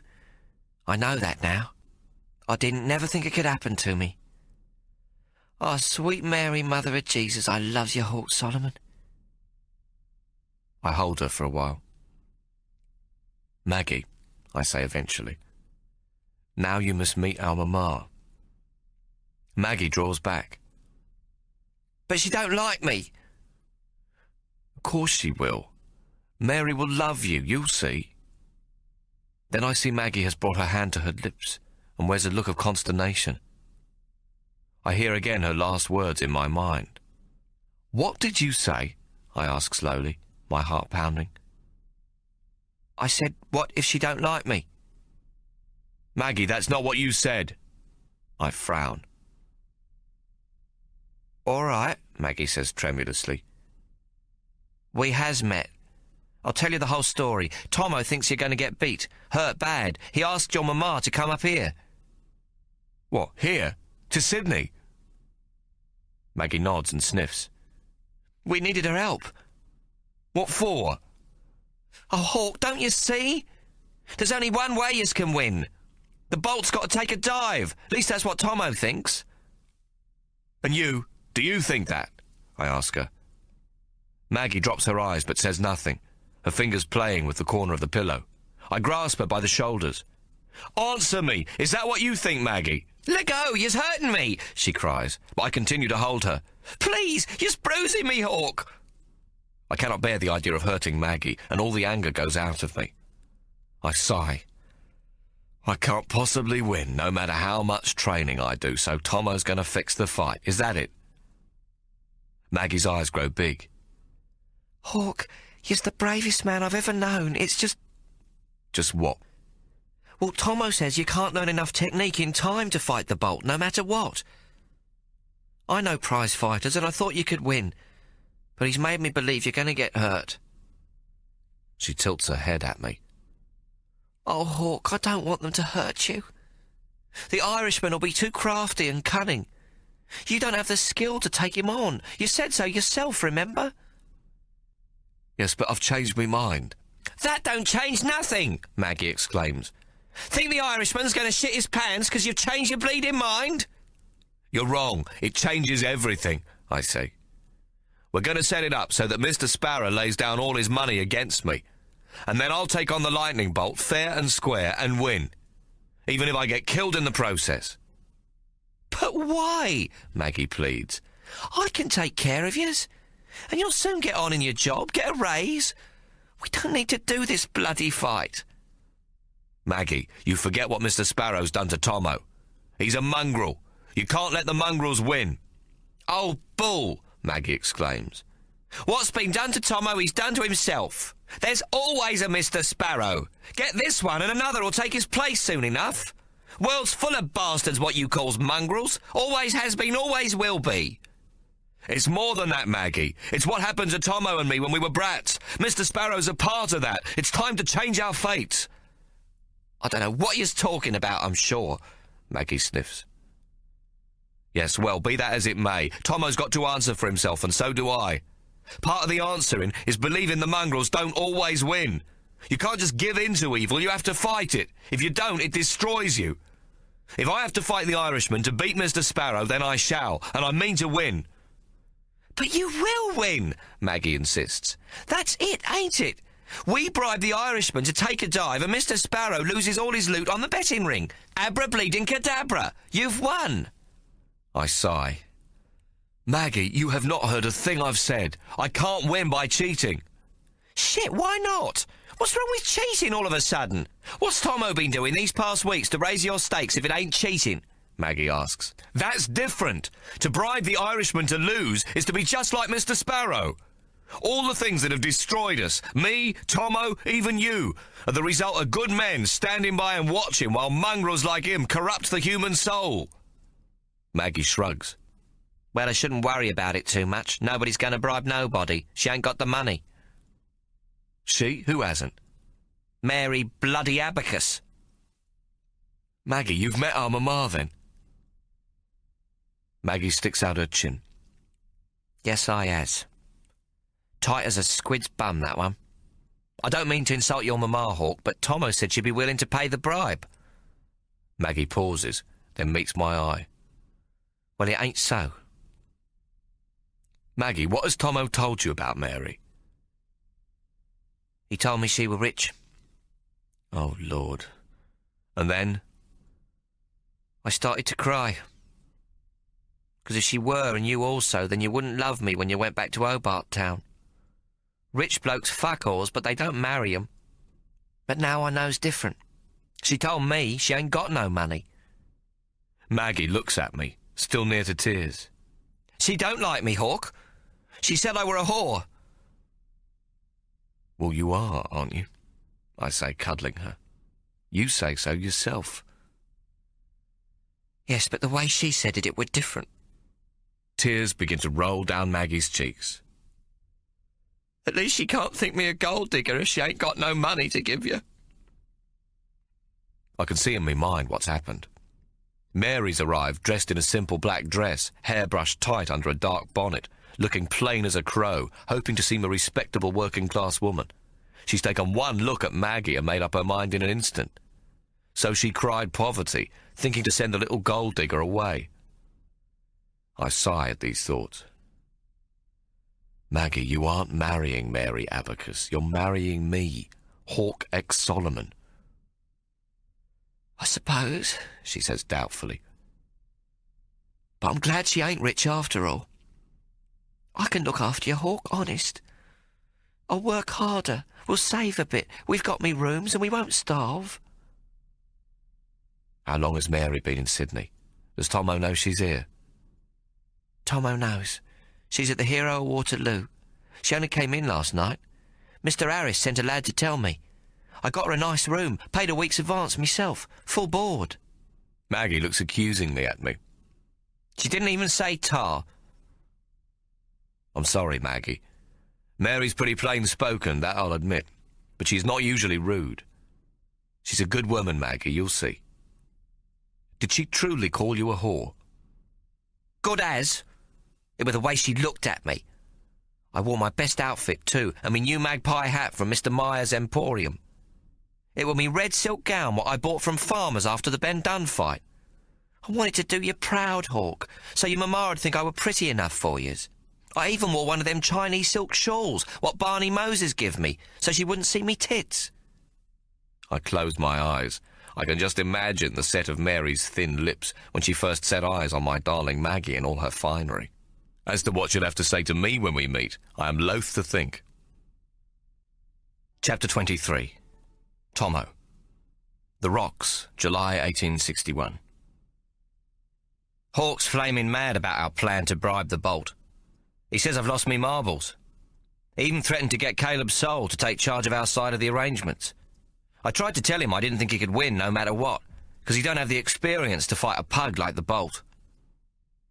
And Ho Kwong Choi's turned out to be no help to us.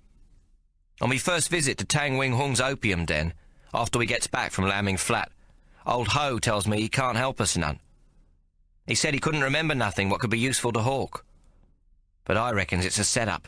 He spoke to Mr. Tang Wing Hung after all, what told Mr. Sparrow what warned the old man not to help Hawk. I should have saved me breath, trying to persuade Hawk to my way of thinking. Hawk's a stubborn bugger, and once he's made up his mind, he don't change it too often. He reckons if we win by cheating, we ain't beaten greed, greed's beaten us. And if it ain't a straight victory over the Bolt, then we'll still be in Mr. Sparrow's power, and he'll have won after all. As usual, he's done a measure of practical thinking about the whole setup, too. What he's come up with isn't half bad, even if it won't be of any use in the end. Hawk points out that the Bolt has now fought and won against most of the champions of the various states. He's already beat Ben Dunn, as well as Fred Woods and Jimmy Shanks, and all of them stopped well short of 20 rounds. Ben Dunn did best, lasting 19 rounds before his corner threw in the sponge. Bell's Life in Sydney reckons the local champs have given the Lightning Bolt no trouble whatsoever.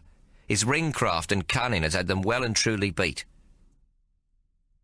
The Bolt boasts he hasn't done a lick of training, and that against Jimmy Shanks he took a bottle of Irish whiskey into the ring to drink between rounds.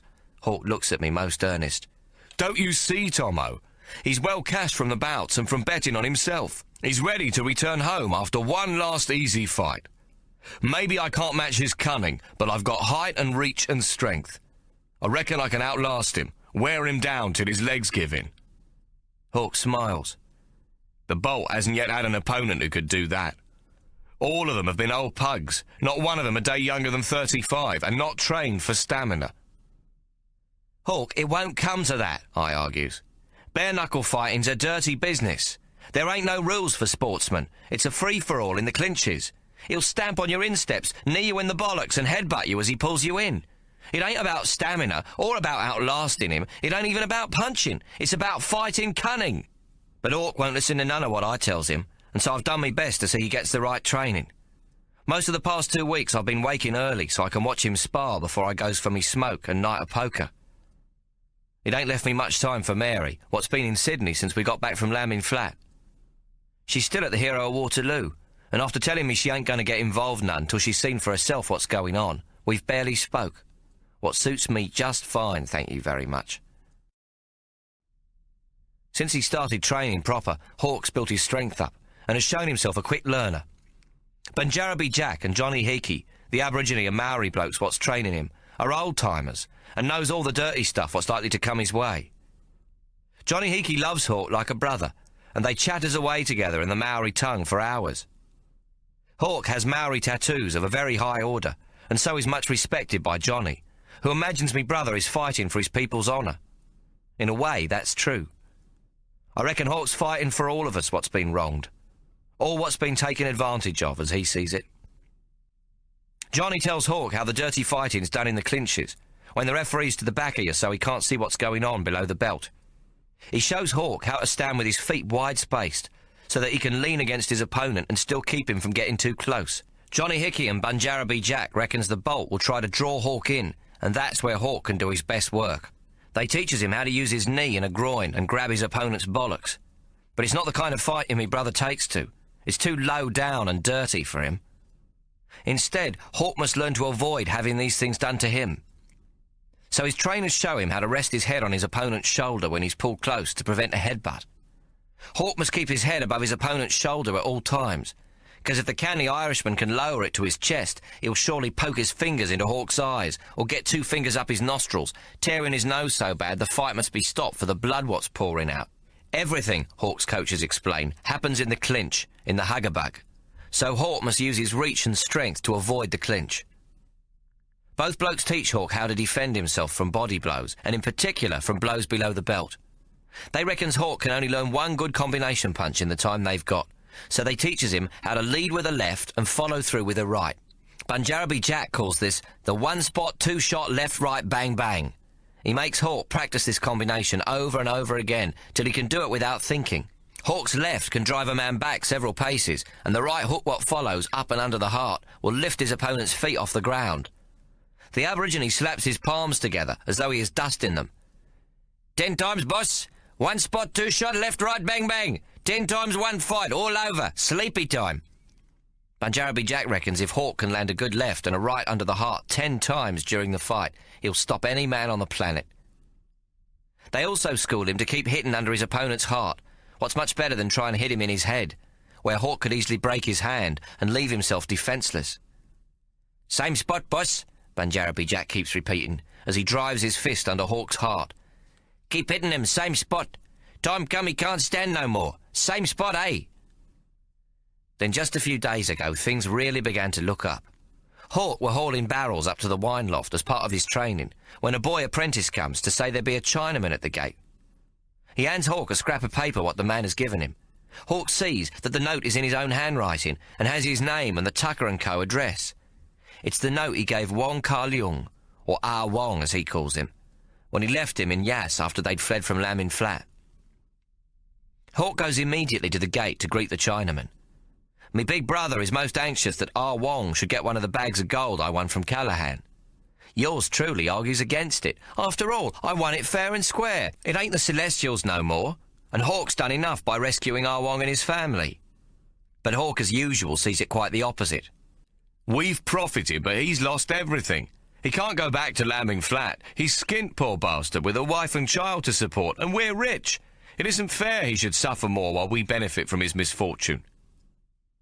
So what about the other 5 bags of gold? They must have been took from the Mongolians too, I says, just to make trouble. Hawk sighs. There's an old Chinese proverb, Tommo. Every journey of 1,000 miles begins with one step. We don't know the others who lost their gold, but we do know Ah Wong. He is our first step to making things right. Where Hawk's learnt a Chinese proverb, I'm buggered if I know. Them books he reads go straight into his head, and he don't seem to forget nothing. Stuff comes out when you least expect it. So Hawk goes to the gate to welcome Ah Wong, and gives him money for food, and arranges to meet him later that night in Chinatown, at the scrag end of the rocks. When Hawk gets there, he finds Ah Wong and his family sharing a filthy cellar room with 11 other men. The property belongs to an importing merchant, what has a go-down on the wharf. All these men works 18 hours a day just for food and a corner of the room. Ever the bloomin' mother, Hawk takes one look and immediately buys food, clothes and blankets, as well as all sorts of oriental paraphernalia like chopsticks, cooking woks and bamboo baskets. He buys a bolt of black cotton for clothes, boots for their feet, and everything what's needed to set up Ah Wong and his family. Then he rents them a room what's only for them. After all this, when they safely moved into their new home, he gives Ah Wong the bag of gold to get him started out in life again.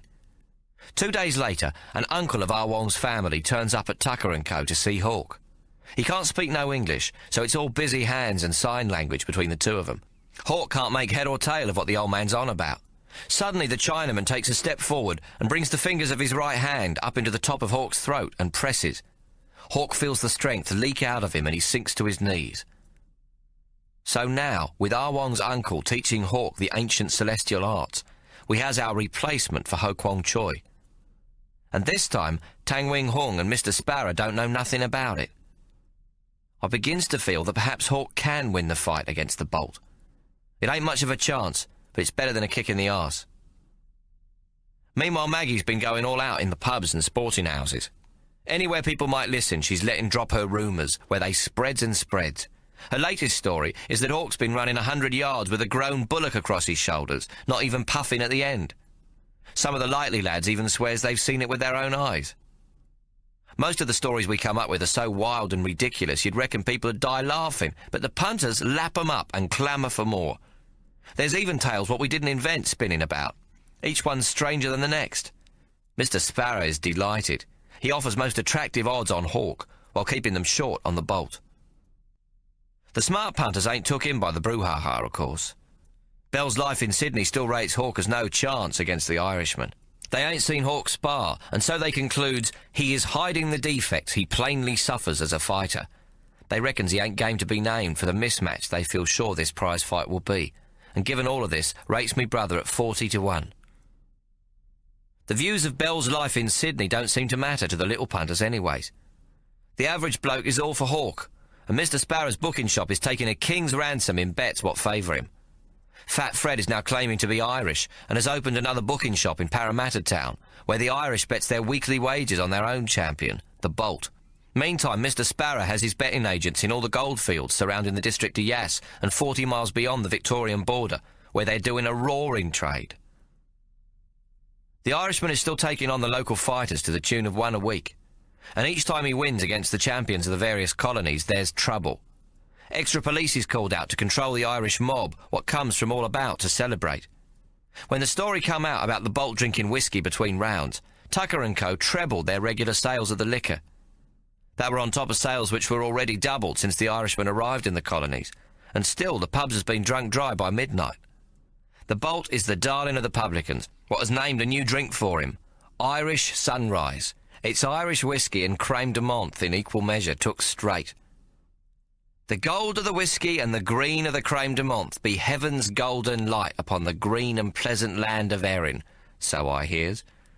I don't know how much golden light a bloke could enjoy in the gutter after a dozen of them. Maggie's been reporting back on all her doings to Mr. Sparrow. She tells him most convincing that Hawk is at the point of complete despair. "He ain't got the nature to be a fighter," she confides to me master. If our Maggie's to be believed, Hawk hates to go into the ring for sparring, and the two broken-down pugs what's training him can hit him almost at will, for he's too slow to parry their blows. Twice she has gone to Mr. Sparrow seeming at the end of her tether. "Hawk wants to give it away," she wails the first time. "He don't lack the courage, mind. It's just he can't learn the craft of it. He's strong as a bull, but just as clumsy. The Abbo, what's half his size, can put him down any time he likes, and the Maori sits him on his arse a dozen times each sparring. He's took to speaking to no one, and he seems most down in spirits." Maggie brings tears to her eyes. "He don't even want to take me to bed no more," she howls. "Mr. Sparrow, honest, I don't think he's going to hold up. What shall I do?" Maggie reckons that's when Mr. Sparrow started to tremble. "You keep him in the fight, Maggie, you hear?" he shouts. He fumbles in his purse. "Here." He hands her another £1. "I don't care what it takes. You keep him matched up." The second time Maggie goes to him with the same story about how Hawk wants to quit, Mr. Sparrow don't even waste time trying to bribe her. "You keep him in!" he screams. "Don't know that I can, Mr. Sparrow. He's that forlorn," Maggie says, her blue eyes wide and misty. "He don't listen to me no more." Mr. Sparrow speaks very low and calm now. "Maggie, you keep the nigger in the fight. Don't let me down now. You know I'll hold you responsible." "I'll try, Mr. Sparrow, but I can't work no miracles now, can I?" "Maggie, let me tell you something." "Yes, Mr. Sparrow?" "If the Schwarzer goes, you go. Know what I means?" "No, Mr. Sparrow." "Then I'll leave you to think about it, girlie." Mr. Sparrow points his bony finger with its big diamond ring at her, before bringing it back and drawing it across his throat. "It ain't no idle threat neither," he warns. Maggie gets a real fright at this. "I ain't done nothing. I only done what you asked, Mr. Sparrow. It ain't fair." "Life ain't fair, Maggie. That's my last word. Keep him in or you're done like a dinner." Poor old Maggie, she ain't having a great time of it. She don't say much, but I guess Hawk ain't doing his duty by her in the bedchamber. He's plain exhausted by the time he's finished with his sparring and lugging the barrels. He's still trying to do some clerking, even though Captain Tucker says it ain't necessary till after the fight. But Hawk's dead proud of his books, and he don't want someone else messing up his ledgers all marked up in his own beautiful hand. On Sunday, when he and Maggie are together, Hawk can hardly get himself out of bed to buy the roasts and take them to the bakery for the orphan brats at the quay. He keeps falling asleep while he's waiting in the line, much to the amusement of the housewives. Maggie's took to carving the roast herself, in case Hawk cuts himself. Sunday be Maggie's only day off, and she treasures it, for it's the only time she gets to see Hawk properly. When they're through feeding the brats, they usually goes to the cut below. There they has themselves a late dinner before popping upstairs. But these days I reckon Hawk would be asleep before he gets to the bedroom. And now, to add to Hawk's load, our mamma's decided me and him should have our Sunday roast dinner with her every week. Mary has arranged with the publican, Mr. Harris, for a special room to be made into a dining room for her on Sundays at the Hero of Waterloo. She's even brought a snowy white tablecloth like the one from home, so as we can have our white tablecloth Sunday dinners again, or so she hopes. This Sunday will be the first of the new setup, but Mary ain't invited Maggie, and Hawk says he ain't coming if she don't. The two of them, Mary and Hawk, are standing toe-to-toe, and I can see Mary ain't going to give in, despite the fact her boy's towering over her. "She's a slut," Mary snaps at him. "Mamma, don't speak like that. I love Maggie." "Humph," Mary snorts. "Love? My son loves a whore." Quick as a flash, Hawk replies, "You were a whore, Mamma, and I love you." I ain't never seen Mary so taken aback. Her jaw drops and she sits down with a bang, then begins to weep. But deep down she ain't upset. She's pleased at what he said in a funny kind of way, pleased he loves her. Mary is still Mary, though, and underneath she's made of steel. Soon as she stops crying, she says, "Hawk, don't throw your life away. Come home, lover, you and Tommo. There's many a fine young lass in Tasmania what would be proud to call herself Mrs. Hawk Solomon. Mrs. Tommo Solomon, too, I've no doubt. The both of you be most eligible young men." Hawk says firmly, "Mamma, I don't want any of those fine young lasses. I want Maggie." "And she wants your money," Mary retorts. "Mark my words, I know her sort. She'll bleed you dry, then leave you for some pimp with a celluloid collar and a set of gold teeth. That one ain't done a day's honest graft in her life." "Mamma, she ain't like that," I says in Maggie's defence. "Oh, what would you know?" she snaps at me. "That's not fair," Hawk says. "Tommo had his doubts about Maggie too, Mamma." "It's true, Mamma, but I've changed me mind. She's a wonderful girl." I blush at myself when I says this, but it's true, I reckon. As soon as she sees she can't win this one, Mary changes tack and smiles up at Hawk. "Please, Hawk, just this one Sunday, just the three of us. Tommo and you and Mamma, just like old times. Look, I've even brought me big gravy boat from home." "Is God coming too?" I asks, trying to lighten the mood. But neither takes any notice of me quip. Hawk shakes his head slowly. "No, Mamma. Maggie's my betrothed. If you won't have her at your table, then you won't have me. Maggie comes on Sunday or I won't." Hawk is laying down the law, and Mary can see he ain't messing about. Still, she tries again. "Oh, Hawk, I've missed me boys something terrible. It ain't been easy on me own, with David and Hannah Bloody Solomon on me back all the time. Me arthritis is playing up something terrible. I don't suppose I've too long left. And I ain't seen much of you these last couple of weeks." She looks at both of us with pleading eyes. "All I want is for me two boys to be home again. I don't ask nothing more. I've got the brewery built to give you something in your life what's your own.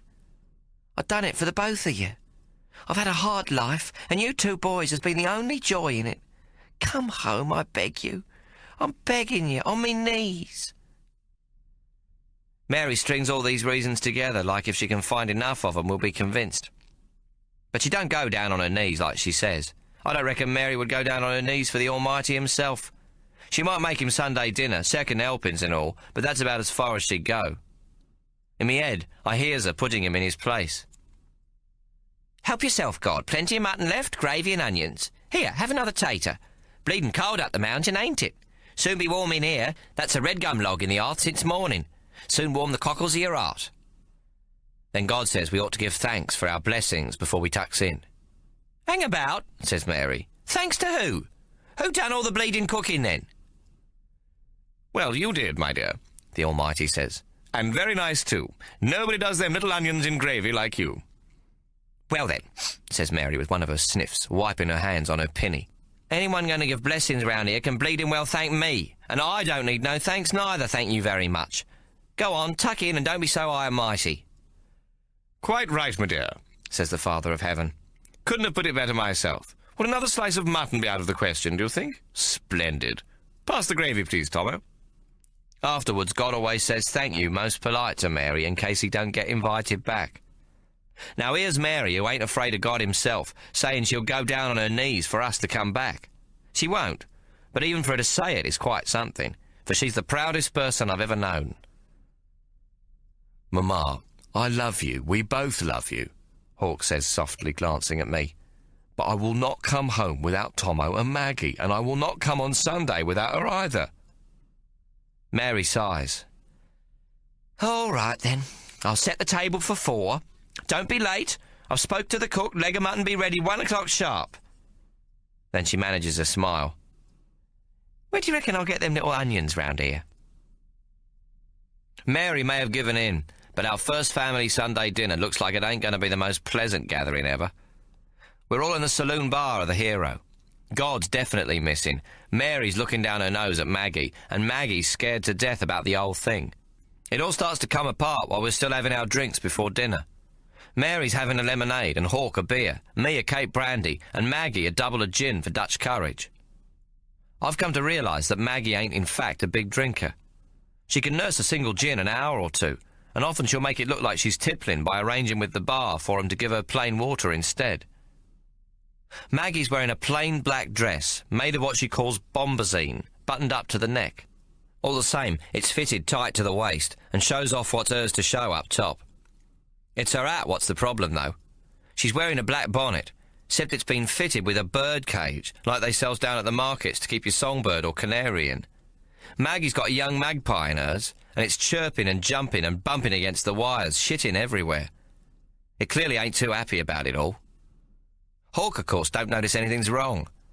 He probably thinks his little magpie is very clever, but Maggie should have known better than to wear this trumped-up bonnet today of all days. It's all show, I reckons. She's frightened, and this be her way of pretending she ain't. Maggie don't take no lip from no one, but I reckon she were expecting a heap from Mary. She's done the magpie deliberate so as to get it all over with. Now, Maggie don't know it, but Mary has a special love for birds. She just about worships them green parakeets, and she can't abide birds being kept in cages. She once spent time in the dungeons of Newgate Jail in a cage of haws, and she reckons that's exactly what a bird cage must be like for a little winged creature what's born to fly free. "Stupid girl," I hear Mary muttering under her breath when Maggie's back is turned. But she don't say no more, and we goes into the dining room. Mary's already been into the pub kitchen to make sure the cook's done the leg of mutton to her liking. Now she says that she don't trust him with the gravy and must make it herself. "Them little pearly onions must be cooked just right, simmered in the gravy made with the dripping from the roasting dish, just the way my boys like 'em." While she's away seeing to the gravy, Maggie downs another double of gin. Hawk don't say nothing, and I ain't game. By the time Mary returns, with the cook carrying in a monster leg of mutton and her behind him with a large gravy boat, Maggie's 3 sheets to the wind. During the dinner, she giggles and snorts and whispers into Hawk's ear, making a terrible mess of her plate. There are drops of gravy splashed all over Mary's white tablecloth. Mamma's forehead is as furrowed as a new ploughed hill paddock, and things definitely ain't going too good. "Oops, pardonnez-moi," Maggie giggles in the Frenchy lingo as she spears at one of the little gravy onions, and it shoots off into Mary's lap. Mary stays stum and picks up the onion and puts it to the side of her plate. She's wearing white gloves to conceal her poor hands, and now the finger and thumb's got a big brown blotch on the tips. But Maggie don't quiet down even at this. She's got the giggles again and stabs at the next onion on her plate. This time the whole plate wobbles, spilling more gravy. 2 sprouts roll off, and half a dozen little onions merrily follows across the tablecloth. "Shit," says Maggie, not speaking the French no more. Hawk, too, is now scowling. Perhaps it's because I'm anxious for him and Maggie, but I'm pissing myself with laughter inside and trying not to show it. A shame God ain't been invited. He'd get an almighty laugh from what's happening. Maggie becomes aware there's silence all around her. "What's wrong with yous all?" she asks suddenly, jamming the handles of her knife and fork down on the table. "It ain't my fault them stupid little onions ain't growed up yet. How's I supposed to eat them, the slippery little fuckers?" I can't hold me laughter in no more, and I bursts out, and Maggie with me. She's shaking her head up and down, and the bloody magpie is chirping and fluttering, and there's feathers floating down onto the table. Then the door to the cage flies open, and out jumps the little magpie straight into the gravy boat, landing in gravy up to its neck. Out steps the birdie into the middle of the table and shakes itself like birds do after a bath. There's bloody gravy everywhere, and Mary's face is spotted. It looks like she's got a bad case of brown chicken pox. The bird tries to fly away, but it must have got gravy in its eyes or something, because it's banging into everything. Maggie says, "Oops, pardonnez-moi," again, then gets the hiccups. We both goes after the flaming magpie, but we's laughing so much we falls over each other, and the bird escapes our clutches. It's still flying about, leaving splotches of gravy on the walls and everywhere. Finally, I catches it, opens the window, and lets it go. Off it flies, dropping globs of Mary's best gravy as it leaves. Maggie runs to the open window and yells after it, "Come back! You forgot the bloody onions!" Then she turns and sees Hawk's face, and her bottom lip begins to tremble. She reaches up and pulls off the bonnet with its empty cage and throws it on the floor. "Oh!" She sobs and slides down with her back against the wall. She starts to howl, her head between her knees. Mary bangs her fist against the table so that everything rattles. "She's a whore!" she screams at Hawk. Our mamma ain't wiped the gravy from her face and it's gone pale with rage. The scar down her cheek be bright purple and her beautiful green eyes is on fire. There follows complete silence, except for Maggie's crying. Slowly, Hawk gets up and walks over to Maggie. He takes her gently under her arms and lifts her to her feet. Then he swings her up so that she's got her arms around his neck and is sobbing into his chest. He turns to Mary. "Perhaps she is, Mamma," he says quietly. "But she's mine and I love her." He carries Maggie out of the room, out of the pub and down the street towards the Argyle Cut as I watches from the window. Back in the room, Mary's still sitting like she's got the headmaster's cane stuck down the back of her black dress. I can't see her expression because she's got her back turned to me. "Mamma," I says, trembling in me boots as I does so. "Maggie's a nice girl, truly. She don't drink much as a rule. She was scared, that's all, and took a drop too much." I go to sit in my chair, though I feels like running away, scarpering out of there like Hawk and Maggie. I looks up to meet Mary's eyes, and to me surprise, she's smiling. "Hawk's got himself a good un, Tommo. Lots of gumption, that Maggie. Ain't scared of life like most. Bit narrow in the hips, though. Birthing won't be no picnic, but we'll get a good midwife to attend." Mary's laughing now. "Mr. Harris says she's got a good head on her shoulders. Owns her own chop house and the building it's in." She's laughing while she wipes the gravy from her face. "Bit headstrong, mind. She'll need a bit of straightening out, but I reckon she'll get there." "Mamma, Maggie ain't easy to push around," I say, starting to like Mary for the first time. "I dare say we'll learn to live with her, and her with us." Mary dabs the napkin to her lips, then folds it carefully and puts it on the table. Her eyes fill with tears as she looks at me. "Tommo, please come back to Mamma. Come home, lovey." "Mamma, I ain't no good for you." "Oh, no," she protests. "You're good enough for the likes of me, son. I weren't an angel myself." Her eyes glisten with tears, though she tries to smile.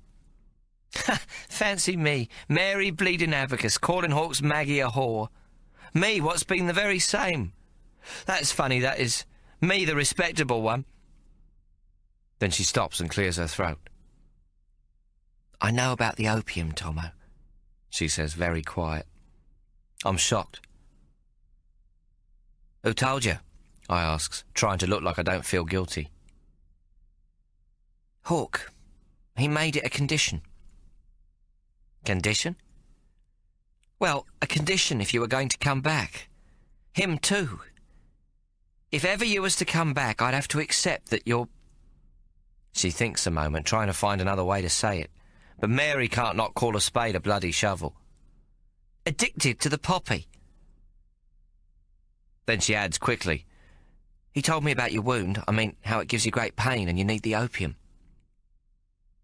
"Mamma, I told you I was no good," I says. "But Hawk ain't got no right to be telling you about the opium." Mary sighs. "Tommo, he had to tell me. He won't come back less you do.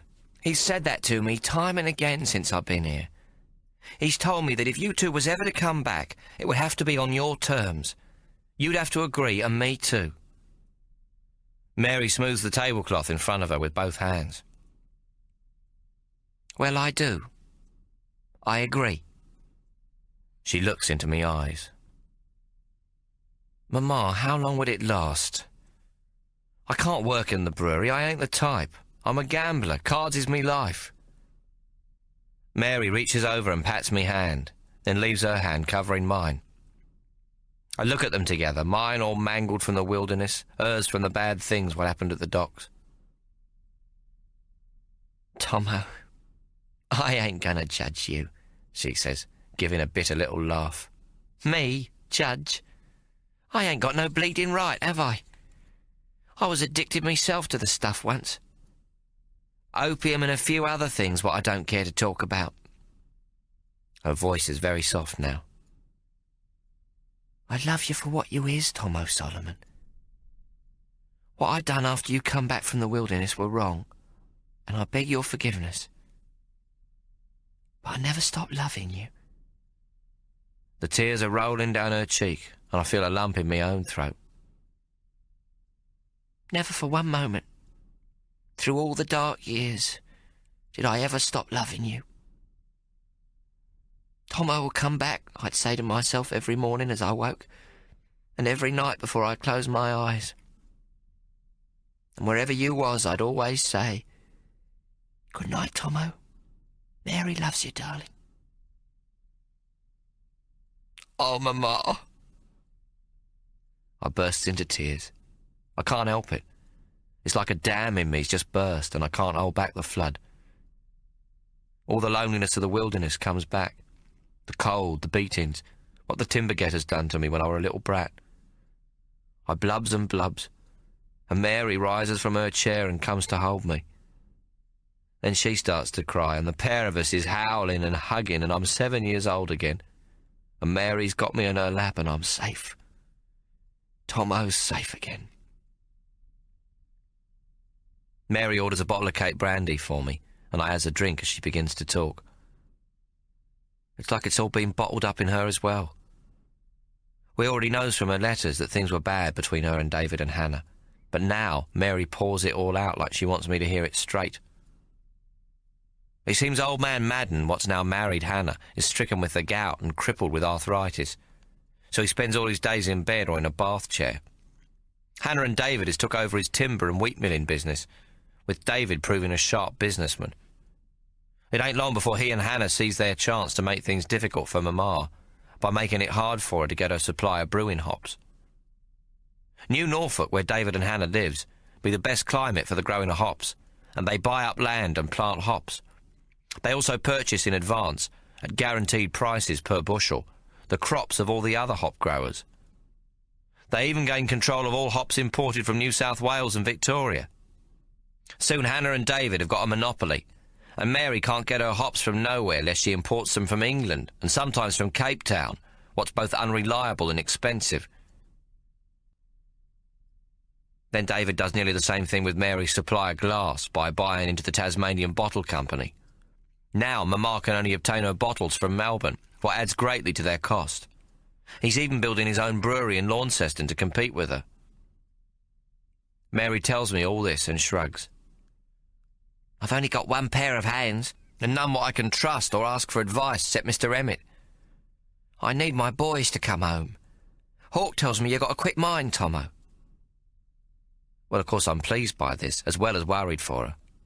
But Hawk says Mr. Emmett's always helped you lots, Mama. Can't he keep an eye on David and Hannah? See what they's up to? He did help me a great deal, it's true.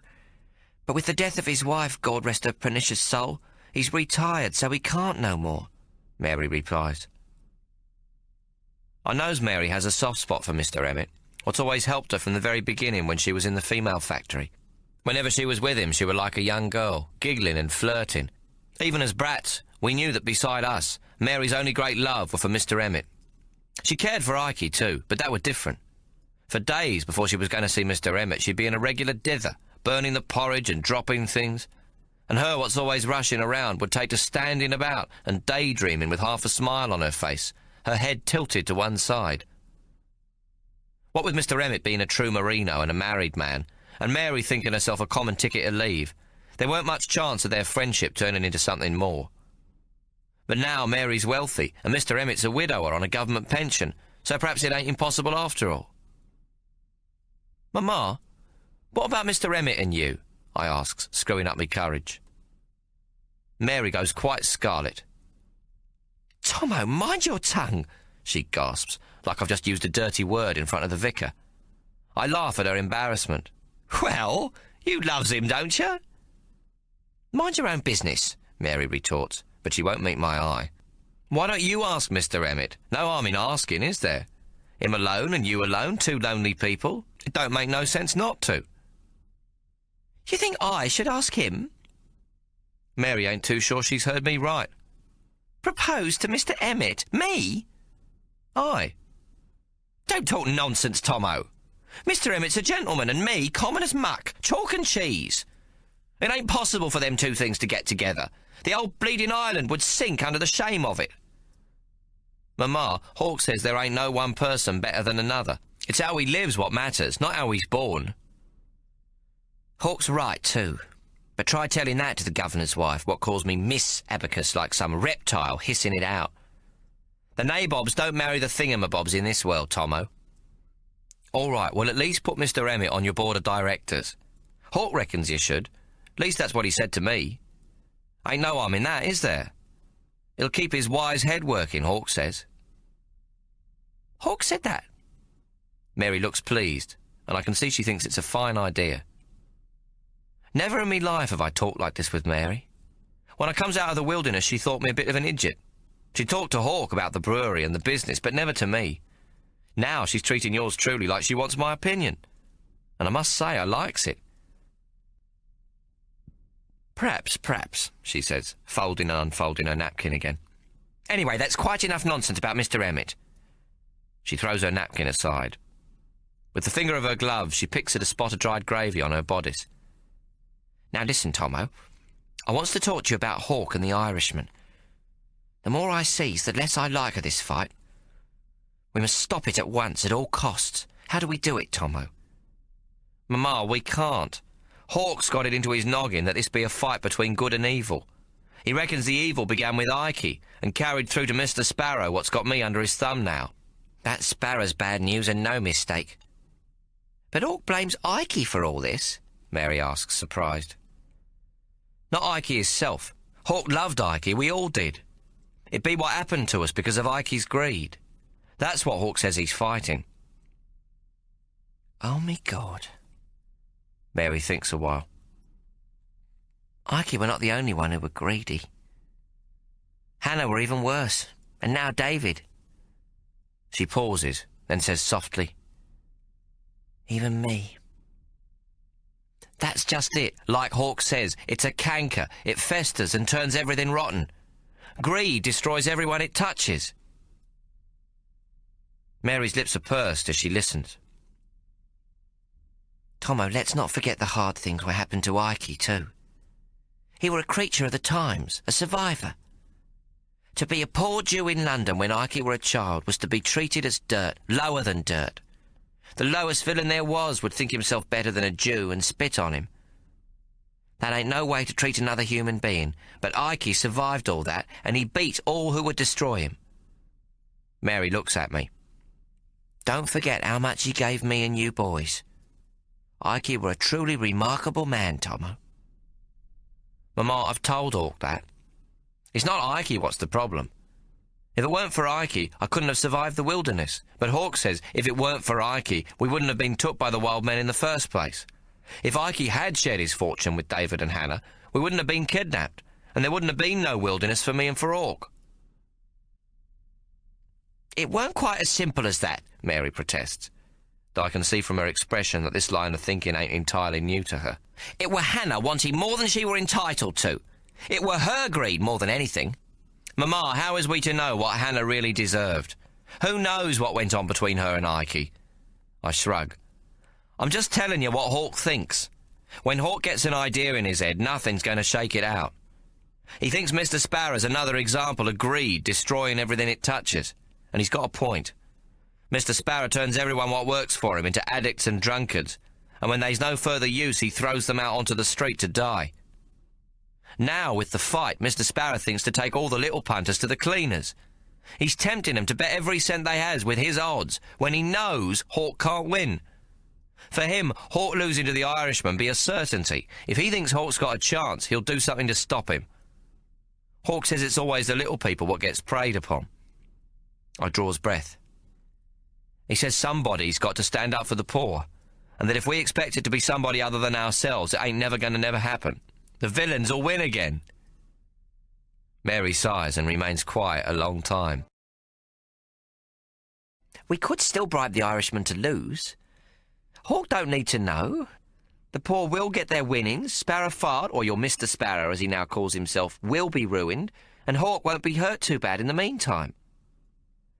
Well, I says, there's a lot of wills in there, except the one you ain't thought about at all. You will lose Hawk forever if he finds out. I sees that now. I were wrong even to think of it in the first place, Mamma. Completely wrong. Wrong to ask you to come, and wrong to ask you for the money to make the bribe. I'm glad you did, Tommo. It's given me a chance to see you and Hawk again. And to help you, if I may. Mama, if Hawk thinks you and me and Maggie don't believe in him, he would never get over it. He knows he's going to need a miracle to win, but our Hawk believes in miracles. Matter of fact, he works so hard at his training that I'm beginning to believe in him myself. He soaks his hands in brine every day, and they be as hard as mallets. He's training with Bunjarabi Jack and Johnny Hickey and Ah Wong's uncle, too. They's all saying that if Hawk can just stay on his feet long enough and keep out of the clinches, he might win the fight. I can see Mary ain't convinced by this, so I goes on. Best thing we can do is believe in Hawk. And hope, I says. Hawk be the bravest man I've ever seen. And he's awful strong, Mama. I'm coming with you to the fight, Mary says suddenly. If me boy's going to be hurt, he'll need his Mama. Mary looks defiant at me, thinking I'm going to object. And I want Hawk to know I does believe in him, with all me heart and soul. She grabs her handbag from the floor beside her chair. Tommo, I want you to put £500 on our Hawk to win. Mind you put the bet with our Mr. Sparrow so it costs him dear and he knows it when the time comes. We want him to know the true price of underestimating the underdog, eh, Tommo? Mary snaps open her bag and digs into it. She brings out a roll of banknotes as thick as me forearm and slaps it down on the table in front of me. Now take me to Maggie. I best make things right with her and start making plans for the wedding and all. You'll be Hawk's best man, and I'll ask Mr. Emmett to give Maggie away. Let's be off. Chapter 24. Tommo. New South Wales, August 1861. I walk around with Mary's 500 quid stuffed inside me coat for near on 2 weeks before I figures what to do with it. I can't just do what she reckons and put the whole lot on Hawk. Mr. Sparrow would smell a rat straight away. 100 quid placed on the Irishman by a squatter or a big merchant would be all right. But if 500 or even 100 were put on Hawk, all the sporting gents would want to know what rich fool made such a stupid bet. Or else they'd want to know what was going on with Hawk, in case they too should be sticking their money on him. Either way, it wouldn't be wise to plonk the whole lot down on me twin at once. Finally, I decides to get Caleb Soul and a few of his mates to dole it out for us in smaller bets of 20 quid or so. Even this be a big bet on Hawk, and in the days what follow, it causes noise enough. The fight's just a week away, but we must leave Sydney today to be sure of making it. Its location's a secret so's the law can't prevent it, but we has to go to Yass, where we'll find out where it's at. Mary's hired a coach and four for all of us, with full provisions for the 6 days' journey. One thing's certain, the fight ain't going to be at Lambing Flat. Since the riot there, the diggings have been crawling with about 200 military men, marines and police. We sets out on our journey, and I reckon Mary and Maggie, what's made their peace together, would be enjoying themselves if it weren't for the flies. We've had a bout of warm weather, and the flies are swarming everywhere. We take to starting out early to try and avoid them, but the moment the sun comes up, the little black flies comes to life again, and they keeps up with us all day.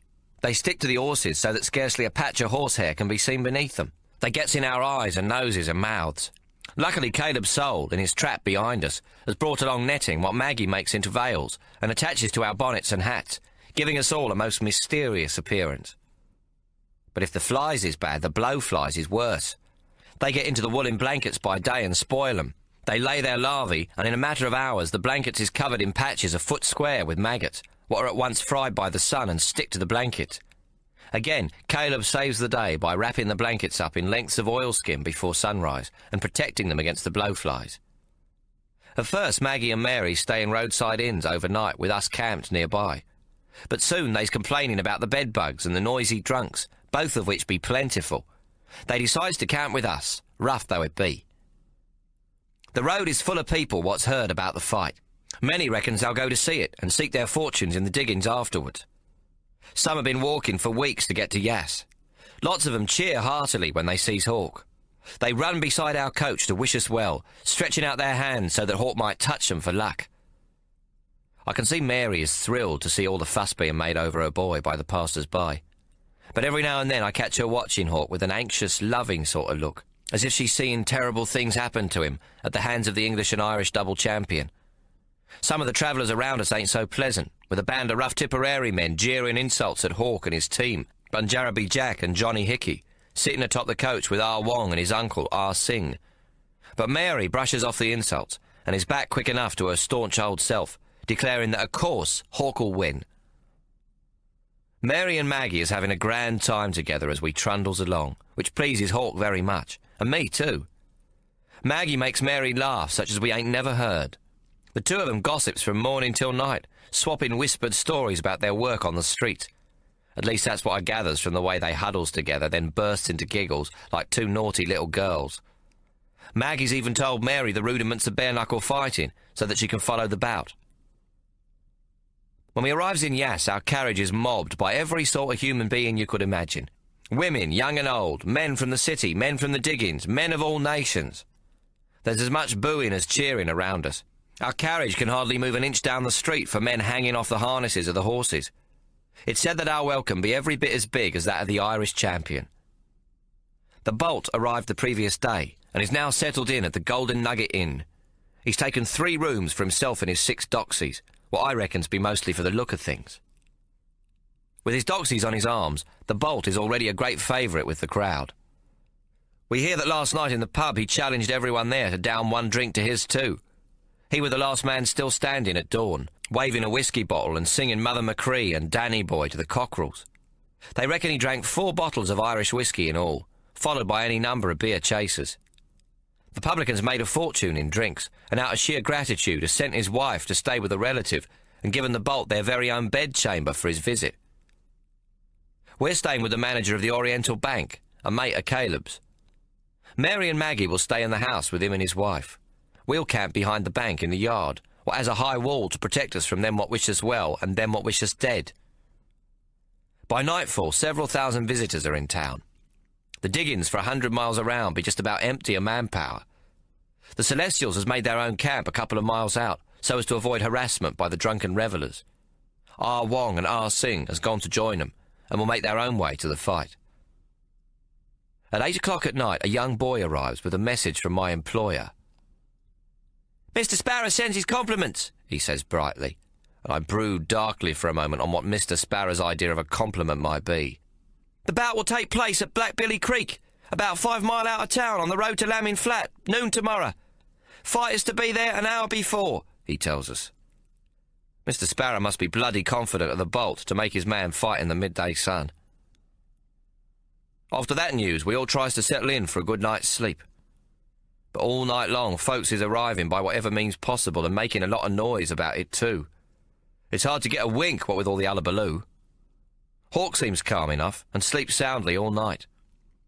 I've learnt a long time ago that whenever Hawk's going to face some manner of danger, he draws into himself. In the Maori Wars, when every other bloke was shouting, singing and doing the haka to get a bit of courage, Hawk would be away on his own, sitting very still and quiet. He'd be at his most powerful then, and so it is on the morning of the fight. He ain't even got eyes for Maggie. "What's up with him then?" she pouts as we climb into the coach at 9 o'clock to go to Black Billy Creek. "He's getting ready to fight," I comforts her. "To win." "Oh, I hope he does," says Maggie, smiling and squeezing her arms with anticipation. "Then he might be ready to go a few rounds in the bedchamber again." "Maggie?" I look round to see if Mary's heard, but she just gives Maggie a little smile, and I reckon I sees a wink there too. The road is rocky and rutted, with a vast army of men walking along, and others on horseback or in carriages, traps and drays. We even pass a one-legged man what's been pushed in a wheelbarrow. It takes us nearly 2 hours to cover the 5-mile distance. Mr. Sparrow has a genius for picking locations, I'll give him that much. This one's right near a billabong, and is like a natural amphitheatre in a sort of half-moon shape. Several thousand men can be seated on the slope, with the prize ring built below. There's plenty of water for the horses and men, though already the banks of the billabong are knee-high deep in black mud, and several men are trying to pull a mare out what's got herself stuck. Rumour has it that Mr. Sparrow's arranged for all the local traps to be called to Lamming Flat to meet with all the militia, navy and police forces what's gathered there. What a piece of timing. Even though he's our sworn enemy, I still can't help admiring the way he operates. Me boss has his very own police, the fight stewards, what wears red armbands and carries truncheons, and they ain't reluctant to use 'em either. It's their job to keep the drunks under control and break up any fights between the two sides. But the atmosphere here is mostly one of goodwill, with lots of loud singing and good-natured chaffing from both sides. The Crinoline cruisers are all here, parading about in their finery. Some be from Melbourne, and others Maggie knows from Sydney. The rougher sorts from the brothels in the diggings is also trawling for business, and many an insult is traded between the city whores and the gold dust girls. Mary's the subject of much curiosity as she walks in. She's dressed in a respectable black gown, with a black veil over her face, looking like a good Christian lady on her way to church. She sits herself down on the small stool she's brung with her, as prim as someone's maiden aunt what's turned up at the wrong place but won't admit it. Maggie, seated beside her, is the only other woman in the ring enclosure. While Mary sits stiff as a musketeer's ramrod in her black dress, Maggie's as bright as a butterfly, in a blue silk gown what's displaying all the necessary. She wears a matching blue bonnet with her magpie roosting atop, a stuffed one this time. Maggie's nigh impossible to contain and keeps jumping up from her seat while we waits for the fight to begin, chirping like a bloody budgeriggar. From where I stands in the ring, I can sense both women's fears. Mary's silent and thoughtful like Hawk, and Maggie's a regular chatterbox, but both are worried. Caleb Soul is with them, and seems to be trying to keep them occupied. Bunjaraby Jack and Johnny Hickey are with me in the ring. Johnny Hickey is massaging Hawk's shoulders and torso with eucalyptus oil, and the Aborigine has a branch of coolabah leaves, what he's using to swish the flies away. Our corner is the red one, shown by a red bandana tied to the ring post. There's a green one tied to the ring post where the lightning bolt will sit. Hawk also wears a sash of red to hold up his knee breeches. No doubt the bolt will be wearing one of the best Irish green. It's nearly 11:30, but the bolt ain't yet arrived. Bloody cheek, I reckons. We've been sweating in the ring for half an hour. It could be a tactic, of course, to make us anxious. Finally, at 10 to 12, just before the bout is meant to start, the Irishman makes his way to the ring from a tent, followed by our dear friends Mr. Sparrow and Fat Fred. The crowd is on its feet and roaring. The bolt's gained nearly 20 pounds a lard since arriving in the colonies. He's most flabby round the waist, his guts sticking out further than his great barrel chest. His knee breeches show the bottom part of his legs, the calves still thick, and the skin scarred from 100 fights. Scar tissue, what's built up on his shins, shines pink in the bright afternoon sunlight. His nose has been broke beyond ever looking natural again, and his ears are half the normal size, bunched up like cauliflowers. His head's fresh shaved and gleaming, and his broad smile glints with gold teeth. The Irish champion climbs up the crude steps and slips between the ropes and into the ring. He's followed by Fat Fred, what lumbers up behind. He's much too fat to fit through the ropes, and the bolt has to come back and hold him apart for Fred to climb through. Once in, Fat Fred takes up the hailing funnel what a fight steward's given him. With Fat Fred as referee, I wonder what chance have we got, but I keep my thoughts to myself. Mr. Sparrow's perched high on a special timber seat built up so he can see clearly how the fight progresses. He don't acknowledge Hawk or me, though he smiles when the bolt nods in his direction. The crowd hushes. Only the melancholy sound of a crow cawing can be heard as Fat Fred starts his announcement. Gentlemen, sportsmen and punters, I welcome you on this grand occasion. Today is a tournament, the greatest bare-knuckle fight yet fought in the colony of New South Wales. Two truly great behemoths contesting for a purse of £500. Winner takes all. The crowd gives a good cheer, after which Fat Fred declares, This be the biggest purse in the history of the colony. There is further clapping and yelling, and Fat Fred waits for it to die down before gesturing to the bolt, what's holding up his arms and waving to the largest group of his supporters on the centre of the hill. In the green corner, we have the champion of Great Britain and Ireland, undefeated in the colonies, the most remarkable pugilist in the known civilised world, the one and only Lightning Bolt. The bolt jumps up and down as the crowd roars. Then he catches sight of Mary and Maggie, and he blows a kiss at Maggie. Maggie lifts her veil at this, and the bolt blows her another kiss before wiggling his hips and thrusting him at her. Hawk's kept his eyes well down so far, but at the very moment the Irish fighter does this, he looks up and sees it. His whole body stiffens, and he begins to rise, taking the three of us to restrain him. Maggie makes matters worse by giving the Bolt a knowing tap of her finger against her nose, as if to egg him on. Hawk don't see this, as he's too busy staring at the Bolt, what gives another big thrust of his hips in Maggie's direction. Johnny Hickey has his arms around Hawk's neck, trying to hold him down, with Bunjarabi Jack hanging on as well, but Hawk's too strong for them both and brushes them aside. He rushes towards the Irishman. "Hawk, come back!" I yells, but he hears nothing. Reaching the Bolt, he grabs him by the neck. He's holding him at arm's length and has started to squeeze. The Irishman's trying to tear Hawk's arms away, but he ain't got a chance, and his eyes is beginning to pop. Then Hawk throws him to the ground, and the Bolt goes sprawling. Me brother bends down and says something to him, though I don't hear what. Then he walks calmly back to his corner. Mary's pulled up her veil the better to see all this, and has a huge smile on her face, what she tries to hide behind her glove. The Irish fighter rises to his feet. He ain't hurt, but he's angry. If half a dozen ring stewards hadn't jumped into the ring to hold him back, the fight would have started then and there. Back in our corner, Hawk's sitting down again, but his nostrils are flared and his breathing's a bit fast. "Calm, be calm," I says. "If you fights him with temper, he'll get the better of you." He nods and takes a few deep gulps of air. Meanwhile, the stewards have pulled the Bolt over into the green corner, and his seconds have made him be seated. Fights are breaking out all over the hill, and the crowd is screaming and roaring, each side wanting blood. Up gets Fat Fred, sweating lots and keen to get the preliminaries over with. "Gentlemen, sportsmen and punters, in the red corner, we have the Black Hawk, New South Wales champion and challenger for the British and Irish title. May the best man win." Before we knows it, the two men are facing each other alone in the centre. The fight against the mongrels has begun. Me heart is in me mouth as I watch Hawk prepare to meet the Irish fighter. The Bolt's also reined in his temper and smiles as he approaches Hawk. Like true pugs, they spend the next few minutes walking about each other, sizing each other up. The Bolt takes the first move, a good kick at Hawk's ankle, but he misses, and in that moment Hawk's left goes in hard, followed by the right. The one spot left, right, bang, bang is seated right under the Bolt's heart, and it's plain to see Hawk's hurt him. The Irishman draws back and circles round. Closing in, he plants a punch in Hawk's belly. You can hear the smack of his enormous fist as he puts the full weight behind it. He has hit Hawk a blow what would put most fighters to the ground, or if not, leave them clutching their bellies, so that they's opened up to the uppercut. But Hawk don't even flinch. Now the Bolt realises he's going to need every trick in the book to win against this opponent. He rushes Hawk, lashing out his leg. Over goes Hawk with a mighty thud.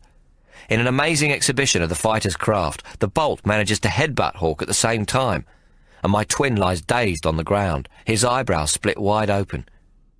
Fat Fred begins to count, but Hawk is up by the count of 5, though dripping blood from the cut to his eye. The first round is ended after 7 minutes. The second round be a longer affair, as the Bolt's much more careful in his approach. Hawk manages to hit him several times, though mostly on the arms. Twice the Bolt lands good blows to me twin's ribs and stomach. The round has gone nearly 15 minutes, and I can see the Irishman's getting tired. Hawk's watching him most careful, expecting to be rushed, and sure enough, in comes the Irishman. He grabs at Hawk, ready to deliver his headbutt. This time, Hawk's ready, and in goes his fist. One spot, two shot, left, right, bang, bang, straight under the Tipperary man's heart again.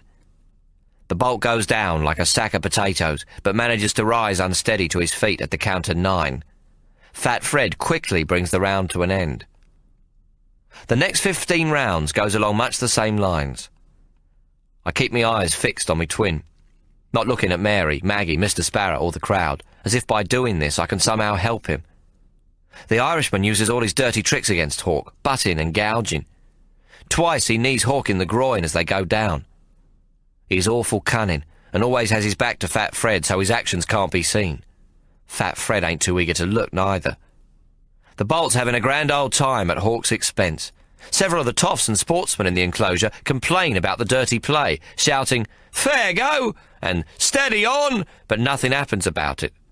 I complains twice too, but Fat Fred waves me away. "All in the game, lad.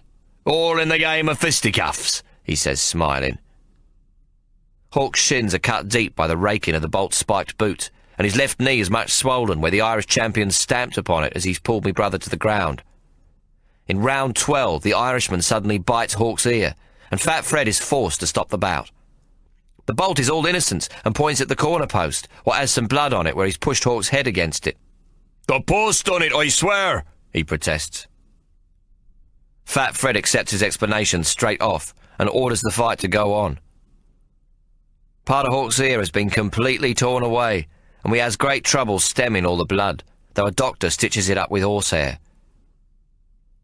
All the cloth rags we got is now soaked in blood. Between rounds, Johnny Hickey fetches buckets of water and rinsing cloths. But by the end of each round, Hawk's shoulder and chest is smeared crimson from the claret leaking from his ear and the cut to his eyebrow. The Bolt don't seem damaged almost at all, though he's huffing and puffing and starting to wear out. In round 20, he manages to get Hawk into a clinch, and he brings his head down to break me brother's nose with a mighty crunch. Now the whole crowd can see that the Irishman's fighting dirty, and as the blood gushes from Hawk's nose, a huge cry of protest goes up. It's the second time Hawk goes down himself to end the round, and his bleeding's getting worse. But the Irish pug ain't finished with him yet, and in the very next round he tries the same routine again. This time Hawk's ready for him.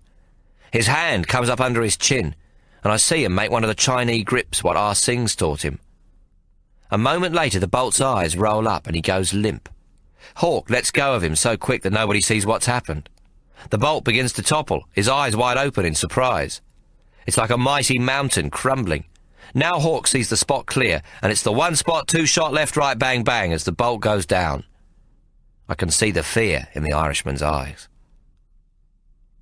To me surprise, the Bolt gets up again at the count of 6, and in the very next round gives Hawk a few more of his rotten tricks.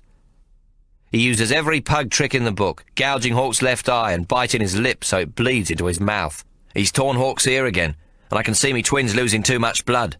In every clinch what follows, the Bolt makes sure to tweak his nose hard to make it bleed the more. Hawk's knee is paining him too, and the Irishman bangs his kneecap into Hawk's swollen cartilage at every chance. As a result, Hawk's knee is blown up like a balloon, and he's dragging his leg behind him. Now the Bolt's starting to hit Hawk more easily. If he weren't near exhausted himself, he'd quickly finish me brother off. Only Hawk's top physical condition keeps him going.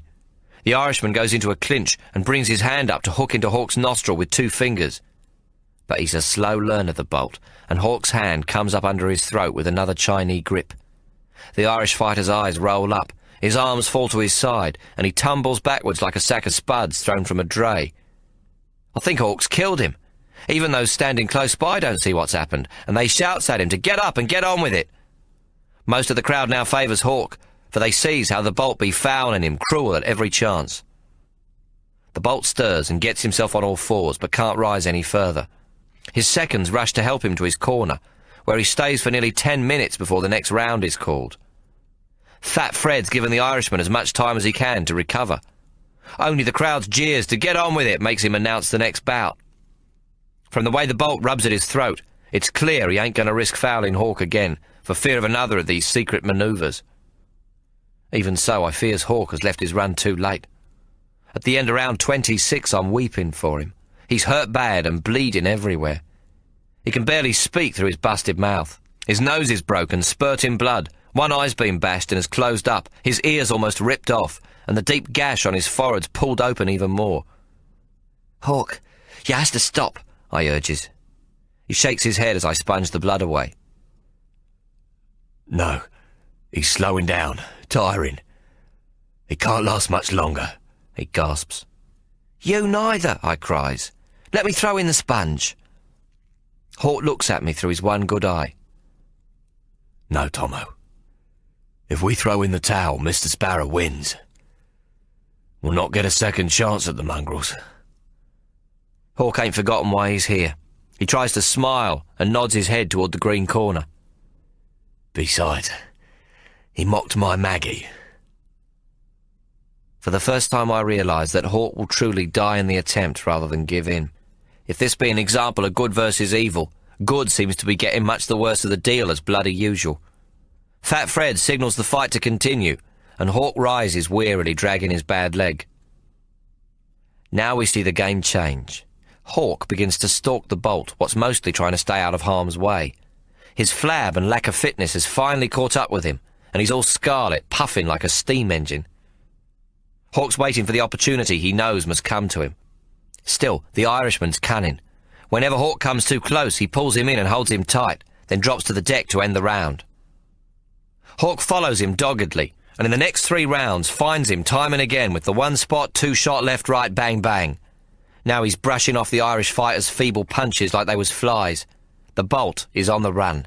Hawk is stalking his prey like a lion. He moves forward but slips on his own blood. He grabs wildly at the ropes to keep his balance, but as he does so, the Irishman kicks out viciously, landing his boot hard and deep into Hawk's crotch. Hawk gives a gasp and collapses in agony on the deck. Fat Fred counts to 9 before Hawk somehow manages to rise onto one knee, his hands cupped to his bollocks. He can't stand up. It must end. I pick up the sponge, and Hawk sees me. "No!" he screams. "No, Tommo!" We drag Hawk back to his corner. Fat Fred comes across, and I start shouting at him like a madman. "Foul! It were a foul, you mongrel!" "One more word from you, lad, and you're out of the ring," Fat Fred hisses at me. "Understand? That were no foul, his foot slipped. It were an accident, no more." "An accident? Listen to the crowd. They bloody seen it. Everybody's seen it except you fat useless bastard." Fred looks at me hard and points a sausage finger in me face. "You'll keep, son. You'll keep." He turns to Hawk, what's retching with the pain. "Now, does you fight on or does you quit?"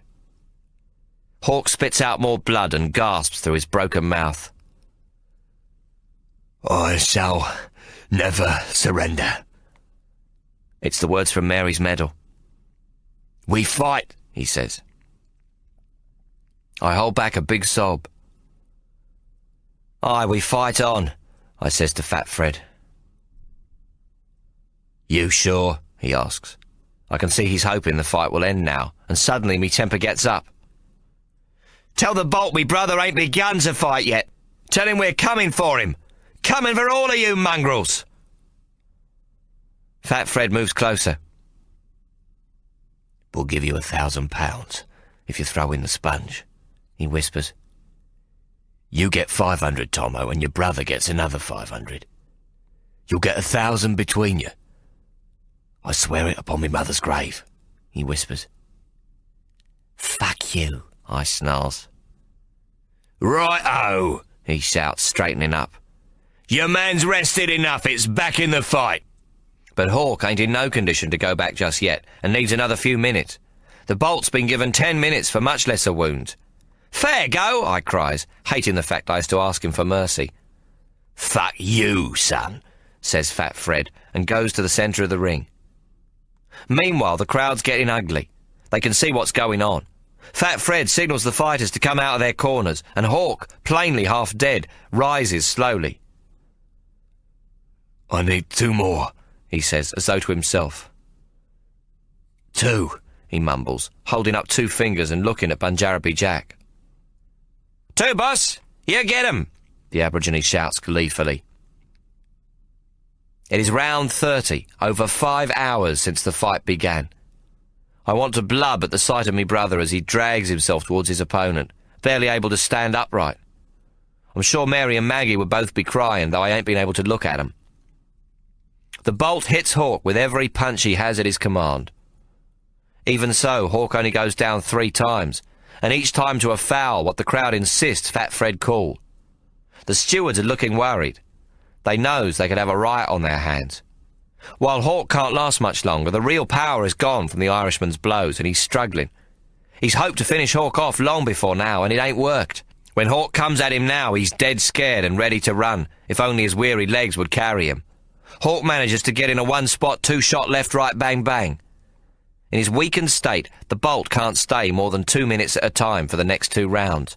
He drops willingly to the ground after Hawk taps him, so as to rest a moment and regain his breath. Then I sees why. The patch under his heart has become a horrible purple bruise. At the same moment, Banjarabi Jack starts dancing beside me. "1 more, boss! 1!" he is shouting at Hawk. "1 spot, 2-shot, left-right, bang-bang! Sleepy time!" Banjaraby Jack is boxing the air, most excited. He's seating his left and then his right into an imaginary opponent like he wants Hawk to do. "Open them!" I'm not sure if Hawk can even hear Johnny Hickey. "Now's the time! Hit him to the head to open him up!" Johnny Hickey shouts at Hawk in Maori. Never before has I heard Johnny tell Hawk to hit to the head, so I know something's up. Then I sees it happen. Hawk's great fist slams into the Irishman's face, right into the flattened nose, crashing into his mouth and jaw. The bolt's face appears to collapse under the impact. Bits of gold teeth go flying, and I hears the crack of bone as the Irishman's jaw breaks. Or perhaps it's Hawk's hand. The bolt begins to reel backwards, and Hawk comes in again. Wham! Wham! Left, right, bang, bang! The bolt is lifted clear off the ground and bounces hard against the rope. Hawk grimaces in pain, and I know his hand be broke. Somehow the bolt is still on his feet, but his knees begin to buckle as Hawk hits him again with a left, followed by a right, plumb on the deep purple spot under his heart. I can hear Hawk's howl of sheer pain as his broken fist smashes into the bolt with all the force he has left. The lightning bolt sails over the ropes, and after knocking several toffs over on the way, lands at Maggie's dainty feet. There he lies still. They be the two hardest blows I've ever seen struck. "Ho! That bugger never fight again in this life, Tommo," Johnny Hickey says with deep satisfaction. "Bloody beauty, eh?" Banjaraby Jack says, dancing about in delight. "It work! It work!" Maggie leaps over the unconscious loser and climbs into the ring, her petticoats flying. She is sobbing and laughing at once as she clasps her arms round Hawk's waist and buries her face in his bloody torso. Oh, I love you, Hawk Solomon, more than me own life," she howls, her birdie bonnet falling to the deck as she hugs and kisses him all over. With the last of his strength, Hawk picks her up and holds her in his arms, and the crowd erupts. They has a champion they will never forget as long as they lives. Even the Irishmen are crying, though it may well be for the money they's lost on their fallen hero. Mary's standing with her gloved hands pressed to her face, looking down at the bolt, what lies out to it. Then she looks up and gives me a watery smile as her eyes turn to Hawk and Maggie. She turns her face towards me and blows me a kiss. "I love you, Tommo," she calls out. "I loves you too, Mama," I calls back, me voice catching. And now I realise it be all over. We has won. We's beaten the mongrels. And I am very, very tired. Suddenly the hair on the back of me neck prickles. I glance up to see that Mr. Sparrow has disappeared from his perch in the fading sun. Me heart's hammering as I searches the crowd, hoping to see him. I turn towards the billabong, now dark against the surrounding bush. A currawong calls from the clump of coolibah trees. And then I sees him. He hops into a carriage what moves away into the night at a fast pace. "Wherever you runs, I'll find you," I vows. "This time, Tommo ain't gonna let you win, you mongrel."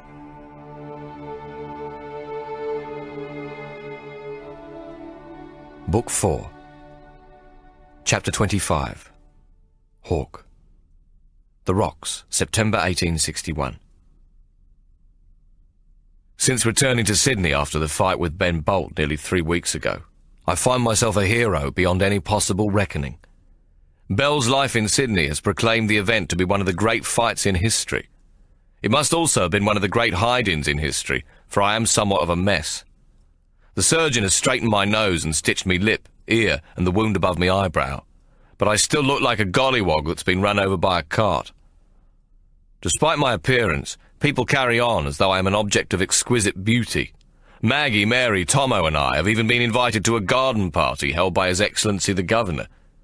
The whore, the gambler and the nigger are now the toast of the town. Suddenly Maggie is called Miss Pie by shopkeepers and merchants who would have spurned her not so long ago. Their womenfolk still refuse to have anything to do with her, for she is well known as a whore, and we learn later that numerous members of Sydney society have refused the Governor's invitation. But Maggie is puffed up with pride for me, and takes no notice of such snubs. She parades down the street with her head held at a jaunty angle, her magpie perched high atop her pretty hair, and men doff their hats as she passes by. The Sydney lads think her almost as much a hero as they do me. I shall be most glad to return to Hobart Town, where Mary thinks we should have the wedding, well away from all this fuss and bother. Maggie and I are officially betrothed, our forthcoming marriage announced in the Sydney Morning Herald, and Maggie has given up working since Mary's come to town. She tells me of her decision to stop work the night after the fight, when we make the most tender and considerate love, and she uses her mouth gently so as not to hurt my many wounds and bruises. She kisses my face everywhere except the places that the surgeon has stitched. Hawk, yours be the only body I shall ever again give me love to.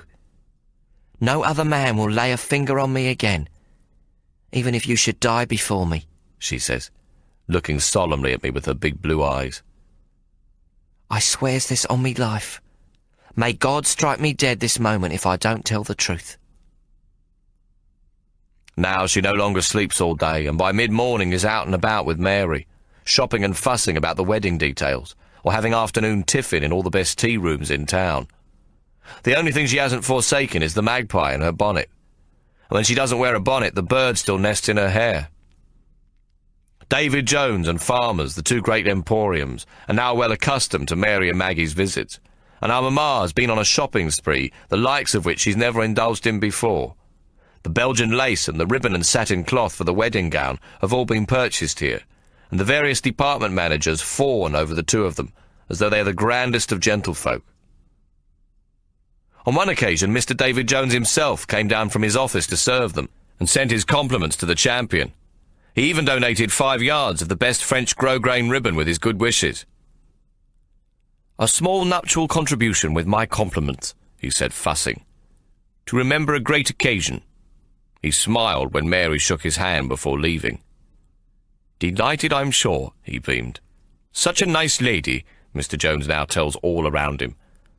Barney Isaacs, who made my first set of clothes at Maggie's behest, now begs to make the wedding gown for the cost of the workmanship alone, provided, of course, that he can display the grand creation in his George Street window. While Maggie and Mary spend their days together, we all meet as night falls. Tommo, naturally enough, is not working, for all Mr. Sparrow's card games have come to a halt.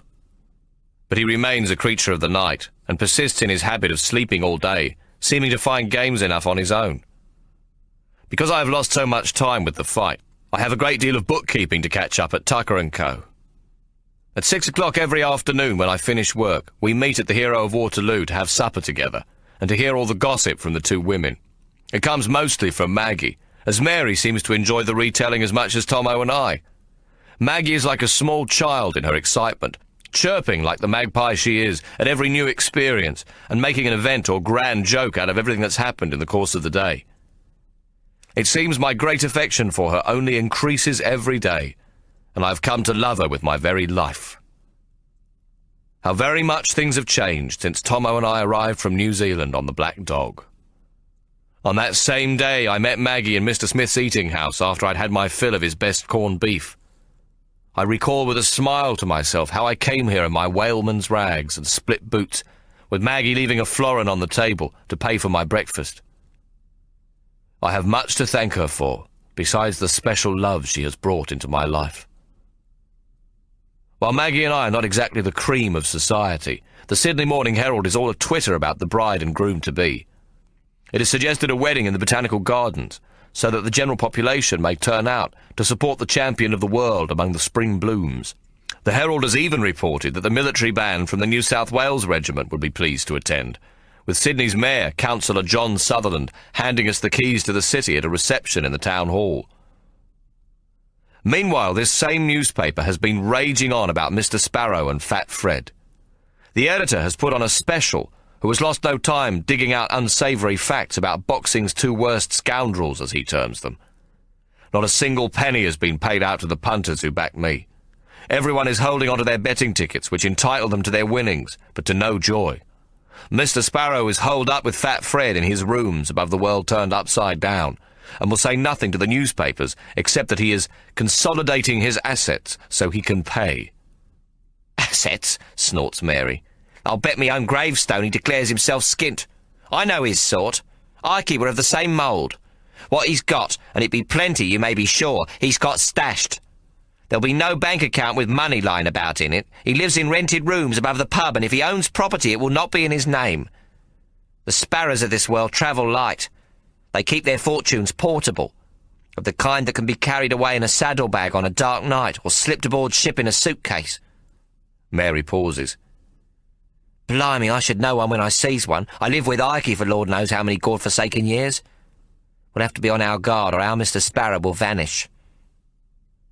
There's little chance of that. Mr. Sparrow and Fat Fred owe the townsfolk here a fortune. There's not a single street corner, a single laneway, where eyes are not searching for them and tongues telling tales. Every kitchen maid and barman, matelot and mechanic, hackney driver and barrowman is on the lookout should they make any move to leave the pub. Bell's Life in Sydney and the Sydney Morning Herald have both leapt to the defence of the thousands of small punters who put their money on me. It is estimated that 2,000 or so punters in the gold diggings alone have placed bets, and in Sydney nearly twice as many again. These are all small gamblers who placed their money on a local hero, much against the advice of the so-called experts, and won. That they should now bear the brunt of Mr. Sparrow's outrageous efforts to defraud the public is terribly unfair. The press also declare Mr. Sparrow and Fat Fred ruined for life, and vow they will keep a watch on these scoundrels. If Mr. Sparrow doesn't meet his obligations, declares the Herald, then he must not be allowed to operate in any part of the sporting business again. A front-page headline shouts, F. Artie Sparrow, banned for life. The Herald is particularly keen on this idea, but points out that because prize fighting is illegal and gambling equally so, Mr. Sparrow may get away with his monstrous confidence trick. They ask that at the very least he should give the money he has taken to the orphanage fund. At Mary's white tablecloth dinner on Sunday, I propose a toast. We have ruined Mr. Sparrow, and so defeated one of the world's worst mongrels. He will never again live off the profits of greed and corruption. I lift my glass. Oi, I ain't drinking to that, Maggie exclaims. It's the poor folk what suffered again, not Mr. Bleeding Sparrow. That bastard's still rolling in it. What about all the money he took in the betting shops? You has told me yourself. The newspapers reckon it were nigh on £20,000. But he is ruined, Maggie, I protest. Mr. Sparrow and Fat Fred must find near £100,000 to meet their creditors. The loss of folks' gambling punts is a small price to pay. Small price? Hawk Solomon, what's he talking about?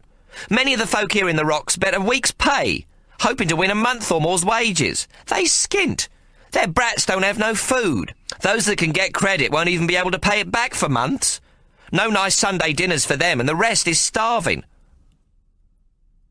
We's dropped £500 ourselves, Tommo reminds her. But we still eating our Sunday roast dinner, ain't we? Maggie says sharply. Everybody's lost. Even Mr. Tang Wing Hung, Tommo sighs, thinking of his opium, no doubt. Tang Wing Hung? But he's Mr. Sparrow's partner. Surely he's not been touched, Maggie exclaims. Oh, he's been touched all right, Tommo says. Ah Wong told me about it, so as I knew who I was dealing with. Seems Tang Wing Hung's the head of some sort of Chinese secret society called a Triad, what's thousands of years old. Most of Sydney's Celestials come down from the same place in North Shanghai, and they owns this Triad for all sorts of favours. In Sydney, Tang Wing Hung's the head bloke, the Dragon Master they calls it. All the fellas here has got to pay him a percentage of their profits, including what they makes gambling. In return, he's supposed to look after them, if you knows what I mean. Tommo pauses and puts up his finger. Now, from what I can make out, Mr. Tang Wing Hung went and told all the Celestials they should bet on Hawk. If Hawk had lost, like he was supposed to, then Tang Wing Hung would have shrugged his shoulders and said he'd made a mistake. He'd have probably told them he'd lost his money too. But now they's won and Mr. Sparrow won't pay. So Tang Wing Hung must get their money for them somehow. Even pay it himself out of his own pocket or he'll lose face. It ain't done for the head of a Chinese triad to lose face. Ah Wong says it'd be at least 100 years of shame brought down upon his head.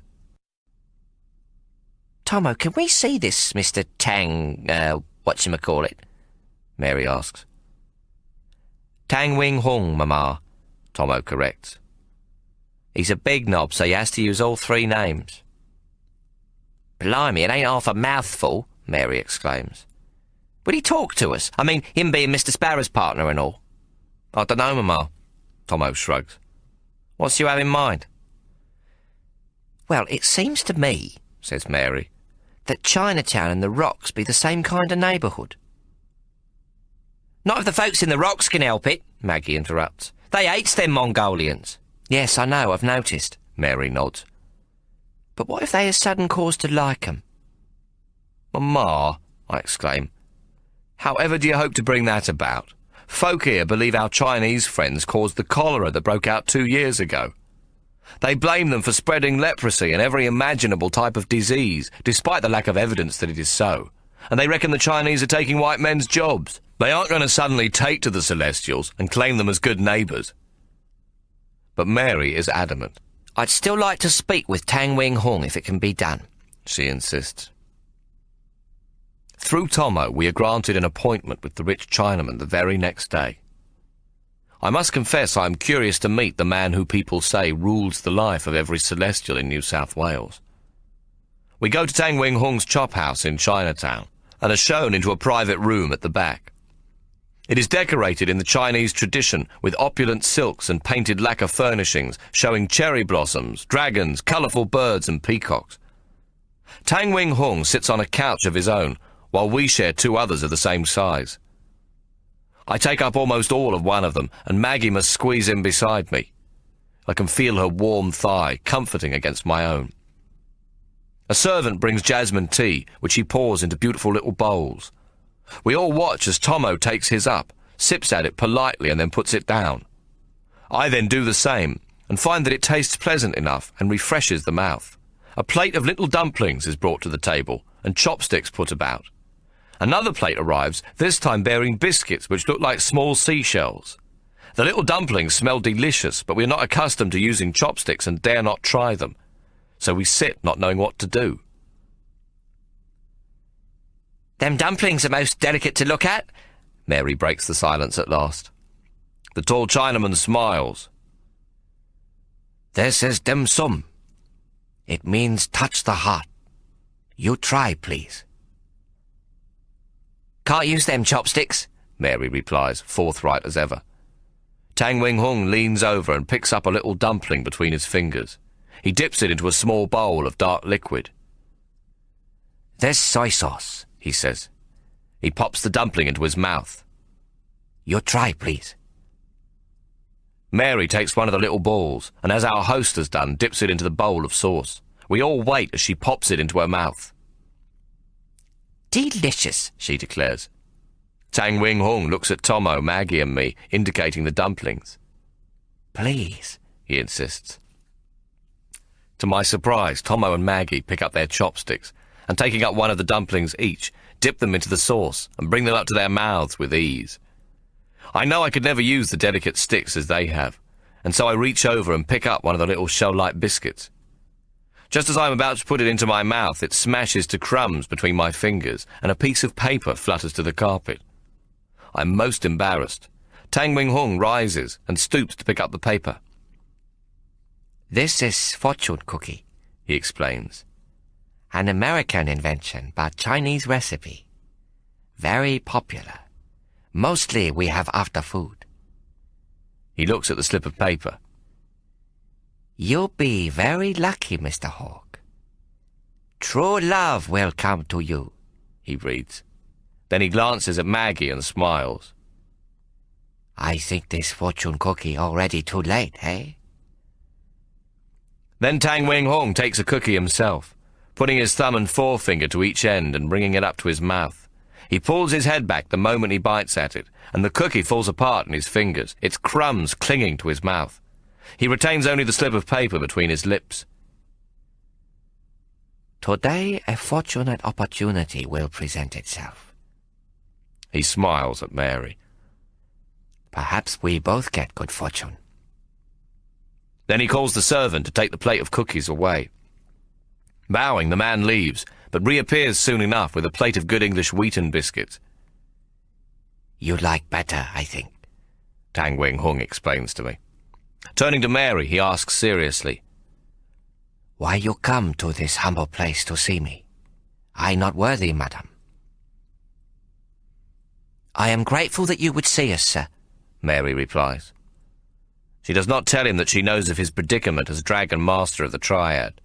Instead, she speaks about the bad blood that exists between the folk of Chinatown and the Rocks, and how both the poor Celestials and the poor white folk have lost because they bet on me.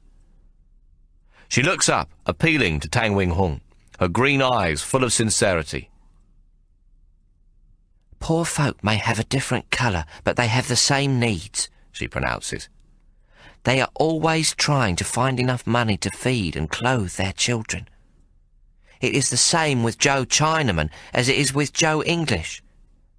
Now both have won by betting on my son. They are owed a small fortune, and they stand never to be paid. It is sad, Tang Wing Hung shrugs. But what can I do?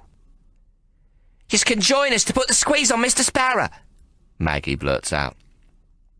Tang Wing Hung is somewhat taken aback by her outburst. How can I do this? A Chinese man cannot threaten a white man.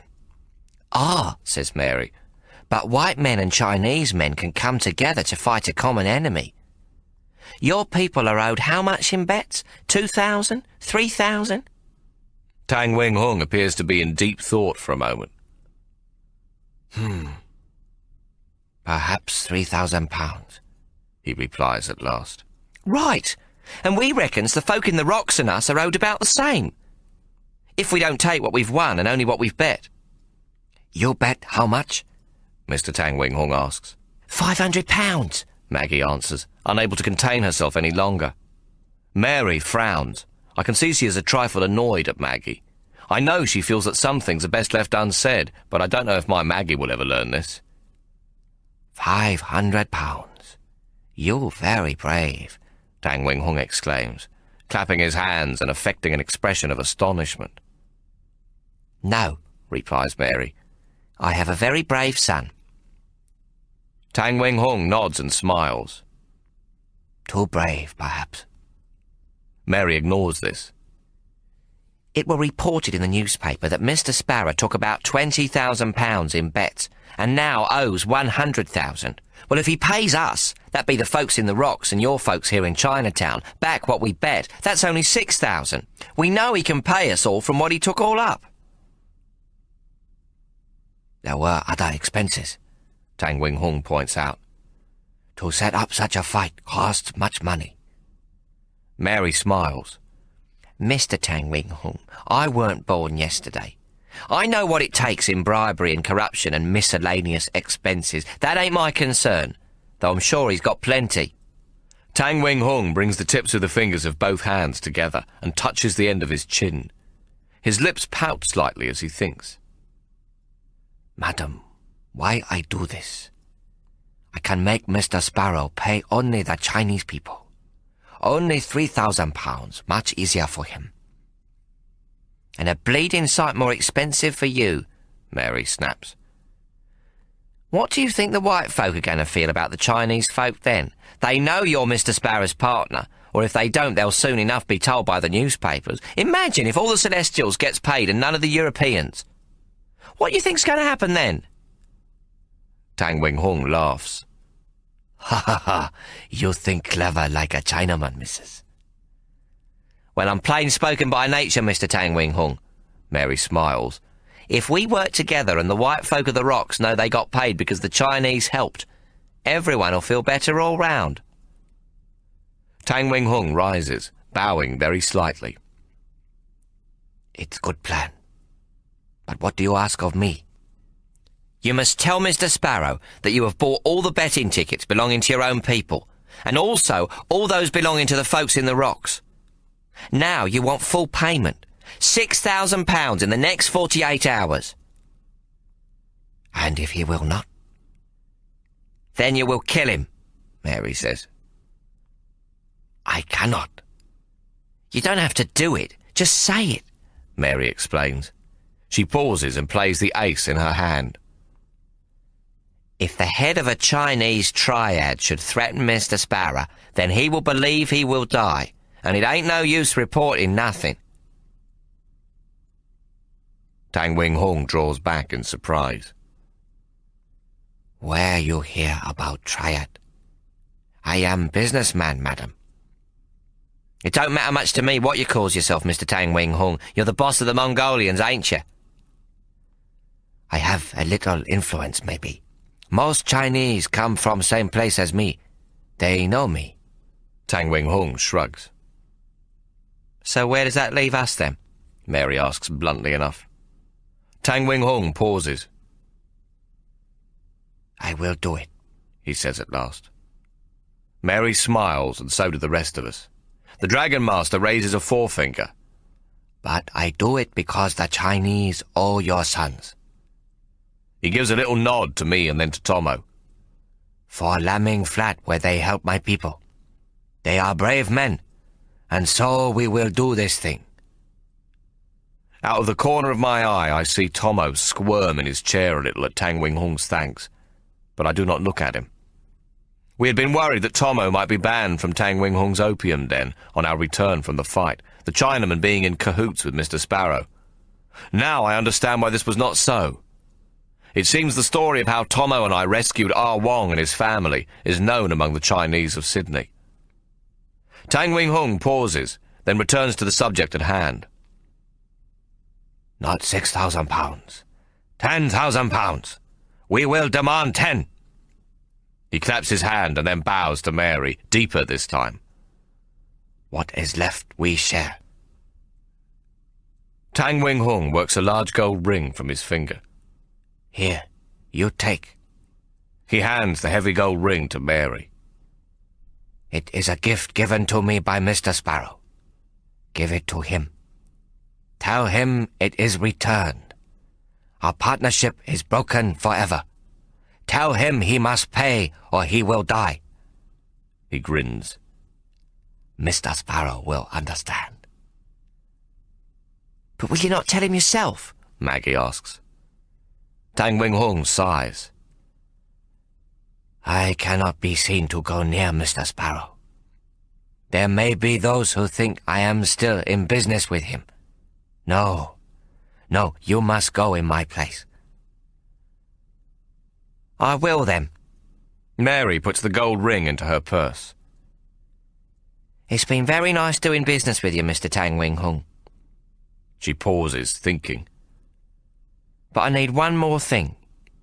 I need a letter from you to Mr. Sparrow to put the wind up him.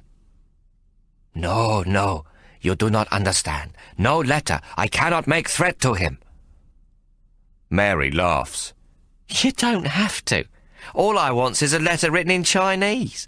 You can make it one of them poems by that bloke Confucius that Hawk's always quoting. Anything you like, so long as it's written in Chinese letters and sealed with wax and a chop. Any chop. Then on the envelope you must put Mr. Sparrow's name in Chinese and English. Tang Wing Hung smiles and bows his head.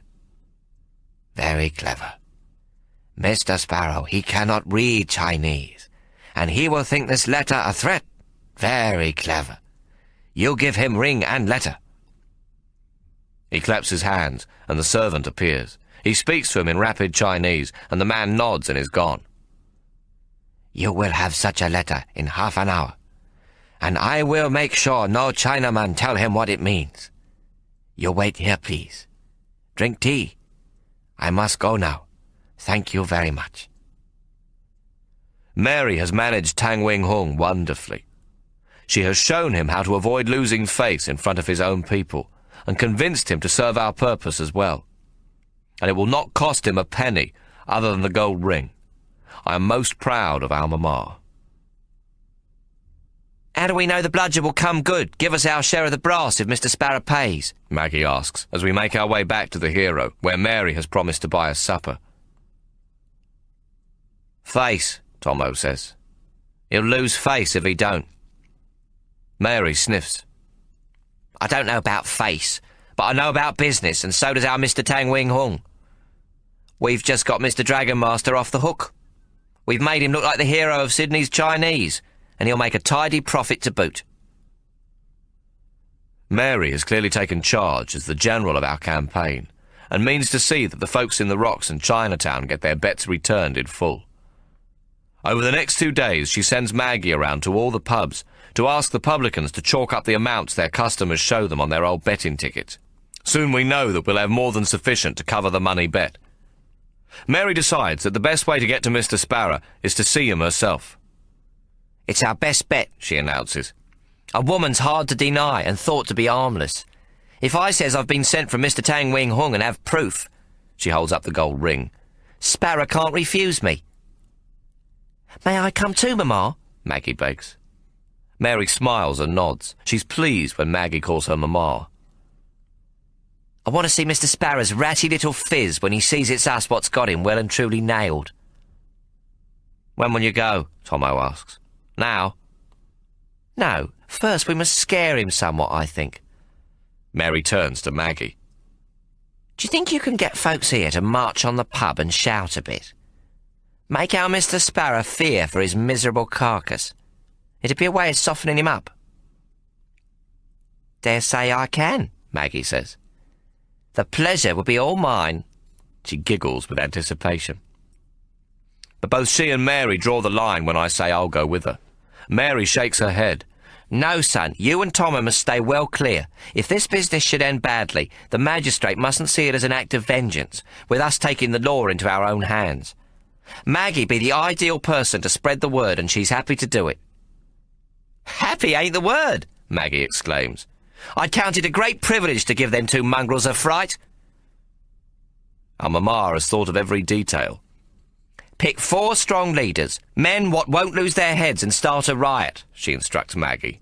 "No stones or clubs, mind you, just drums, bullhorns and bugles. They're to make a lot of noise. Remember, this be a protest, an orderly but very noisy protest. The Sydney Morning Herald must describe it as an outcry by common folk what's been cheated out of what's rightly due to them by a pair of scoundrels." Mary now turns to me. "See that the police are informed of the march, so they're on hand when the mob arrives at the world turned upside down.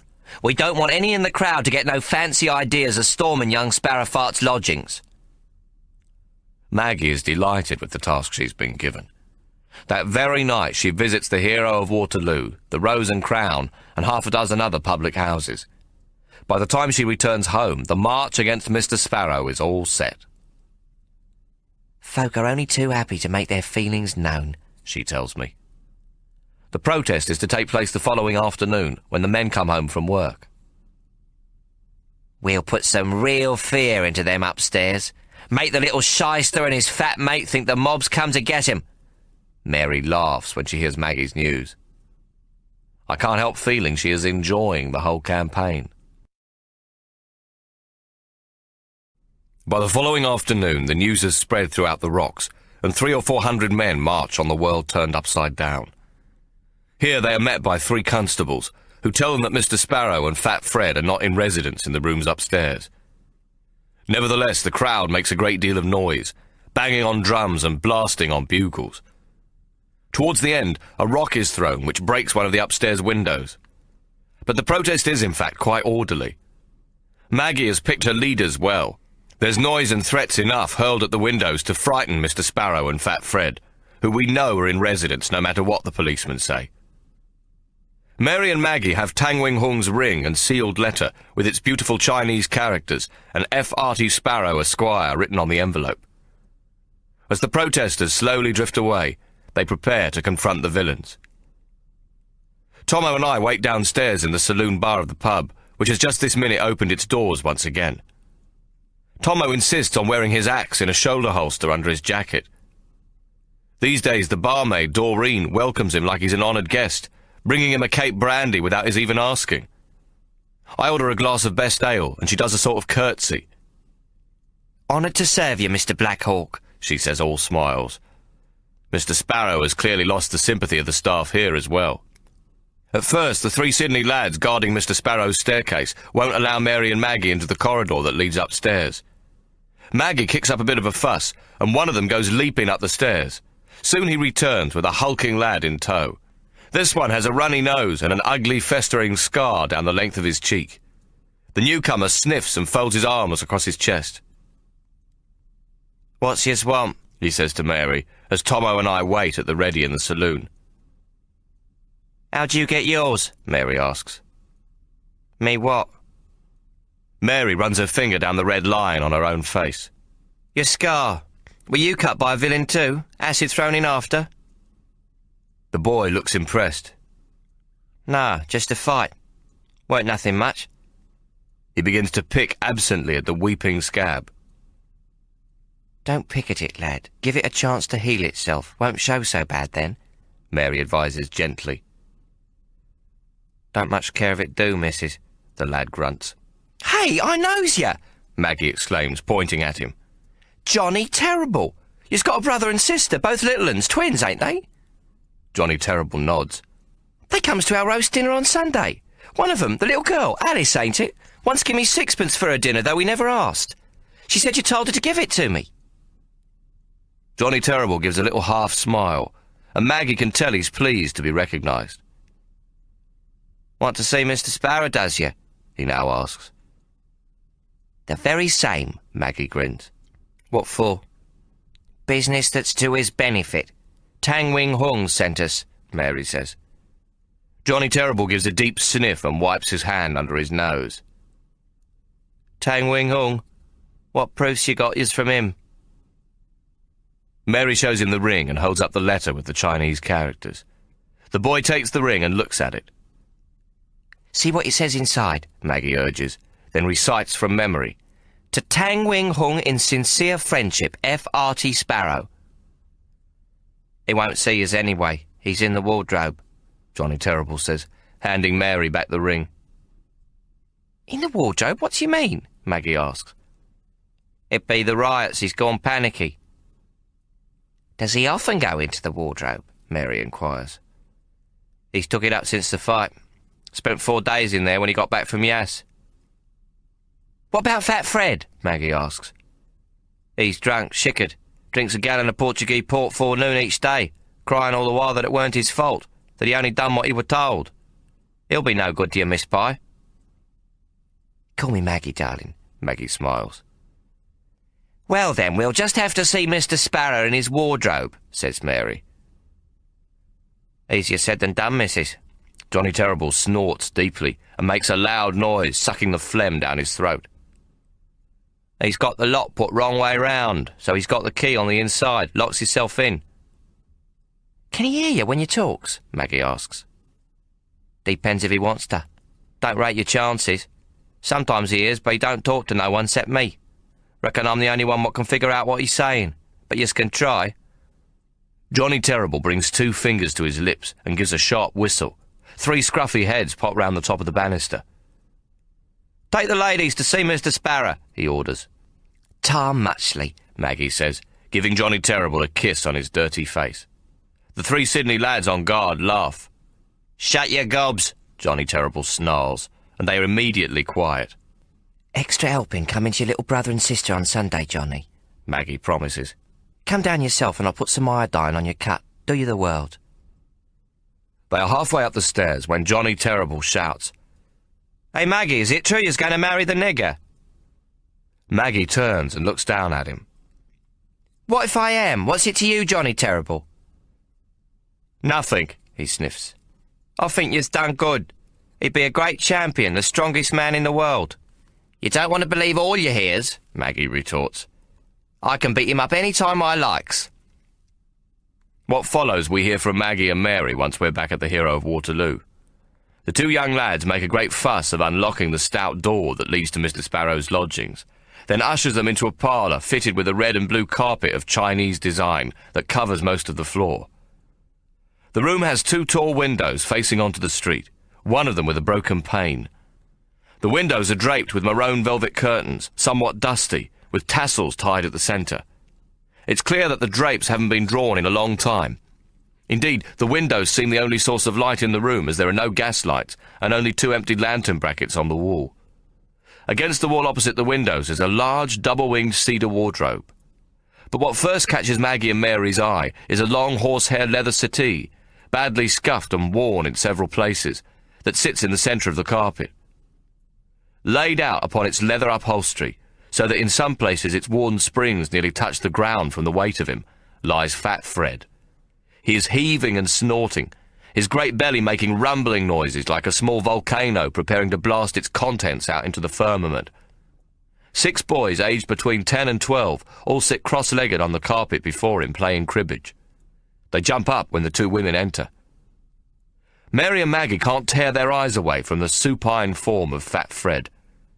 Though it seems hardly possible, the man has grown even fatter in the weeks since the fight. Little bubbles of snot come out of his nostrils. He wears only a pair of black Chinese silk trousers, which are very dirty, and his huge, hairy stomach dominates the room.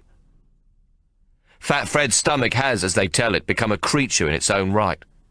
It resembles nothing so much as a live container in which secret and dangerous chemical concoctions are being mixed with other equally dangerous substances, causing an amazing series of oleaginous gurgles, sighs, splats, and small muffled explosions. Every few minutes the pressure within this amazing container builds up, resulting in an alarming tautness. Then the entire stomach holds dead still, but only for a moment, as though it has reached a point where it might at any second split wide apart. At this point, it lets go a truly resounding fart, so that the great belly wobbles and reverberates like jelly. Each eruption of gas makes the lads snigger behind cupped hands. They seem to know the precise moment it will come. Eventually, Maggie too takes to giggling. Soon they are all having a merry laugh, and even Mary joins in, though her finger and thumb remain firmly pegged to her nose. With this intestinal factory commanding all their attention, it is some time before Mary and Maggie become aware of a series of soft and urgent whimperings emanating from the wardrobe. Later they realise it is Mr. Sparrow asking, in his peculiar new way, who has come into the room. Just then, as Fat Fred lets go another of his great and glorious farts, Johnny Terrible walks in. "Play him, Johnny, go on, show the ladies," one of the lads shouts. "He's ready tuned, he's been doing lots of them big ones." "Yeah, go on, Johnny," the others chorus.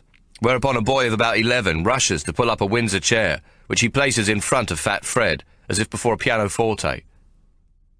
Johnny Terrible's face doesn't move a muscle. He walks over and sits down, laying his hands upon the enormous stomach as though upon a truly great instrument. He appears to be lost in thought, as though considering a repertoire in his head. And then, to the astonishment of Maggie and Mary, he draws a great breath and with a flourish commences to push his fingers down into Fat Fred's belly. Sometimes he plays hard, sometimes soft, his fingers darting to various parts of the great expanse. Each time he prods or pats the monstrous organ, Fat Fred lets out a fart of a different timbre, tone and length of duration, a sort of musical note. Some are short and sharp, others prolonged. Some are deep-toned, others high and squeaky. Johnny Terrible uses his fists for some notes, his thumbs for others, and his prodding fingers go deep into the hairy flesh for yet more flatulent harmonies. His hands flash and plunge in a truly virtuoso performance, his head bouncing as he performs. "Can you hear it?" one of the boys shouts over the din. "Can you hear it, missus? God save the Queen he's playing! God save the bleeding Queen!" Indeed, after some concentration, it becomes apparent that this is precisely what Johnny Terrible is playing on Fat Fred's abdomen. It is a strange and discordant key, but the notes are accurate enough. A most positive and sustained trombone effect is created to honour the final strains of the anthem to Queen Victoria. At the end, Johnny Terrible rises from his chair to the claps and cheers of his companions. He does not smile as he bows to Mary and Maggie. It is as if he regards himself as a true concert artist and is merely receiving the accolades due him from an appreciative audience. Then he turns to the boys in the room. "All right then, bugger off the lot of yous. The miss and the missus here got business with Mr. Sparrow." The 6 lads in the room troop out obediently. Johnny Terrible moves the chair from beside Fat Fred and carries it to one side of the wardrobe door. Then he fetches a second and places it to the other side of the door, before asking Mary and Maggie to be seated. "I'll act as your translator, Maggie," he says. "What's wrong? Can't he talk for himself?" Mary asks bluntly. "He can, but he won't. I'll have to tell you what he's saying. It's his code, what only I understands." He nods his head for Mary or Maggie to begin. Mary nods to Maggie. "Hello, Mr. Sparrow. It's Maggie Pye here, come to visit yous. How's you going, then?" Maggie waits for a response from inside the wardrobe. There is complete silence for a minute, then a few high-pitched whimpers are heard. "He wants to know what you want," Johnny Terrible interprets. Mary takes over now. "Now listen here, Sparrowfart. It's Mary Abacus. You might remember me from London. I come with a letter of demand from Tang Wing Hung for £10,000. Mary is shouting to make sure Mr. Sparrow can hear every word through the oak panelling, but no sound, not even a whimper, is heard. "It be Tang Wing Hung what's bought up all the Celestials' betting tickets from the fight, and some from other folks as well," Maggie explains. But still there is no reply from inside the wardrobe. Maggie looks at Johnny Terrible, as if to ask if she should speak again. He nods, and she says, "Mr. Sparrow, listen to me. You've got 2 days, today, tomorrow, and the next morning only. That be Friday morning. 48 hours from now, you've got to come up with the readies. 10,000 quid. If you don't, well, Tang Wing Hung ain't gonna like it. He don't want to be no business partners with you no more. He says to tell yous. You know what that means, don't ya?" There is silence again, and then a few muffled sounds, which are followed by several knocks to the interior panelling. "He says, how does he know you's from Mr. Tang Wing Hung?" Johnny pronounces. "I have proof. Mr. Tang Wing Hung's ring that you gave him, and a letter wrote in Chinese." Mary takes a deep breath, adding, "It be a death threat from the Triad." There is the sound of a key turning, and the door of the wardrobe opens a crack. Mr. Sparrow's little hand with the diamond ring on its pinky comes out, the fingers twitching like spiders' legs. "Give him the letter and the ring," Johnny Terrible instructs. Mary hands Mr. Sparrow the letter first, and it's snapped up and taken inside the wardrobe. A moment later, the hand reappears in a cupped position, and she drops the ring into it. Then there's the sound of the lock turning again. "How can he see in there?" Maggie asks. "He's got a bull lamp." Just then, the whimpering begins again. It's fast and high and makes no sense to the two women. Finally, there are several knocks on the panelling. "He wants 7 days to pay," says Johnny. 48 hours, Mary shouts. "That's all, and not a minute more. It's what Mr. Tang Wing Hung says. After 48 hours, your life won't be safe a moment longer." She turns to Johnny Terrible. "You be me witness, Johnny Terrible, that I delivered Tang Wing Hung's letter to Mr. F. Arty Sparrow, Esquire. I don't want his death to come as a surprise." She takes out her purse and hands Johnny Terrible half a sovereign. He takes it, bites it to ascertain it's gold, then flips it in the air, grabs it and puts it into his pocket. He nods silently to Mary's request. Another of Fat Fred's enormous farts resounds from the centre of the room, as if signalling that the interview with Mr. Sparrow is over. Johnny leads them to the door. "You'll have to go now," he says. "The Chinaman's coming soon." "What Chinaman?" Maggie asks in alarm. "The old bloke, Ho Kwong Choi. He comes to give Mr. Sparrow his pipe." "Opium?" Mary asks, surprised. Johnny Terrible shrugs, his face blank as ever. "He's got to go now," he repeats. Mary walks quickly back across the room and leans close to the wardrobe door. "Oh, and Tang Wing Hung says after 48 hours, no more opium, you hear? Your supply will be cut off. Unless, of course, you pays up. Don't make much difference, I suppose. Except instead of dying happy, you'll die miserable with the shakes and pains." Mary and Maggie follow Johnny Terrible down the stairs to where the three boys are still standing guard. "You was most harmonious on the stomach piano," Maggie says, giggling. "Come Sunday to semicircular key and I'll fix your cheek. That wound could turn nasty on you. Iodine's what's called for. Burns like buggery, but it'll fix your cheek, handsome." Tommo and I roll with laughter when Mary and Maggie retell their story of the interview with Mr. Sparrow. All of us imagine him crouching in the dark, hugging his bony knees. Maggie recounts the most of it, and she tells it well. Even Mary is taken with a fit of laughter, but then she stops. "Maggie, that Johnny Terrible, he was sociable enough and done what we asked and all, but did you see his eyes?" she asks abruptly. "Eyes? Can't say I noticed. Brown, ain't they?" "Yes, and dead. No light in 'em. No expression." Mary shivers suddenly. "I seen eyes like that before. On a man in the East End of London named Bob Marley." She runs her crooked finger down the scar on the side of her cheek.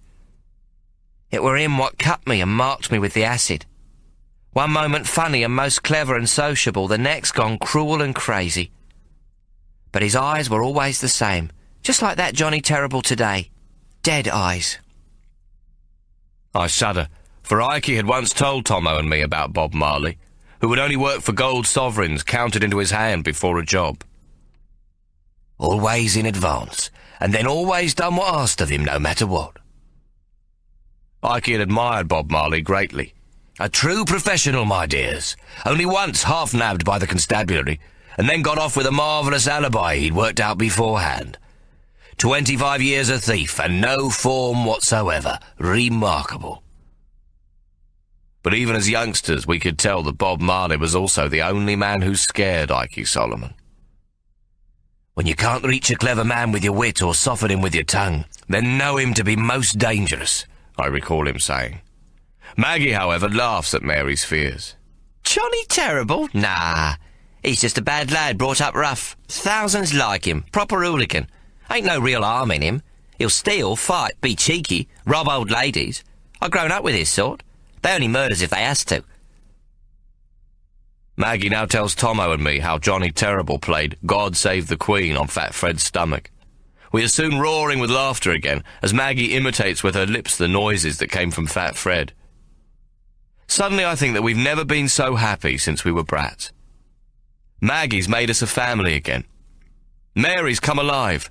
It's something more than just being happy to be with her boys. She's grown most fond of my Maggie, and it's as if she's found, in our upcoming nuptials, new hope and meaning in the future. I smile at this, then return to the conversation around me, hearing with surprise of Mr. Sparrow's addiction to opium. But Tommo just says quietly, "That's how the bastard knows it can enslave others to his will." Mary reaches over and takes his hand in hers, patting it. "You'll be all right, my boy," she says. "You'll be all right." Chapter 26. Tommo. The Rocks, September 1861. I'm back in New Zealand, walking in the forest with Makareta, when a great noise brings me awake. At first I think it's part of me dream, and a party of settlers fired his musket at us again. But then I realise I'm back in Sydney. Me beloved Makareta's dead, and it's someone at the door. The sun is streaming in, and it's too early in the day for me to be up, especially after me celebrations of the night before. Yesterday Mary and Maggie put the squeeze on Mr. Sparrow. What I now knows needs the devil's smoke as much as yours truly. I had a good night with the flats after that, and an extra bottle of the Cape besides, and I ain't too pleased about being waked up early. I opens the door and sees Mary there. She's none too happy neither. Seems she were meant to meet Maggie this afternoon, but Maggie never showed. Normally them two's together from early morning, but today Maggie had some other business to see to. She and Mary were to meet at noon, when they were going to look for a canteen of sterling silver, Mary's wedding present to Maggie and Hawk. Only Maggie don't get to the hero on time. At first Mary ain't too concerned. She scolded Maggie plenty of times about being late, but it's never done no good. Maggie simply don't have no sense of time. But by 2 o'clock Mary's a little worried, so she walks down through the Argyle cut to Maggie's rooms above the chop house. There's no answer to her knocks on Maggie's door, and so she goes downstairs to the cut below. Flo tells her that Maggie were in for a cup of tea and a fresh bread roll at about 9 this morning, as is her habit now that she's up and about in the daytime. "How were she?" Mary asks. "She's always the same. Whether she be up all night or just woke up, she's ever cheerful." Flo smiles. "This morning she said she was going to let me have a borrow of her wedding dress when I gets married." "And then she left?" "Yeah. No, hang on. Me papa come through from the kitchen and brung her a letter what he said were left earlier by a lad. I remembers 'cause the brat wouldn't say nothing about where it were from. Just gave him the letter and scarpered." "A letter? What sort of letter?" Mary asks. "Dunno. It were in an envelope sealed with red wax on the back. I remember me dad handing it to her with the blob of red wax uppermost. Then when Maggie turns it, I see the writing on the front's a bit scratchy and untidy like, not nice like Hawk's." "Did she read it?" "Nah, Maggie don't read too well. She can make out what's on the page, but it ain't easy. She has to take her time like, so she laughs and says she'll read it later. Then she kissed me like she always does. Be a good girl then, Flo, but if yous can't, for heaven's sake, be careful. She always says the same when she's leaving, ever since I were a little brat." Now Flo looks anxious. "Is something wrong, Mrs. Abacus?" No, girlie, she's late to meet me, that's all. So I thought I'd come down and fetch her, Mary tells her. She's always late, Flo points out hopefully. Blimey, don't I know and all, mutters Mary, and goes to take her leave. Then she stops. Did she wear a bonnet like she were going out? She had the magpie nested in her hair, what she often wears instead of a bonnet, Flo answers. Mary goes back to the Hero and waits another hour. By now it's 3 o'clock, and even Maggie ain't ever this late. So Mary has come down to where Hawk and I has our lodgings and woken me up. I don't waste any time and get dressed in a minute. Shall we fetch Hawk? Mary asks as we leave the house. Nah, we'll check the pubs first. Maggie said she were going to thank the boys what led the march on the pub. Hawk give her money to buy them all a drink. Maggie don't drink during the day. Well, not with me, she don't, Mary says doubtfully. I has the habit of trying a different brand of ale or beer in Sydney every day, case I comes across a blend I likes. She's never once joined me. Always asks for sarsaparilla and a slice of lemon. Maggie be unpredictable, Mamma, I says to comfort her. Never know for certain what she'll do next. We'll go ask around first before we tells Hawk. She'll turn up, you'll see. She probably took a gin or two too much and fell asleep. But Mary ain't convinced. She was that excited about the canteen of silver. She'd not have got drunk, she insists. Finally she agrees we should check the various pubs around the rocks. 2 hours and 18 pubs later we find out that none of the publicans, what all know Maggie well, have seen her today. It's nearly 6 o'clock by the time we get to the Rose and Crown, where the owner, Daniel Pinchgut Lewis, tells us that Maggie were meant to have a drink with the lads here at 11 o'clock, but never showed. Can't think what's happened, he frowns. Maggie's always late, but she turns up in the end. He chuckles. Matter of fact, it'd be good for business, Maggie always being late. Folks will wait for her, guessing at her excuses. What be that marvellous inventive that it's worth the waiting no matter how late she be. And of course they keeps buying drinks in the meanwhile. It's now well past 6 o'clock. Weary of soul and terrible worried, we hurries back to the Hero of Waterloo where we'll meet Hawk. We still holds out hope of finding Maggie there, but it ain't much of a hope. We hasn't yet reached the Hero when suddenly I stops. Mary can see that I be shivering with me arms clasped about me chest, rubbing and scratching the tops, near the shoulders like I'm cold and itchy. Mamma, I says, I'll be just the half hour, then I'll be back. Tell Hawk not to do nothing till I returns. I looks pleadingly at Mary. Half an hour won't make no difference if Maggie ain't there. Mary nods. She's never seen me before when the craving for the poppy has took me, but she knows at once what it is. We'll wait for you, Tommo. Mind you come back quick now. She's fighting to keep back her tears. I loves you, Mamma, I says, reaching for her hands. I love you too, Tommo, with all me heart, she says, squeezing mine. The sun is setting, and there be a golden blaze across the harbour. The water has turned a deep red. As I starts to walk away, Mary calls after me, and I stops and turns. What, Mamma? Tommo, you were the sweetest little boy, Mary says, and smiles. You still is. Chinatown be only a few minutes' walk from where I left Mary. I feel such a weak bastard having to get me fixed at Devil's Smoke, but in the past few weeks the pain in me head has been near constant. By nightfall I can't bear it no longer, and I'm just waiting for Ho Kwon Choi's pipe a blissful relief. Hawk has often found me moaning with me head in me hands. He knows me wound's getting worse, for he hears me cry out in me sleep as I thrash about, having nightmares of the most frightening kind. He's always asking about me head, and when I tells him not to worry, he gets angry. Tommo, you lie, I can feel it, he says, touching his hands to the exact spot where the pain be. But I says nothing. He is so happy with Maggie, and if he knows how bad it is for me, I fear it would spoil his happiness. I myself am happy for them. I've grown terrible fond of Maggie myself, and thinks what pretty children they shall have. But my own pain has grown such that I have even lost at cards once or twice. This has mostly been in the early hours when my afternoon pipe has worn off, and I'm quite beside myself with the ache in me noggin. These days I've took to visiting Tang Wing Hung's opium den in the mornings before I returns home, as well as in the evenings. Without the relief of the poppy, I'd go quite mad. Sometimes a dizziness takes hold of me and I cannot see and must sit down in a hurry. I tell all this to Ho Kwong Choi, who nods and clucks his tongue as he prepares the paste for me pipe. It'd be stupid, I know, telling me troubles to a Chinaman what can hardly speak English, but he has looked into my dreams and heard me cry out. Sometimes when I wake after a pipe, I find he has put a cool cloth to me head. He has seen poor bastards like me before, and much worse, I reckon. He's a mate in a way, but still I can't read the diamond pricks of light in them eyes, what's cut like slivers in his paper-creased face. Now, as I gets to the opium den, Ho Kwong Choi comes forward, his hands clasped together and his head bowed in greeting. I bow to him too. Ho Kwong Choi, you got to be quick tonight, then I come back later, maybe 11 o'clock, you savvy? He nods his head and shows me to a couch before shuffling away.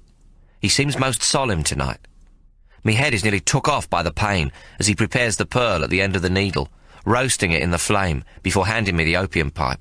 After the 4th or 5th puff, I starts to feel a bit better. By the time the pain is took away, not much more than 15 minutes has passed. Soon I'm feeling bright enough, though slightly light of head. Ho Kwong Choi brings me jasmine tea after me pipe and stands there waiting and watching as I sips it as fast as I can.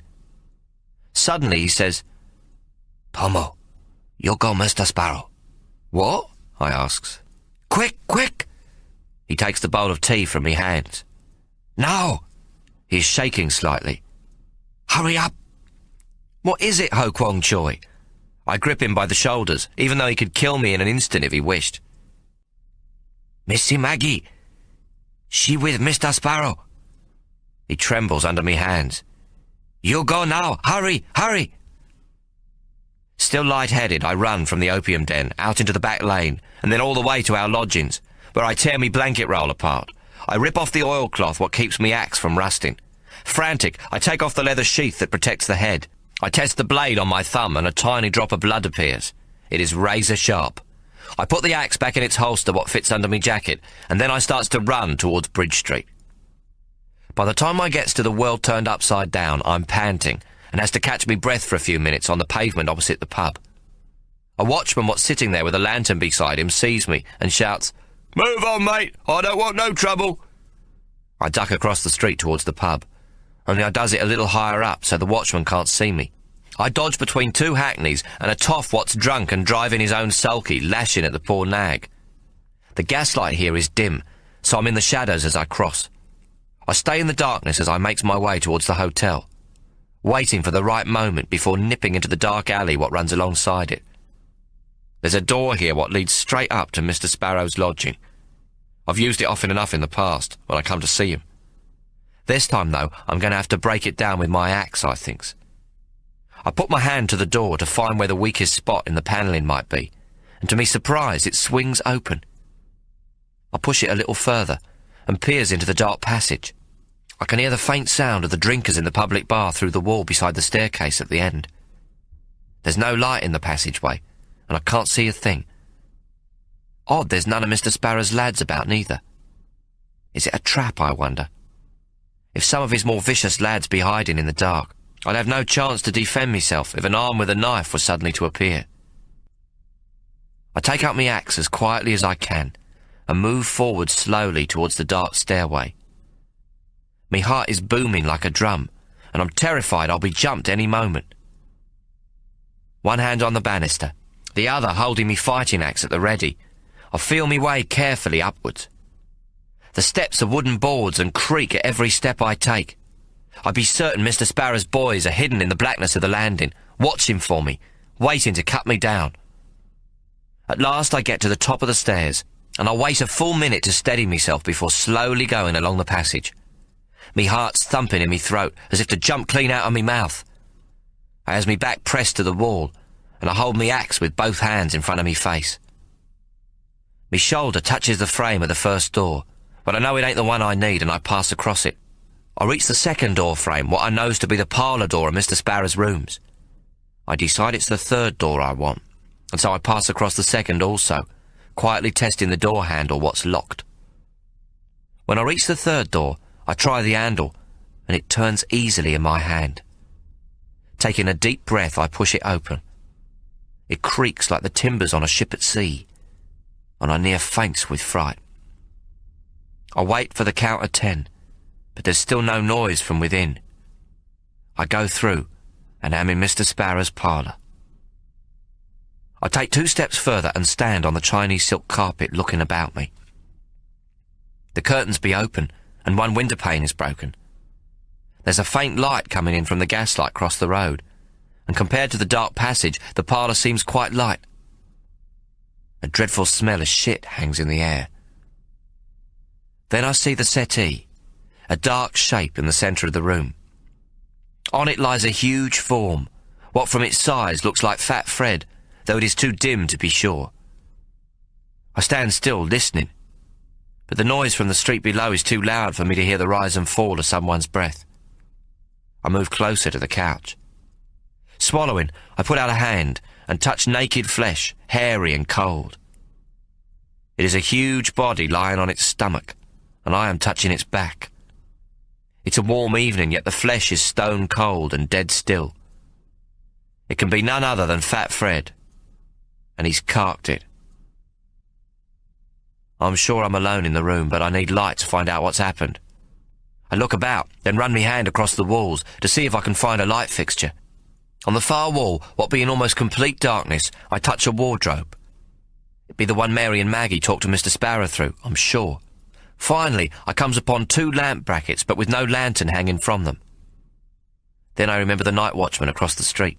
I hurries downstairs again, and crossing to where he's sitting, offer him half a sov for his hurricane lantern. It's 5 times what it's worth, and he all but falls over himself handing it to me. This time, I climb the stairs as quick as I can. I go back into the parlour and turn the lamp wick up. Fat Fred's monstrous carcass is lying on the couch with his great arse up in the air. He's dead and no mistake. The very moment folks die, they shits themselves, and I see shit all over the back of Fat Fred's huge thighs, which is where the terrible stench comes from. His enormous stomach is sunk into the lounge, so that the bottom of the springs touch the carpet beneath. Then I see them, lying on the carpet beside the couch, are 3 black and white magpie feathers. Just 3 feathers. A grief takes hold of me heart, such as I've never felt before. Not even at me darling Macareta's death. The mongrels have come, and this time I heard no warning. I feel a most terrible pain, as though I've been stabbed. I starts to moan like an animal, moving frantically round the room, searching for Maggie Pie. That Hawk's darling Maggie should come to grief at the hands of these bastards be too cruel a fate for anyone to bear. Then I see the wardrobe, and suddenly I know what I must find inside it. I rush towards it and see that there are no knobs or handles on the door. It's been locked from the outside. "You bastard! You fucking mongrel bastard!" I scream and kick the door. Taking up my axe, I smash a large hole in the panelling around the lock. I cut the frame above and below the lock so that the door is free and open it. I can see the faint outlines of a body on the wardrobe floor, and now I pick up the lamp and shine it into the dark interior. Inside, trussed and gagged so it be impossible for him to cry out or move an inch, is Johnny Terrible, one eye looking directly up at me. Such is my grief and fury that I immediately swings my axe to take his throat before it hits me that he ain't the villain. I turn me wrist and the blade grazes his scalp, sticking into the wood at the back of his head. With a grunt, I jerk the blade out. I've already cut free the centre frame of the wardrobe, and now I fling open the second door. Johnny Terrible lies huddled at me feet. His legs have been bent backwards so that his boot heels are tucked into his bum, and a rope has been lashed around the tops of his thighs and ankles. His hands are also tied behind his back, and more rope coiled about his chest and arms. Even his head has been tied so it cannot move. His gag has been pulled so tight that the cloth fills his gob and cuts his mouth. Johnny's face has been badly smashed. His nose is broken and caked with blood, what has made a dark stain on the front of his blouse. One eye is completely closed, and the scar to his cheek is tattered and raw, newly opened and filled with pus and blood. I pull him out of the wardrobe by the ropes around his wrists and see that his hands have gone a deep blue from the tightness of the cord about them. He falls face down upon the carpet. I cut the various ropes away with me axe blade, but though Johnny's free, he can't move. Bending down, I pulls his legs to straighten them, and he screams at the pain. I does the same with his arms, and then begin to rub his wrists until his fingers start to twitch. I have left his ankles loosely tied so he cannot jump up but must remain where I have dragged him, and I set him up with his back to the wall. Apart from his groans and screams as I pull his legs straight, Johnny ain't said a word. But now he begins to sob, though almost silently, the tears running down his face and splashing onto his blouse what's covered in blood. I hold the 3 feathers right up to his eyes. "Where's Maggie?" I says, with cold anger in me voice. He tries to speak, but his throat must be too parched. I take the lantern and goes into Mr. Sparrow's bedroom, the same where he took me the first day we met. I grab the jug from the washstand, what's half full, and going back pours the water over Johnny Terrible's head and into his mouth so that he nearly chokes. "Where's Maggie?" I says again. Johnny still can't speak, but raises his hand slowly and points to Fat Fred. "No, damn you, Maggie! Where's Maggie Pie?" He points again to the dead man, and a rasping noise comes out of his throat. I clocks him hard on the cheek, and me hand comes away messed with pus and blood. "Where?" I yells. Underneath." "Underneath?" Johnny Terrible nods his head, but it ain't possible for anyone to fit underneath that couch. Suddenly I go cold. I walk over to Fat Fred and shine the lantern light over his huge form. And then I see it. The tips of the fingers of a small female hand sticking out from under his shoulder. Maggie lies underneath this mountain of dead human flesh. I scream and grab the dead man's arms. I pull and pull at him, but Fat Fred's body will not budge. "Help me!" I scream to Johnny Terrible. He tries to get up but can't. "Help me, you bastard! Help me!" I keep pulling at Fat Fred's arm and I begin to blub. If Hawk were here, he'd lift him off in an instant and Maggie'd be free. "It's no good, Tommo," Johnny Terrible's voice rasps. "She's dead." I am frozen in me grief, listening to him. "Mr. Sparrow done it. With the lads. Before they scarpered." "What happened?" I whisper. "They thought it'd be a great lark. You know?" Johnny swallows. "Fat Fred and Maggie." He swallows again and his voice grows firmer. "Mr. Sparrow sent a note to Maggie, telling her to come and get the money what he owed to Mr. Tang Wing Hung. But he never meant for her to have it. Instead, he told the lads to grab her soon as she got here. Then they gags her and ties her to the couch with her legs spread ready. Fat Fred, what's only half drunk, climbs on top and fucks her." Johnny's hoarse voice chokes. Suddenly Fred raises his head and he gives a groan and grabs his chest. All the lads are clapping, thinking Fat Fred's had his pleasure, but he hasn't. It's his fucking heart. He takes a breath and forces the words out. Fred gasps and gurgles and falls over Maggie, so she can't breathe none. And all the time the lads just thinks it's Fat Fred enjoying himself. Johnny Terrible's voice trails away, and he just looks at me as the tears run down me cheeks. Then, when they find out Fat Fred's took dead, they all scarpers. Mr. Sparrow leaves with a big bag of stuff, thousands and thousands worth, and him disguised like one of the Sydney lads. The fucking mongrel. Where is he? I sob, hitting my hand to my pounding head in anger. Johnny Terrible points to his mouth and begs in a croaking voice. Water. I splash what's left in the jug over his gob. Where is he? I yell again, shaking with pain and rage. I'll tell you. What's the time? He asks. I take my hunter from my pocket. 8:15. Tide turns at 9 o'clock. He's on the Morning Song, a trading vessel, Kanaka crew. She's bound for the Fiji Islands. Sails with the tide tonight. Tonight? Christ Jesus, where's she moored? Anchored midstream in the harbour 200 yards or so from Kellett's Wharf. Are you sure? I shout. How do you know he's there for sure? I shove his leg with me boot in a wave of fury. I done the arrangements myself. Paid the master 100 quid, the same to be paid again by Mr. Sparrow when he comes aboard safe, he replies sadly. Tang Wing Hung sent a message with Ho Kwong Choi this morning when he comes to give Mr. Sparrow his pipe. He said if he paid the 10,000 what he owed, he were free to scarper. Johnny Terrible shrugs his shoulders, wincing as he does so. Mr. Sparrow gave the old Chinaman diamonds and emeralds and other valuables, and he went. Why'd he not take you then? I snarl. You're his bleeding right-hand man. To me surprise, the tears run down Johnny's cheeks. I tried to save Maggie when Mr. Sparrow wanted his revenge on her for scheming with you lot against him. Let me just beat her up bad, cut her tits, that be all that's needed, I offers him. Johnny Terrible is now sobbing. But he said I'd changed sides on him, that he couldn't trust me no more, and he set the lads on me and had them tie me up. He wipes the snot from his bleeding nose.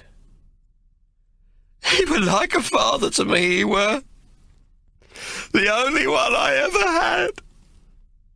Johnny puts his head between his knees and sobs. I don't know why I didn't do what he said. She were only a fucking whore. Why should I care anyway? He looks up at me, puzzled. She were the first woman what's ever kissed me. And she said she'd fix me face up for me. Now he begins to howl like a little boy. Despite me pain and grief, I can't help feeling sorry for the lad. He were only a pawn what the mongrels used, and he saw the good in Maggie too. Johnny, I got to go, I says, though I want to howl myself. The fucking mongrels have taken Maggie and destroyed my brother's life.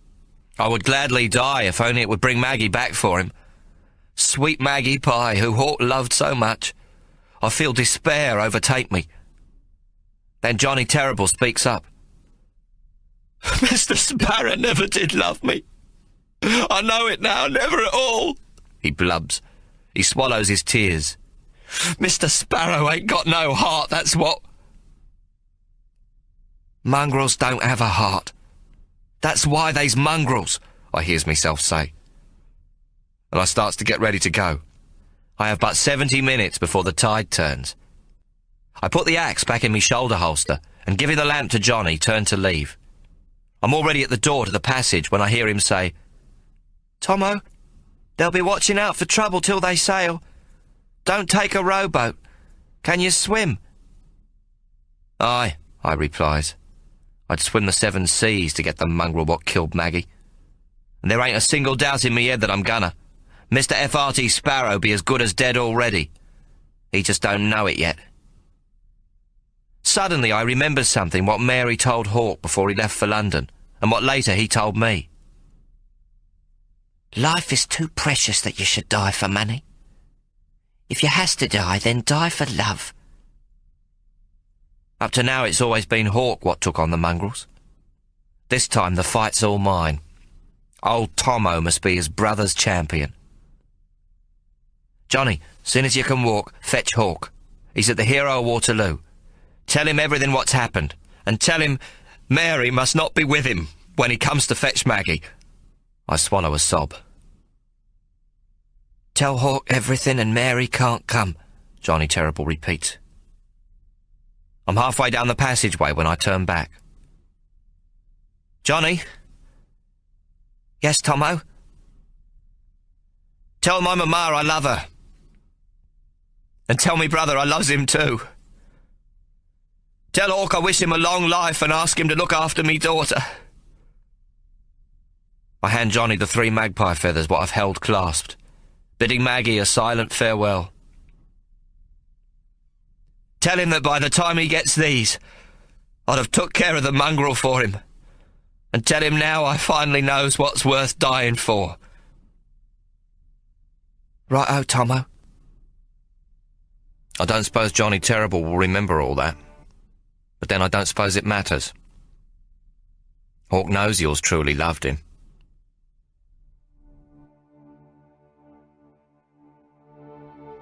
That was the end of Tommo and Hawk, written by Bryce Courtenay and read by Humphrey Bauer.